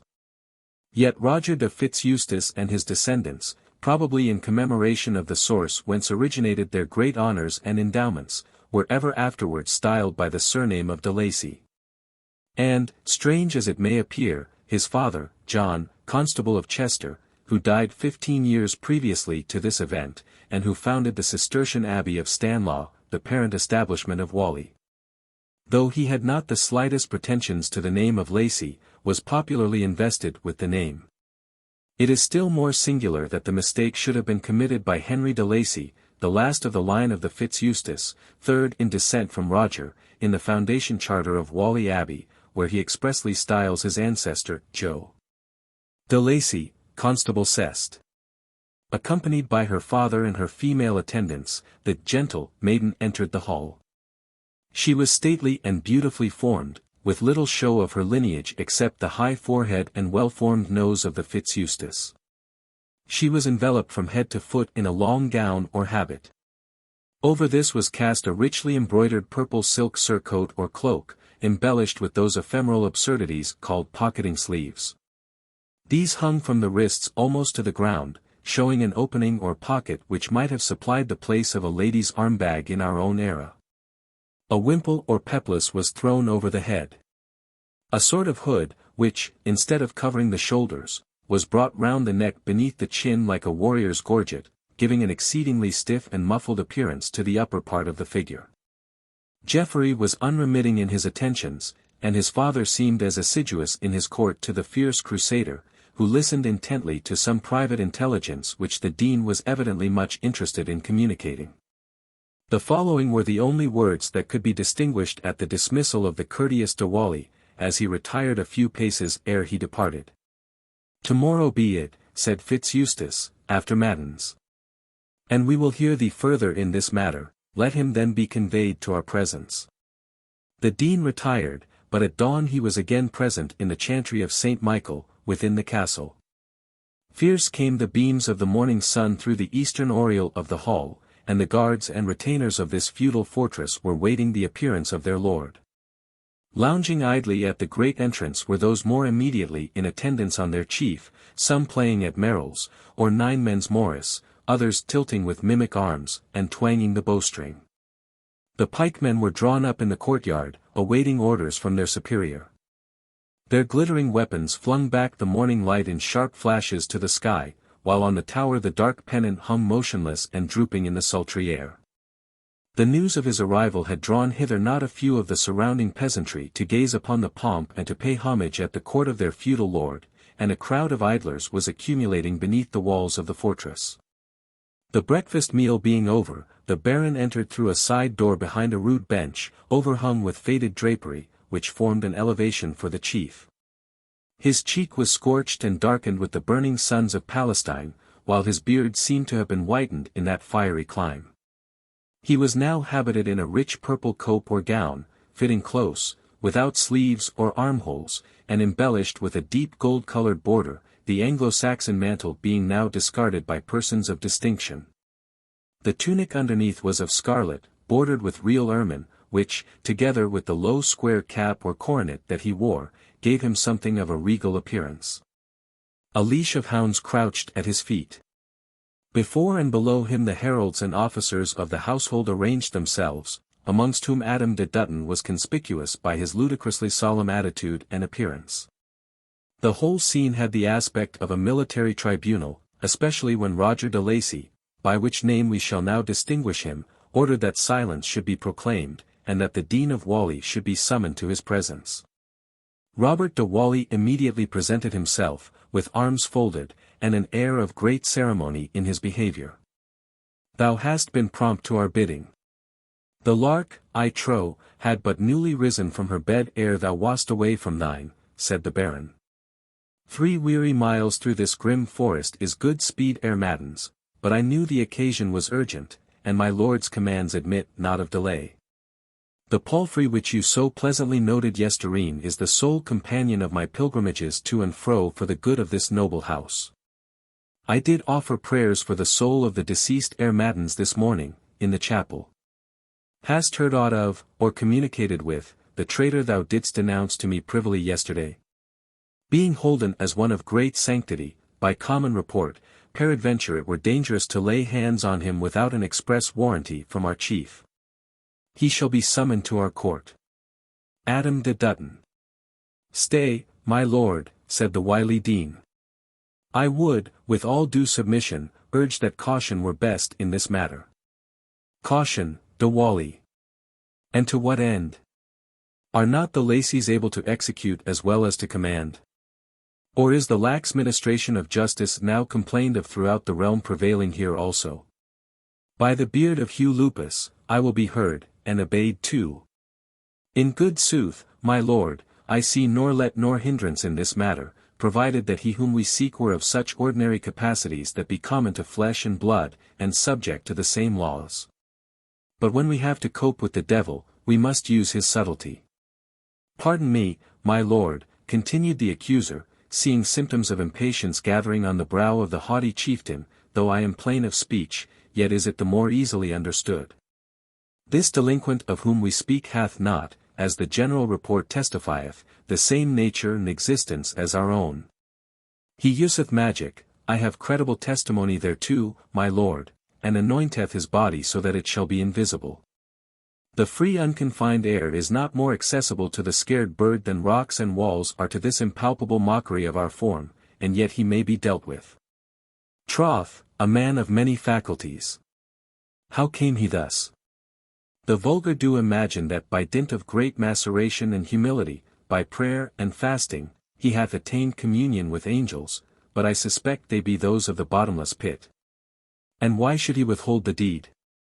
I know not, save that he purposeth by fraud and subtlety to cast these fair possessions into the treasury of the Holy Church, and build an abbey hereabout, the like whereof hath not been seen for glory and magnificence.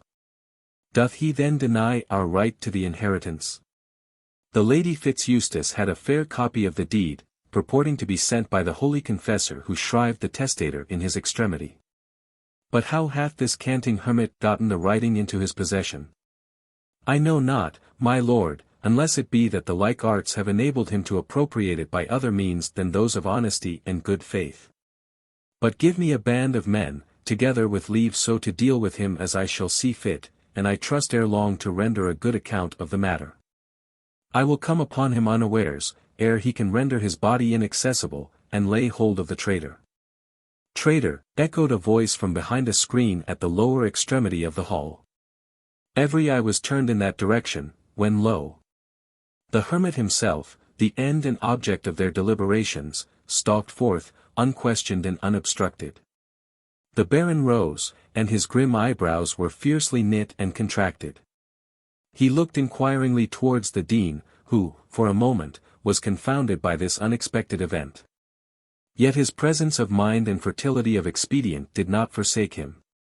Let him be instantly bound, my lord, whispered de Whalley, and holden by main force, or he will escape like a limed bird from the twigs.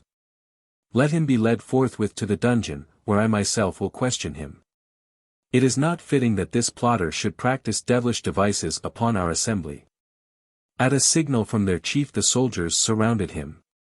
But the hermit, whose features were still hidden by the cowl, took hold of the foremost, and with an incredible strength, dashed him to the ground. The others drew back intimidated. Treason, my lord, treason, cried the Dean. You behold him even in your presence exercising forbidden arts. Away with him to the dungeon. Guards, do your office. Miscreant, beware, said the hermit. De Whalley, though bold and generally undaunted, started back at the sound. What, this lawless intromission to our face, and in our council too, cried the Baron. Seize that hooded kite, knaves, or I will hang every one o' ye on the firka ere the sun be 2 hours older. Roger de Lacy, in a threatening attitude, approached the guards, who now environed the hermit, using more caution than before. Suddenly they rushed upon him, and he was pinioned ere he could make the least resistance. At this moment, so anxiously hoped for and expected by the Dean, the latter pushed towards him. Thrusting his hand into the hermit's bosom, the long-coveted parchment was in his grasp, and in a twinkling it was conveyed to his own. How now? Cried the Baron, wherefore in such haste? I trow the deed is ours. With a great show of obedience and respect he drew the parchment again from beneath his robe, and holding it cautiously beside him, exclaimed. My lord, ere this be read is it not prudent that we convey the traitor to the dungeon? Lest by his subtlety the writing be wrested from our grasp. The hermit, yet held in close custody of the guards, cried with a loud voice. Who is the traitor? Let the walls of my cell bear witness, when they heard him offer a heavy bribe that this, the only evidence to the right of the Fitzeustace, might be destroyed. Fatherest thou the accursed progeny of thine avarice upon me, cried the Dean, apparently indignant at so unjust an accusation. Give me the roll, said the constable, and we will confront him by what he would have withheld. After we have made our own right secure, we adjudge him to his deserts. The Dean was obliged, however unwillingly, to obey, handing forward the parchment, which Roger de Lacy unfolded in the presence of the hermit. But it would be impossible to describe the consternation of the chieftain when he read therein a formal grant, bequeathing the whole of these vast possessions to Robert de Whalley and his heirs forever. The Dean, apparently with surprise, and a well-feigned indignation at the fraud which the hermit intended to have put upon him, exclaimed. I had a grievous suspicion long ago that this hoary hypocrite would play me false. And indeed his great unwillingness to show the deed led me to think that he meditated some deadly wrong. But wherefore, inquired the chieftain, should there be messengers to Hoghton with news and credentials so explicit that the estate was left without let or encumbrance to the Lady Fitzeustace?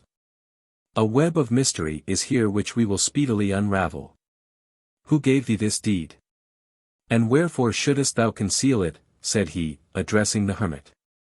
Roger de Fitzeustace, replied the prisoner, thine honour is abused. That lying instrument was never in my charge. Why hast thou refused to render up the deed?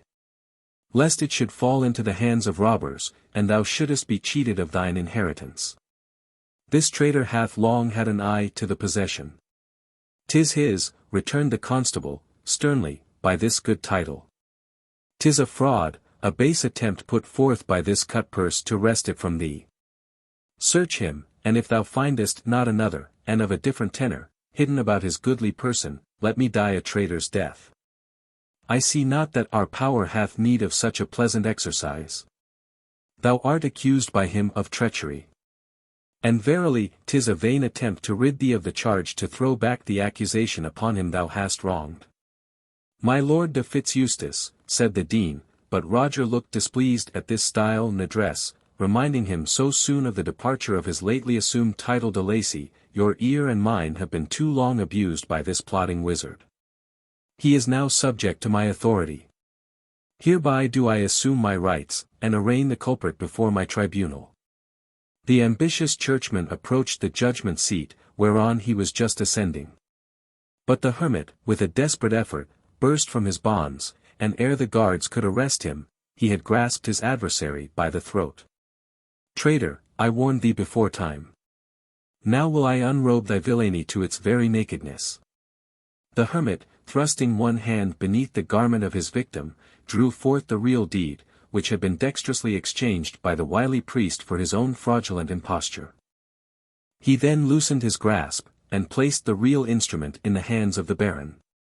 "'Tis a forgery, a base disposal of my rights," roared out the infuriate and detected hypocrite. But Roger de Lacy immediately saw that the deed was to a similar purport with the copy which had been sent by some unknown hand, immediately on the death of the testator, to Hoghton Castle. With a look of devouring and terrible indignation he cried out. "Though thou wert the holy pontiff himself, and all the terrors of the church were at thy command, thou shouldst not escape my vengeance, thou daring priest. To the furca. His offence is repugnant to my nostrils, 'tis rank with treason." "Hold," cried the mysterious hermit, "I have promised him protection, nor shall the promise be forgone." "Thou," cried the warrior, with unfeigned astonishment. "And who art thou that seemest here the arbiter of destiny, whether good or evil?" "A sinful but heaven-destined man," replied the hermit, meekly. "Our vengeance slumbereth not," said the chief. "The sentence is gone forth, and he dies ere sunset." "Not so," replied the hermit, again assuming the attitude of command. "By the beard of Hugh Lupus, he dieth. He doth, but not by thy decree." "How?" "Methinks the fever of disloyalty hath seized you all, the infection hath so tainted your nature that a skilful leech, whom I employ in cases of emergency, will be of service, my headsman, or hangman, as shall seem most fitting. He dies, I tell thee, though the saints themselves were interceding." "I have promised," said the hermit again, with the confidence of careless superiority. Adam de Dutton, who had hitherto been waiting anxiously for an opportunity to communicate with his lord, now whispered something in his ear. "How?" said the bewildered chieftain. "'Tis said thou wearest the badge of our house, and art thyself under some surreptitious disguise." "I wear no disguise," returned the hermit calmly, "what thou sayest is my badge, and will be, heaven permitting, until I die." "Who art thou?" "A sinful mortal like thyself, but worn down with long vigils and maceration. Lord of as wide inheritance as thou, and yet a tenant only in a narrow cell. Thou speakest riddles, thy meaning. I was an outcast, though heir to a vast heritage.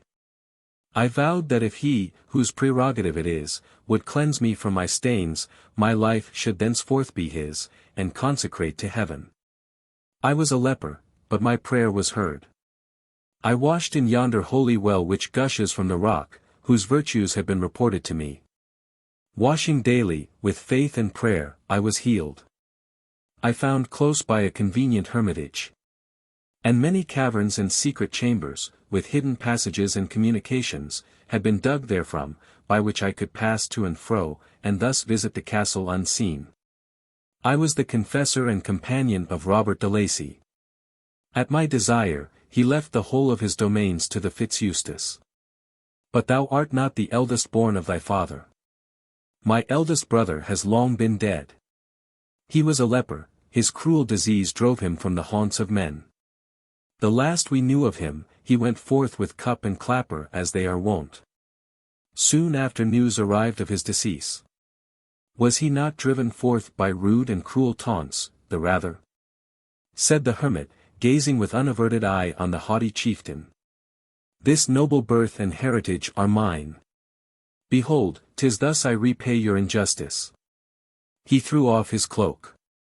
Underneath appeared a complete suit of proof armor, and a surcoat, on which was emblazoned the badge of the Fitzeustace. I am Richard Fitzeustace, thine elder brother. Nay, put off that brow of discontent. I claim not my birthright. The vows of heaven are upon me, and to thee and thine will this good inheritance devolve. One right only do I claim, this prisoner is free. Was he not my stay and sustenance when the fiat of heaven guided me hither? He sheltered me, and had pity on mine infirmity.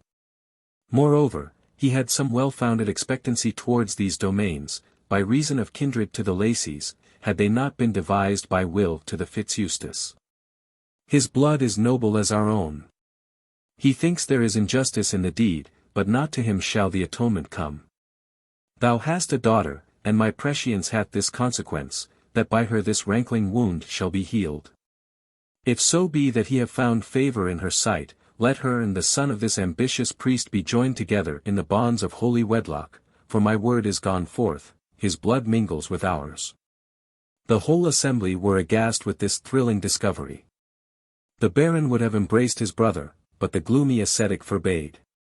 He left the hall, returned to his cell, and but a short period elapsed ere the grave he had prepared with his own hands was closed over his corpse, the period of his sojourn having been shortened, no doubt, by the austerities and mortifications he deemed himself called upon to endure.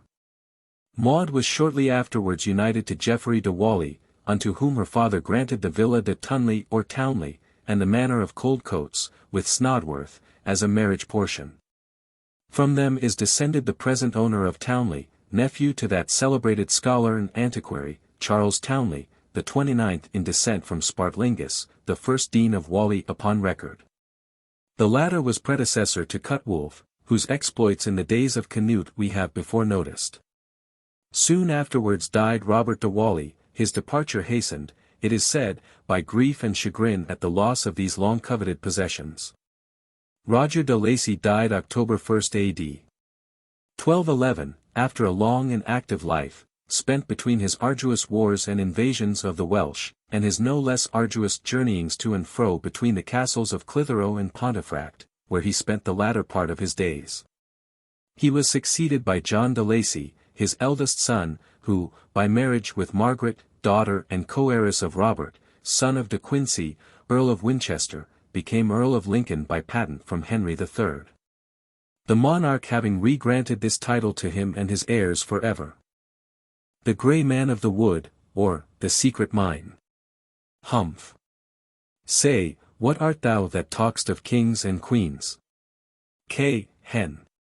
More than I seem, and less than I was born to. A man at least, for less I should not be. And men may talk of kings, and why not I? Humph. Ay, but thou talk'st as if thou wert a king. Hen, why, so I am, in mind, and that's enough. Humph. But if thou be a king, where is thy crown? King Henry VI.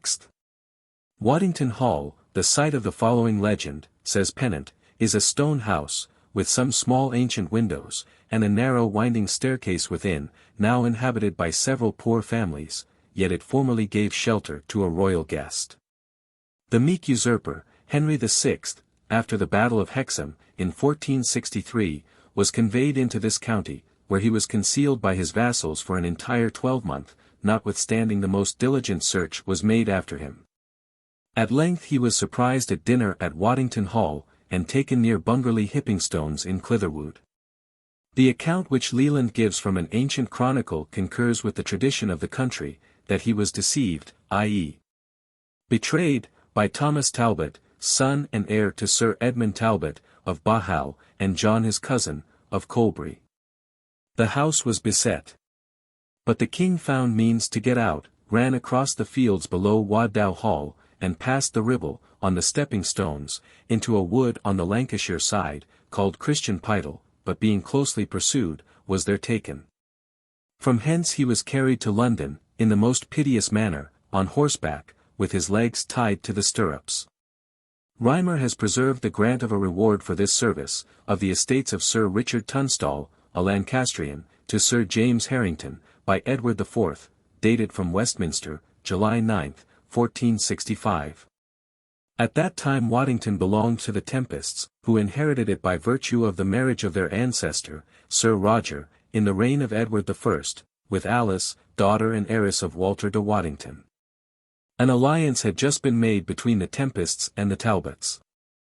It may be presumed, that in order to save their estates, which they afterward were suffered quietly to possess, they agreed with Sir James to give up the saintly monarch. Which was the reason that the latter had the reward for what the grant calls his great and laborious diligence in taking our great traitor and rebel, Henry, lately called Henry VI. Far different was the conduct of Sir Ralph Pudsey, of Bolton Hall, where the king was concealed for some months prior to his appearance at Waddington. Quitting Bolton, probably from some apprehension that his retreat was in danger of being discovered, he left behind him the well-known relics which are still shown to the curious. These are a pair of boots, a pair of gloves, and a spoon. The boots are of fine brown Spanish leather, lined with deer skin, tanned with the fur on. About the ankles is a kind of wadding under the lining, to keep out wet. They have been fastened by buttons from the ankle to the knee. The feet are remarkably small, little more than 8 inches long, the toes round, and the soles, where they join to the heel, contracted to less than 1 inch in diameter. The gloves are of the same material, and have the same lining. They reach up, like women's gloves, to the elbow, but have been occasionally turned down, with deer skin outward. The hands are exactly proportioned to the feet, and not larger than those of a middle-sized woman.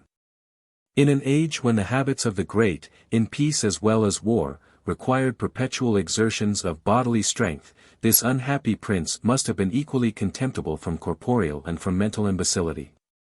52. A well adjoining to Bolton Hall still retains his name. He is said to have ordered it to be dug and walled round for a bath. And it is much venerated by the country people to this day, who fancy that many remarkable cures have been wrought there. It is not generally recorded that the science of alchemy was much encouraged by the royal visionary.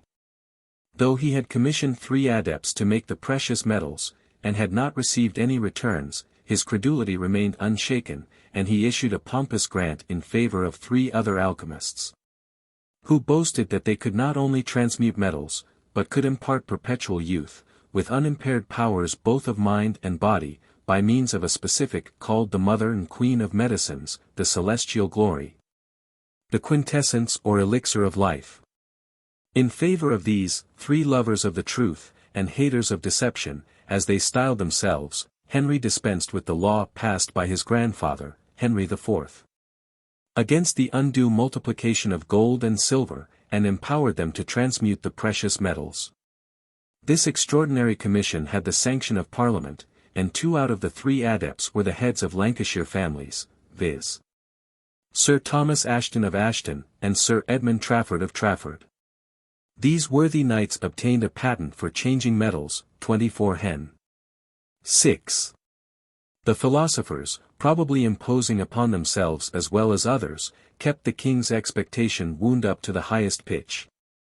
And in the following year he actually informed his people that the happy hour was approaching when, by means of the stone, he should be able to pay off his debts. 53.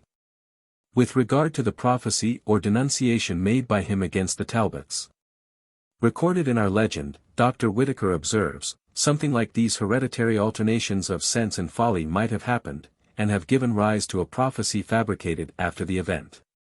A real prediction to this effect would have negatived the words of Solomon, Yea, I have hated all my labor which I had taken under the sun, because I should leave it unto the man that shall be after me. And who knoweth whether he shall be a wise man or a fool? This, however, is not the only instance in which Henry is reported to have displayed that singular faculty, the vaticinium stultorum. 54. In 798, this place was noted for the defeat of Wada, the Saxon chief, by Aldred, king of Northumberland. He was one of the petty princes who joined the murderers of King Ethelred. After this overthrow he fled to his castle, on a hill near Whitby, and dying, was interred not far from the place. 2 great pillars, about 12 feet asunder, mark the spot, and still bear the name of Wada's grave. It was on a bright and glorious summer evening, in the year 1464, while the red glare of sunset was still in the west, and a wide blush of purple passed rapidly over the distant fell and the blue and heath-clad mountain.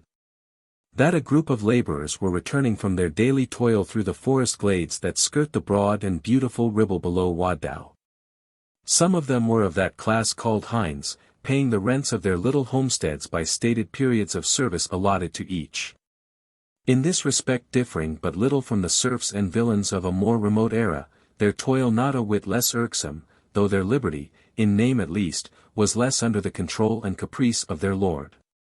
2 of the peasants loitered considerably behind the rest, seemingly engrossed by a conversation too interesting or too important for the ears of their companions. The elder of the speakers was clad in a coarse woolen doublet. A belt of untanned leather girt his form, and on his head was a cap of grey felt, without either rim or band. His gait was heavy and slouching. Strong, tall, and muscular, he stooped considerably. But less through age and infirmity than from the laborious nature of his occupations. His companion, younger and more vivacious, was distinguished by a goodly and well-thriven hump, and by that fullness and projection of the chest which usually characterize this species of deformity. His long arms nearly trailed to the ground as he walked, huge and sprawling. They seem to have been originally intended as an attachment to a frame of much more gigantic proportions. His face had that peculiar form and expression which always, more or less, accompany this kind of malformation. Wide, large, angular, the chin sharp and projecting, supported on the breast. The whole head scarcely rivaling the shoulders in height and obliquity.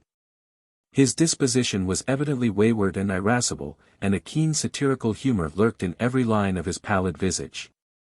Generally at war with his species, and ready to act on the defensive, snarling whenever he was approached, and always anticipating jibe and insult from his fellows.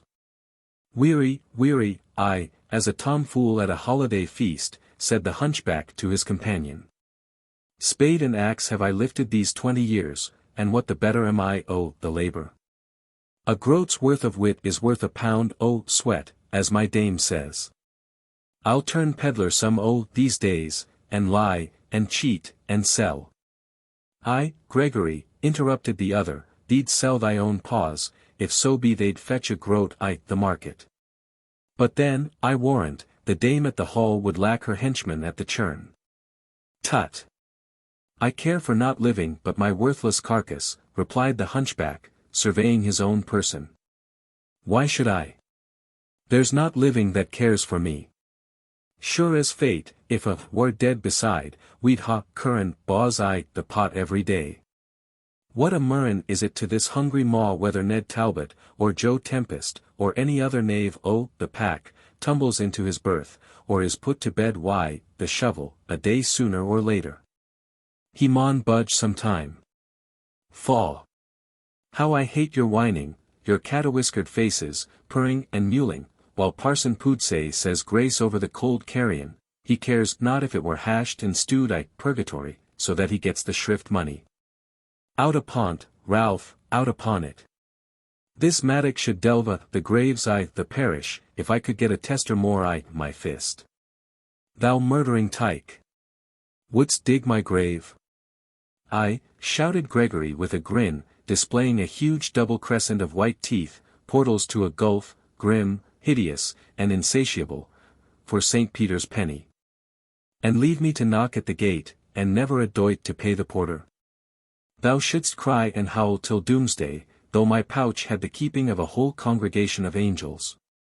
Keep out, oh, my way, cub, unlicked brute, cried the infuriate Ralph. Keep back, I say, or I may send thee first on thine errand to St. Peter. Take that, knave, and— But the malicious hunchback stepped aside, and the blow, aimed with a hearty curse at this provoking lump of deformity, fell with a murderous force upon a rit-hen stem, which bore witness to the willing disposition with which the stroke was dealt. Gregory was laughing and mocking all the while at the impotent wrath of his companion. A groat's worth for a penny, I'm not yet bound for St. Peter's blessing, though, old crump-face, cried the leering impertinent, one thumb between his teeth, and the little finger thrust out in its most expressive form of derision and contempt. Hush, softly, prithee, said the offended party, his anger all at once under the influence of a more powerful feeling. He stood still, in the attitude of listening, earnestly bending forward with great solicitude and attention. He pointed to some object just visible through the arches of the wood, in the dim twilight. There is the grey man, oh, the mine again, as I live, Gregory, we'd best turn back, for our companions are gone out of hearing. The terrified rustic was preparing for immediate flight, but Gregory caught him by the belt. How now? Stand to thy ground, man, said he, I've had speech at him not long ago. We came upon one another suddenly, to be sure, and I could not well escape, so I stood still. He did the same, shook his pale and saintly face, and, with a wave o' the hand, bade me pass on. But look thee, replied the other, I'm bodily certain he walks without a shadow at his tail. See at that big tree there, why, the boughs bend before he touches 'em, like as they were stricken the wind. I declare if the very trees don't step aside as if they're afraid of him. I'll not tarry here, good man. Disengaging himself from the other's gripe, Ralph ran through the wood in an opposite direction, and was soon out of sight. A loud shout from Gregory followed him as he fled, which only served to quicken his speed, and the hunchback was left alone.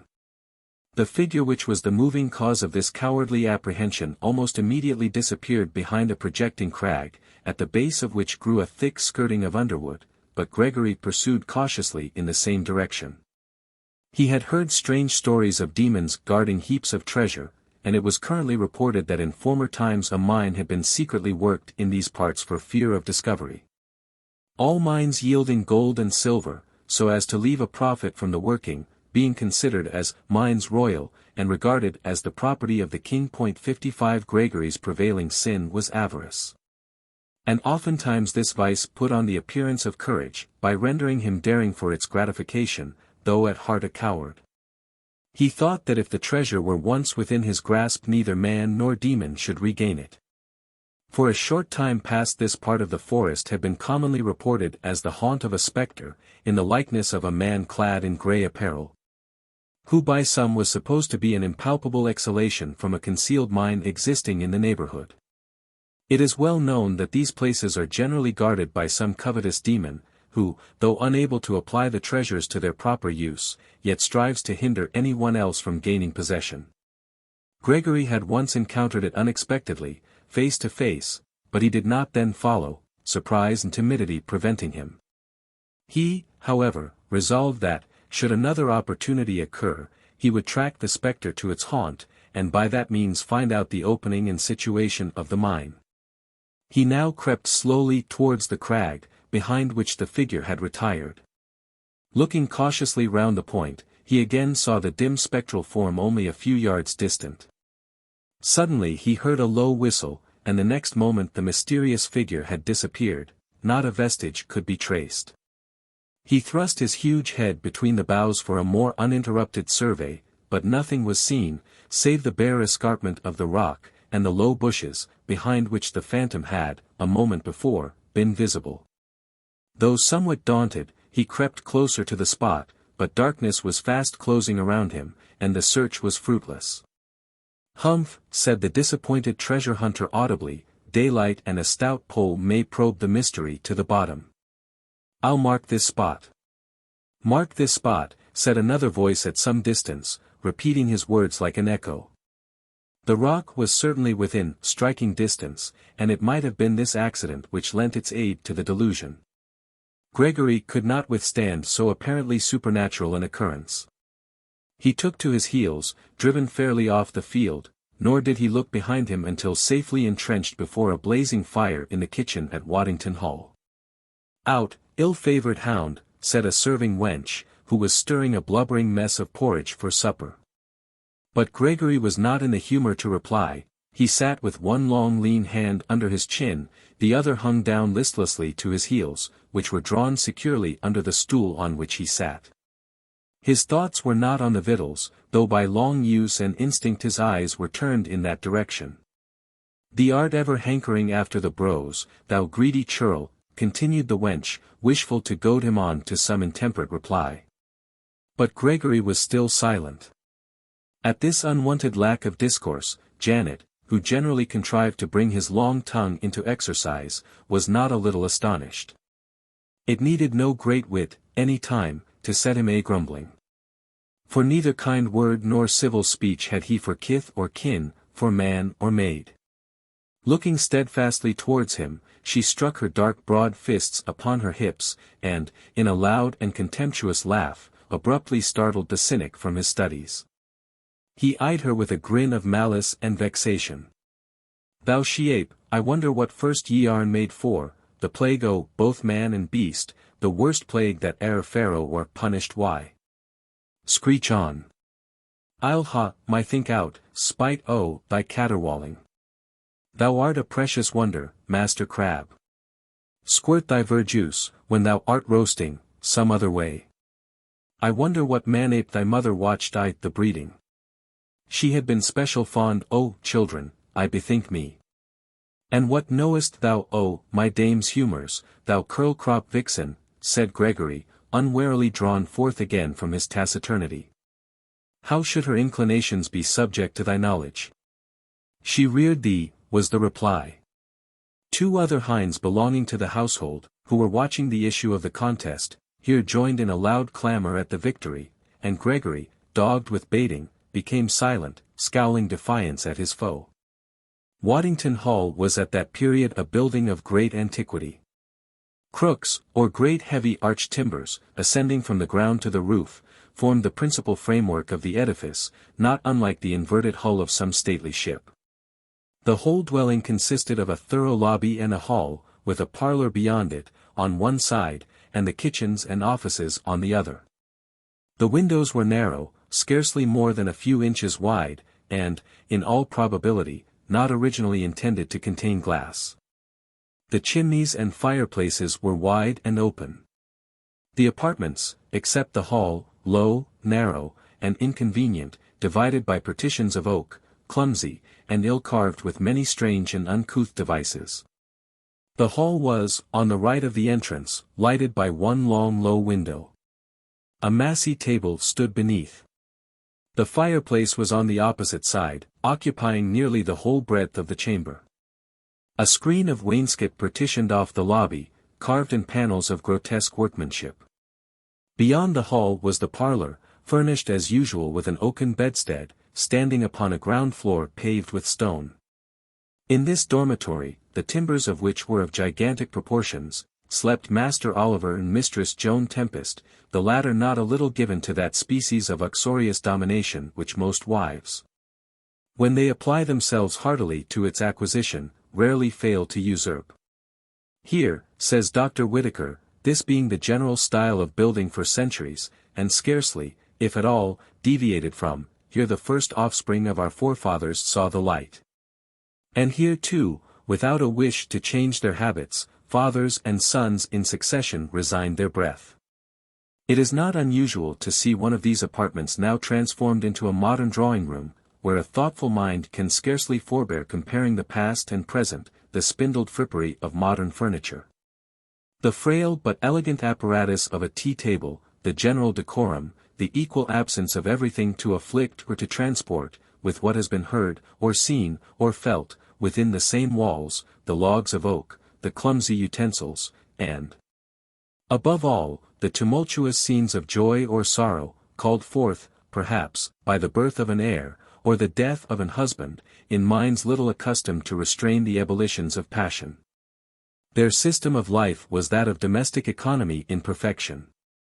Occupying large portions of his own domains, working his land by oxen, fattening the aged, and rearing a constant supply of young ones.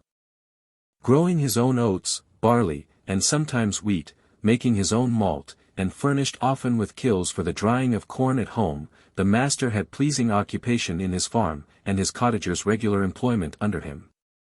To these operations the high troughs, great garners and chests, yet remaining, bear faithful witness. Within, the mistress, her maid-servants, and daughters, were occupied in spinning flax for the linen of the family, which was woven at home. Cloth, if not always manufactured out of their own wool, was purchased by wholesale, and made up into clothes at home also. 56. This is a true picture of the simple habits of our ancestors, and will apply, with little variation, to the scene before us. Here might be seen the carved armory, the wardrobe, bright, clean, and even magnificent. On the huge rafters hung their usual store of dried hams, beef, mutton, and flitches of bacon. In the storeroom, great chests were filled to the brim with oatmeal and flour. All wore the aspect of plenty, and an hospitality that feared neither want nor diminution. In one corner of the hall at Waddington sat Mistress Joan, her only daughter Elizabeth, and 2 or 3 female domestics. They had been spinning, trolling out the while their country ditties with great pathos and simplicity. Being nigh supper time, the group were just loitering in the twilight ere they separated for the meal. "Come, Elizabeth," said her mother, "lay thy gear aside, the strawberries are in the bowl, and the milk is served. Supper and to bed, and a brisk nap while morning." The dame who addressed her was a perfect specimen of the good housewife in the 15th century. She wore a quilted woolen gown, open before, with pendant sleeves, and a long narrow train. A corset, fitted close to the body, unto which the petticoats were attached, and a bodice laced outside. She wore the horned headdress so fashionable towards the close of the 14th century, and at that time still in use, giving the head and face no slight resemblance to the Ace of Hearts. An apron was tied on with great care, ornamented with embroidery of the preceding century. Her complexion was dark but clear, and her eyebrows high and well arched. Her mouth was drawn in, raised slightly on one side, a conformation more particularly apparent when engaged in scolding the maids, or in other similar but indispensable occupations. Her gait was firm, and her person upright. Her age, ungallant historians we must be, was verging closely upon 60, yet her hair, turned crisp and full behind her headdress, showed slight symptoms of the chill which hoar and frosty age, sooner or later, never fails to impart. Elizabeth Tempest was young, but of a staid and temperate aspect, almost approaching to that of melancholic. Her complexion, pale and sallow. Her eye full, dark, and commanding, though occasionally more languor was on it than eyes of that color are wont to express. She wore a long jacket of russet color, and a crimson bodice. Her hair, turned back from her brow, hung in dark heavy ringlets below the neck, which, though not of alabaster, was exquisitely modelled. In person she was tall and well-shapen, and her whole manner displayed a mind of no ordinary proportions. She was well skilled in household duties, her mother having an especial desire that her daughter should be as notable and thrifty as herself in domestic arrangements. Elizabeth, or Elspeth, as she was indiscriminately called, cared little about her reputation touching these important functions. She could sing most of the wild legendary ballads of the time. Her rich full voice had in it a sadness ravishingly tender and expressive, more akin to woe, and the deep untold agony of the spirit, than to lightness and mirth, in which she rarely indulged. "Give us one of thy ditties ere supper," said the dame, who was just then laying aside her implements in the work-press. "I wonder thy father does not return.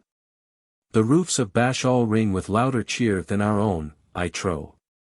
He is playing truant for the nonce, which is dangerous play at best." "Is he now at our cousin Talbot's?" inquired the maiden, with a look of more than ordinary interest. "If he be not on the way back again," returned the dame, as though wishful to repress inquiry. The woods are not safe so late and alone. Comes he alone, mother? Alone. Ay, and why spirest thou?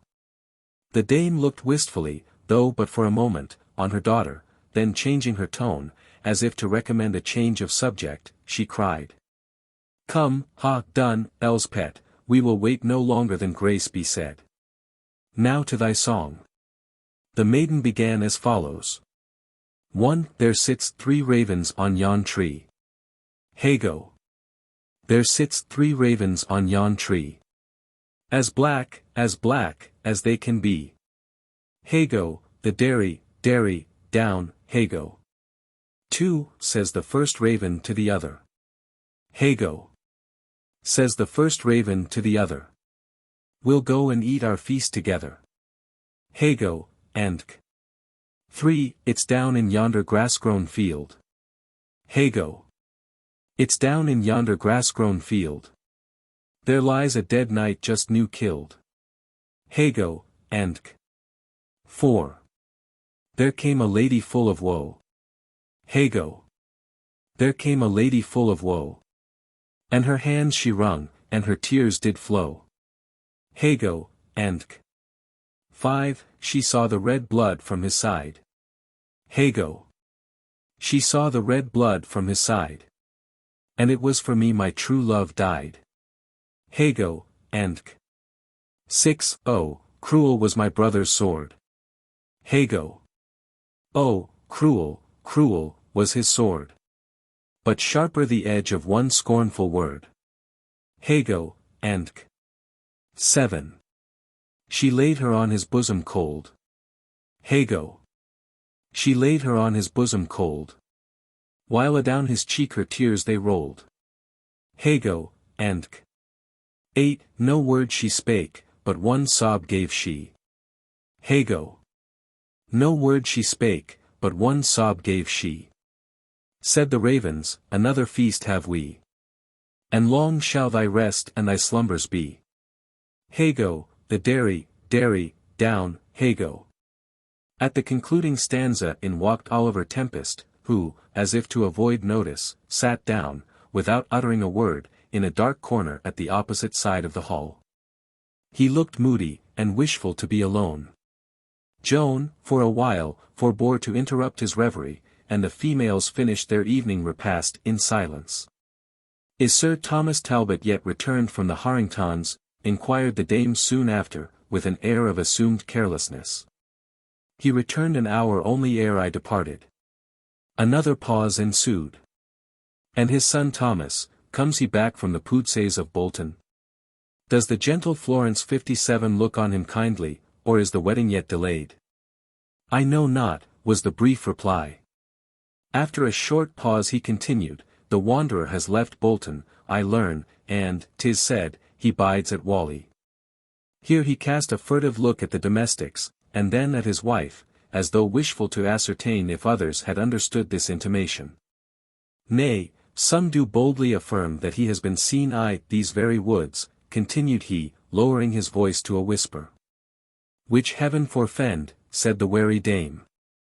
I would not that he should draw us down with him to the same gulf wherein his fortune is o'erwhelmed. No luck that woman ever brought him from o'er sea, and now she's gone. They say that she hath escaped to Flanders, said Oliver, hastily interrupting her. I wish he had been so fortunate, said the dame. What says our cousin Talbot? Hush, dame, our plans are not yet ripe. But more of this anon. Elizabeth listened with more interest than usual.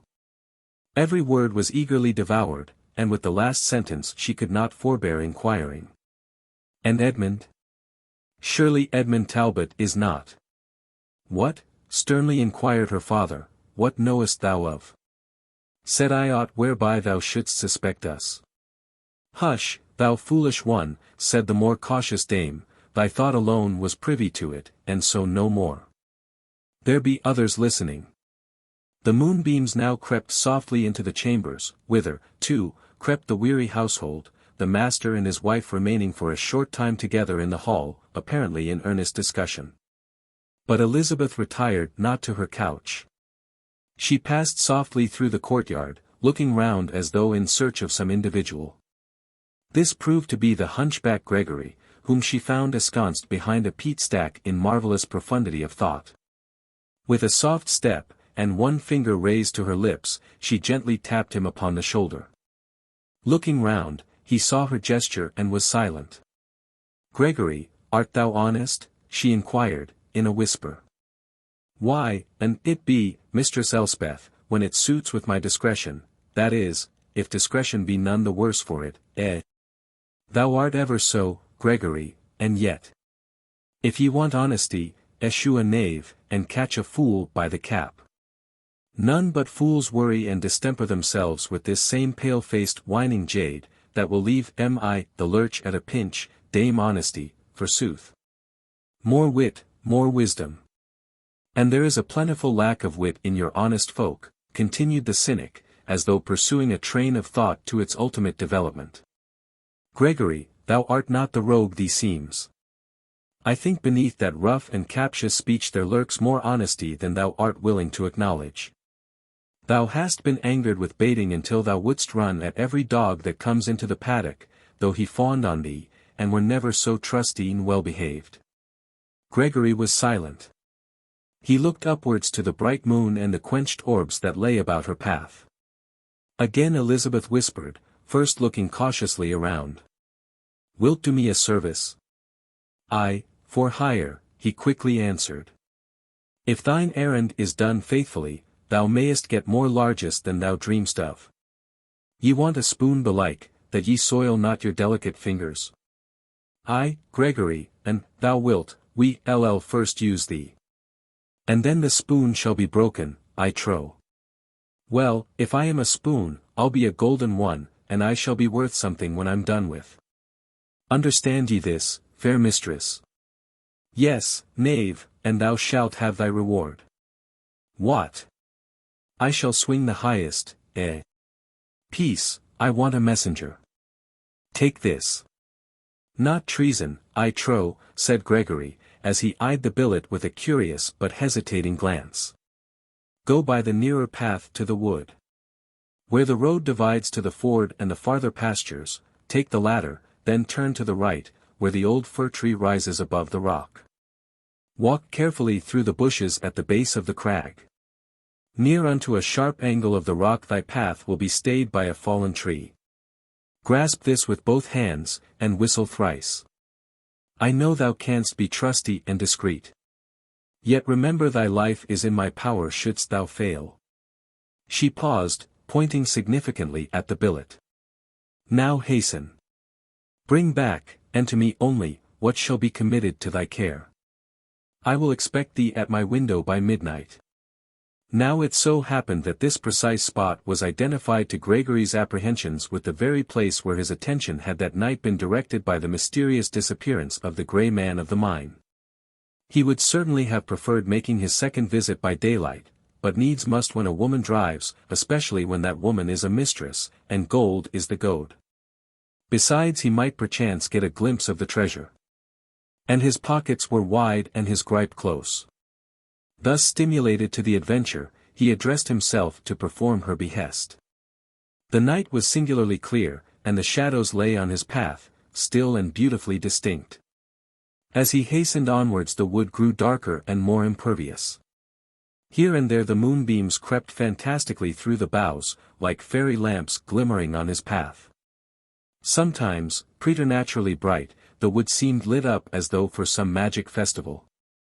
He followed the directions he had received, pausing not until he saw the dark fir tree rearing its broad crest and gigantic arms into the clear and twinkling heaven.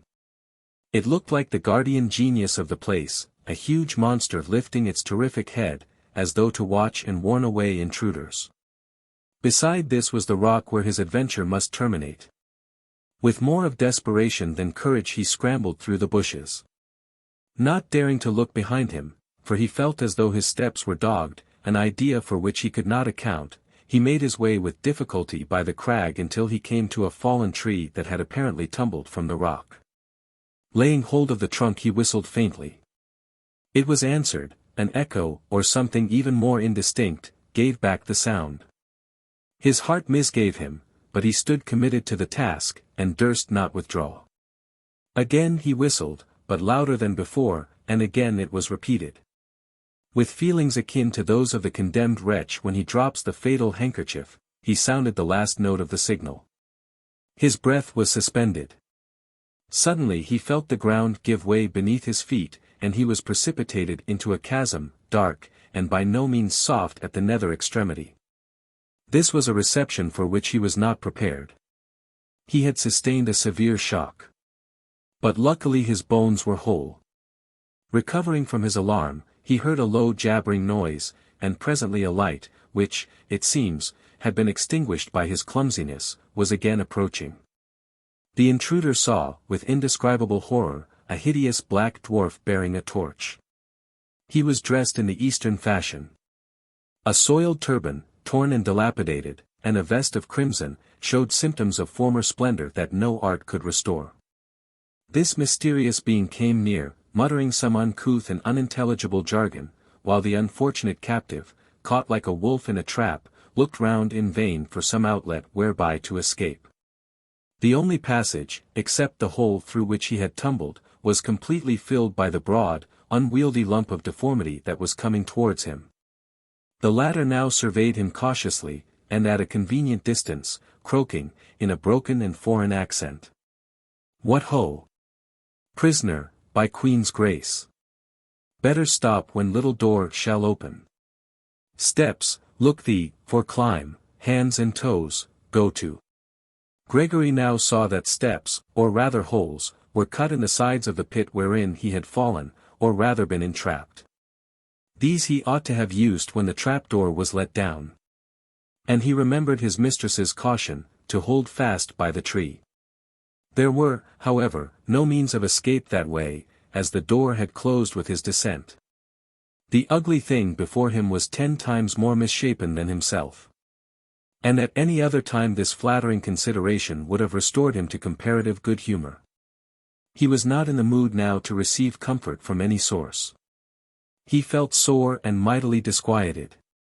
Limping aside, he angrily exclaimed, "Be'st thou the Dael, or the Dael's footman, Sir Blackamoor?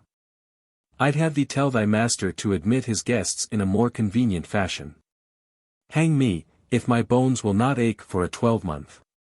My back is almost broke, for certain." Here the other bellowed out into a loud laugh, pointing to Gregory's back, then surveying himself, and evidently with congratulation at his own more imaginary prepossessing appearance. "Sir Knight," said the black dwarf, "what errand comes to our mighty prince?" "Tut! If it be his infernal kingship ye mean, I bear not messages to one of his quality. Thee brings writing in thy fist. Go to. From a woman, fallen in love why, thee, belike. Well, quit me o, woman's favours, say I, if this be of M. Well-a-day, Sir Page," cried the grinning Ethiop, whose teeth looked like a double row of pearls set in a border of carnelian, "my mistress be a queen, I do rub the dust on thy ugly nose if that red tongue wag more, for make bad speech of her. Go to, clown. Ill betide thee for a blackamoor ape," said Gregory, his courage waxing apace when his fears of the supernatural began to subside, "and wherefore? Look thee, Mahound, though my mistress sent me to such a ladybird as thou art, Master Oliver shall know on't. Thou hast won her with spells and foul necromancy, but I've commandment from him to catch all that be poaching on his lands. Thou art the mine, too, as I do verily guess, therefore I arrest thee the king's name, as a lifter of his treasure, and a spoiler of our good venison." Gregory, being stout-limbed, and of a more than ordinary strength for his size, proceeded forthwith to execute his threat. But the dwarf, with a short shrill scream, gave him a sudden trip, which again laid the officious dispenser of justice prostrate, without either loosing the torch from his hand, or seeming to use more exertion than would have thrown a child. "Ah, there be quits. Lie still, go to, lick thy paws. No, dog, I'm body to the queen.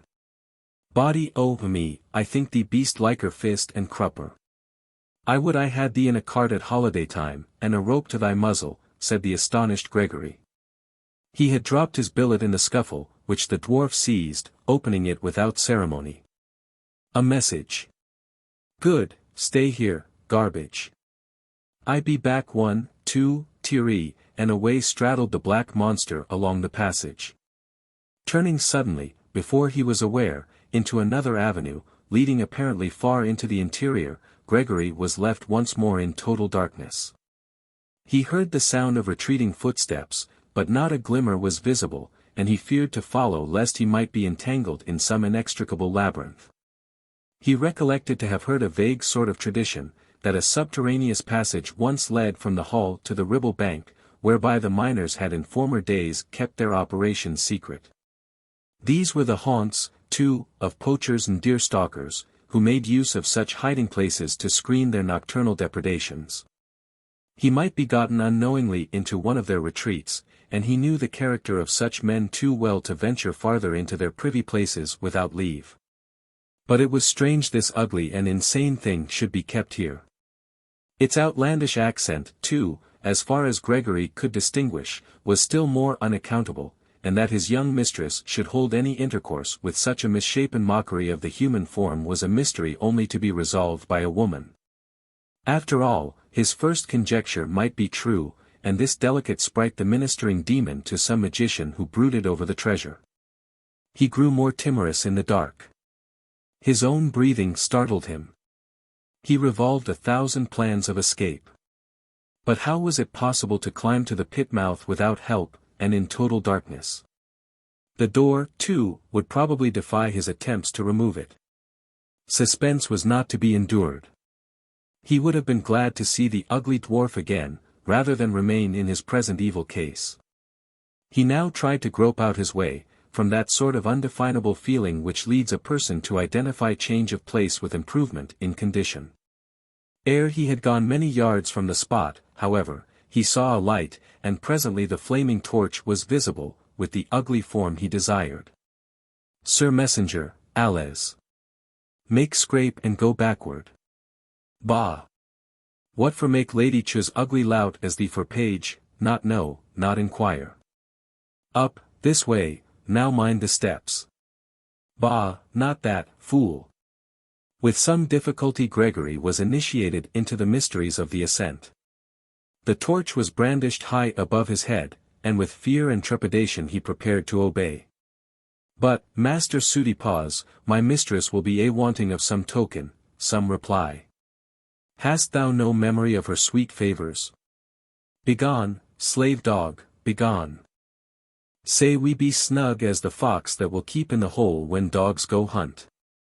We not go up again till lady sends leave. Go to. Gregory mounted with great difficulty.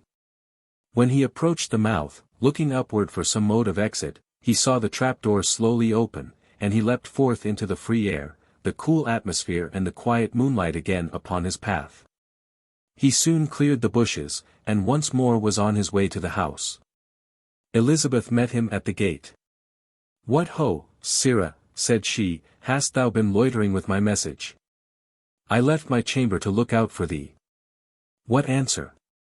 Quick.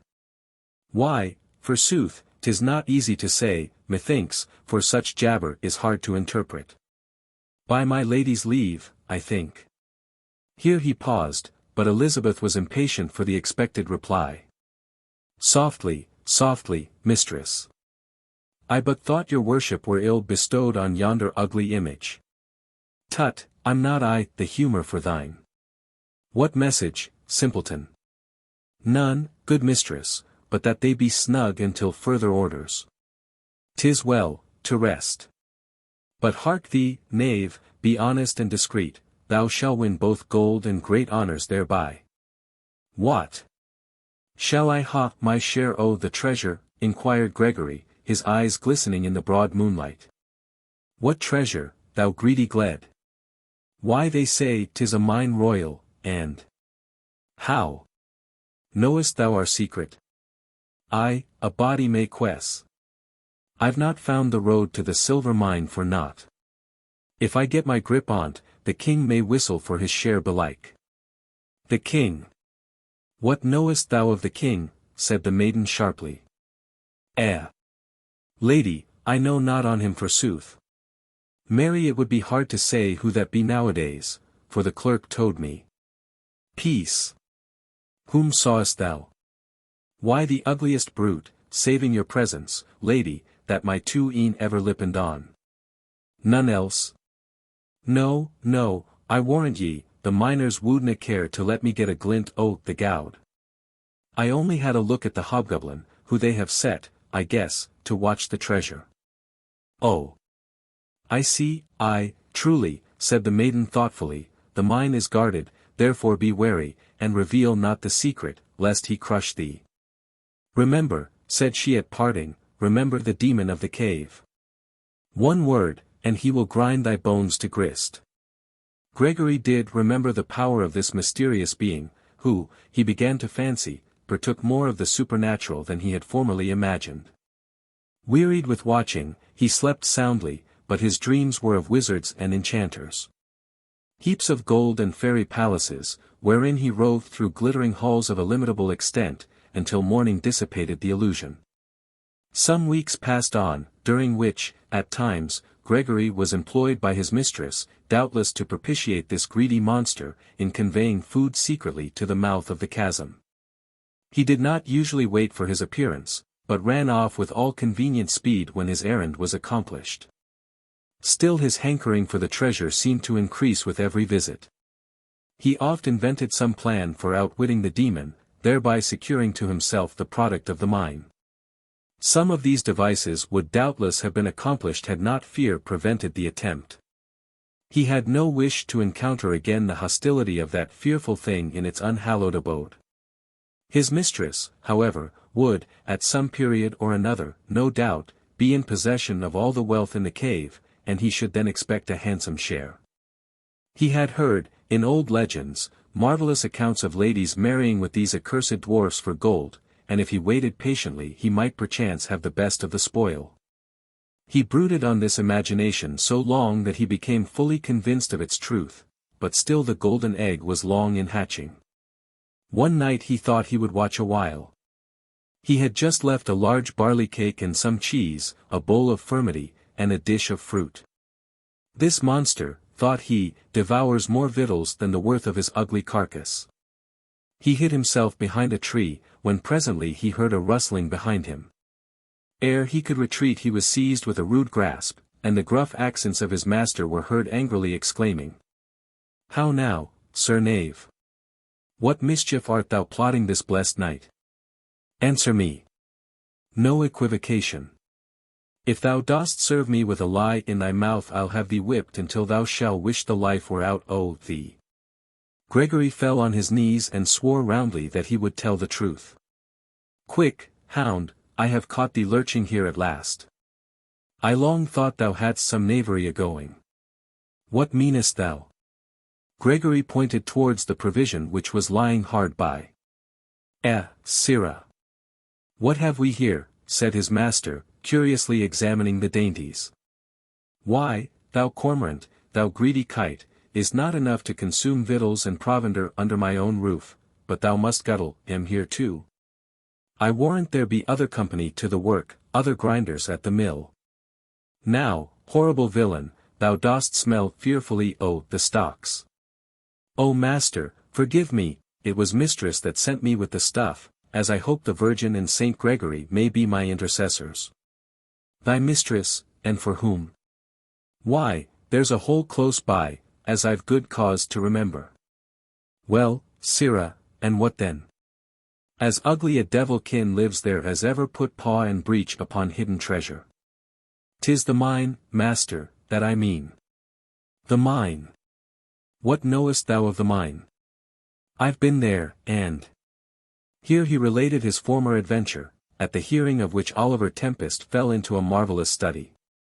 "Hark thee," said he, after a long silence. "I pardon thee on one condition, which is, that thou take another message." Here the terrified Gregory broke forth into unequivocal exclamations of agony and alarm. "Peace," said his master, "and listen, thou must carry it as from my daughter. I suspect there's treason lurks i' that hole." "Aye, doubtless," said Gregory, for the neighbours say 'tis treason to hide a mine royal. A mine royal? Ay, knave, I do suspect it to be so. By my troth, I'll ferret out the fulmarts either by force or guile. And yet force would avail little. If they have the clue we might attempt to follow them in vain through its labyrinths, they would inevitably escape, and I should lose the reward. Hark thee! Stay here and I'll fetch the writing for the message. Stir not for thy life. Shouldst thou betray me I'll have thy crooked bones ground in a mill to thicken pig's gruel. Fearful was the dilemma, but Gregory durst not budge. The night grew dark and stormy, the wind rose, loud gusts shaking down the dying leaves, and howling through the wide extent of the forest. The moan of the river came on like the agony of some tortured spirit. The sound seemed to creep closer to his ear, and Gregory thought some evil thing was haunting him for intruding into these unhallowed mysteries. He was horribly alarmed at the idea of another visit to the cave, but he durst not disobey. He now heard a rustling in the bushes by the cavern's mouth. He saw, or fancied he saw, something rise therefrom and suddenly disappear. It was the demon, doubtless, retiring with his prey. He scarcely dared to breathe lest the hobgoblin should observe and seize him likewise. But his presence was unnoticed. He, however, thought that the blast grew louder, and a moan more melancholy and appalling arose from the river. Again Oliver Tempest was at his side. Take this, and do thy bidding. He thrust the billet into his hand, which the unfortunate recipient might not refuse. Trembling in every limb, he approached the place of concealment. But he was too wary now to let go his hold of the fallen trunk. He whistled thrice, and the ground again seemed to give way. A light glared from beneath, and he cautiously descended the pit. The grim porter was waiting for him below. He fell as though rushing into the very jaws of the monster, who was but whetting his tusks ere he should devour him. Here again, croaked the ugly dwarf, what brings thy long legs back from Christendom? I know not, master. But if you are the humour to read, I've a scrap in my pouch at your high mightiness service. Gregory paid more deference to him now than aforetime, having conceived a most profound respect for his attributes, both physical and mental, since his former visit. He is himself either some wondrous enchanter, thought he, or, at any rate, minister or familiar to some mighty wizard, who hath his dwelling-place in this subterraneous abode. I have a message here to my lord, said he aloud, handing him the billet at arm's length, with a mighty show of deference and respect. The uncourteous dwarf took the writing, and left Gregory in darkness again to await his return. He shook at every joint, while the minutes seemed an age. Again the light flickered on the damp walls, and the mysterious being approached. He addressed the envoy with his usual grin of contempt. Tell the lady, my master be glad. He will leap from his prison by tomorrow, as she say, and appear at dinner. The dickens he will, said Gregory, as he clambered up the ascent, not without imminent jeopardy, so anxious was he to escape. This is a fearful message to master, thought he, as he leapt out joyfully into the buoyant air, but at any rate I'll now be quit the job. And the messenger gave his report, for Oliver Tempest was impatiently awaiting his return. 'Tis well, said he, and now, hark thee, should one syllable of this night's business bubble through thy lips, thou hadst better have stayed in the paws of the hobgoblin. Away! Gregory needed no second invitation, but scampered home with great dispatch, leaving his master to grope out the way as he thought proper. There was more bustle and preparation for dinner than usual on the morrow. Oliver Tempest had sent messengers to Bashall and Waddow, but the guests had not made their appearance. About noon the hall table was furnished with a few whittles and well-scoured trenchers.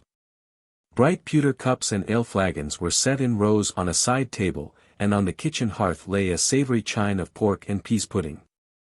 In the great boiling pot, hung on a crook over the fire, bubbled a score of hard dumplings, and in the broth reposed a huge piece of beef, these dainties being usually served in the following order: broth, dumpling, beef. According to the old distich. No broth, no ba. No ba, no meat at it. Dame Joan of Waddington was the presiding genius of the feast, the conduit pipe through which flowed the full stream of daily bounty, dispensing every blessing, even the most minute. In that golden age of domestic discipline it was not beneath the dignity of a careful housewife to attend and take the lead in all culinary arrangements. The master strode to and fro in the hall, and Elizabeth was humming at her wheel. He looked anxious and ill at ease, often casting a furtive glance towards the entrance, and occasionally a side look at his daughter. She sometimes watched her father's eye, as though she had caught his restless apprehensions, and would have inquired the cause of his uneasiness. Suddenly a loud bay from a favourite hound that was dozing on the hearth announced the approach of a stranger.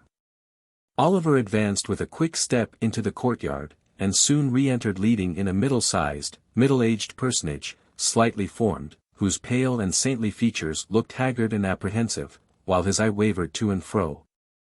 Less perhaps with curiosity than suspicion. He was wrapped in a grey cloak, and a leathern jerkin, barely meeting in front, displayed a considerable breadth of undergarment in the space between hose and doublet.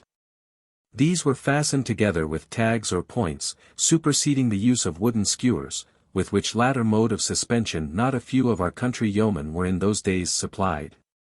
His legs were protected by boots of fine brown Spanish leather, lined with deer skin, tanned with the fur on, and buttoned from the ankle to the knee.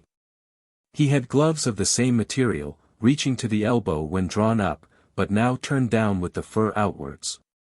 The hands and feet were remarkably small, but well shapen. A low grey cap of coarse woolen completed the costume of this singular visitor. There was, at times, in the expression of his eye, an indescribable mixture of imbecility and enthusiasm, as though the spirit of some eastern fakir had reanimated a living body. A gleam of almost supernatural intelligence was mingled with an expression of fatuity, that in less enlightened ages would have invested him with the dangerous reputation of priest or prophet in the eyes of the multitude. Oliver Tempest led the way with great care and formality. To a keen-eyed observer, though, his courtesy would have appeared overacted and fulsome. But the object of his assiduities seemed to pay him little attention, further than by a vacant smile that struggled around the corners of his melancholy and placid mouth. Dame Joan Tempest now came forth, bending thrice in a deep and formal acknowledgment. The stranger stayed her speech with a look of great benignity. "I know thy words are what our kindness would interpret, and I thank thee. Your hospitality shall not lose its savour in my remembrance, when England hath grown weary of her guilt, when the cry of the widow and the fatherless shall have prevailed. I am hunted like a partridge on the mountains. But, by the help of my God, I shall yet escape from the noisome pit, and from the snares of the fowler." Yet the look which accompanied this prediction seemed incredulous of its purport. He heaved a deep sigh, and his eyes were suddenly bent on the ground. Being introduced into the hall, the seat of honour was assigned him at the table. Elizabeth, when she saw him, uttered an ill-suppressed exclamation of surprise, and her pale countenance grew almost ghastly. Her lips were bloodless, quivering with terror and dismay. Agony was depicted on her brow, that agony which leaves the spirit without support to struggle with unknown, undefined, uncomprehended evil. Not a word escaped her, she hurried out of the hall, as she thought, without observation. But this sudden movement did not escape the eye of her father. Triumph sat on his brow, and his cheek seemed flushed with joy at the result of his stratagem. The servitors appeared, and the smoking victuals were disposed in their due order. The joints were placed at the upper end of the board, while broth and pottage steamed out their savoury fumes from the lower end of the table. At some distance below the master and his dame sat the male domestics, then the females, who occupied the lower places at the feast, except two, who waited on the rest. The master blessed the meal, the whole company standing. The broth was served round to the lower forms, and the meat and dainties to the higher, but Elizabeth was still absent. When she left the hall it was for the purpose of speaking to Gregory, whom she found skulking and peeping about the premises. "Gregory, why art thou absent from thy nooning?" inquired Elizabeth, with a suspicious and scrutinizing glance. "I'm not o'er careful to bide at the house just now. Is there aught come that," here he stammered and looked round, confirming the suspicions of the inquirer. Gregory, thou art a traitor, but thou shalt not escape thy reward. I'll have thee hung, I, villain, beyond the reach of aught but crows and kites. Hui, mistress, I'd liefer be hung nor stifled to death by brimstone and bad humours. None owe thy quiddities, thou maker of long lies and quick legs. Confess, or I'll. Hui, look ye, mistress, you've been kind, and pulled me out of many an ugly ditch. Why dost thou hesitate, knave? I'm glad thy memory is not so treacherous as thy tongue. Nay, mistress, I've no notion to sup bros old one, those that dinner him he may happen ask to supper, and he'd need have a long whittle that cuts crumbs the dil. Art thou at thy riddles again? Speak in sober similitudes, if thou canst, sirrah. Your father sent me on a message to the little devilkin last night. I was loath enough to the job, but he catched me as I went the victuals. A message, and to what purport? Nay, that I know not. The invitation was conveyed in a scrap of writing, and I'm not gifted in clerkship and such like matters. A ray of intelligence now burst upon her. She saw the imminent danger which threatened the fugitive, who had been hitherto concealed principally by her contrivances. Gregory watched the rapid and changing hues alternating on her cheek. She saw the full extent of the emergency. And, though her father was the traitor, she hesitated not in that trying moment. No time was to be lost, and measures were immediately taken to countervail these designs. What answer sent he? She hastily inquired. The Dial's Bucky said his master would be at the hall by dinner time, and I'll not be one o' the guests where old Clutie has the pick o' the table. Thou witless Runyon, haste, or we are lost. It is the king. I would I had trusted thee before with the secret. Mayhap thy wit would have been without obscuration. Supernatural terrors have taken thy reason prisoner. Haste, nor look behind thee until thou art under the eaves of Bashall. This to my cousin, Edmund Talbot, he is honest, or my wishes themselves are turned traitors, said the maiden wistfully. She scrawled but one line, with which Gregory departed on his errand. Oliver Tempest grew uneasy at his daughter's absence. He inquired the cause, but all were alike ignorant. The king inquired too, with some surprise, and a messenger was dispatched with a close whisper in his ear. The meal was nigh finished, when all eyes were turned towards the entrance. A little blackamoor page came waddling in. He made no sign nor obeisance, but took his station, without speaking, behind his master's chair. Why, how now, my trusty squire, said the disguised monarch, thou wast not bidden to this feast. The dwarf cast a scowling glance at the master of the house, and he replied, while a hideous grin dilated his thick stubborn features. This be goodly wassail, methinks. I am weary of lurching and torchlight. Tempest, said the king, I would crave grace for this follower of mine. He is somewhat fearsome and forbidding, but of an unwearied fidelity. Troth, said Tempest, still wishful to maintain the king's incognito, the Turks having now taken Byzantium, the great bulwark of Christendom, I did fear me that the first of the tribe from that great army of locusts had descended upon us. Fear not, said the unfortunate monarch, with a smile, this poor innocent will do no ill. His mistress brought him for me a present from her father's court, and, to say the truth, he has been a great solace in my trouble. He hath not forsaken me when they who fattened on my bounty, who dipped their hands with me in the dish, have been the first to betray me. The knave is shrewd and playful, but of an incredible strength, being, as ye may observe, double-jointed. Maddock, let them behold some token of thy power. The cunning rogue obeyed in a twinkling. He seized the host's chair with one hand, lifting its occupant without difficulty from the ground. With the other he laid hold on him by the throat, and would certainly have strangled him but for the king. The assault was so sudden and unexpected that the domestics stood still a moment, as though rendered powerless by surprise. The next instant they all fled pell-mell out of the hall, every one struggling to be foremost, apprehending that the great personification of all evil was there, bodily, behind them, and in the very act of flying off with their master. In vain Joan shouted after the cowardly villains, her threats but increased their speed. "Fly, King Henry," cried the dwarf, in a voice that sounded like the roar of some infuriated beast, "the rascal curs are barking, the stag is in the net." This traitor, here he became at a loss for words, but his gesticulations were more vehement. "Fly," at length he shouted, in a louder voice than before, "I've seen sword and armor glittering in the forest." But the king was irresolute, as much amazed as any of the rest. He saw the imminent danger of his host, whose face was blackening above the grip of this fierce antagonist, and he cried out. "Leave go, Maddock. Let the curs bark, we fear them not in this good house. Let go, I command thee."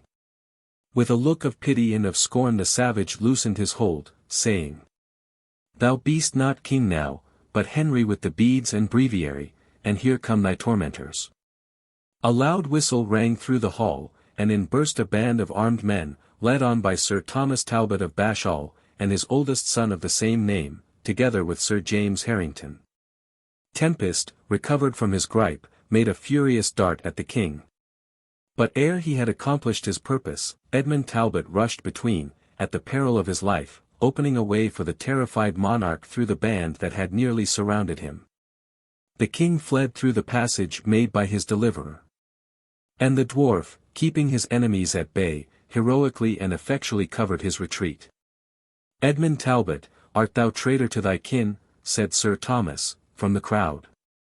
"Let me pass, 'tis thy father commands thee. 'Tis not thy king, he is a coward and a usurper." "I care not," said the retreating and faithful Edmund. "My arm shall not compass with traitors. Cowards attack unarmed men at their meals. Then take thy reward." It was the eldest brother of Edmund who said this, whilst he aimed a terrific blow. But the dwarf caught his arm ere it descended, and a swinging stroke from a missile which he had picked up in the fray would have settled accounts between the heir of Bashall and posterity had he not stepped aside.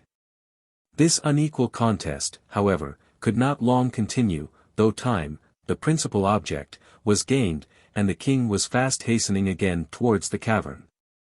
In the courtyard he met Elizabeth, who implored him to step aside into another place of concealment, but he was too much terrified to comprehend her meaning. Fear seemed to have bewildered him, and the poor persecuted monarch sped on to his own destruction. In the hurry and uncertainty of his flight, he unfortunately took the wrong path, which led by a circuitous route to the ford. And, as he stepped out of the wood, two of his enemies, having broken through the gallant defence of his adherents, had already gained, and were guarding, the stepping stones over the river, called Brunkerly Hippens. Terrified, he flew back into the wood, but was immediately followed, and again his evil destiny seemed to prevail. He took another path, which led him back to the ford. Here he crossed, and, whilst leaping with difficulty over the stones, the pursuers came in full view.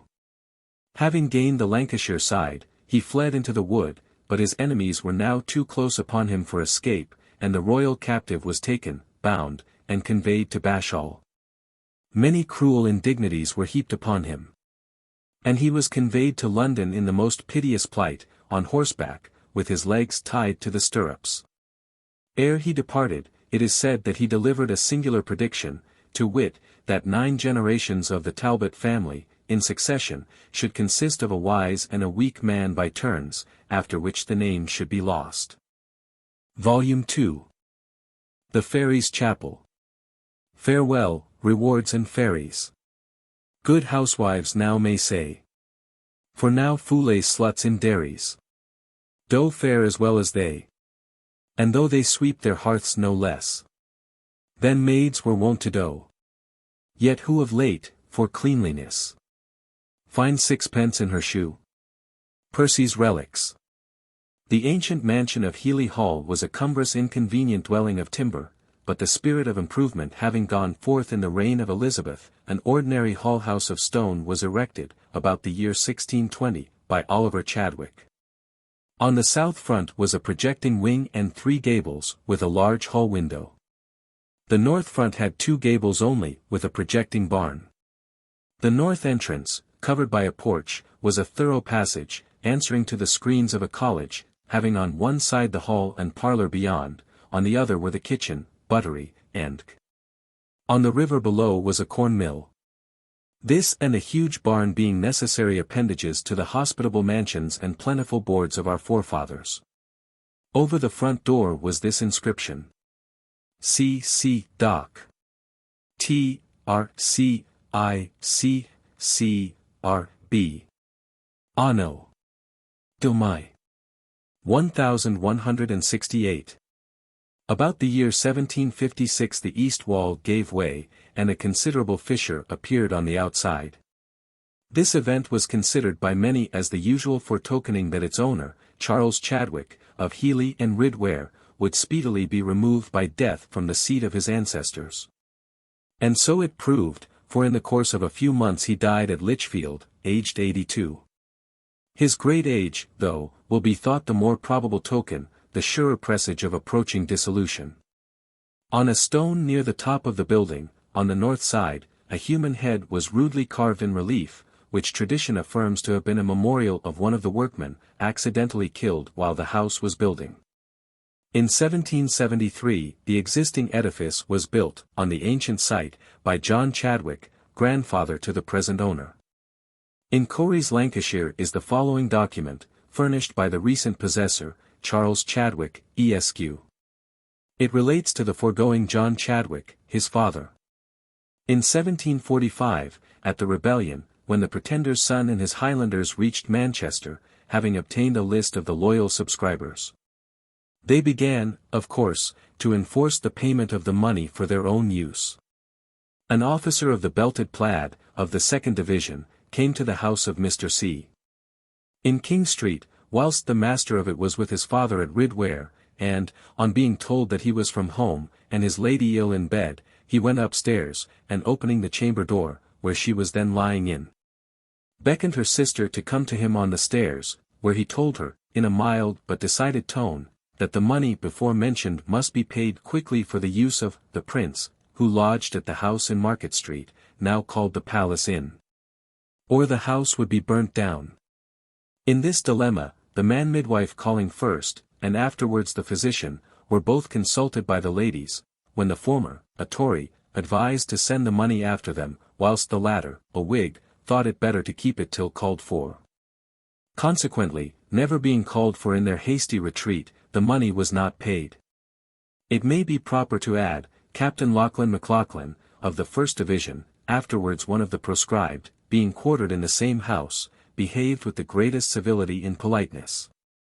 On a party of horse coming to the door for quarters, he called for a lantern, and, though he had a cold, for which white wine whey was offered him, which he called "vera good stuff," walked as far as Salford, and there quartered them.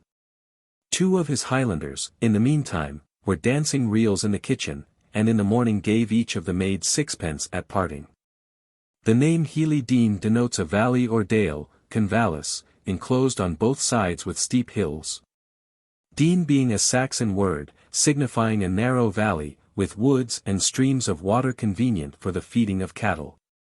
Here the river Spodden, which now keeps many fulling mills and engines at work, formerly turned one solitary corn mill only. It was built in the narrow dingle below the hall, for the supply of the hamlet. The feudal owners of most mansions usually erected corn mills, where practicable, within their own domains. After the family had removed to the more mild and temperate climate of Mavison Ridware, in Staffordshire, about the year 1636, Healey Mill was converted into a fulling mill, so that one of the principal features in our story no longer exists. About 2 miles north from Rochdale lies the hamlet of Healey, a high tract of land, as its Saxon derivation seems to imply, high, and lea pasture, signifying the high pasture. Our Saxon ancestors chiefly occupied their lands for grazing purposes, hence the many terminations in ley or lea. Pasturage is still called a ley for cattle in these parts. In this remote hamlet dwelt a family, probably of Saxon origin, whose name, the Helly, from their place of residence, had, in all likelihood, been assumed soon after the Norman conquest. Their descendants, of the same name, continued to reside here until the reign of Edward III, holding their lands as abbey lands, under the abbot of Stanlaw, soon after the year 1172, in the reign of Henry II. And subsequently under the abbot of Whalley, from the year 1296. 58 In 1483, John Chadwick, or Sedovic, from the common appellation said, and vyc, a mansion or ville, signifying said's fort, Peel, or fortified mansion, married Alice, eldest daughter and co-heir of Adam O'Keeton of Helly. And in her right settled at the mansion of Helly, or Healy, Hall, then a huge unsightly structure of wood and plaster, built according to the fashion of those days.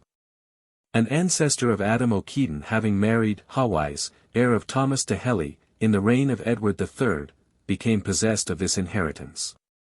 The origin of surnames would be an interesting inquiry. In the present instance it seems clear that the name and hamlet of Chadwick are derived from said's vyc, or Chad's vyc. This mansion, situated on the southern extremity of Spotland, or Spodenland, bounded on the east by that stream, and southward by the Roche, was built on a bold eminence above the river, where said and his descendants dwelt. Like the Jewish patriarchs, occupied in the breeding of sheep and other cattle. But though this hamlet had been named Sedevic, from its subordinate Saxon chief, he himself could not have adopted it for his own surname, because surnames were then scarcely, if at all, known here. He must have continued, therefore, to use his simple Saxon name of Sed only, and his successors likewise, with the addition of Saxon patronymics even down to the Norman conquest. When the Norman fashion of local names or surnames was first introduced into England. But though the Norman addition of surnames became general amongst the barons, knights, and gentry, soon after the conquest, yet Saxon patronymics long continued in use amongst the common people, and are still not unusual here. Thus, instead of John Ashworth and Robert Butterworth, we hear of Robin O. Bens and John O. Johnnies, meaning Robert the son of Benjamin, and John the son of John, similar to the Norman Fitz, the Welsh A.P., the Scotch Mac, and the Irish O.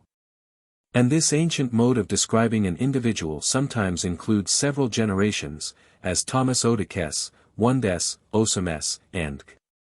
But besides patronymics, nicknames, the Norman sobriquets, have been used in all ages and by all nations, and are still common here. Some of them coarse and ludicrous enough, the real surname being seldom noticed, but the nickname sometimes introduced, with an alias, even in a law instrument. And why are not Podun, Muzz, Listing, and K. as good as the bald, the fat, the simple, and K. of the French kings, or the unready, the bastard, Lackland, Longshanks, and K. of our own? A lad named Edmund, some generations back, attended his master's sons to Rochdale School, who Latinised his name into Edmundus.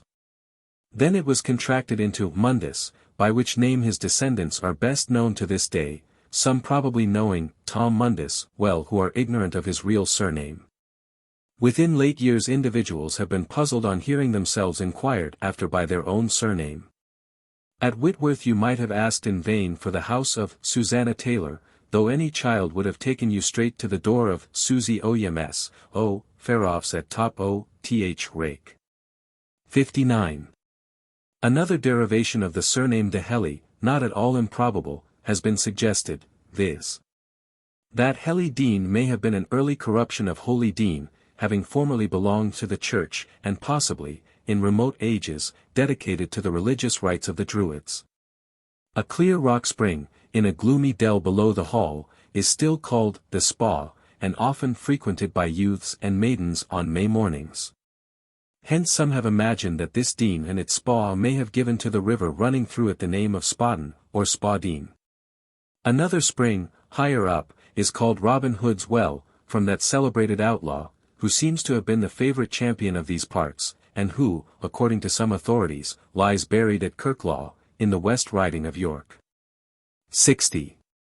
Such holy wells were, in more superstitious if not happier ages, the supposed haunts of elves, fairies, and other such beings, not unaptly denominated the rabble of mythology. A warm sequestered dingle here conducts the Spaden through a scene of wild, woodland, and picturesque beauty. Drayton, in his Polyolbion, has thus immortalized it. First Roche, a dainty rill, which Spodden from her springs. A petty rivulet, as her attendant, brings. From the mansion of Healy, built on an elevated slope above the dell, opens out an extensive prospect. Lime Park in Cheshire, Cloud End in Staffordshire, with the Derbyshire hills, may be distinctly seen. Over the smoke of Manchester, the banks of the Mersey are visible, and upon the horizon rises up the barn-like ridge of Hellesby Tor 61 in the forest of Delamere. Towards the west may be seen, far out, like a vast barrier, the Welsh mountains, Mol Fama, mother of mountains, with the vale of Clwyd, like a narrow cleft in the Blue Hills, which extend until the chain of Penmaenmawr and the Isle of Anglesey abruptly terminate in the sea. Few situations, without the toil of a laborious ascent, show so commanding a prospect, while under the very eye of the spectator, nature assumes an aspect of more than ordinary beauty. One wild scene, the subject of our legend, the pencil, not the pen, must describe. It would be impossible, in any other manner, to convey an adequate idea of its extreme loveliness and grandeur. It is here known by its Saxon appellation, the Thruch, or Thrust, signifying a narrow, but deep and rugged channel in the rocks. Through this cleft the Spodden bursts with great force, forming several picturesque falls, which, though of mean height, yet, combined with the surrounding scenery, few behold without an expression of both wonder and delight. The ancient corn mill was here situated, just below the mansion. From the Grist Yate, by the main road to Rochdale, a winding horseway, paved with stones set on edge, led down the steep bank and pointed to the sequestered spot where for ages the clack of the hopper and the plash of the mill wheel had usurped a noisy and undisputed possession. In the reign of our fourth Edward, we know not the precise year, an occurrence, forming the basis of the following legend, is supposed to have taken place, when fraud and feud were unredressed, when bigotry and superstition had their perfect work, when barbaric cruelty, and high and heroic deeds, had their origin in one corrupt and common source, the passions of man being let loose, in wild uproar, throughout the land. When the wars of the Roses had almost desolated the realm, and England's best blood flowed like a torrent. Such was the aspect of the time to which the following events relate. It was in the beginning of the year, at the close of an unusually severe winter. The miller's craft was nigh useless, the current of the rivulet was almost still. Everything seemed so hard and frost-bound, that nature looked as though her fetters were rivet for ever. But the dark and sterile aspect she displayed was bedizened with such beauteous frostwork, that light and glory rested upon all, and winter itself lost half its terrors. Ralph Miller often looked out from his dusty, dreary tabernacle, watching the icicles that accumulated on his wheel, and the scanty current beneath, the hard surface of the brook scarcely dribbling out a sufficient supply for his daily wants. Every succeeding morn saw the liquid element becoming less, and the unhappy miller bethought him that he would shut up the mill altogether, until the reign of the frozen king should expire. A 7 weeks' frost was rapidly trenching on the fair proportions of an eighth of these hebdomadal inconveniences, and still continued the same hard, ringing sound and appearance. As if the sky itself nights had been frozen too, fixed and impervious, and the darkness had become already palpable. Yet the moon looked out so calm, so pure and beautiful, and the stars so spark-like and piercing, that it was a holy and a heavenly rapture to gaze upon their glorious forms, and to behold them, fresh and undimmed, as when first launched from the hands of their Creator. Want of occupation breeds mischief, idleness being a thriftless carle that leaves the house empty, and the door open to the next comer, an opportunity of which the enemy is sure to avail himself. The miller felt the hours hang heavily, and he became listless and ill-humored. "'Tis an ill-natured and cankered disposition this," said he one night, when sitting by the ingle with his drowsy helpmate, watching the sputtering billets devoured, one after another, by the ravening flame. "'Tis an ill-natured disposition that is abroad, I say, that will neither let a man go about his own business, nor grant him a few honest junkets these moonlight nights. I might have throttled a hare or so, or a brace of rabbits, or what dost think, dame, of a couple of moorcocks or a cushat for a pie? Thy liquorish tooth will lead thee into some snare, goodman, ere it hath done watering. What did Master Chadwick say, who is to wed Mistress Alice, our master's daughter, if not forfend? What did he promise thee but a week agone, should he catch thee at thy old trade again? A murrain light on the snivelling bully. Let him stay at his own homestead, and not take mastership here, to trouble us with his humours ere the portion be his.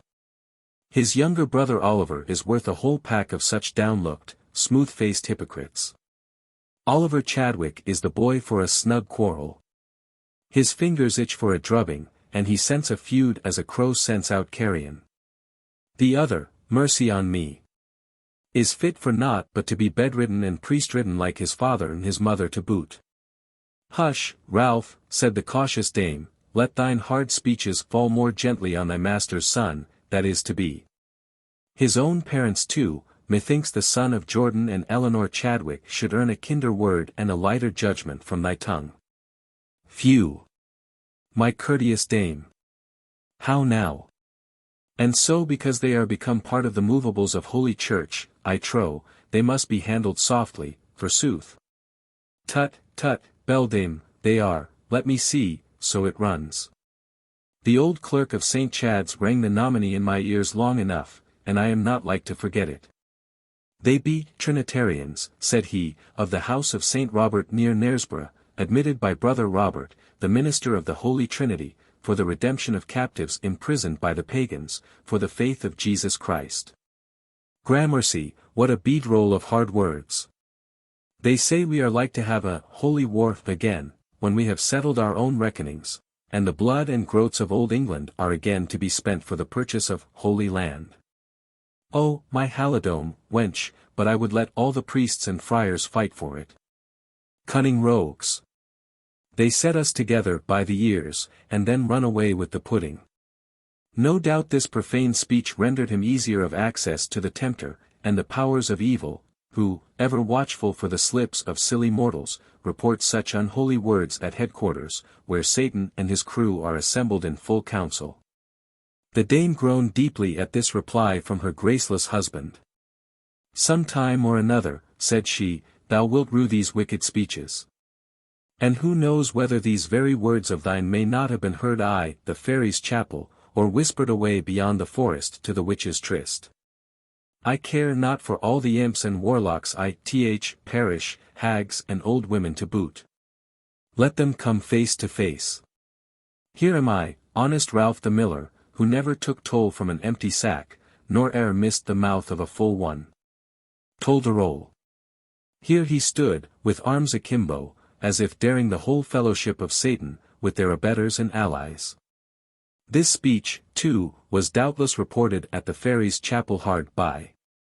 For the dame vowed ever after that she heard, as it were, an echo, or a low swooning sound, ending with an eldritch laugh, amongst the rocks in that direction.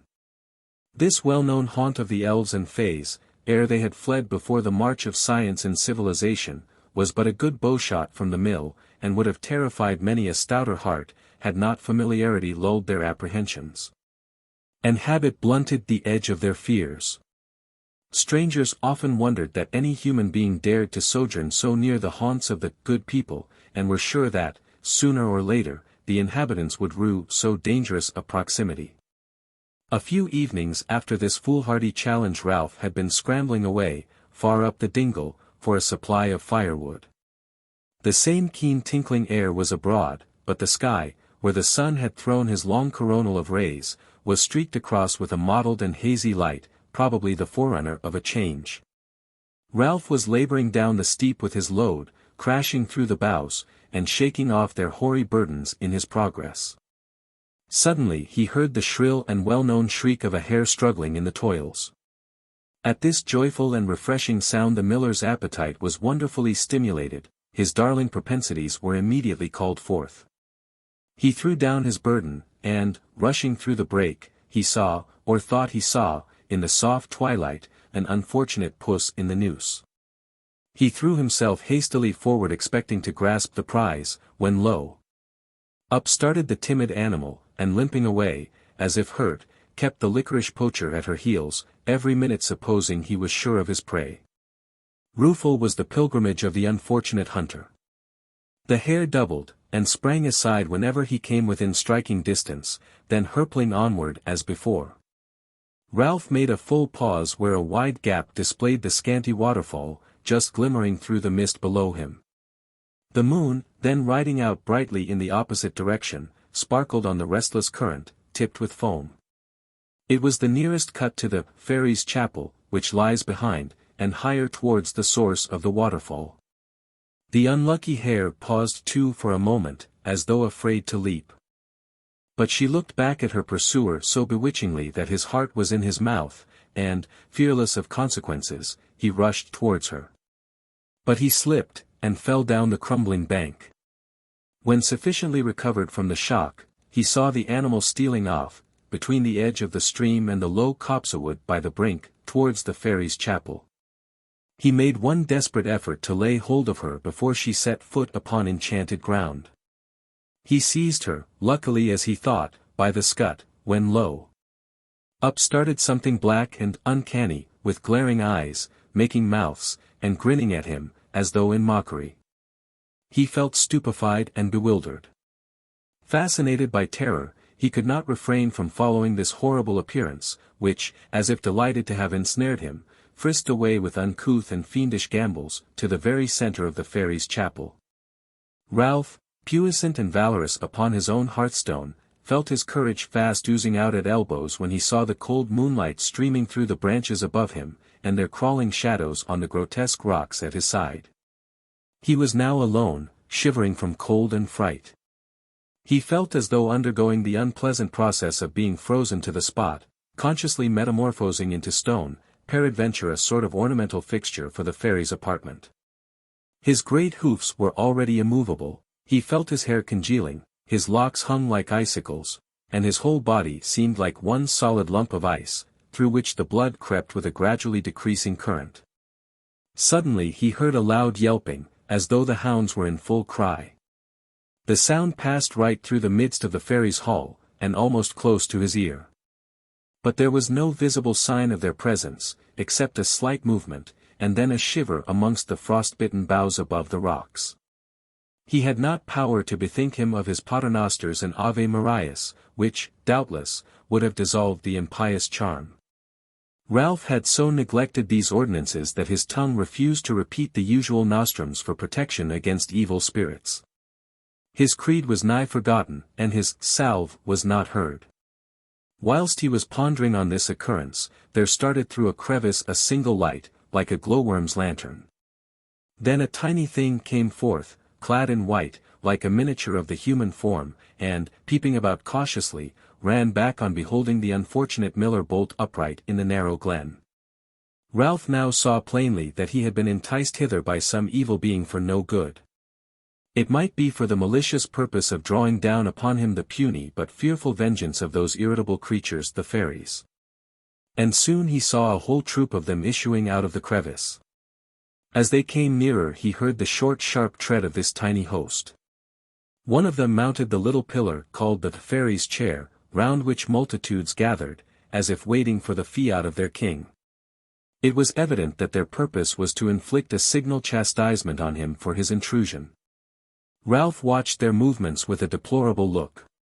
Horrible indeed were his anticipations. The elf on the pillar, a little wrinkled being with a long nose, bottle-green eyes, and shriveled yellowish-green face, in a shrill squeaking tone, addressed him courteously, though with an ill-suppressed sneer, inquiring his business in these regions. But Ralph was too terrified to reply. "How lucky," said the old fairy, "we have a mortal here, just in the nick of time. He will do our bidding rarely, for 'tis the stout miller hard by, who fears neither fiend nor fairy, man nor witch, by his own confession. Will put his courage to the proof." Ralph was now thawing through terror. "We would have punished this thine impertinent curiosity, had we not other business for thee, friend," said the malicious little devilkin. "Place thy fingers on thy thigh, and swear by Hecate, Merlin, and the Fairies' hall, that within 3 days thou wilt fulfill our behest." Ralph assented, with a hideous grimace, glad upon any terms to escape. The whole company disappeared, but a faint, sulphur-like flame hovered for a while over the spot they had left. Soon he heard the following words, in a voice of ravishing sweetness. Mortal I must cease to be. If no maiden, honestly, plight her virgin troth to me. By yon cold moon's silver shower. In the chill and mystic hour. When the arrowy moonbeams fall. In the fairies' festive hall. Twice her light shall o'er me pass. Then I am what once I was. Should no maid, betrothed, but free, plight her virgin vow to me. The music ceased for a short space. Then a voice, like the soft whisper of the summer winds, chanted the following lines in a sort of monotonous recitation.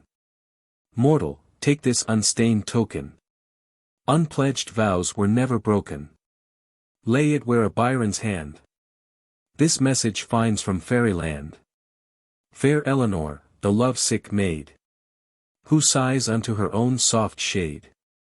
Bid her on this tablet write what lover's wish would e'er indite. Then give it to the faithful stream, as bright and pure as love's first dream. That murmurs by, 'twill bring to me. The messenger I give to thee. But the maiden thou must bring hither, to our elfin king. Ere 3 days are come and gone. When the moon hath kissed the stone. By our fairy monarch's throne. Shouldst thou fail, or she refuse, death is thine. Or thou mayst choose with us to chase the moonbeams bright around the busy world. Good night. He now felt something slipped into his hand. Remember, said the voice, when that shadow is on the pillar, thou must return. Immediately his bodily organs resumed their office, and the astonished miller was not long in regaining his own threshold. But he was a moody and an altered man. The dame could not help shuddering as she saw his ashen visage, and his eyes fixed and almost starting from their sockets. His cheeks were sunken, his head was bare, and his locks covered with rime, and with fragments from the boughs that intercepted his path. Mercy on me, cried she, lifting up her hands, what terrible thing has happened? O Ralph, Ralph, thy silly gostering speeches, I do fear me, have had a sting in their tail thou hast little dreamed of. Here she crossed herself with much fervor and solemnity. She then turned to gaze on the doomed wretch, who, groaning heavily, seated himself on the old settle without speaking. He has seen the fairies or the black dog, said the dame in great terror. I will not upbraid thee with thy foolish speeches, yet would I thou hadst not spoken so lightly of the good people. But take courage, goodman, thou art never the worse yet for thy mishap, I trow. So tell me what has befallen thee, and ha done snoring there, like an owl in a barn riggin dot. A long time elapsed ere the affrighted miller could reveal the nature and extent of his misfortunes. But woman's wits are more fertile in expedients, and therefore more adroit for plots and counterplots than our own.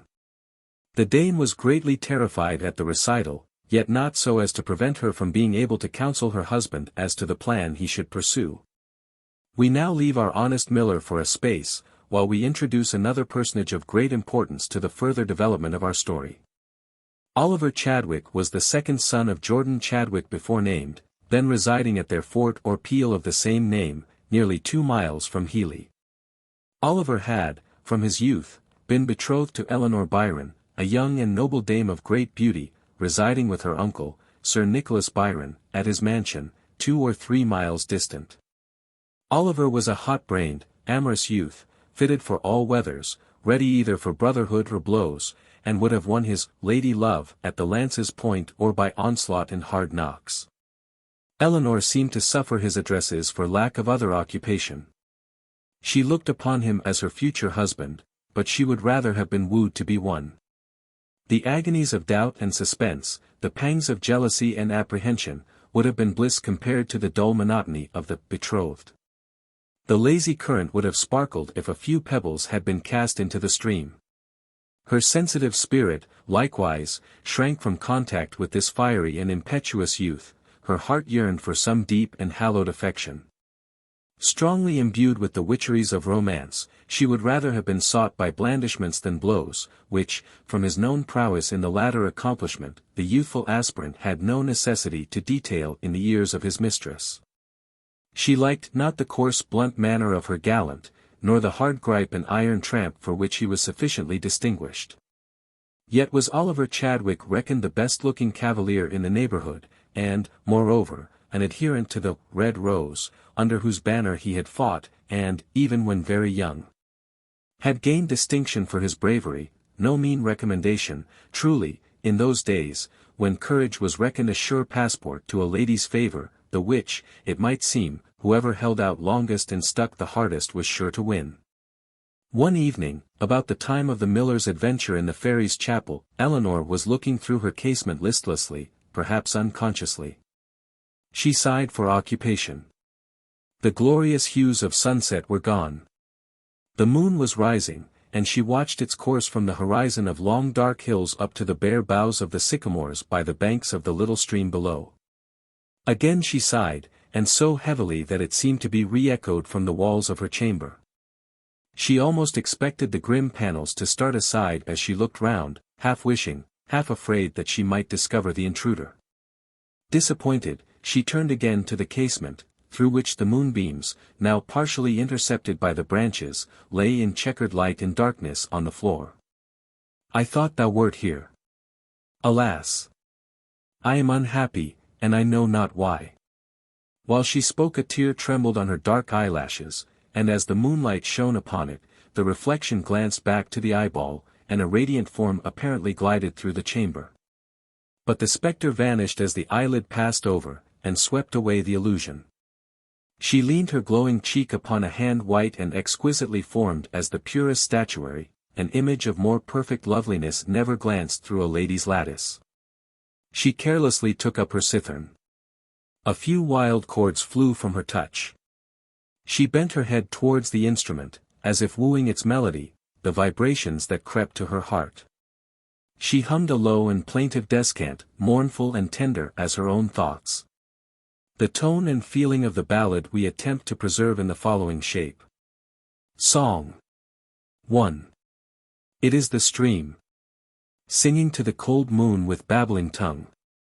Yet, not half so wildly as the song of my heart's dream. Is not my love most beautiful, thou moon? Though pale as hope delayed. Methought, beneath his feet the wild flowers played, like living hearts in tune.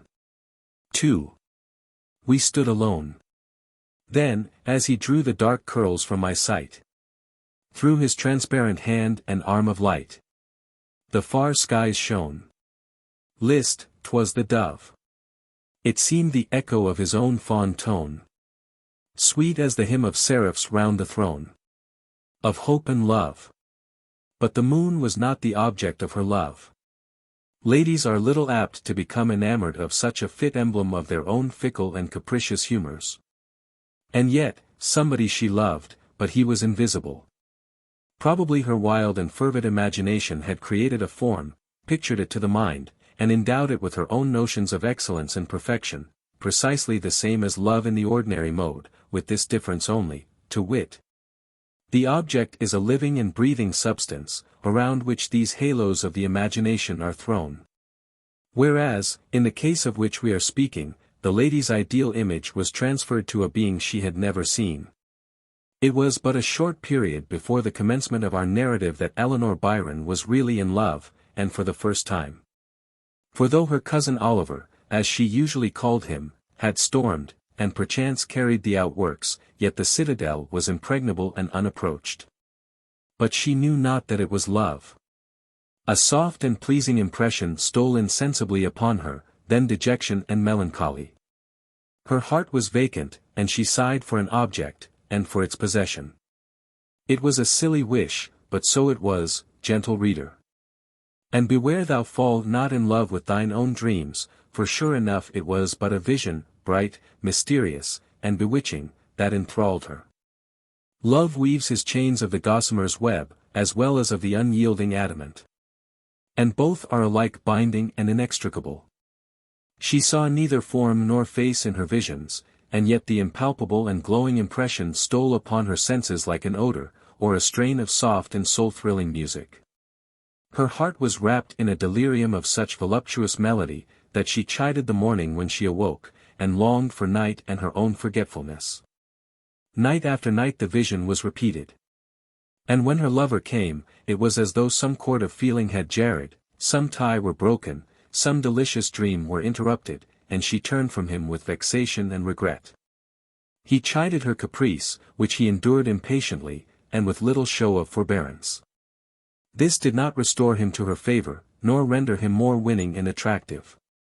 So that the invisible gallant, a rival he little dreamt of, was silently occupying the heart once destined for his own.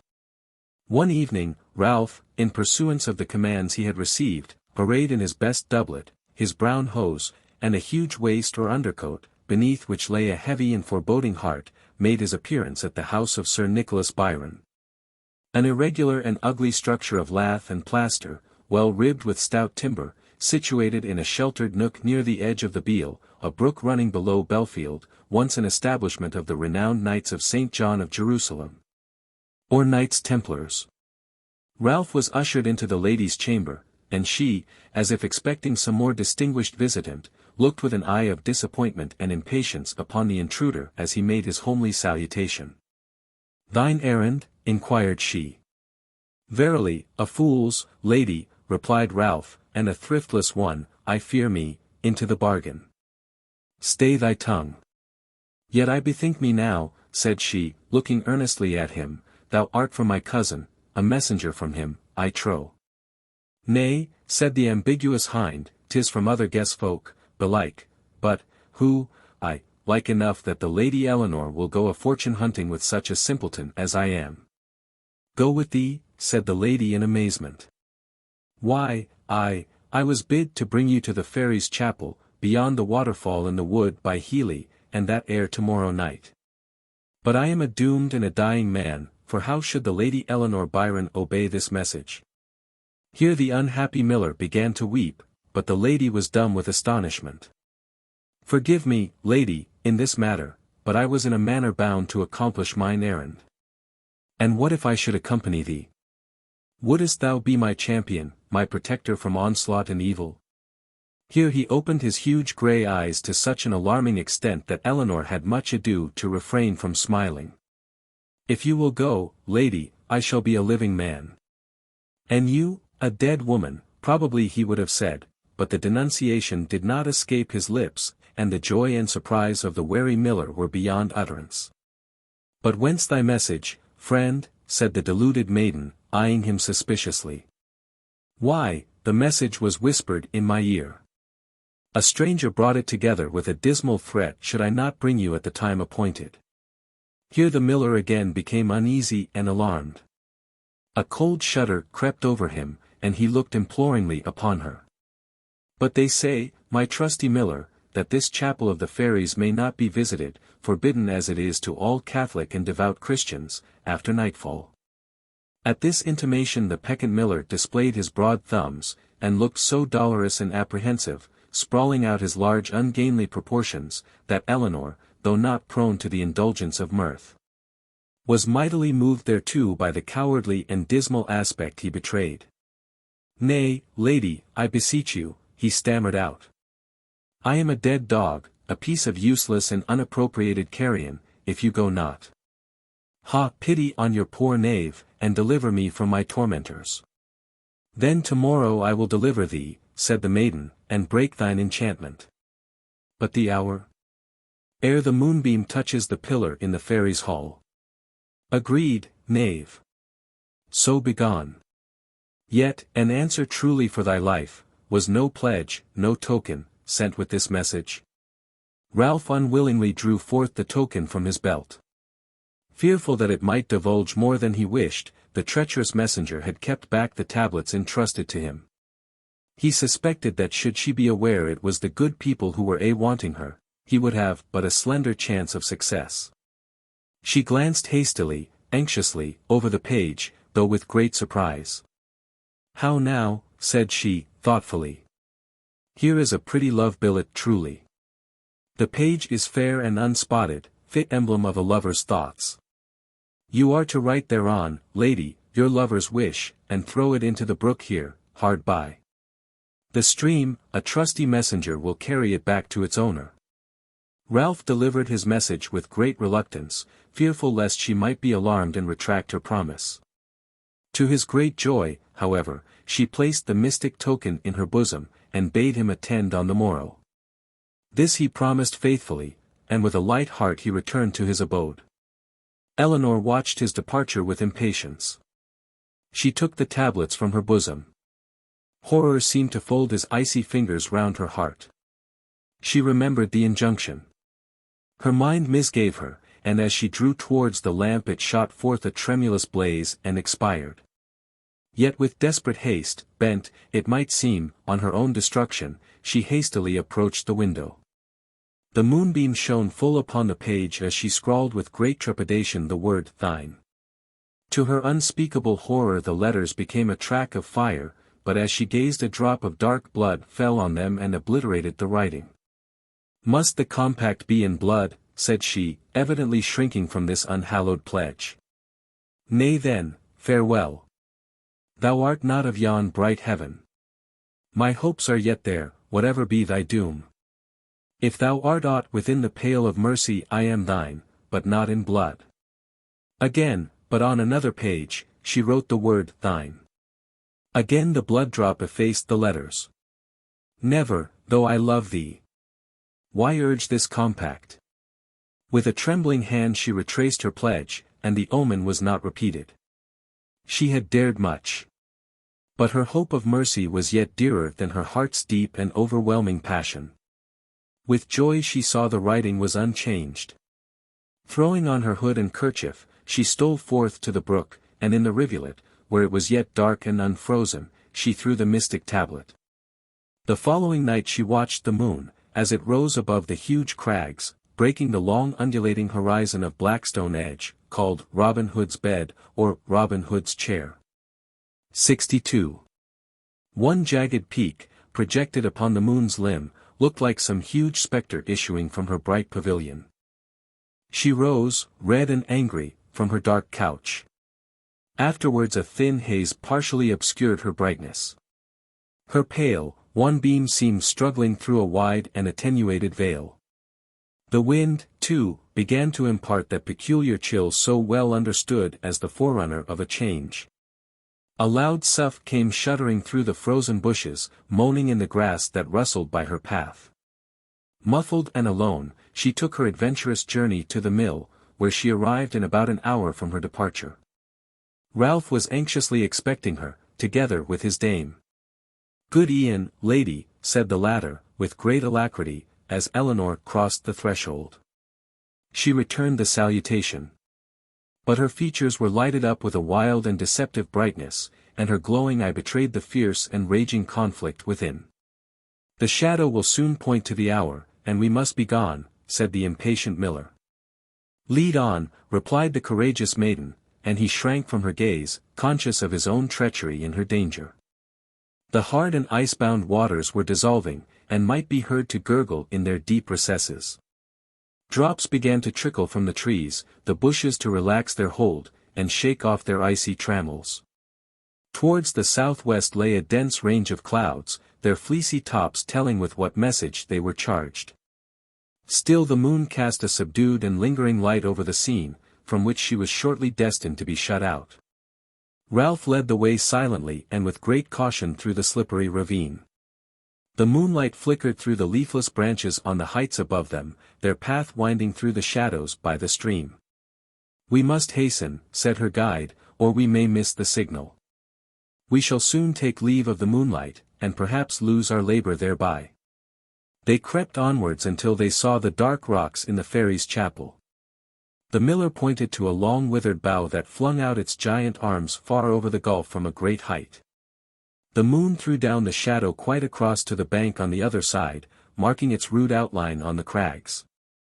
"The signal," said Ralph, "and by your favor, lady, I must depart. I have redeemed my pledge." "Stay, I prithee, but within hearing," said Eleanor. I like not the aspect of this place. If I call, hasten instantly to my succor. The miller promised, but with a secret determination not to risk his carcass again for all the bright-eyed dames in Christendom. She listened to his departing footsteps, and her heart seemed to lose its support.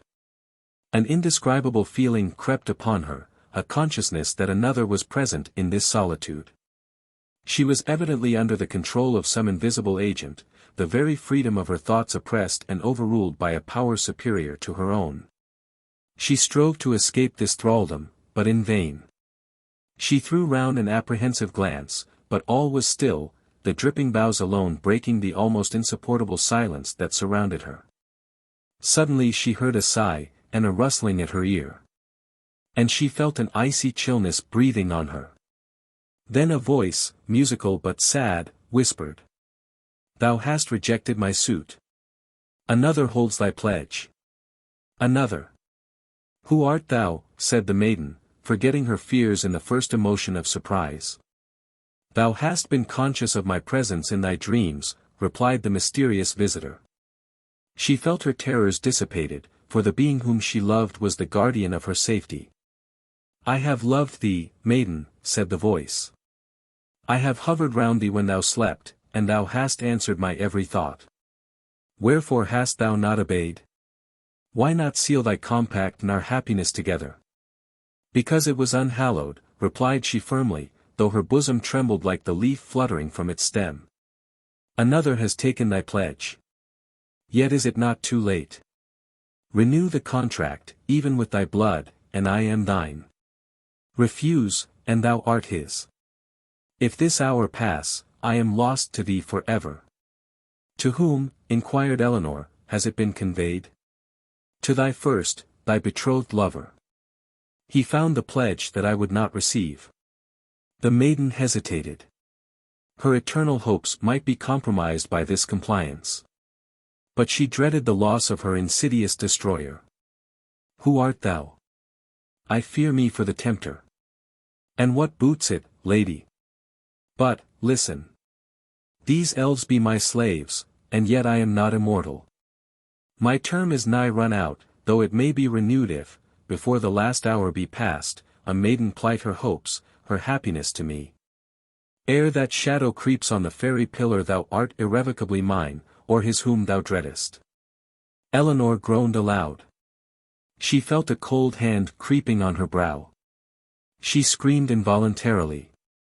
On a sudden the boughs bent with a loud crash above her head, and a form, rushing down the height, stood before her. This unexpected deliverer was Oliver Chadwick. Alarmed by the cries of a female, as he was returning from the chase, he interposed at the very moment when his mistress was ensnared by the wiles of her seducer. Rash fool, thou hast earned thy doom. The blood be on thine own head. Thou art the sacrifice. This was said in a voice of terrible and fiendish malignity. A loud tramp, as of a mighty host, was heard passing away, and Oliver now beheld the form of his betrothed. Eleanor. Here. In this unholy place, cried her lover. But the maiden was unable to answer. There's blood upon my hand, said he, holding it up in the now clear and unclouded moonlight. Art thou wounded, lady? I know not, she replied, I was alone. Yet I felt as though some living thing were nigh, some unseen form, of terrible and appalling attributes. Was it not a dream? Nay, said Oliver, pensively, methought another was beside thee. I saw him not. How camest thou hither? Let us be gone, said she, trembling, I will tell thee all. She laid her head on his shoulder. It throbbed heavily. I am now free. The accursed links are broken. I feel as though newly wakened from some horrible dream. Thou hast saved me, Oliver. But if thine own life is the price, fear not, I defy their devilish subtlety, in their very den too, and thus, I renounce the devil and all his works.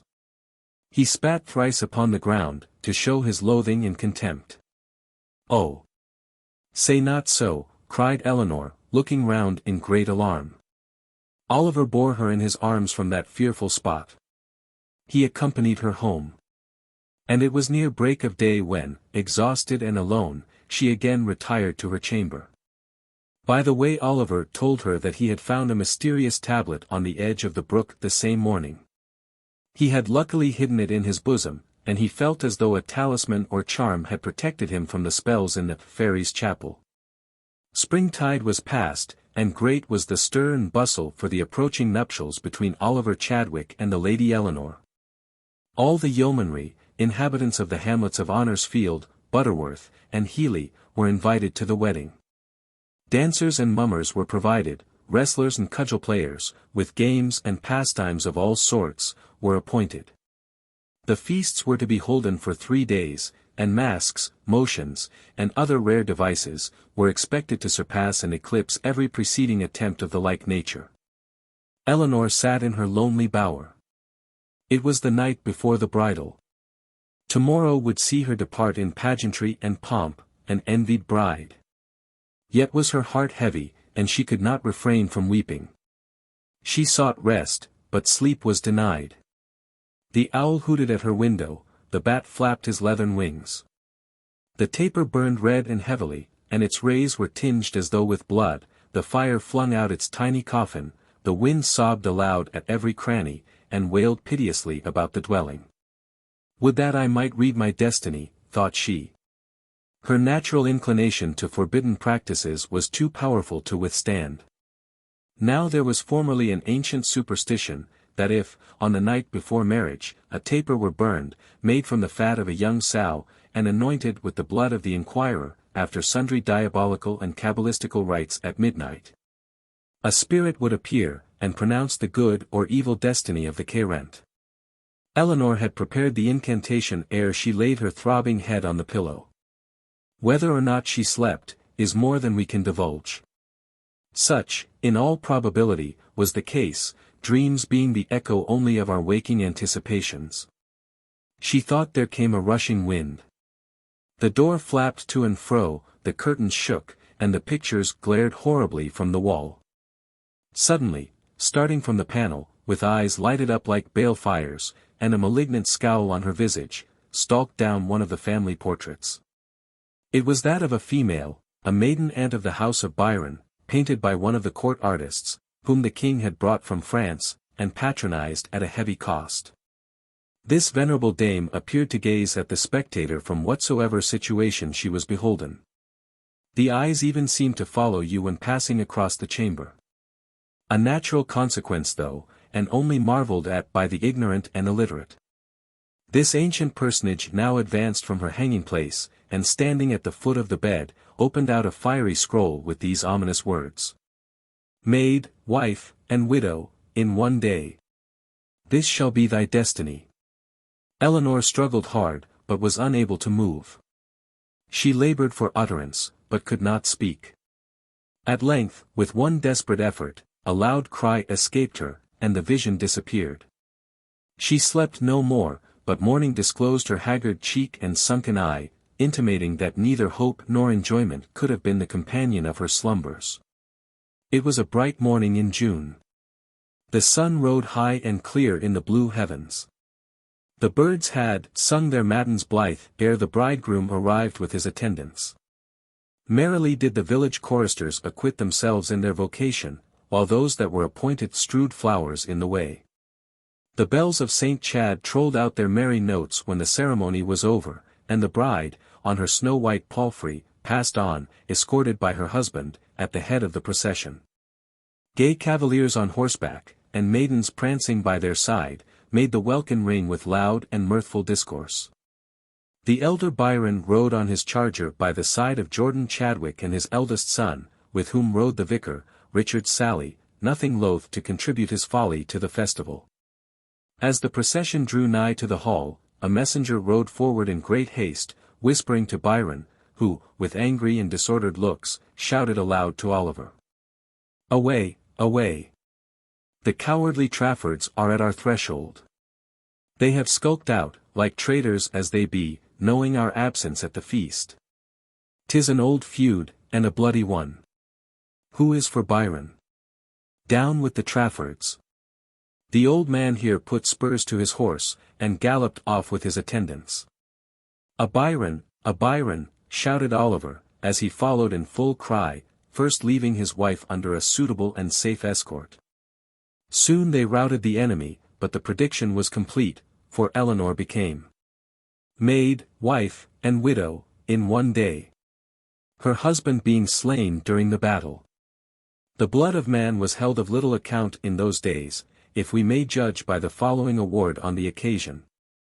In virtue of a writ of appeal of death, sued out against Sir John Trafford, knight, his tenants and servants. The sum of £60 was deemed to be paid by Trafford to Byrown, to be distributed amongst the cousins and friends of the late Oliver C. In the parish church of Manchester, on the award of Sir Thomas Stanley, knight, Lord Stanley, viz. 10 marks at the nativity of John the Baptist, and 10 marks at St. Martin, yearly, until the whole was paid, and all parties to be fully friends. Dated London, March 24, 20 Edward IV. 4018. The Luck of Muncaster. K. Hen. From Scotland am I stolen, even of pure love. To greet mine own land with my wishful sight. King Henry VI. It shall bless thy bed, it shall bless thy board. They shall prosper by this token. In Muncaster Castle good luck shall be, till the charmed cup is broken. Gamel de Pennington is the first ancestor of the family of whom there is any recorded account. He was a person of great note and property at the time of the Conquest, and the family, having quitted their original seat of Pennington in Lancashire, where the foundation of a square building called the castle is still visible. He fixed his residence at Mealcaster, now called Muncaster. It is said that the family originally resided nearer the sea, at a place not far from the town of Ravenglass, where at present are the ruins of an old Roman castle, called Wall's Castle. The old tower of the present mansion house at Muncaster was built by the Romans, to guard the ford called St. Michael's Ford, over the river Esk, when Agricola went to the north, and to watch also the great passes into the country over the fells. And over Hard Knot, where is the site of another fortress constructed by them, apparent from the traces existing to this day. Muncaster and the manor of Muncaster have long been enjoyed by the Penningtons, who appear to have possessed it about 40 years before the Conquest, and ever since, sometimes collaterally, but for the most part in lineal descent by their issue male, to this very time. There is a room in Muncaster Castle which still goes by the name of Henry VI's room, from the circumstance of his having been concealed in it at the time he was flying from his enemies in 1461, when Sir John Pennington, the then possessor of Muncaster, gave him a secret reception. The posts of the bed in which he slept, which are of handsome carved oak, are also in the same room in good preservation. When the period for the king's departure arrived, before he proceeded on his journey, he addressed Sir John with many kind and courteous acknowledgments for his loyal reception, lamenting, at the same time, that he had nothing of more value to present him with, as a testimony of his goodwill, than the cup out of which he crossed himself. He then gave it into the hands of Sir John, accompanying the present with the following blessing: the family shall prosper as long as they preserve it unbroken. Which the superstition of those times imagined would carry good fortune to his descendants. Hence it is called the Luck of Muncaster. It is a curiously wrought glass cup, studded with gold and white enamel spots. The benediction attached to its security being then uppermost in the recollection of the family, it was considered essential to the prosperity of the house at the time of the usurpation that the Luck of Muncaster should be deposited in a safe place. It was consequently buried till the cessation of hostilities had rendered all further care and concealment unnecessary. Unfortunately, however, the person commissioned to disinter this precious jewel let the box fall in which it was locked up, which so alarmed the then existing members of the family, that they could not muster courage enough to satisfy their apprehensions. It therefore, according to the traditionary story still preserved in the family, remained unopened for more than 40 years, at the expiration of which period a Pennington, more hardy or more courageous than his predecessors, unlocked the casket, and exultingly proclaimed the safety of the Luck of Muncaster. When John, Lord Muncaster, the first of the family who obtained a peerage, entered into possession of Muncaster Castle. After his elevation in 1793, he found it still surrounded with a moat, and defended by a strong portcullis. The family having of late years entirely resided upon their estate of Wartey in Yorkshire, the house was in so very dilapidated a state that Lord Muncaster was obliged to rebuild it almost entirely, with the exception of Agricola's tower, the walls of which are 9 feet thick. The elevation of the new part is in unison with that of the Roman tower, and forms altogether a handsome castellated building. The situation is eminently striking, and was well chosen for commanding the different passes over the mountains. It is surrounded with mountain scenery on the north, south, and east. While extensive plantations, a rich and cultivated country, with the sea in the distance, makes a combination of scenery than which it is scarcely possible to imagine anything more beautiful or more picturesque. We are tempted to conclude this description with the words of John, Lord Muncaster, who himself so greatly contributed to its renovation. Upon being requested to give an outline of its beauties, he replied that it consisted of wood, park, lawn, valley, river, sea, and mountain. The reason or excuse we give for introducing within our Lancashire series this tradition, of which the occurrences took place in a neighbouring county, is, that the family was originally native to our own.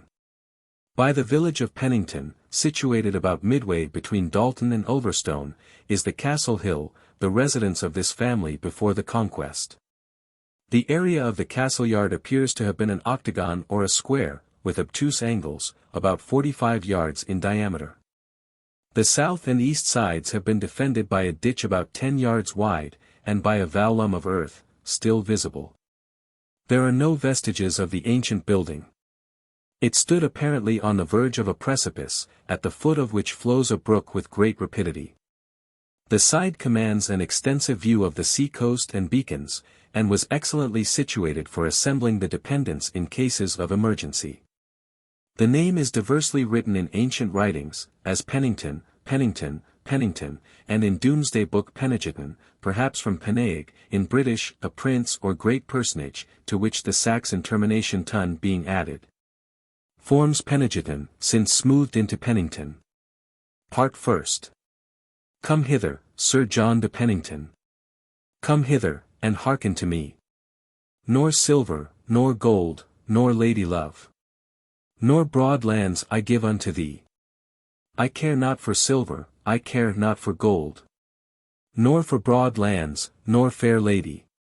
But my honour and troth, and my good broadsword, are the king's eternally. Come hither, Sir John, thou art loyal and brave. Again the monarch spake. In my trouble and thrall, in the hour of pain, thou pity didst on me take. The white rose withers on every bough, and the red rose rears its thorn. But many a maid our strife shall rue, and the babe that is yet unborn. I've charged in the battle with horse and lance, but I've doffed the warrior now, and never again may helmet of steel bind this burning, aching brow. Oh, had I been born of a simple churl, and a serving wench for my mate, I had whistled as blithe as yon knave that sits by Muncaster's castle gate. Would that my crown were a bonnet of blue, and my sceptre yon shepherd's crook. I would honour, dominion, and power eschew in this holy and quiet nook. For England's crown is a girdle of blood, a traitor is every gem, and a murderer's eye each jewel that lurks in that kingly diadem.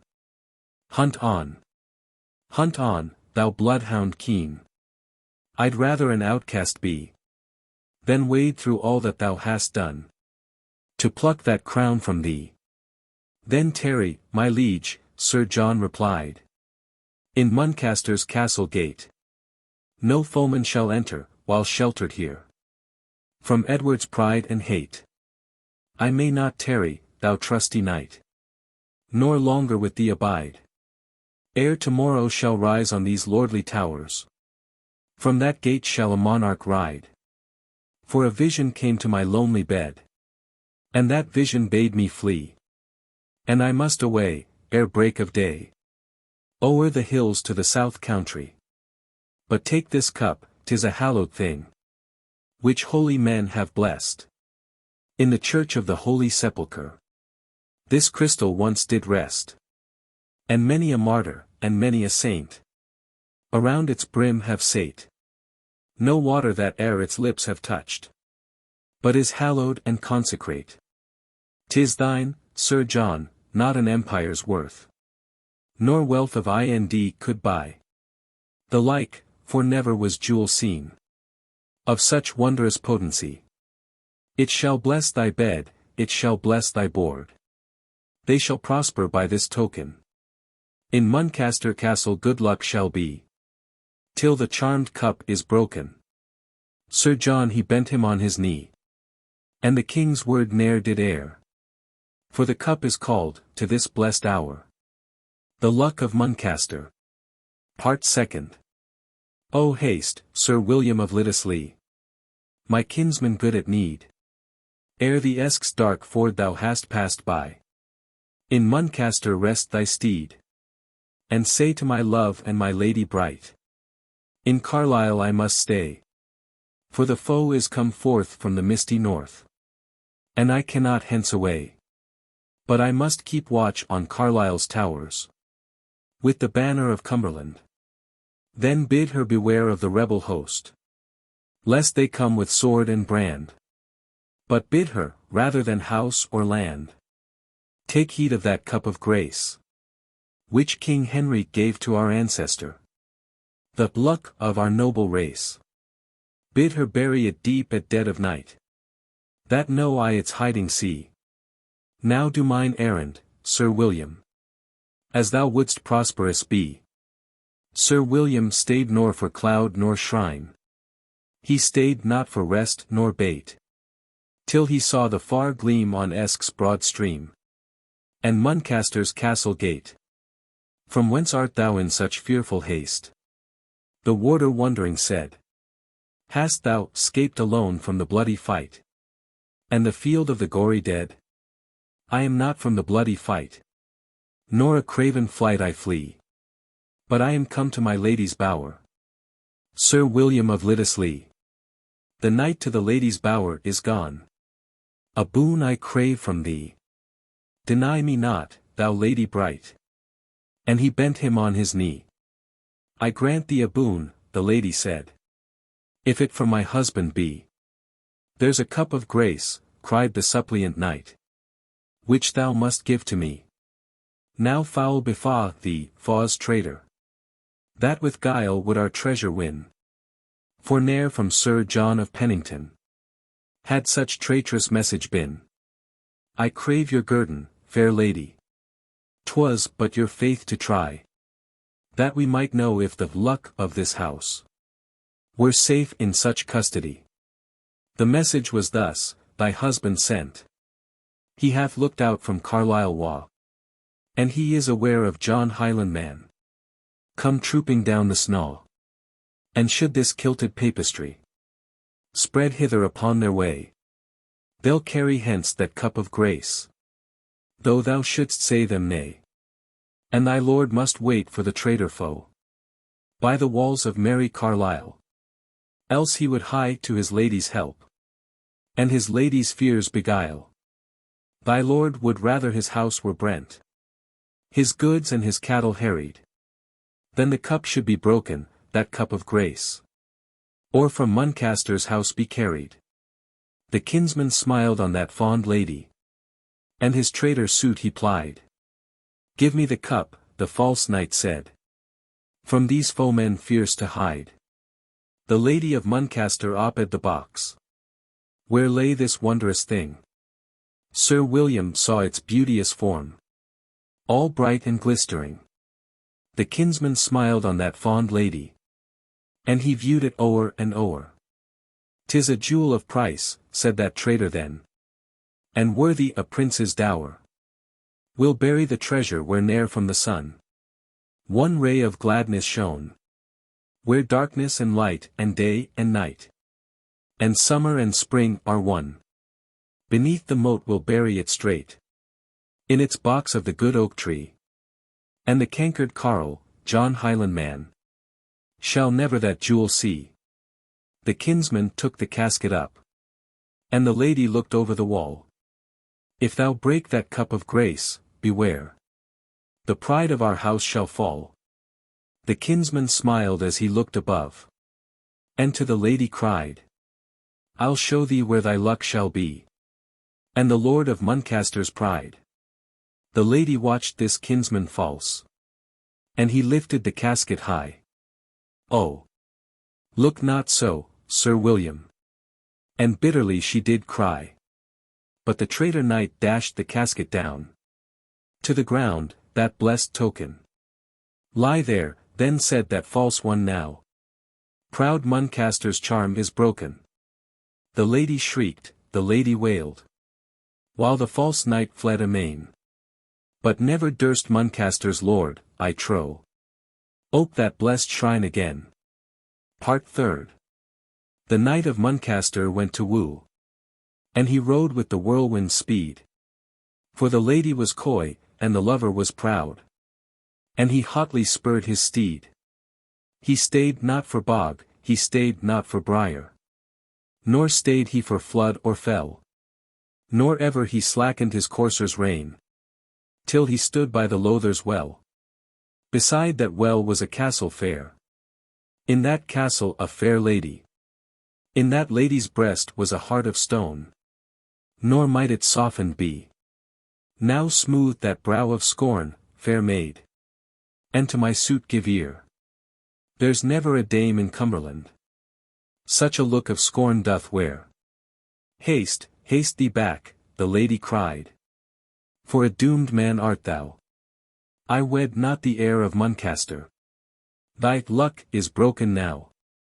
Oh, say not so, for on my sire. Unerring doom was spent. I err not his ill luck, I trow. Nor with his duel am shent. The doom is thine, as thou art his. And to his curse, the heir. But never a luckless babe of mine. That fearful curse shall bear. A moody man was the lover then. But homeward as he hied. Beside the well at Lord Lothar's gate. An ugly dwarf he spied. Out of my sight, thou fearsome thing. Out of my sight, I say. Or I will fling thine ugly bones to the crows this blessed day. But the elfin dwarf he skipped and ran beside the lover's steed. And ever as Muncaster's lord spurred on, the dwarf held equal speed. The lover he slackened his pace again. And to the goblin cried, What ho, Sir Page, what luckless chance hath buckled thee to my side? Up spake then first that shrivelled thing. And he shook his locks of grey. Why lowers the cloud on Muncaster's brow? And the foam tracks his troubled way? There's a lady, the fairest in all this land. The haughty chief replied. But that lady's love in vain I've sought. And I'll woo none other bride. And is there not beauty in other lands? And locks of raven hue? That thou must pine for a maiden cold, whose bosom love ne'er knew? Oh, there is beauty in every land. The sorrowing knight replied. But I'd rather Margaret of Lonsdale wed than the fairest dame beside. And thou shalt the Lady Margaret wed, said that loathly dwarf again. There's a key in Muncaster Castle can break that maiden's heart in twain. Oh never, thou lying elf. That maiden's word is spoken. The cup of grace left a traitor's hand. Proud Muncaster's luck is broken. Then scornfully grinned that elfin dwarf. And aloud he laughed again. There's a key in thy castle, Sir Knight, can break that maiden's heart in twain.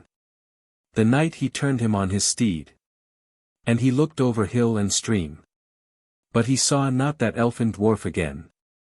He had vanished as a dream. The knight came back to his castle hall.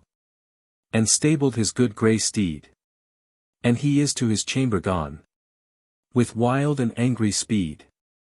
And he saw the oaken casket, where lay hid that cup of grace. Since that fearful day, when the traitor foe wrought ruin on his race. Thou cursed thing, he cried in scorn, that ever such luck should be. From Muncaster's house, ill-boding fiend, thou shalt vanish eternally. He kicked the casket o'er and o'er, with rage and contumely. When, lo! a tinkling sound was heard. Down dropped a glittering key. He remembered well the wondrous speech of the spectre dwarf again. There's a key in Muncaster Castle can break a maiden's heart in twain. He took the key, and he turned the lock, and he opened the casket wide. When the cause of all his agony the lover now espied, the holy cup lay glistering there, and he kissed that blessed token, for its matchless form unharmed lay. The luck had ne'er been broken. The loud halls rung, and the minstrels sung, and glad rolled the Esque's bonny tide, when Lonsdale's Lady Margaret was Muncaster's winsome bride. Now prosper long that baron bold, and that bright and blessed token, for Muncaster's luck is constant yet, and the crystal charm unbroken. The Peel of Fouldrey. True, treason never prospers. What's the reason? When treason prospers, 'tis no longer treason. The ancient castle of Peel of Fouldrey, the island of Fowls, stands a little beyond the southern extremity of the Isle of Walney. The castle and its site belong to the ladies of the Liberty of Furness. The ruins, seen from the heights above Ramside, are beautifully picturesque. Though the sea has wasted part of the outworks, yet the remains exhibit a complete specimen of the principles and plan upon which these ancient defences were usually constructed. It may not be thought out of place to give the reader some account of its present appearance. West, in his Antiquities of Furness, inserts the following account of his visit to this delightful spot. And as it is detailed with a good deal of graphic simplicity, if not elegance of style, we prefer it to our own record of an expedition to this place. Choosing a proper time of the tide, says he, for our excursion, we set out from Dalton, early on a pleasant summer's morning, and having crossed the sands in Walney Channel, we followed the eastern shore of the Isle of Walney from the small village of North Scale, by the chapel, to Biggar. Leaving this hamlet, and crossing over a small neck of land by a narrow lane winding amongst well-cultivated fields, smiling with the prospect of a plenteous harvest of excellent grain, but principally of wheat, which the land in Walney generally produces of a superior quality, we again came to the shore, and having a pretty distinct view of several parts of the ruinous fabric which was the object of our excursion, we took the distant castle for our guide, and entered upon a trackless sand, which, by the route we pursued, is about 2.5 miles over. It is soft and disagreeable travelling in many places, but there is no quicksand. Those, however, who are unacquainted with the road to the Peel of Fouldrey should take a guide from Biggar. About halfway over the sand, the mouldering castle, with its extensive shattered walls and ruinated towers, makes a solemn, majestic appearance.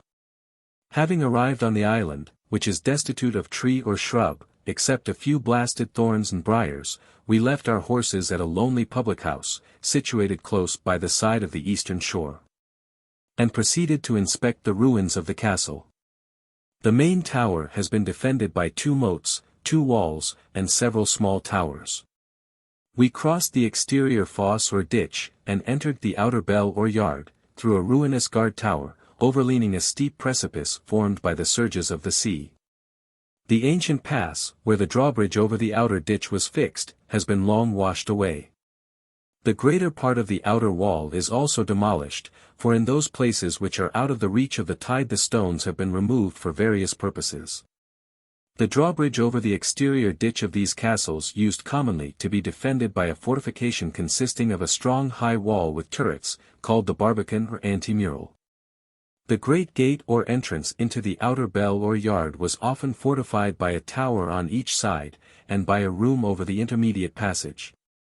And the thick folding doors of oak, by which the entrance was closed, were often strengthened with iron, and faced by an iron portcullis or grate, sliding down a groove from the higher part of the building. A chapel commonly stood in the outer bell. Accordingly, just at our entrance into that part we saw the ruins of a building which is said to have been the chapel belonging to this castle. At the inside of the yard we came to the inner fosse, moat, or ditch, and arriving at the place where the drawbridge had been fixed, we entered the inner bell or court by the ancient passage through the interior wall. The entrance whereof had evidently been secured by a portcullis, and defended by a room over the passage. We now proceeded to the entrance into the main tower or keep, but the doorway into the porch, which precedes it, being walled up, we were obliged to creep into the edifice by a narrow aperture. The entrance has been secured by a portcullis. The main tower has consisted of 3 stories, each divided into 3 oblong apartments by 2 interior side walls being carried from bottom to top. The rooms on the ground floor have been very low, and lighted by long apertures, extremely narrow, at the outside of the walls, but a considerable width in the inside, perhaps so constructed for the use of the bow. The apartments have communicated with each other, and there has been a winding staircase leading from one of them to the rooms above, and to the top of the castle. Under the ground floor of these ancient castles used commonly to be dark and dismal apartments, or dungeons, for the reception of prisoners, but nothing of the kind is known to be here. The porch is called the dungeon.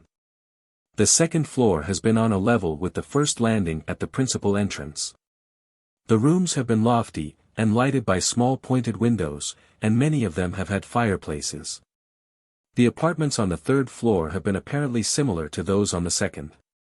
The side apartments have been lighted by several small pointed windows, but those in the middle have been very dark and gloomy. The great door of the castle opens into one of these intermediate apartments. On the left-hand side of the entrance has been a spiral staircase, leading to the rooms above and to the top of the castle, which has had a flat roof, surrounded by a parapet and several turrets. The walls of this tower are very strong and firm. A deep buttress is placed at each corner, and one against the middle of each side wall.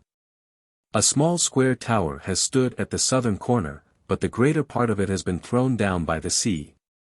The foundation of one side wall is also undermined the whole of its length, and as it in some places overhangs the precipice formed by the waste of the sea, and as the castle is not situated upon a rock, but upon hard loamy soil, this side must inevitably fall in a few years. Many huge fragments of the wasted walls are scattered upon the shore, under the cliff from whence they have fallen. And notwithstanding the concussion they have received in falling from a great height, and the frequent surges of the sea, they are as firm as ever, and in many places exhibit the shape of the edifice. The corners and doorcases of the guard towers, the buttresses, window frames, and several parts of the main tower, are constructed with red freestone.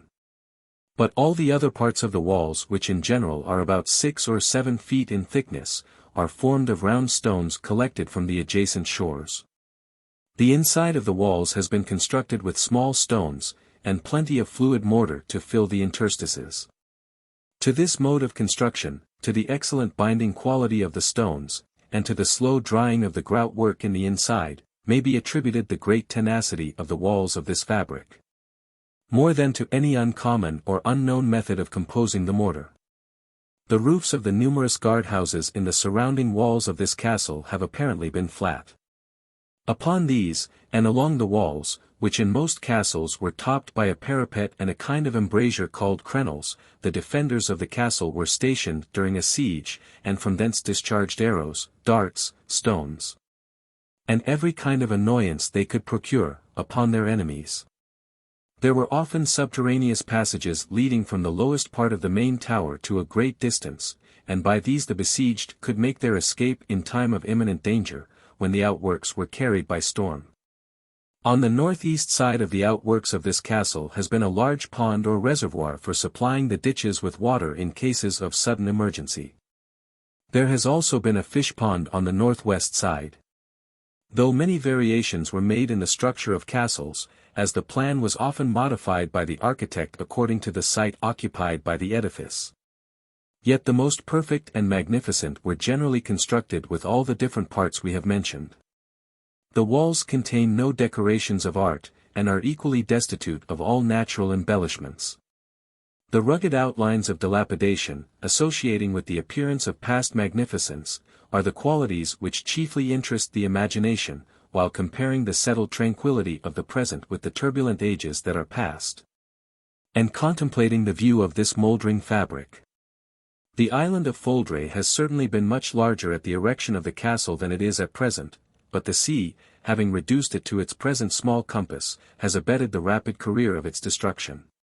It now wastes the western shore of Walney, and forms a new tract out of the ruins, which proves a barrier to its progress upon the Peel of Fouldrey, and at some future period may be an accession to this island, in place of the land which it has lost. The period when it was reduced to ruins is not well ascertained, but it is probable that this was one of the fortresses which fell under the dismantling orders of the Commonwealth. The port is very large and commodious, and would float a first-rate ship of war at low water. In 1789 a body of commissioners and trustees, appointed to improve the navigation of the River Lune, built a lighthouse on the southeast end of the Isle of Walney. It is an octagonal column, placed upon a circular foundation of a little more than 20 feet in diameter. At the plinth, its diameter is 18 feet, and diminishes gradually with the elevation through 57 feet to 14. The ascent from the bottom to the lantern is by a staircase, consisting of 91 steps, winding up the inside of the pillar. The whole height is about 68 feet. At the base of the column there is a small dwelling for the keeper and his family.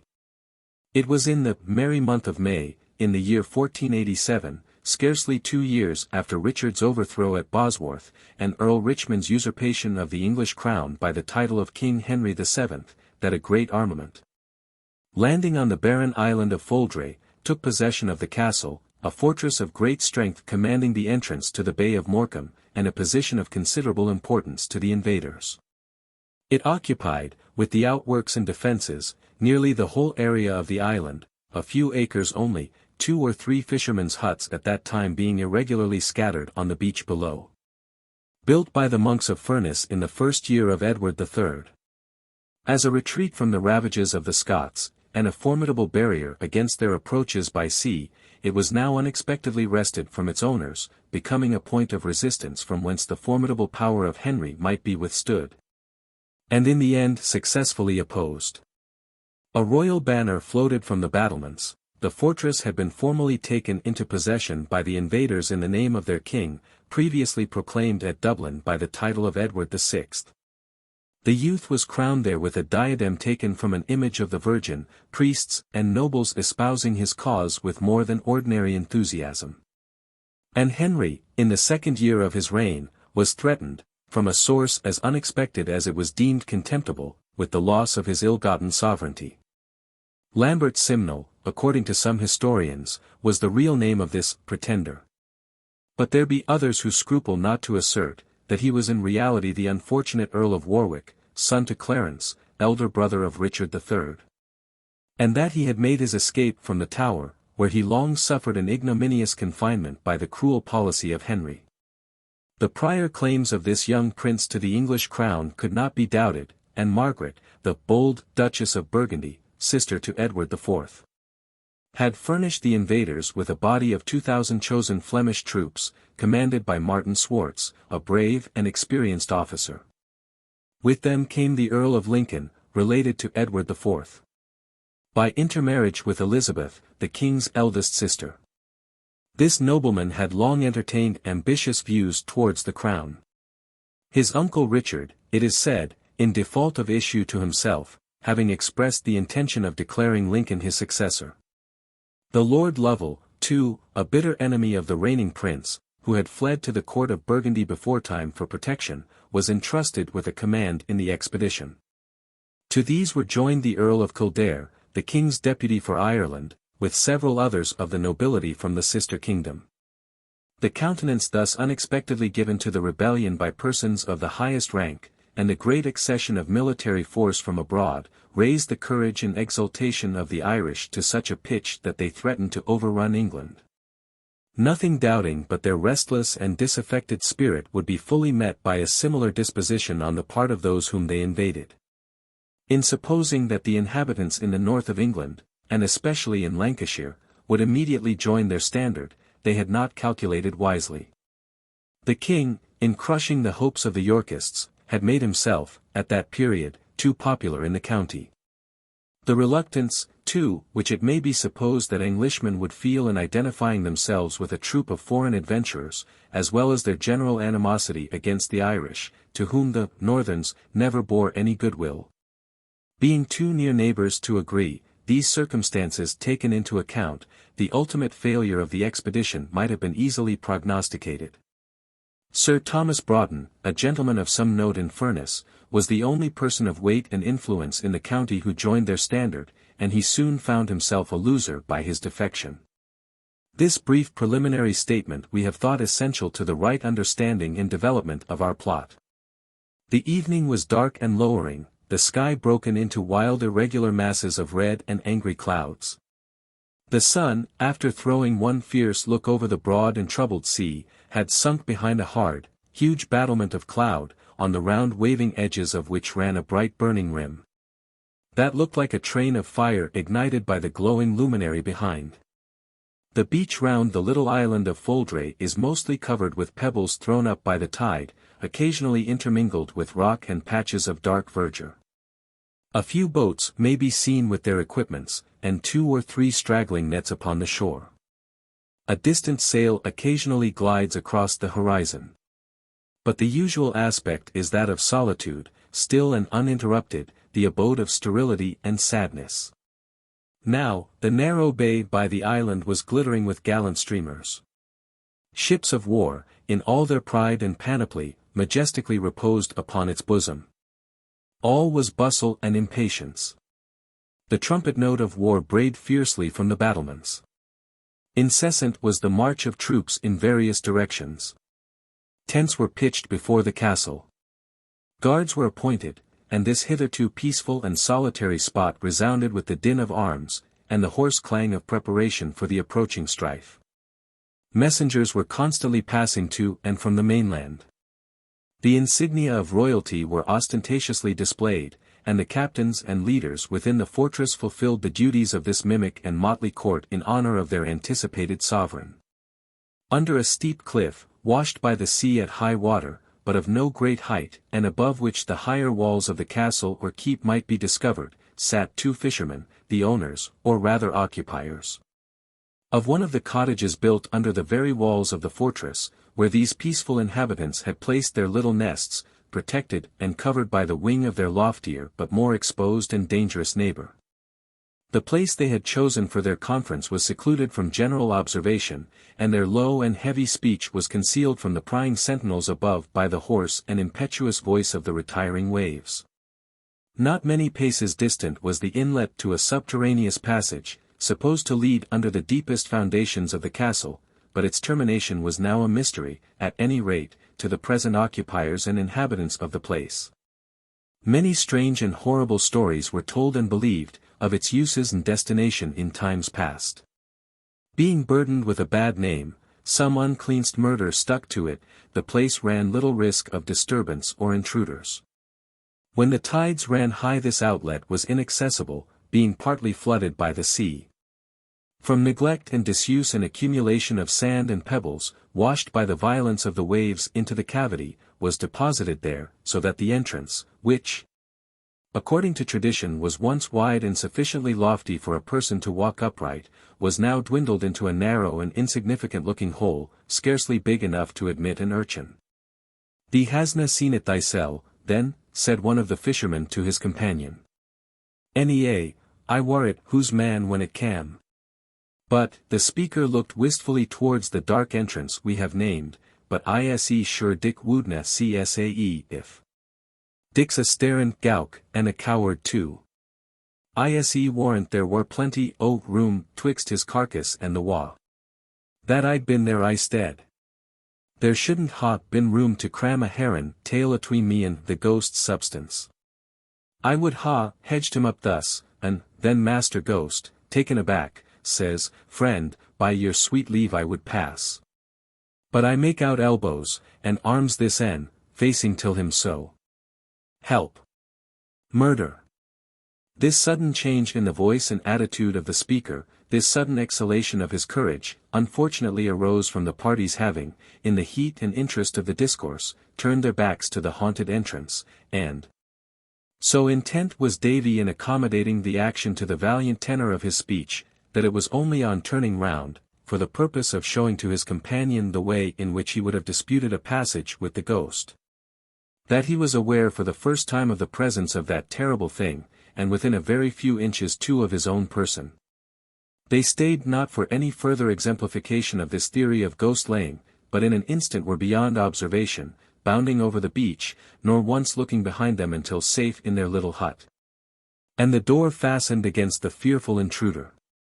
Davy, being foremost in the race, sat down, followed by his companion George, who, maugre his great apprehensions, could not forbear laughing heartily at the sudden melting away of the big-mouthed valour of this cowardly boaster.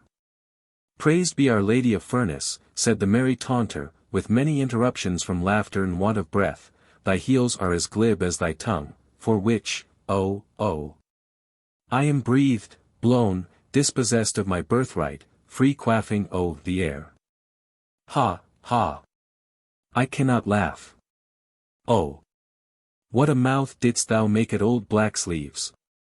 Gaping so, I wonder he mistook not thy muzzle for one of the vents into his old quarters. A pretty gull thee beast, to swallow yon black porpoise. I tell thee, messmate," returned the other, gravely, "thou hast missed thy tack. It war but a slip, maybe a kin of a sudden start which took me, as they say, by the nape.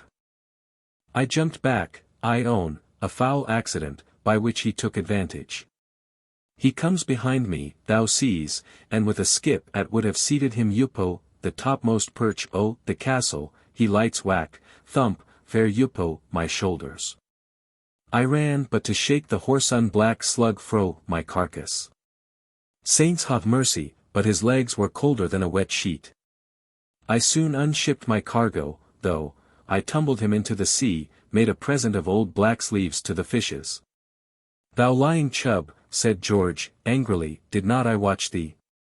Why, thou cub, thou cormorant, thou maker of long lies and quick legs, didst not o'ershoot me, by some fathoms. I followed hard thy wake, but I seed not of all this bull scuttering of thine. Faith, but thou didst ply thy courses with a wet sail. Go to, Geordie, go to, a juggle, I tell thee, sheer malice of the enemy, foul and faws as he be." Here he spat on the floor to show his detestation and contempt. But George, either too ignorant or too idle to reply, took down a dried fluke from the chimney, and warming it on the glowing turf for a few minutes, was soon occupied in disposing of this dainty and favourite repast. Their hut was of the rudest construction. The walls were of boulder stones from the beach, loosely set up with mud and slime, and in several places decidedly deviating from the perpendicular. The roof was thatched with rushes, and shaped like unto a fish's back, having a marvellous big hump in the middle, upon which grew a fair tuft of long lank herbage, while bunches of the biting yellow stonecrop clung in irregular patches of bright green verdure about the extremities. The interior was lighted by a single casement, showing an assemblage of forms the most homely and primitive in their construction. The floor, paved with blue pebbles. The fireplace, a huge hearth-flag merely, on which lay a heap of glowing turf, an iron pot depending from a crook above.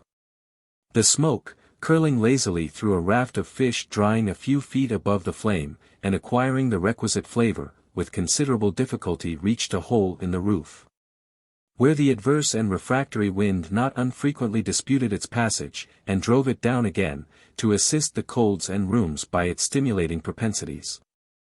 A broken chair, a three-legged stool, and a table with no greater number of supporters, a truckle bed, and an accumulation of nets, oars, and broken implements of the like nature, were the usual deposits about the chamber.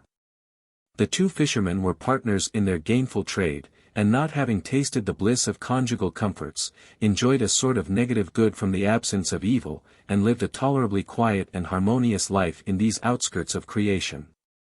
The few simple and primitive inhabitants of the island had been so bewildered and confounded by the turmoil and disorder consequent upon the invasion of their hitherto peaceful and quiet resting place, that some half-dozen of them, for the first time in their lives, had quitted their homes. Others, secure from their poverty and insignificance, still remained, though much disturbed with wonder and silly surmises, and ready to catch at any stray marvels that fell in their way. The subterraneous and half-concealed passage in the rock, or rather shale, on which the castle stands, always under the ban of some vague and silly apprehension, had been reported of late as manifesting more than equivocal symptoms of supernatural possession. Dick Empson, or Long-Nebbed Dick, a sort of shrewd, half-witted incarnation, it might be, of the goblin or elfin species, a runner of errands from the Abbey of Furness to the castle, and a being whose pranks and propensities to mischief were well known in the neighborhood, had affirmed, but a few hours before, that he saw a black figure on the previous night issuing from the hole, and that there was no connection or understanding between this ghostly appearance and the present occupiers of the castle, was evident from the mystery and secrecy that attended its movements. This was doubtless the phantom or goblin that, from time immemorial, had been the cause of such sinister dispositions towards the haunted passage. Davy and his friend had unexpectedly stumbled upon its track, for they had not calculated on its appearance, at any rate before midnight. In the castle, Peel, or Pile of Fouldrey, on that night too, there was a mighty disturbance, not unaccompanied with vexation and alarm. It was soon after the first watch. The new-made monarch was asleep in his chamber, an ill-furnished apartment on the second floor of the main tower or keep, looking out by a narrow window towards the sea. The next, or middle chamber, was on a level, and communicating with the first landing, or principal entrance. The latter apartment, in which were the guards and others immediately about the king's person, served the purposes of an anteroom to the presence chamber. The room opposite, for there were 3 divisions on each floor, was subdivided into several parts, and occupied by the Earl of Lincoln and his attendants, the rooms above being devoted to Swartz, Lovell, and Fitzgerald, with their trains. Below were the guard-rooms and offices assigned to the staff, with the war stores and munitions belonging to the expedition. In the same chamber with the king lay his confessor and chief adviser, one Simon, a wily and ambitious priest, who was the prime agent, if not mover, in this attempt to overturn the reigning power. No other individual was suffered to remain through the night in the king's apartment. It was about the first watch, as before mentioned, when the guards and attendants were alarmed by loud cries from the royal chamber. They hastened to the door, but it was bolted, and their apprehensions for that time were allayed by the voice of the priest assuring them that the king was safe, but that an ugly dream had awakened him. Lincoln, whom this tumult had quickly brought to the spot, retired grumbling at so unseasonable a disturbance. Scarcely had an hour elapsed ere the cries were repeated. Unsheathing his sword, the proud Earl of Lincoln marched angrily to the door, and swore a loud broad oath that he would see the king or burst open the barrier. With him came others from the rooms overhead, so that the priest was forced, however unwillingly, to open the door, and Lincoln, accompanied by his friends, beheld the young pretender in bed, pale, and with a rueful countenance, still retaining the traces of some deadly horror. "What hath disturbed your highness? We would fain know the cause of this alarm, and I punish home, the traitor," said Lincoln, darting a furious look at the confessor, to whom he bore no goodwill. "Nay, friends, I shall be well presently. I beseech you be not disturbed. 'Tis a dream, a vision that hath troubled me. I thought I was in the tower, in my prison chamber, and the tyrant came and grasped me by the throat. With that I jumped up, and as heaven is my witness, I saw a dark figure slip through the floor by yon grim buttress, behind which is the private staircase to the summit. Every eye was turned towards the corner of the chamber near the bed, on the outside of which a winding staircase ran up from below, but they were ignorant of any communication from these stairs into the king's chamber. Lincoln examined the buttress with his sword, and Swartz, the Fleming, with his fingers, but there was no apparent opening or crevice that could betoken any outlet or concealment. The floor was examined, and with the same result. So that they were fain to depart, little doubting that the whole was the effect of some mental disturbance. With the morning dawn came Sir Thomas Broughton. A grand council was appointed for that day, in which the final arrangement of their plans was to be discussed. A royal banquet was prepared, and the Flemish gunners were to give a specimen of their craft from the battlements. The forenoon came on chill and squally, with a low scud driving rapidly from the west. A drizzling rain was the result, which increased with the coming tide. The little island was covered with tents, forming an encampment of no mean extent and appearance. Sir Thomas, with a few attendants, after being ferried over the channel which separates the island of Fouldrey from the mainland, was conducted through avenues of tents and armed men. The Flemish soldiers, fierce and almost motionless, looked like an array of grim statues. The Irish levies, in a state of more lax discipline, were collected in merry groups, whiling away the time in thriftless and noisy discourse. Sir Thomas Broughton, descended from an Anglo-Saxon family of great antiquity, was by virtue of this hereditary and aboriginal descent, of a proud and pompous bearing. Being allied to most of the principal families in these parts, he was won over by solicitation from the Duchess of Burgundy, as one of the confederates in her attempt to restore the line of York to the English crown. Fond of show, and careful as to his own personal appearance, he was clad in a steel coat of great beauty, this ponderous form of defense having been brought to great perfection in the preceding reign. His sword belt was so disposed that the weapon remained in front, while a dagger was attached to the right hip. Over his armor he wore a scarlet cloak, and as he strode proudly up the avenues to the gate, he looked as though he felt that on his fiat alone depended the very existence of those he beheld. After he had passed the first drawbridge into the outer court or bell, a band of archers, drawn up in full array, opened their ranks to receive this puissant chieftain. These were the most efficient of the troops, and partly English, having been brought from Ireland by the deputy. They were clad in shirts of chain mail, with wide sleeves, over which was a small vest of red cloth, laced in front. They had tight hose on their legs, and braces on their left arms. Behind them, and on each side, were part of the infantry, consisting of billmen and halberdiers. But the most formidable-looking soldiers were the Flemish gunners, or harquebusiers, so named from the barbarous Latin word arquebusus, evidently derived from the Italian arquebuzza, i.e., a bow with a tube or hole. It was made with a stock and trigger, in imitation of the crossbow. The match, no longer applied by the hand to the touch-hole, was fixed into a cock, which was brought down to the pan by the motion of the trigger. This being at the time a recent invention, excited no little curiosity and admiration. At the inner court, and near the main entrance to the keep, Sir Thomas was received in great state by the Earl of Lincoln, whose high, but easy and pleasant bearing, bespoke him to have been long the inmate and follower of courts. While the stiff attitudes and formal demeanour of Sir Thomas were rendered more apparent by the contrast. "Welcome, Sir Thomas, to our court in this fair haven. Your presence, like your fidelity, hath a goodly savour in it, being always before and better than our expectation or our fears. How fareth our cousin, and our pretty dames in Furness? My lord, I thank you for your good word. My poor services are repaid tenfold in their acceptance by the king," said Sir Thomas, bending, but with an ill grace, by reason of little use in that excellent art. "Into our council chamber, Sir Thomas, where you shall render homage to the king in person." This council chamber was none other than the king's bedroom, whither, with great ceremony, Sir Thomas was conducted.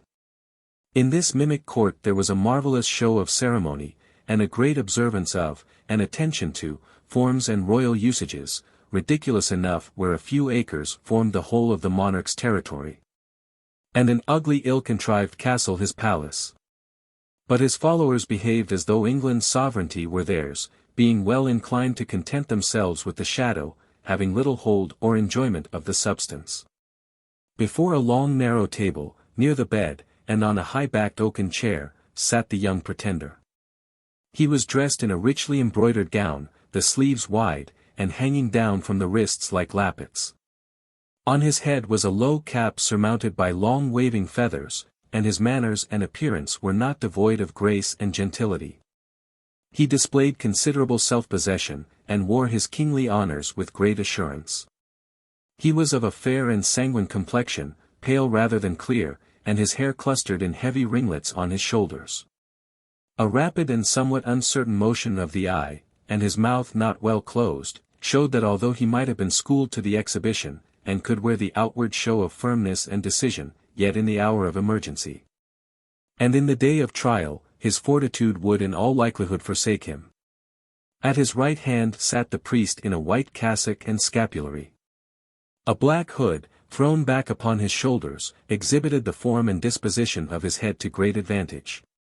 His features were large, expressive, and commanding. The fire of a brilliant grey eye was scarcely tempered by his overhanging brows, though at times the spirit seemed to retire behind their grim shadows, to survey more securely and unobservedly the aspect and appearances without. Swartz, the Flemish general, a blunt military chieftain, was at his side. A black bushy beard, some inches in advance of his honest good-humoured face, was placed in strong contrast with the wary, pale, and somewhat dubious aspect of the priest. Kildare, the Irish deputy, and Lovell, with several of the senior officers and captains, were assembled round the table. The room was lofty, lighted by a small pointed window, and contained the luxury of a fireplace, in which lay some blazing embers, a grateful and refreshing sight in that chill and ungenial atmosphere. The needful ceremonies being gone through, Sir Thomas was honoured with a place at the board near to where it rested against the buttress before mentioned, the priest addressing him as follows. My Lord Abbot of Furness, Sir Thomas. What news of him? Hath he yet signified his adherence to our cause? We hope you bring tidings of such auspicious import. He doth yet procrastinate, I hear, until he have news from the court, replied Sir Thomas. Yet I trust his want of zeal and obedience will not hinder our march. And the proud nobles of Lancashire, how stand they affected towards our good prospering? Truly, they are, as one may say, neither cold nor hot, but of a moderate temperature, midway, it would seem.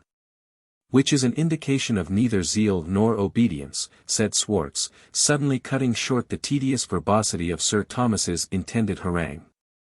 Open enemies before lukewarm friends. Prithee, General, said the priest, with a placid smile, during which his eyes seemed to shrink within their dim sockets, be not over hasty. We cannot reasonably hope that they should flock to our standard almost ere we unfurl it for their gathering. Your speech hath a reasonable property in it, replied Sir Thomas, and, as we may say, savoureth of great judgment, which, being of an excellent nature in itself, doth thereby control and exercise, in its own capacity, the nature and excellence of all others. This formidable issue of words was delivered with much earnestness of enunciation, but of its use or meaning, probably, the speaker was fully as ignorant as his hearers. Even at the fountainhead his ideas were sufficiently obscure, but when fairly rolling forth from the spring, they sometimes begot such a froth and turbidity in their course, that no reasonable discernment could fathom their depth or bearing.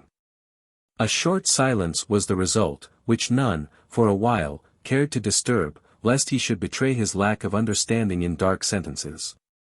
We know your loyalty, said the king, which hath a sufficient impress on it to pass current without scrutiny. Your example, Sir Thomas, will be of competent weight, without the casting or imposition of vain words into the scale. We acknowledge your ready zeal in our just cause. Your Highness' grace, my liege, said Lincoln, ere Sir Thomas could gather words for a fitting reply, doth honey your confections well. Men swallow them without wincing or wry faces. Sir Thomas would not thus be deprived of his right to a reply, and was just commencing with a suitable attitude for the purpose, when lo! The trenchant knight, who sat on a small stool beside the corner buttress, with a loud cry, suddenly disappeared, and a gaping cavity in the floor sufficiently accounted for the precipitate mode of his departure. Uprising on the ruins of Sir Thomas, started forth a grotesque figure from the chasm, clad in coarse attire, a ludicrous solemnity on his strange and uncouth visage, as, with a shrill and squeaking tone, he cried. Aye, masters. But my master will gie me a blessing for the finding o' this mouse nest, and a priest's blessing, is worth a king's curse any time, and so good morrow, knaves. Stay, said Lincoln, seizing the intruder, none other than our light-witted acquaintance, Langnebbit Dick, whose prying propensities were notorious, and who had taken upon himself, that morning, the arduous task of exploring the subterraneous passage into which he had seen the mysterious figure insinuate itself. After many perils and impediments, he had come to a flight of steps, ascending which, his progress was interrupted by a trapdoor overhead. He soon discovered a wooden bolt, the unloosing of which led to the precipitation of Sir Thomas through the aperture. Dick's light was struck from his hand. Escaping himself, however, he left Sir Thomas to his fate, and emerged, as we have seen, into the council chamber. They were much alarmed by this unexpected disturbance, and, looking down, they beheld a narrow flight of steps, at the bottom of which lay the unfortunate knight, sore bruised by his fall. "If the abbot catch ye here," said Dick, with a vacant grin, "he'll gie every one o' ye a taste o' the gyves, and so pray ye gang awa, and let me gang too. As for that calf beastie, that bass so at the bottom, gie me a groat, and I'll gather him up again soon." Here Dick held out a paw that would not have disgraced the extremities of a Bruin for size and colour. "Holloa, guards," cried Lincoln, "take this knave to the dungeon by the porch, and keep him safe until we have need of him."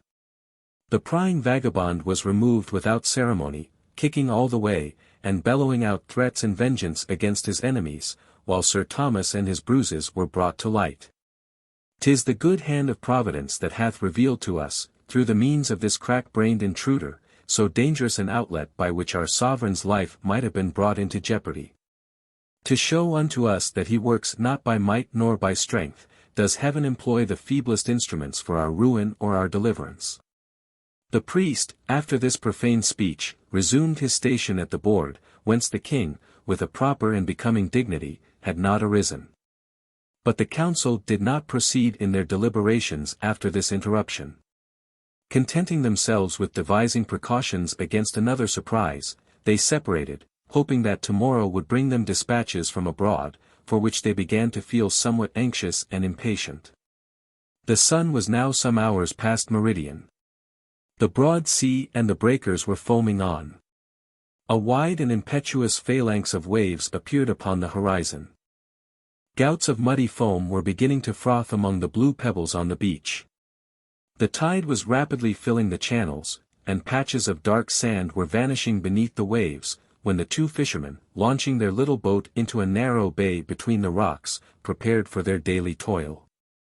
"Lords o' the court they be," said David, to some inquiry from his more ignorant companion, as he generally affected to consider him. Indeed, with but little wit and less valour, he wished to foist himself upon one possessing both, as a being of extraordinary wisdom and fortitude. And truly, if loud words and big lies could have done this, he would have had no lack either of courage or discretion. "Didst never see a lord to his shirt?" continued this indomitable boaster. "Nea, marry, but I've seen to their shifts, for one of couldna loo o'er stones here without help. Help thy silly face, thou beast hardly company fit for they, at have seen knowledge, as war, to its vera nakedness. I tell thee I've looked on lord's flesh, and no more like thine than the beast-like fish. Some of will cudgel thy leasing out thee, I hope. Thou couldst na speak truth to save thy neck fro the rope. Didst get any the crumbs at the dinner today? For I ken thou throwed up thy greasy cap, and cried out, hurrah for the king. Thy tongue would ever wag faster at a feast than thy fist at a fray. I tell thee, George, wear thy jibes and gallimaufries. A man can but bear what he can, thee knows, and so stop thy din.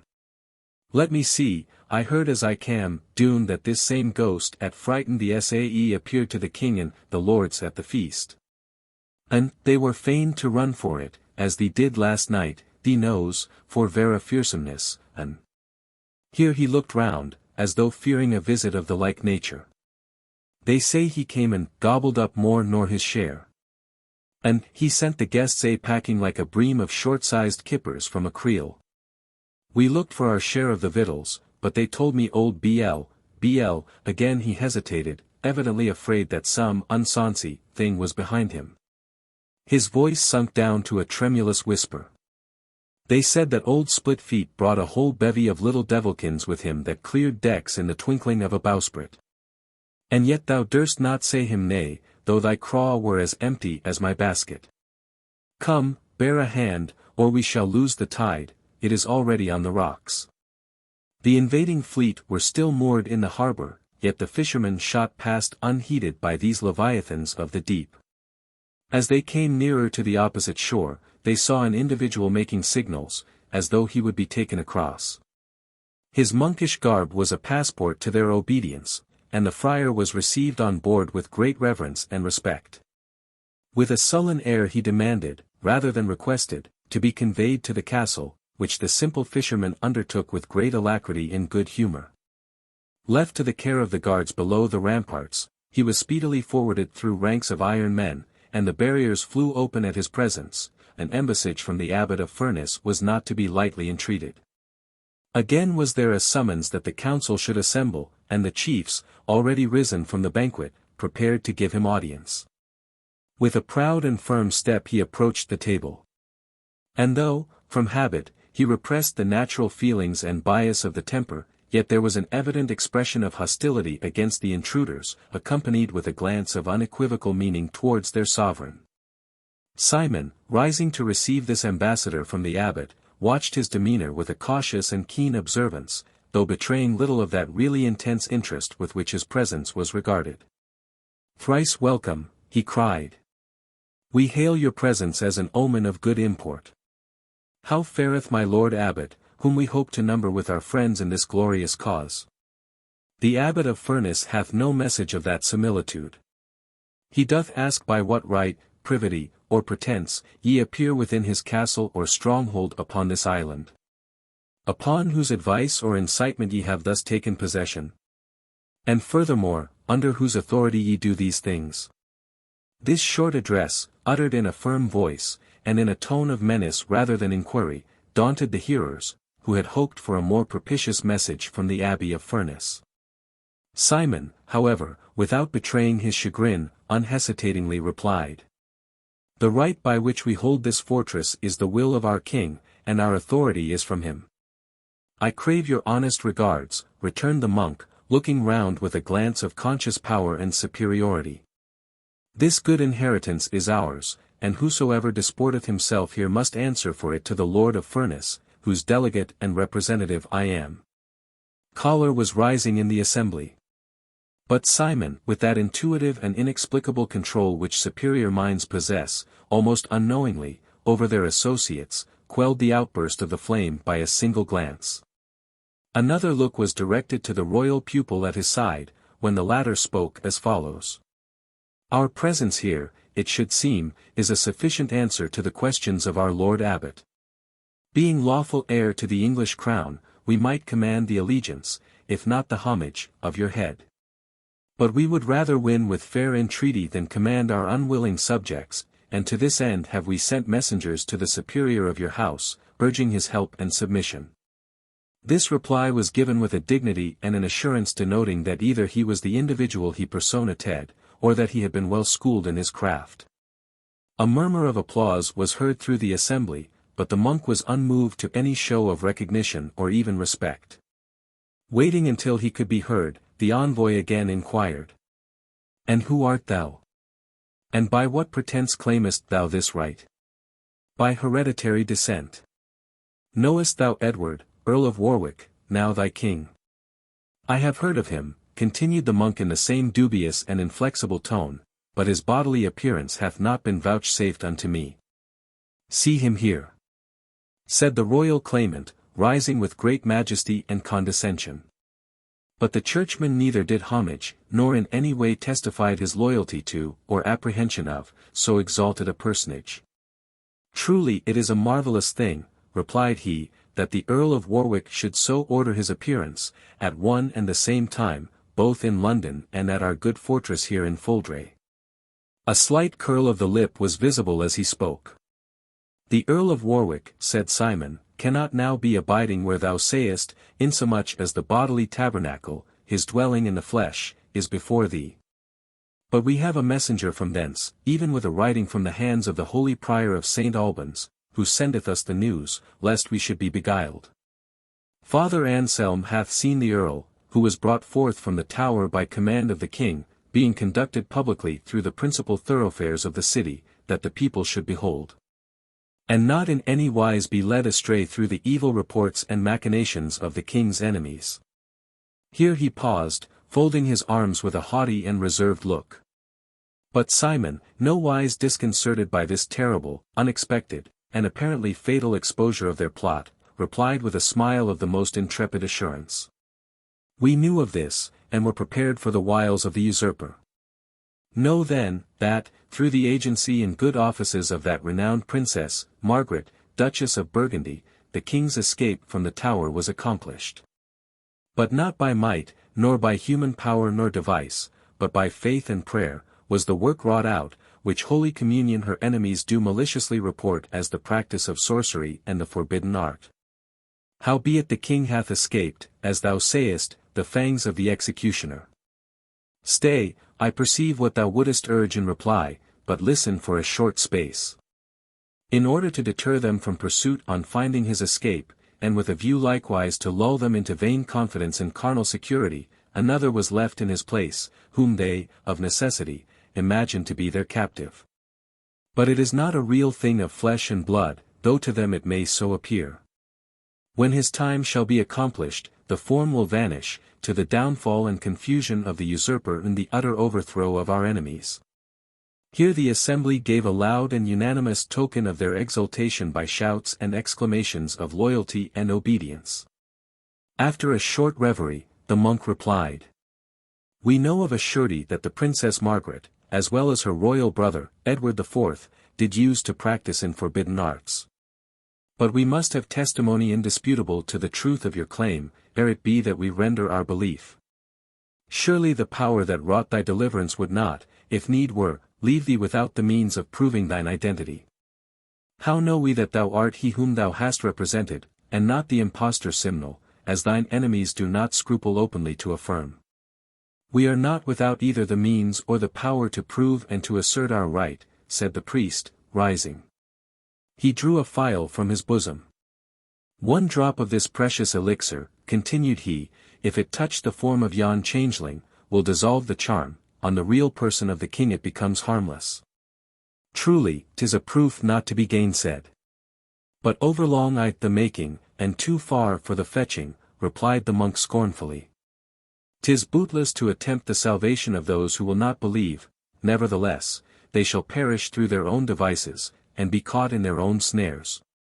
Simon threw a threatening glance at the monk, which he received with a cool and undaunted aspect. Verily, your blood be on your own heads, cried Simon, with a loud voice, and your reward in your right hand. Behold, thou scorner, and tremble. For your destruction cometh as a whirlwind, and he in whom you trust shall be as the stubble which the fire devoureth. The enthusiast, as he spoke, struck a heavy blow on the floor with his foot, when there came a low rumbling sound like the roar of the wind through some subterraneous abyss, or the distant moan of the sea, driven on by the rushing tempest. The whole assembly stood aghast, save the king and the two disputants. Shall I strike once more? Do as seemeth to thee good, said the monk deliberately, but think not to intimidate me with thy fooleries. Then beware. I obey, but it is with awe and reluctance. It is said that Simon's heart failed him as he gave the blow, or the effects would have been more terrific. But the castle shook as with an earthquake.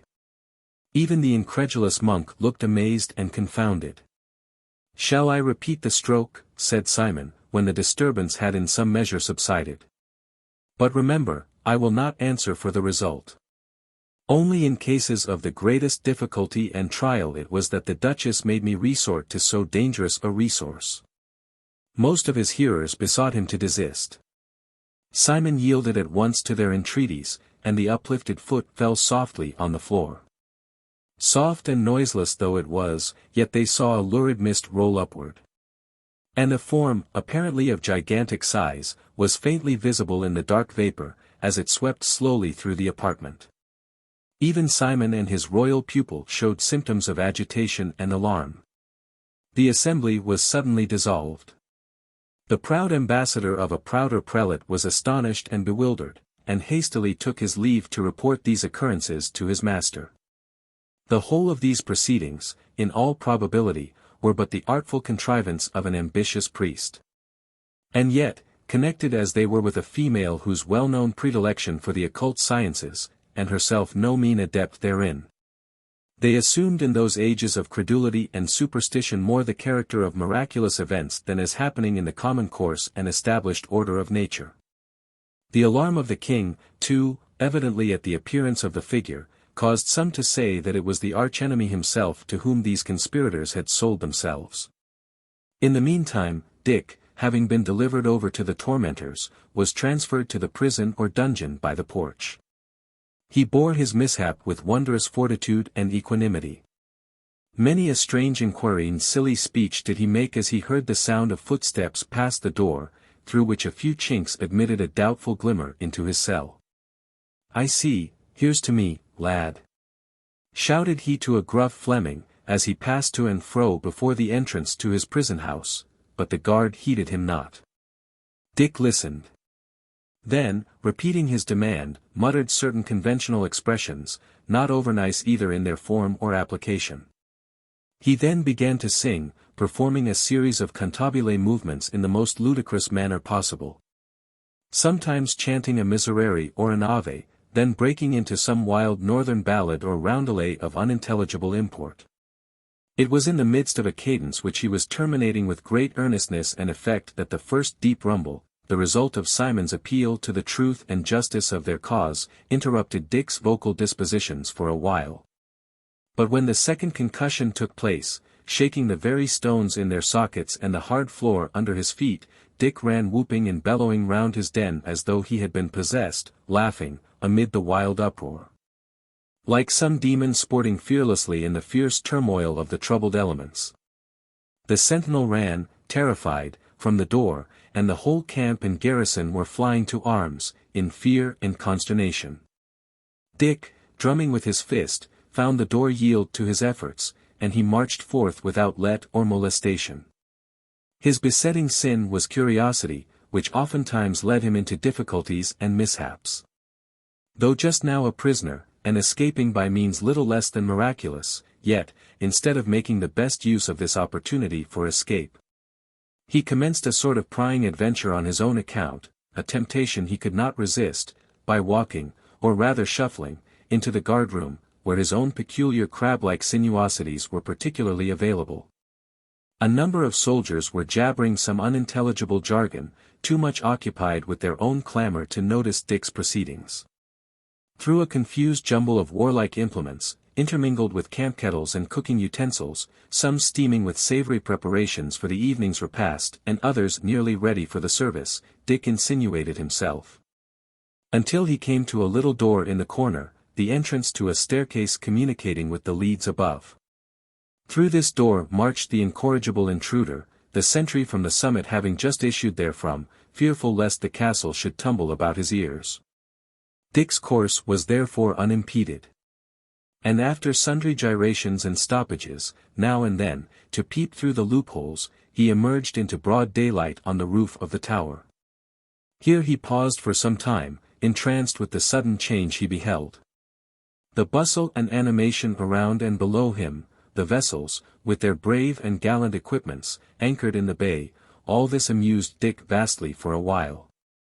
But the most heart-ravishing delights end ultimately in satiety and disgust, greater, and probably more keenly felt, the more they have been relished and enjoyed. Dick began to feel listless and tired with his day's work. He laid his head upon a groove or niche in the battlements, and fell fast asleep. It seems the sentinel did not return. For Dick remained undisturbed, and when he awoke it was completely dark, save that there was a wan gleam from a dull watery moon, just dipping into a stratum of dark clouds over the sea. His ideas, not overlucid in broad daylight, would necessarily be still more hazy and obscure in his present situation. Unable to extricate them, he rubbed his eyes and made faces.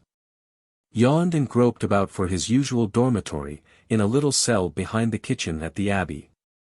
But the vision of the moon, which, by reason of the confined glen wherein the abbey was built, rarely blessed the sight of a night watcher, was a wondrous and puzzling appearance. He had some confused recollection that he had mounted a flight of steps, and that, by contrary motion, descending would be the next consequent movement. To this end he diligently sought an opening, and, naturally enough, took the first that presented itself. Creeping round the angle of a turret, he came to a flight of steps, which he descended. It was not long ere he perceived a faint light through an aperture or chink in the wall.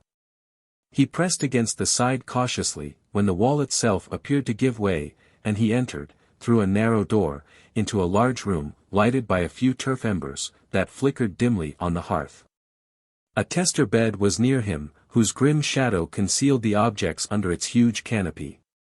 It was the king's chamber, but so softly and cautiously was the entrance effected that Dick's footsteps did not awake him. He was heard, nevertheless, by the priest Simon, who, being concealed by the curtains on the other side, was not seen by the intruder. Dick stood still, on being addressed in a low and suppressed voice as follows. "Thou art early, Maurice. But thy dispatches are ready. They are on the chair at thy right hand. Thou hast had thy instructions. Be speedy and discreet. On the third day, ere sunset, we look for thy return." Dick put out his hand and laid hold of a sealed packet, which he took with becoming gravity, and luckily in silence. "The same password, Warwick, will convey thee hence, a boat is in waiting, and so God speed," said the priest. Dick returned by the way he came, and descending the turret staircase, found a sentry standing at the outlet into the guard chamber. It was dark, and Dick's person was not recognized. With a sort of blundering instinct he gave the word and passed on. This magic sound conveyed him safely through bars, bolts, and all other impediments. The drawbridge was lowered, and Dick, in a little time, found himself again upon the beach, where a boat was waiting to carry him to the opposite shore. "Who goes there?" inquired a gruff voice from the skiff. "Why, Dick, Warwick," cried the blundering knave, nigh mistaking his cue. "Hang thee," said the ferryman, "what art ganging this gate for? If I'd kenned it were thee, I'd orders to lie by in shore for, thou might ha' waited a wee for aught, I'd ha' brought." "Hush," said Dick, full of importance from his newly acquired diplomatic functions, "I'm message to the king yonder." "Ill betides him that has need o' thee," said the boatman, surlily. "Come, jump in. They'd need of a hawk, Mary, to catch a buzzard." Just as Dick was preparing to step in, a low, slight-made figure passed by whom the boatman immediately challenged. "Warwick," said he, and would have passed on. Nay, said Dick, "I'm Warwick, Massachusetts lad, there's no TWA on us. They jied me that name the castle yon, just now. ISE buttered if thou shall hot too." Dick was a powerful fellow, and he collared the other in a twinkling. "Thou art a rogue, I tell thee, and about no good. And I've orders from the governor yonder to tack thee. Bear a hand, bow a tie, and in him. There. Spite of his struggles and imprecations, the stranger was impounded in the boat, and Dick soon forced him to be quiet. They pushed off, and in a short time gained the other shore. Here Dick, with that almost instinctive sagacity which sometimes accompanies a disturbed state of the intellects, would not allow his prisoner either to go back to the island or remain in the boatman's custody, but secured him to his own person, setting off at a brisk pace towards the abbey. In vain the stranger told him that he had business of great moment at the castle, that he was a page of the court, and on the eve of a secret mission from the priest, who was now waiting for him with the dispatches. Dick resolved, with his usual cunning it seems, to conceal his possession of these documents, and, at the same time, to prevent the real messenger from revealing the deception by his appearance at the castle. It was past midnight. Yet the abbot and several of the brethren were still assembled in close council. The importance of the events that were unfolding, and in which their own line of conduct was to be firmly marked out and adhered to, necessarily involving much deliberation and discussion, had kept them beyond their usual hour of retirement. A bell rung at the outer gate, and shortly afterwards one of the brotherhood in waiting announced that 2 men were without, craving audience, and that one of them, when asked his name, answered Warwick. "Ah!"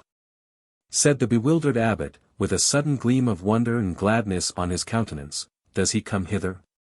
Then is our deliverance nearer than we hoped for, even from the special favour and interference of heaven. Admit them instantly." But in a little while the messenger came back in great dudgeon to say that the knave who had demanded admittance with such a peremptory message was none other than Dick Empson, the errand boy to the abbey. "What can possess him," continued the monk, "I greatly marvel, for he still persists in demanding audience, saying that he is Warwick. He refers to some message from the castle with which he is charged, but he refuses to deliver it save into the hands of the reverend abbot himself. Furthermore, he has brought a prisoner, he saith, and will have him taken into safe custody." "Why, bring him hither," said the abbot, "there's little harm can come by it. He has a shrewd and quick apprehension at times, under that silly mask, which I have thought he wears but for purposes of knavery and concealment." The monk folded his hands and retired. Returning, he was followed by Dick, who assumed a very grave and solemn demeanour before this august and reverend assembly. "Why art thou abroad in these evil times, and at such improper hours too? To the meanest of our servants it is not permitted. Speak. Thine errand?" The abbot looked towards the offender with an air of displeasure, but Dick, hitching up his hosen with prodigious fervour, gave a loud and expressive grunt. "Dick is a fool," said he, "but he ne'er begged benison of an abbot, a bone from a starved dog, or a tithe pig from a parson. What is the message wherewith thou hast presumed upon our audience? If ye rear your back to a door, see to it that it be greatly tined, or ye may get a broken head for trust. And is this thy message, sirrah? Hark ye, let this fool be put i' the stocks, and well whipped." "And who'll be the fuel body then?" said Dick, leering. "I ken ye be readier why, a taste o' the gyves than oatmeal bannocks, and saeise gang awa to my mither. Thou shalt go to the whipping post first." "Haud off," shouted Dick, who flung aside the person that would have seized him with the most consummate ease, at the same time placing himself in the attitude of defence. "Haud off, as ye are true men," said he. "I'm cousin to the king, and I charge ye with high treason." "Enough," said the abbot, "we may pity his infirmity, but let him be sent to the mill for punishment. Now to business, which I fear me hath suffered by this untimely interruption." "Happen you'll let me be one of the guests," said the incorrigible Dick, thrusting himself forward, even to the abbot's chair. Which so discomposed his reverence that he cried in a loud and authoritative tone, "Will none of ye rid me of this pestilence? By the beard of Saint Cuthbert, I will dispose of him, and that presently."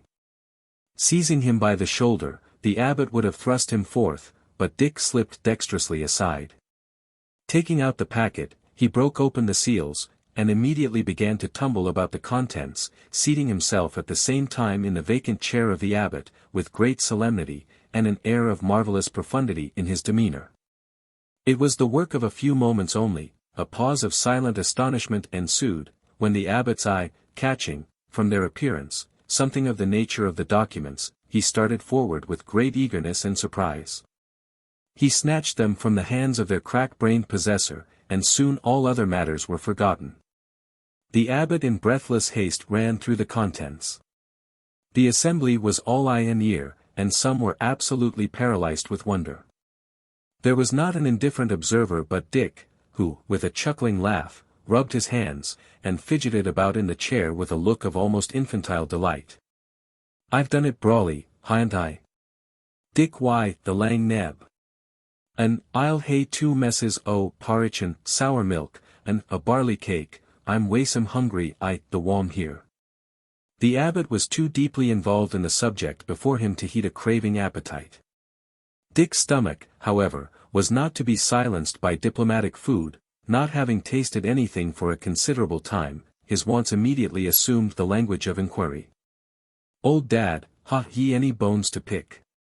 I'd like to have a lick at the trencher." The abbot made signals that he should not be disturbed. But Dick was not to be put off or convinced by such unsubstantial arguments, and they were fain to rid themselves from further annoyance by ordering him into the kitchen, where he was speedily absorbed in devouring a pan of brewis. Left there for morning use, the breakfast of the labourers about the abbey. During this interval matters of the deepest importance were discussed, the contents of the packet having furnished abundant materials for deliberation. When the bearer was effectually replenished, he was led into the council chamber again, where the abbot, in a tone of deep and serious thought, thus addressed him. "Who gave thee these dispatches? It is plain they were not meant for our eyes. But heaven, by the weakest instrument, often works the mightiest and most important events. Where and how came they into thy keeping?" Dick looked cunningly round the apartment ere he replied, surveying the floor, the walls, and the ceiling. Even the groinings of the roof did not escape a minute and accurate examination, whether to give time for the contriving of a suitable reply, or merely to gratify his own peevish humour, is of little consequence that we should inquire. After a long and anxious silence on the part of his auditors, he replied, "I told ye when ye spied afore." Another pause. The abbot was fearful that Dick's ideas, if not carefully handled, might get so entangled and confused that he would be unable to give any intelligible account of the matter. He therefore addressed him coaxingly as follows. "Nay, nay, Dickon, thou hast not, answer me now, and thou shalt have the fat from the roast tomorrow, and a sop to season it withal." Dick leered again at this prospective dainty, as he replied. "I tood ye, and ye heeded not, belike, and who's the fool now? Come, I'll set you my riddle again. If ye set your back to a door, see that it be tined, or ye may get a broken head, and then—" Here he paused, and looked round with a vacant eye. But they wisely forbore to interrupt the current of his ideas, hoping that ere long they might trickle into the right channel. "There was a big room, and a bed in it," he continued, "and a priest, which the fool body has cheated. A fool's wit is worth more nor a wise man's folly." A vague apprehension of the truth crossed the abbot's mind. Being now on the right scent, he no longer forbore to follow up the chase, but endeavoured to hasten the development by a gentle stimulating of his pace in the required direction. "The priest yonder at the castle gave it thee?" said the abbot carelessly. "Well, and if he did," replied Dick sharply, "he didna ken I was peeping into his chamber, as I've done many an unlucky time here in the abbey, and gotten a good licking for my pains." "To whom was it sent?" "Ask the bairn yon, that I ha brought by th scut o th neck. He wouldna come bout tugging for." "Was he the messenger?" asked Roger, the abbot's secretary and prime agent. "Help thine ignorant face, father. I was peeping about, you see, in the dark. The priest thought it were the laddie yonder, comin' for his bag, so he jided me, and tood me to carry it safe, but forgot to grease my pate for by the direction. I kenned ye could read aught at the abbey here, and so ye may e'en run it to the right owner for your pains." The cunning knave glossed over his treachery with this excuse. For he evidently knew better, and had a notion that he should serve his masters by this piece of diplomatic craft. "Thou mayest depart, and ere morrow we will give thee a largess for thy dexterity." Dick did not care to be long snuffing the chill air of the vaults and passages after his dismissal, but in a warm cell near the kitchen fire he was soon wrapped in the delights of oblivion. Such, however, was the importance of the documents he had so strangely intercepted, that a messenger was immediately dispatched to London with a packet for the Privy Council. The same morning, with the early dawn, the abbot and his secretary were together in the cloisters. It was a fitting place and opportunity either for intrigue or devotion, and many a masterstroke of church policy has issued from those dim and sepulchral arches in the glen of the deadly nightshade. "Craft is needful, yea laudable," said the abbot, "when we would cope with worldly adversaries, unless we could work miracles for our deliverance. But since in these degenerate ages of the church they have, I fear me, ceased, we must e'en employ the means that heaven has put into our hands, and if I mistake not, this envoy of ours will be a skilful craftsman for the purpose. Under that garb of silly speech there's a cunning and a wary spirit. Thou didst note well his ready-witted contrivance last night. Yea, and the skill too with which he compassed his expedients, and the ingenuity that prevented the disclosure of his treachery, in arresting the real messenger. And thus keeping them in the dark at the castle yonder until we have had time to countervail their plots. Could he be made to play his part according to our instructions, an agent like him were worth having. Besides he knows every chink and cranny about the castle, so that he could jump on them unawares. I am not much given to implicit credence in supernatural devices, said the abbot, or visible manifestations of the arch-enemy, yet have our chronicles not scrupled to give their testimony to the truth of such appearances. And it is, moreover, plain, from the papers we have read, that the conspirators themselves believe in the existence of some supernatural presence amongst them, by which they are holpen. He drew a billet from his bosom. I have kept this writing alone, as thou knowest, continued the abbot, for our guidance. Listen again to the confessions of yonder rebellious and it may be credulous priest. We are sure of success. The noble Margaret hath, by her wondrous art, together with the exercise of prayer and fasting, fenced us about as with a triple barrier, that no earthly might shall overcome. A power attends us that will magnify our cause, and lay our foes prostrate. 'Tis a mystery even to us, but a being appears unexpectedly at times, and by his counsels we are guided. We know not whence he comes, nor whither he goes. But his path is with us, and his presence, though generally invisible, not without terror, even to ourselves. 'Tis a strange delusion this, if it be one, for it is plain they have been ably counselled. Whilst they retain the castle their position may be reckoned as impregnable. It is a powerful support, on which they have placed the lever of their rebellion. And in what way purpose you to entice them from it? Methinks it were in vain to make the attempt, if guarded and counselled by supernatural advisers. I believe in no such improbabilities. Listen. We have heard, as thou knowest, that a strange figure, muffled in close garments, steals forth, at times, by the southern cliff into the passage there, under the foundations. This, doubtless, will be the emissary referred to in the dispatch. 'Tis of a surety some person about the camp, concealed, in all likelihood, even from the leaders themselves. But employed by yonder ambitious restless woman, to control and direct their operations by a pretendedly miraculous and supernatural influence.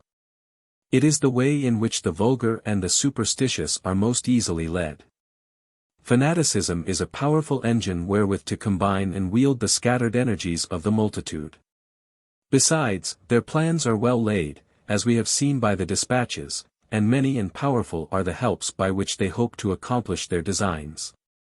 Should they succeed, our destruction is certain. Yet could we draw them forth from our fortress, we might look to the issue undisturbed. The king will then dispose of them, and few will dare to interrupt us in the quiet possession of our privileges. How purpose you to entice them forth? Again inquired the secretary. If properly tutored, our messenger from the kitchen, Dick Empson, will doubtless be a fitting agent for this deed. He must be well furnished with means and appliances against discovery. Leave him to my care. I can work with untoward tools, and make them useful too upon occasion. The prisoner, whom he so craftily seized and brought hither, is yet safe in the dungeon. He is, my lord. There he must lie, at any rate, until our plans be accomplished. We know not yet unto whom these communications were to have been conveyed. No, but doubtless, from their tenor, to some person of great note. It may have been to one even about the person of royalty itself, for this treason hath deep root, and its branches are widely spread throughout the land. Shall we put him to the question? Nay, let present difficulties be brought to issue first, afterwards we shall be able to inquire, and with more certainty, as to the line of examination we should pursue. The speakers separated, one to communicate with Dick Empson, and prepare him for the important functions he would have to perform. The other to his lodgings, where he might ruminate undisturbed on the events then about to transpire, and of which he hoped, finally, to reap the advantage. It was past midnight, and the flickering embers threw a doubtful and uncertain gleam, at intervals, through the royal chamber, as it was then called, in the castle of Fouldrey. All around was so still that the tramp of the sentry sounded like the tread of an armed host, sounds being magnified to a degree almost terrific, in the absence of others by which their intensity may be compared. Even the dash of the waves below the walls was heard in the deep and awful stillness of that portentous night. Simon started from the pallet whereon he lay, beside the couch of his master, at times looking wildly round, as though just rousing from some unquiet slumber, expecting, yet fearful of alarm. He lay down again with a deep sigh, muttering an Ave or a Paternoster as he closed his eyes. Again he raised his head, and a dark figure stood before him. "What wouldest thou?" inquired he, with great awe and reverence. "Ye must depart," said a voice, deep and sepulchral. "Depart," repeated the priest, with an expression of doubt and alarm. "Yes," said the mysterious figure, "wherefore dost thou inquire?" "Our only resting place, our point of support, our sustenance and our refuge. Are we to leave this, and buffet with the winds and waves of misfortune, without a haven or a hiding place? Surely. I have said it, and tomorrow ye must depart." "Whither?" inquired the priest, his opinion evidently controlled by the belief that a being of a superior nature was before him. "Beyond the Abbey of Furness. Choose a fitting place for your encampment, and there abide until I come." "It doth appear to my weak and unassisted sense," said the priest, in great agony of spirit, arising from his doubt and unbelief, "that it were the very utmost of madness and folly to give up this strong and almost impregnable position for one where our little army may be outflanked, and even surrounded by superior strength and numbers. Disobey, and thy life, and all that are with thee, shall be cut off. And tomorrow, ere we have news from our partisans in the south, Maurice will be here the third day at the latest." "I have said it," replied the figure, peremptorily. When suddenly, and, as it were, formed immediately at his side, appeared another figure, similar to the first, assuming nearly the same attitude and manner, save that the latter looked something taller and more majestic. "St. Mary's Grace and the Abbots, there stwa of us," cried the first figure, no less a personage than Dick Empson, who had been daring enough to adopt this disguise, according to the instructions he had received at the Abbey. He uttered the words in a tone of thrilling and horrible apprehension, like the last shriek of the victim writhing in the fangs of his destroyer. The terrible apparition cried out to his surreptitious representative, "Nay, miscreant, but one. This thou shalt know, and feel too. Fool and impostor, thy last hour is come." As he spake he seized on the miserable wretch in their presence, swinging him round by the waist like an infant, and bore him off, up the turret stairs, to the summit. Ere he disappeared he uttered this terrible denunciation: "Your ruin is at hand. Flee. This fool hath betrayed ye, and I return no more." Darting up the staircase, the shrieks of Dick Empson were heard, as if rapidly ascending to the summit. A wilder and more desperate struggle, then a heavy plunge, and the waters closed over their prey. Dick's body was cast up by the waves, but the terrible unknown did not return. Nor was he ever seen or heard of again, save, it is said, that when the priest received his death wound, soon afterwards, on the field of battle, this awful form appeared to rise up before him, and with scoff and taunt upbraided him as the cause of his own ruin, and the downfall of his hopes. The next day, from whatever cause, the troops began to move from their post. Ere the second evening, they had completely evacuated the castle and the island, which the wary abbot of Furness soon turned to his own advantage, occupying the place with some of his armed vassals. The rebels, proved to be such by their ill success, took up a tolerably advantageous position upon Swart's Moor, in the neighbourhood of Ulverstone, where, waiting in vain for the expected reinforcements, they found themselves obliged to move forward, or be utterly without the means either of subsistence or defence. Sir Thomas Broughton, and a few more of little note, accompanied them to Stokeford, near Newark, where, engaging the king's forces on the 6th of June, 1487, they maintained an obstinate and bloody engagement. Disputed with more bravery than could have been expected from the inequality of their forces. The leaders were resolved to conquer or to perish, and their troops were animated with the same resolution. The Flemings, too, being veteran and experienced soldiers, kept the event long doubtful. And even the Irish, though ill-armed and almost defenceless, showed themselves not deficient in spirit and bravery.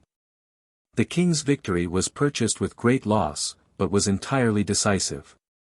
Lincoln, Swartz, and, according to some accounts, Sir Thomas Broughton, perished on the field of battle, with 4,000 of their followers.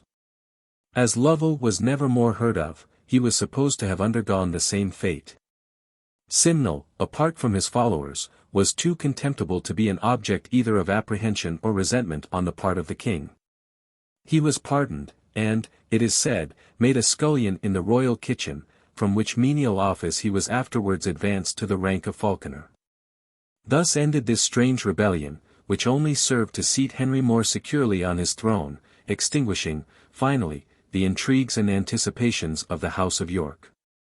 A Legend of Bewsey. Yestreen I dreamed a doleful dream. I fear there will be sorrow. I dreamed I pewed the heather green. With my true love on Yarrow. She kissed his cheek, she combed his hair. She searched his wounds all thorough. She kissed them till her lips grew red. On the dowie hounds of Yarrow. Warrington is described by Camden as remarkable for its lords, surnamed Butler, or Boteler, of Bewsey. This name was derived from their office, Robert le Pencerna having discharged the duties of that station under Ranulph, Earl of Chester, in 1158, hence taking the surname. Almeric Butler, his descendant, having married Beatrice, daughter and co-heir of Matthew Villiers, Lord of Warrington, became possessed of the barony. A.M.S. In the Bodleian Library gives the following statement, which, though manifestly incorrect in respect of names and particulars, may yet be relied on with regard to the main facts, corroborated by tradition. Which still preserves the memory of this horrible event. Sir John Butler, K.N.T. was slain in his bed by the procurement of the Lord Stanley, Sir Piers Lee and Mr. William Savage joining with him in that action, corrupting his servants. His porter setting a light in a window to give knowledge upon the water that was about his house at Bewsey, where your way to comes. They came over the moat in Leithier boats, and so to his chamber, where one of his servants, named Holcroft, was slain, being his chamberlain, the other basely betrayed his master.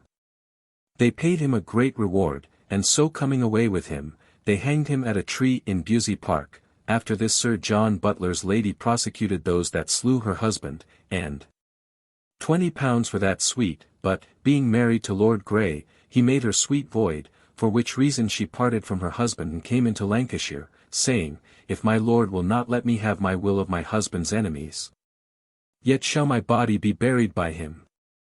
And she caused a tomb of alabaster to be made, where she lieth on the hand of her husband, Sir John Butler. It is further stated in the MS.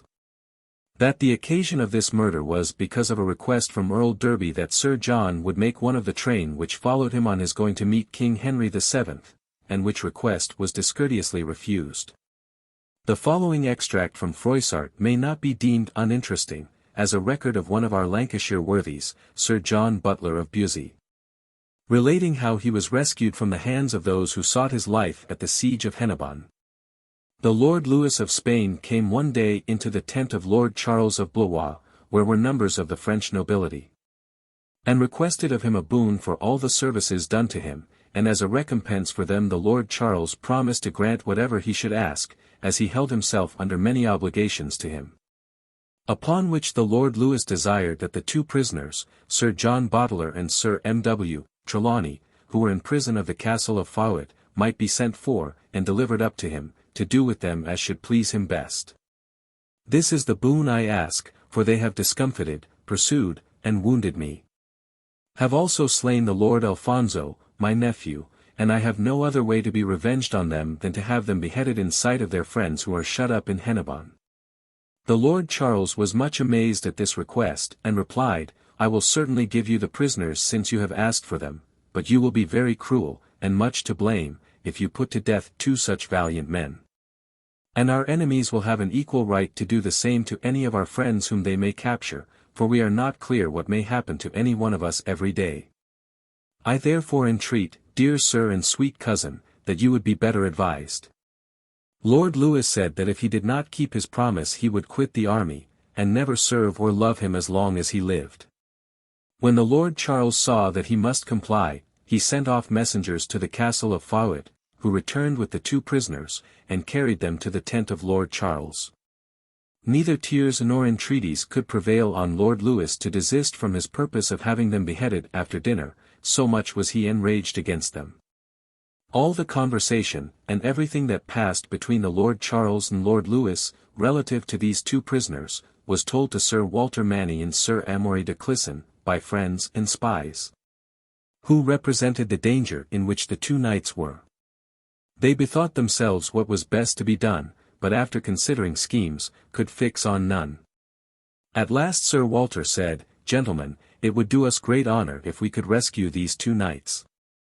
If we should adventure it and should fail, King Edward would himself be obliged to us, and all wise men who may hear of it in times to come will thank us, and say we had done our duty. I will tell you my plan, and you are able to undertake it, for I think we are bound to risk our lives in endeavoring to save those of 2 such gallant knights. I propose, therefore, if it be agreeable to you, that we arm immediately, and form ourselves into 2 divisions, one shall set off, as soon after dinner as possible, by this gate, and draw up near the ditch, to skirmish with and alarm the enemy. Who, you may believe, will soon muster to that part, and, if you please, you, Sir Amory de Clisson, shall have the command of it, and shall take with you 1,000 good archers to make those that may come to you retreat back again, and 300 men at arms. I will have with me 100 of my companions, and 500 archers, and will sally out at the postern on the opposite side, privately, and coming behind them will fall upon their camp, which we shall find unguarded. I will take with me those who are acquainted with the road to Lord Charles's tent, where the 2 prisoners are, and will make for that part of the camp. I can assure you that I and my companions will do everything in our power to bring back in safety these 2 knights, if it please God. This proposal was agreeable to all, and they directly separated to arm and prepare themselves. About an hour after dinner Sir Amory and his party set off. And having had the principal gate of Hennebon opened for them, which led to the road that went straight to the army of Lord Charles, they rushed forward, making great cries and noise, to the tents and huts, which they cut down, and killed all that came in their way. The enemy was much alarmed, and putting themselves in motion, got armed as quickly as possible, and advanced towards the English and Bretons, who received them very warmly. The skirmish was sharp, and many on each side were slain.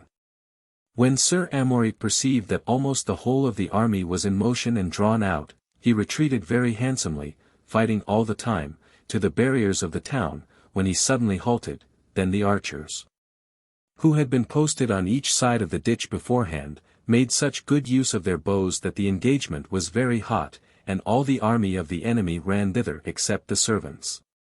During this time Sir Walter Manny, with his company, issued out privily by the postern, and, making a circuit, came upon the rear of the enemy's camp. They were not perceived by any one, for all were gone to the skirmish upon the ditch. Sir Walter made straight for the tent of Lord Charles, where he found the 2 knights, Sir John Boteler and Sir M.W. Trelawney, whom he immediately mounted on 2 coursers which he had ordered to be brought for them, and retiring as fast as possible, entered Hennebon by the same way as he sallied forth. The Countess of Montfort came to see them, and received them with great joy. Froissart, by Colonel Johns, Volume 2. Page 9. The Butlers continued to occupy Bewsey till the year 1603, when Edward Butler sold this estate to the Irelands of Hale. It then passed from the Irelands to the Athertons, and is now enjoyed by Thomas Powys, Lord Lilford, of Lilford, Northamptonshire, in virtue of the marriage of his father, in the year 1797, with Henrietta Maria, daughter and heiress of Robert Vernon Atherton, of Atherton Hall, Esq. V. Baines's Lancashire. Oh, listen to my roundelay. Oh, listen a while to me, and I'll tell ye of a deadly feud that fell out in the north country. The summer leaves were fresh and green, when Earl Derby forth would ride, for King Henry and his company, to Lathom briskly hied. A bridge he had builded fair and strong, with wondrous cost and pain, o'er Mersey's stream, by Warrington, for to meet that royal train. 63. And lord, and knight, and baron bold, that dwelt in this fair country, with the Derby train riding were, save Sir John of proud Bewsey. Now foul befall that scornful knight, cried Stanley in his pride, for he hath my just and honest suit discourteously denied. Such hatred of our high estate, this traitor sore shall rue. I'll be avenged, or this good sword shall rut the scabbard through.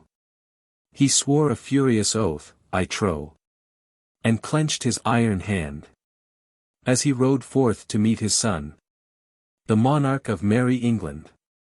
The summer leaves were over and gone, but the ivy and yew were green, when to Bewsey Hall came a jovial crew, on the merry Christmas e'en. It was mirth and feasting in hall and bower, on that blessed and holy tide. But ere the morning light arose, there was darkness on all their pride. Dark won the night, and the revellers gay from the laughing halls are gone. The clock from the turret, old and grey, with solemn tongue told one, the blast was moaning down the glen. Through the pitch-like gloom it came, like a spirit borne upon demon wings, to the pit of gnawing flame. But Sir John was at rest, with his lady love. In a pleasant sleep they lay, nor felt the soothing, shuddering wind round the grim, wide welkin play. Their little babe, unconscious now, lay slumbering hard by, and he smiled as the loud, loud tempest rocked his cradle wondrously. There comes a gleam on the billowy moat, like a deathlight on its wave. It streams from the ivied lattice, where sits a grim false-hearted knave. He saw it on the soft white snow, and across the moat it passed. "'Tis well," said that false and grim porter, and a fearsome look he cast. A look he cast so wild and grim, and he uttered a deadly vow. "For thy dool and thy doom this light shall be. Thy foes are hastening now. Sleep on, thou art weary, Sir John. Thy last sleep shall it be. Sleep on, with thy next good sleep. Thou shalt rest eternally." The traitor watched the waters dance in the taper's treacherous gleam, and they hissed, and they rose, by the tempest tossed. Through that pale and lonely beam, what hideous thing comes swift and dark? Athwart that flickering wave, a spectre boat there seems to glide, with many an uplift glaive. The bolts are unslid by that grim porter, and a gladsome man was he, when three foemen fierce strode up the stair, all trim and cautiously. "Now who be ye?" cried the chamberlain, "that come with stealth and store?" "We come to bid thy lord good den, so open to us the door. Ere I will open to thieves like ye, my limbs ye shall hew and hack. Awake, Sir John, awake and flee. These bloodhounds are on thy track. We'll stop thy crowing, pretty bird. Now flutter thy wings again." With that they laid him a ghastly corpse, and the red blood ran amain. "Oh help!" the lady shrieked aloud. "Arise, Sir John, and flee. Oh, heard you not yon cry of pain, like some mortal agony?" "I hear it not," Sir John replied, for his sleep was wondrous strong. "But see yon flashing weapons, sure to foemen they belong." The knight from his bed leaped forth to flee, but they've pierced his body through, and with wicked hands, and weapons keen, him piteously they slew. But that porter grim, strict watch he kept. Beside the stair sate he. When lo! Comes tripping down a page. With a basket deftly. Now whither away, thou little page? Now whither away so fast? They have slain Sir John, said the little page. And his head in this wicker cast. And whither goest thou with that grisly head? Cried the grim porter again. To Warrington Bridge they bade me run. And set it up amain. There may it hang, cried that loathly knave. And grin till its teeth be dry. While every day with jeer and taunt will I mock it till I die. The porter opened the wicket straight. And the messenger went his way. For he little guessed of the head that now in that basket of wicker lay. We've killed the bird, but where's the egg? Then cried those ruffians three. Where is thy child? The lady moaned. But never a word spake she. But, swift as an arrow, to his bed. The lady in terror sprung. When, oh! A sorrowful dame was she. And her hands she madly wrung. The babe is gone. Oh, spare my child. And strike my heart in twain. To those ruthless men the lady knelt. But her piteous suit was vain. Traitor! They cried to that grim porter. Whom hast thou suffered forth? If thou to us art false, good lack. Thy life is little worth. There's not gone forth from this wicket yet. Said that grim and grisly knave. But a little foot page, with his master's head. That he to his charges gave. Thou least, thou grim and fause traitor. Cried out those murderers three. The head is on his carcass yet. As thou mayest plainly see. When the lady heard this angry speech. Her heart waxed wondrous fain. For she knew the page was a trusty child. And her babe in his arms had lain. Where is the gowd? Said that grim porter. The gowd ye swear unto me. We'll give thee all thine hire, said they. We play not false like thee. They counted down the red gold. And the porter laughed outright. Now we have paid thy service well. For thy master's blood this night. For thy master's blood thou hast betrayed. We've paid thee thy desire. But for thy treachery unto us. Thou hast not had thine hire. They've ta'en a cord, both stiff and strong. And they sought a goodly tree. And from its boughs the traitor swung. So hang all knaves like he. But the lady found her pretty babe. Ere the morning light was nigh. To the hermit's cell 64 that little page. Had borne him craftily. And the mass was said, and the requiem sung. And the priests, with book and stole. The body bore to its cold still bed. Gramercy on his soul.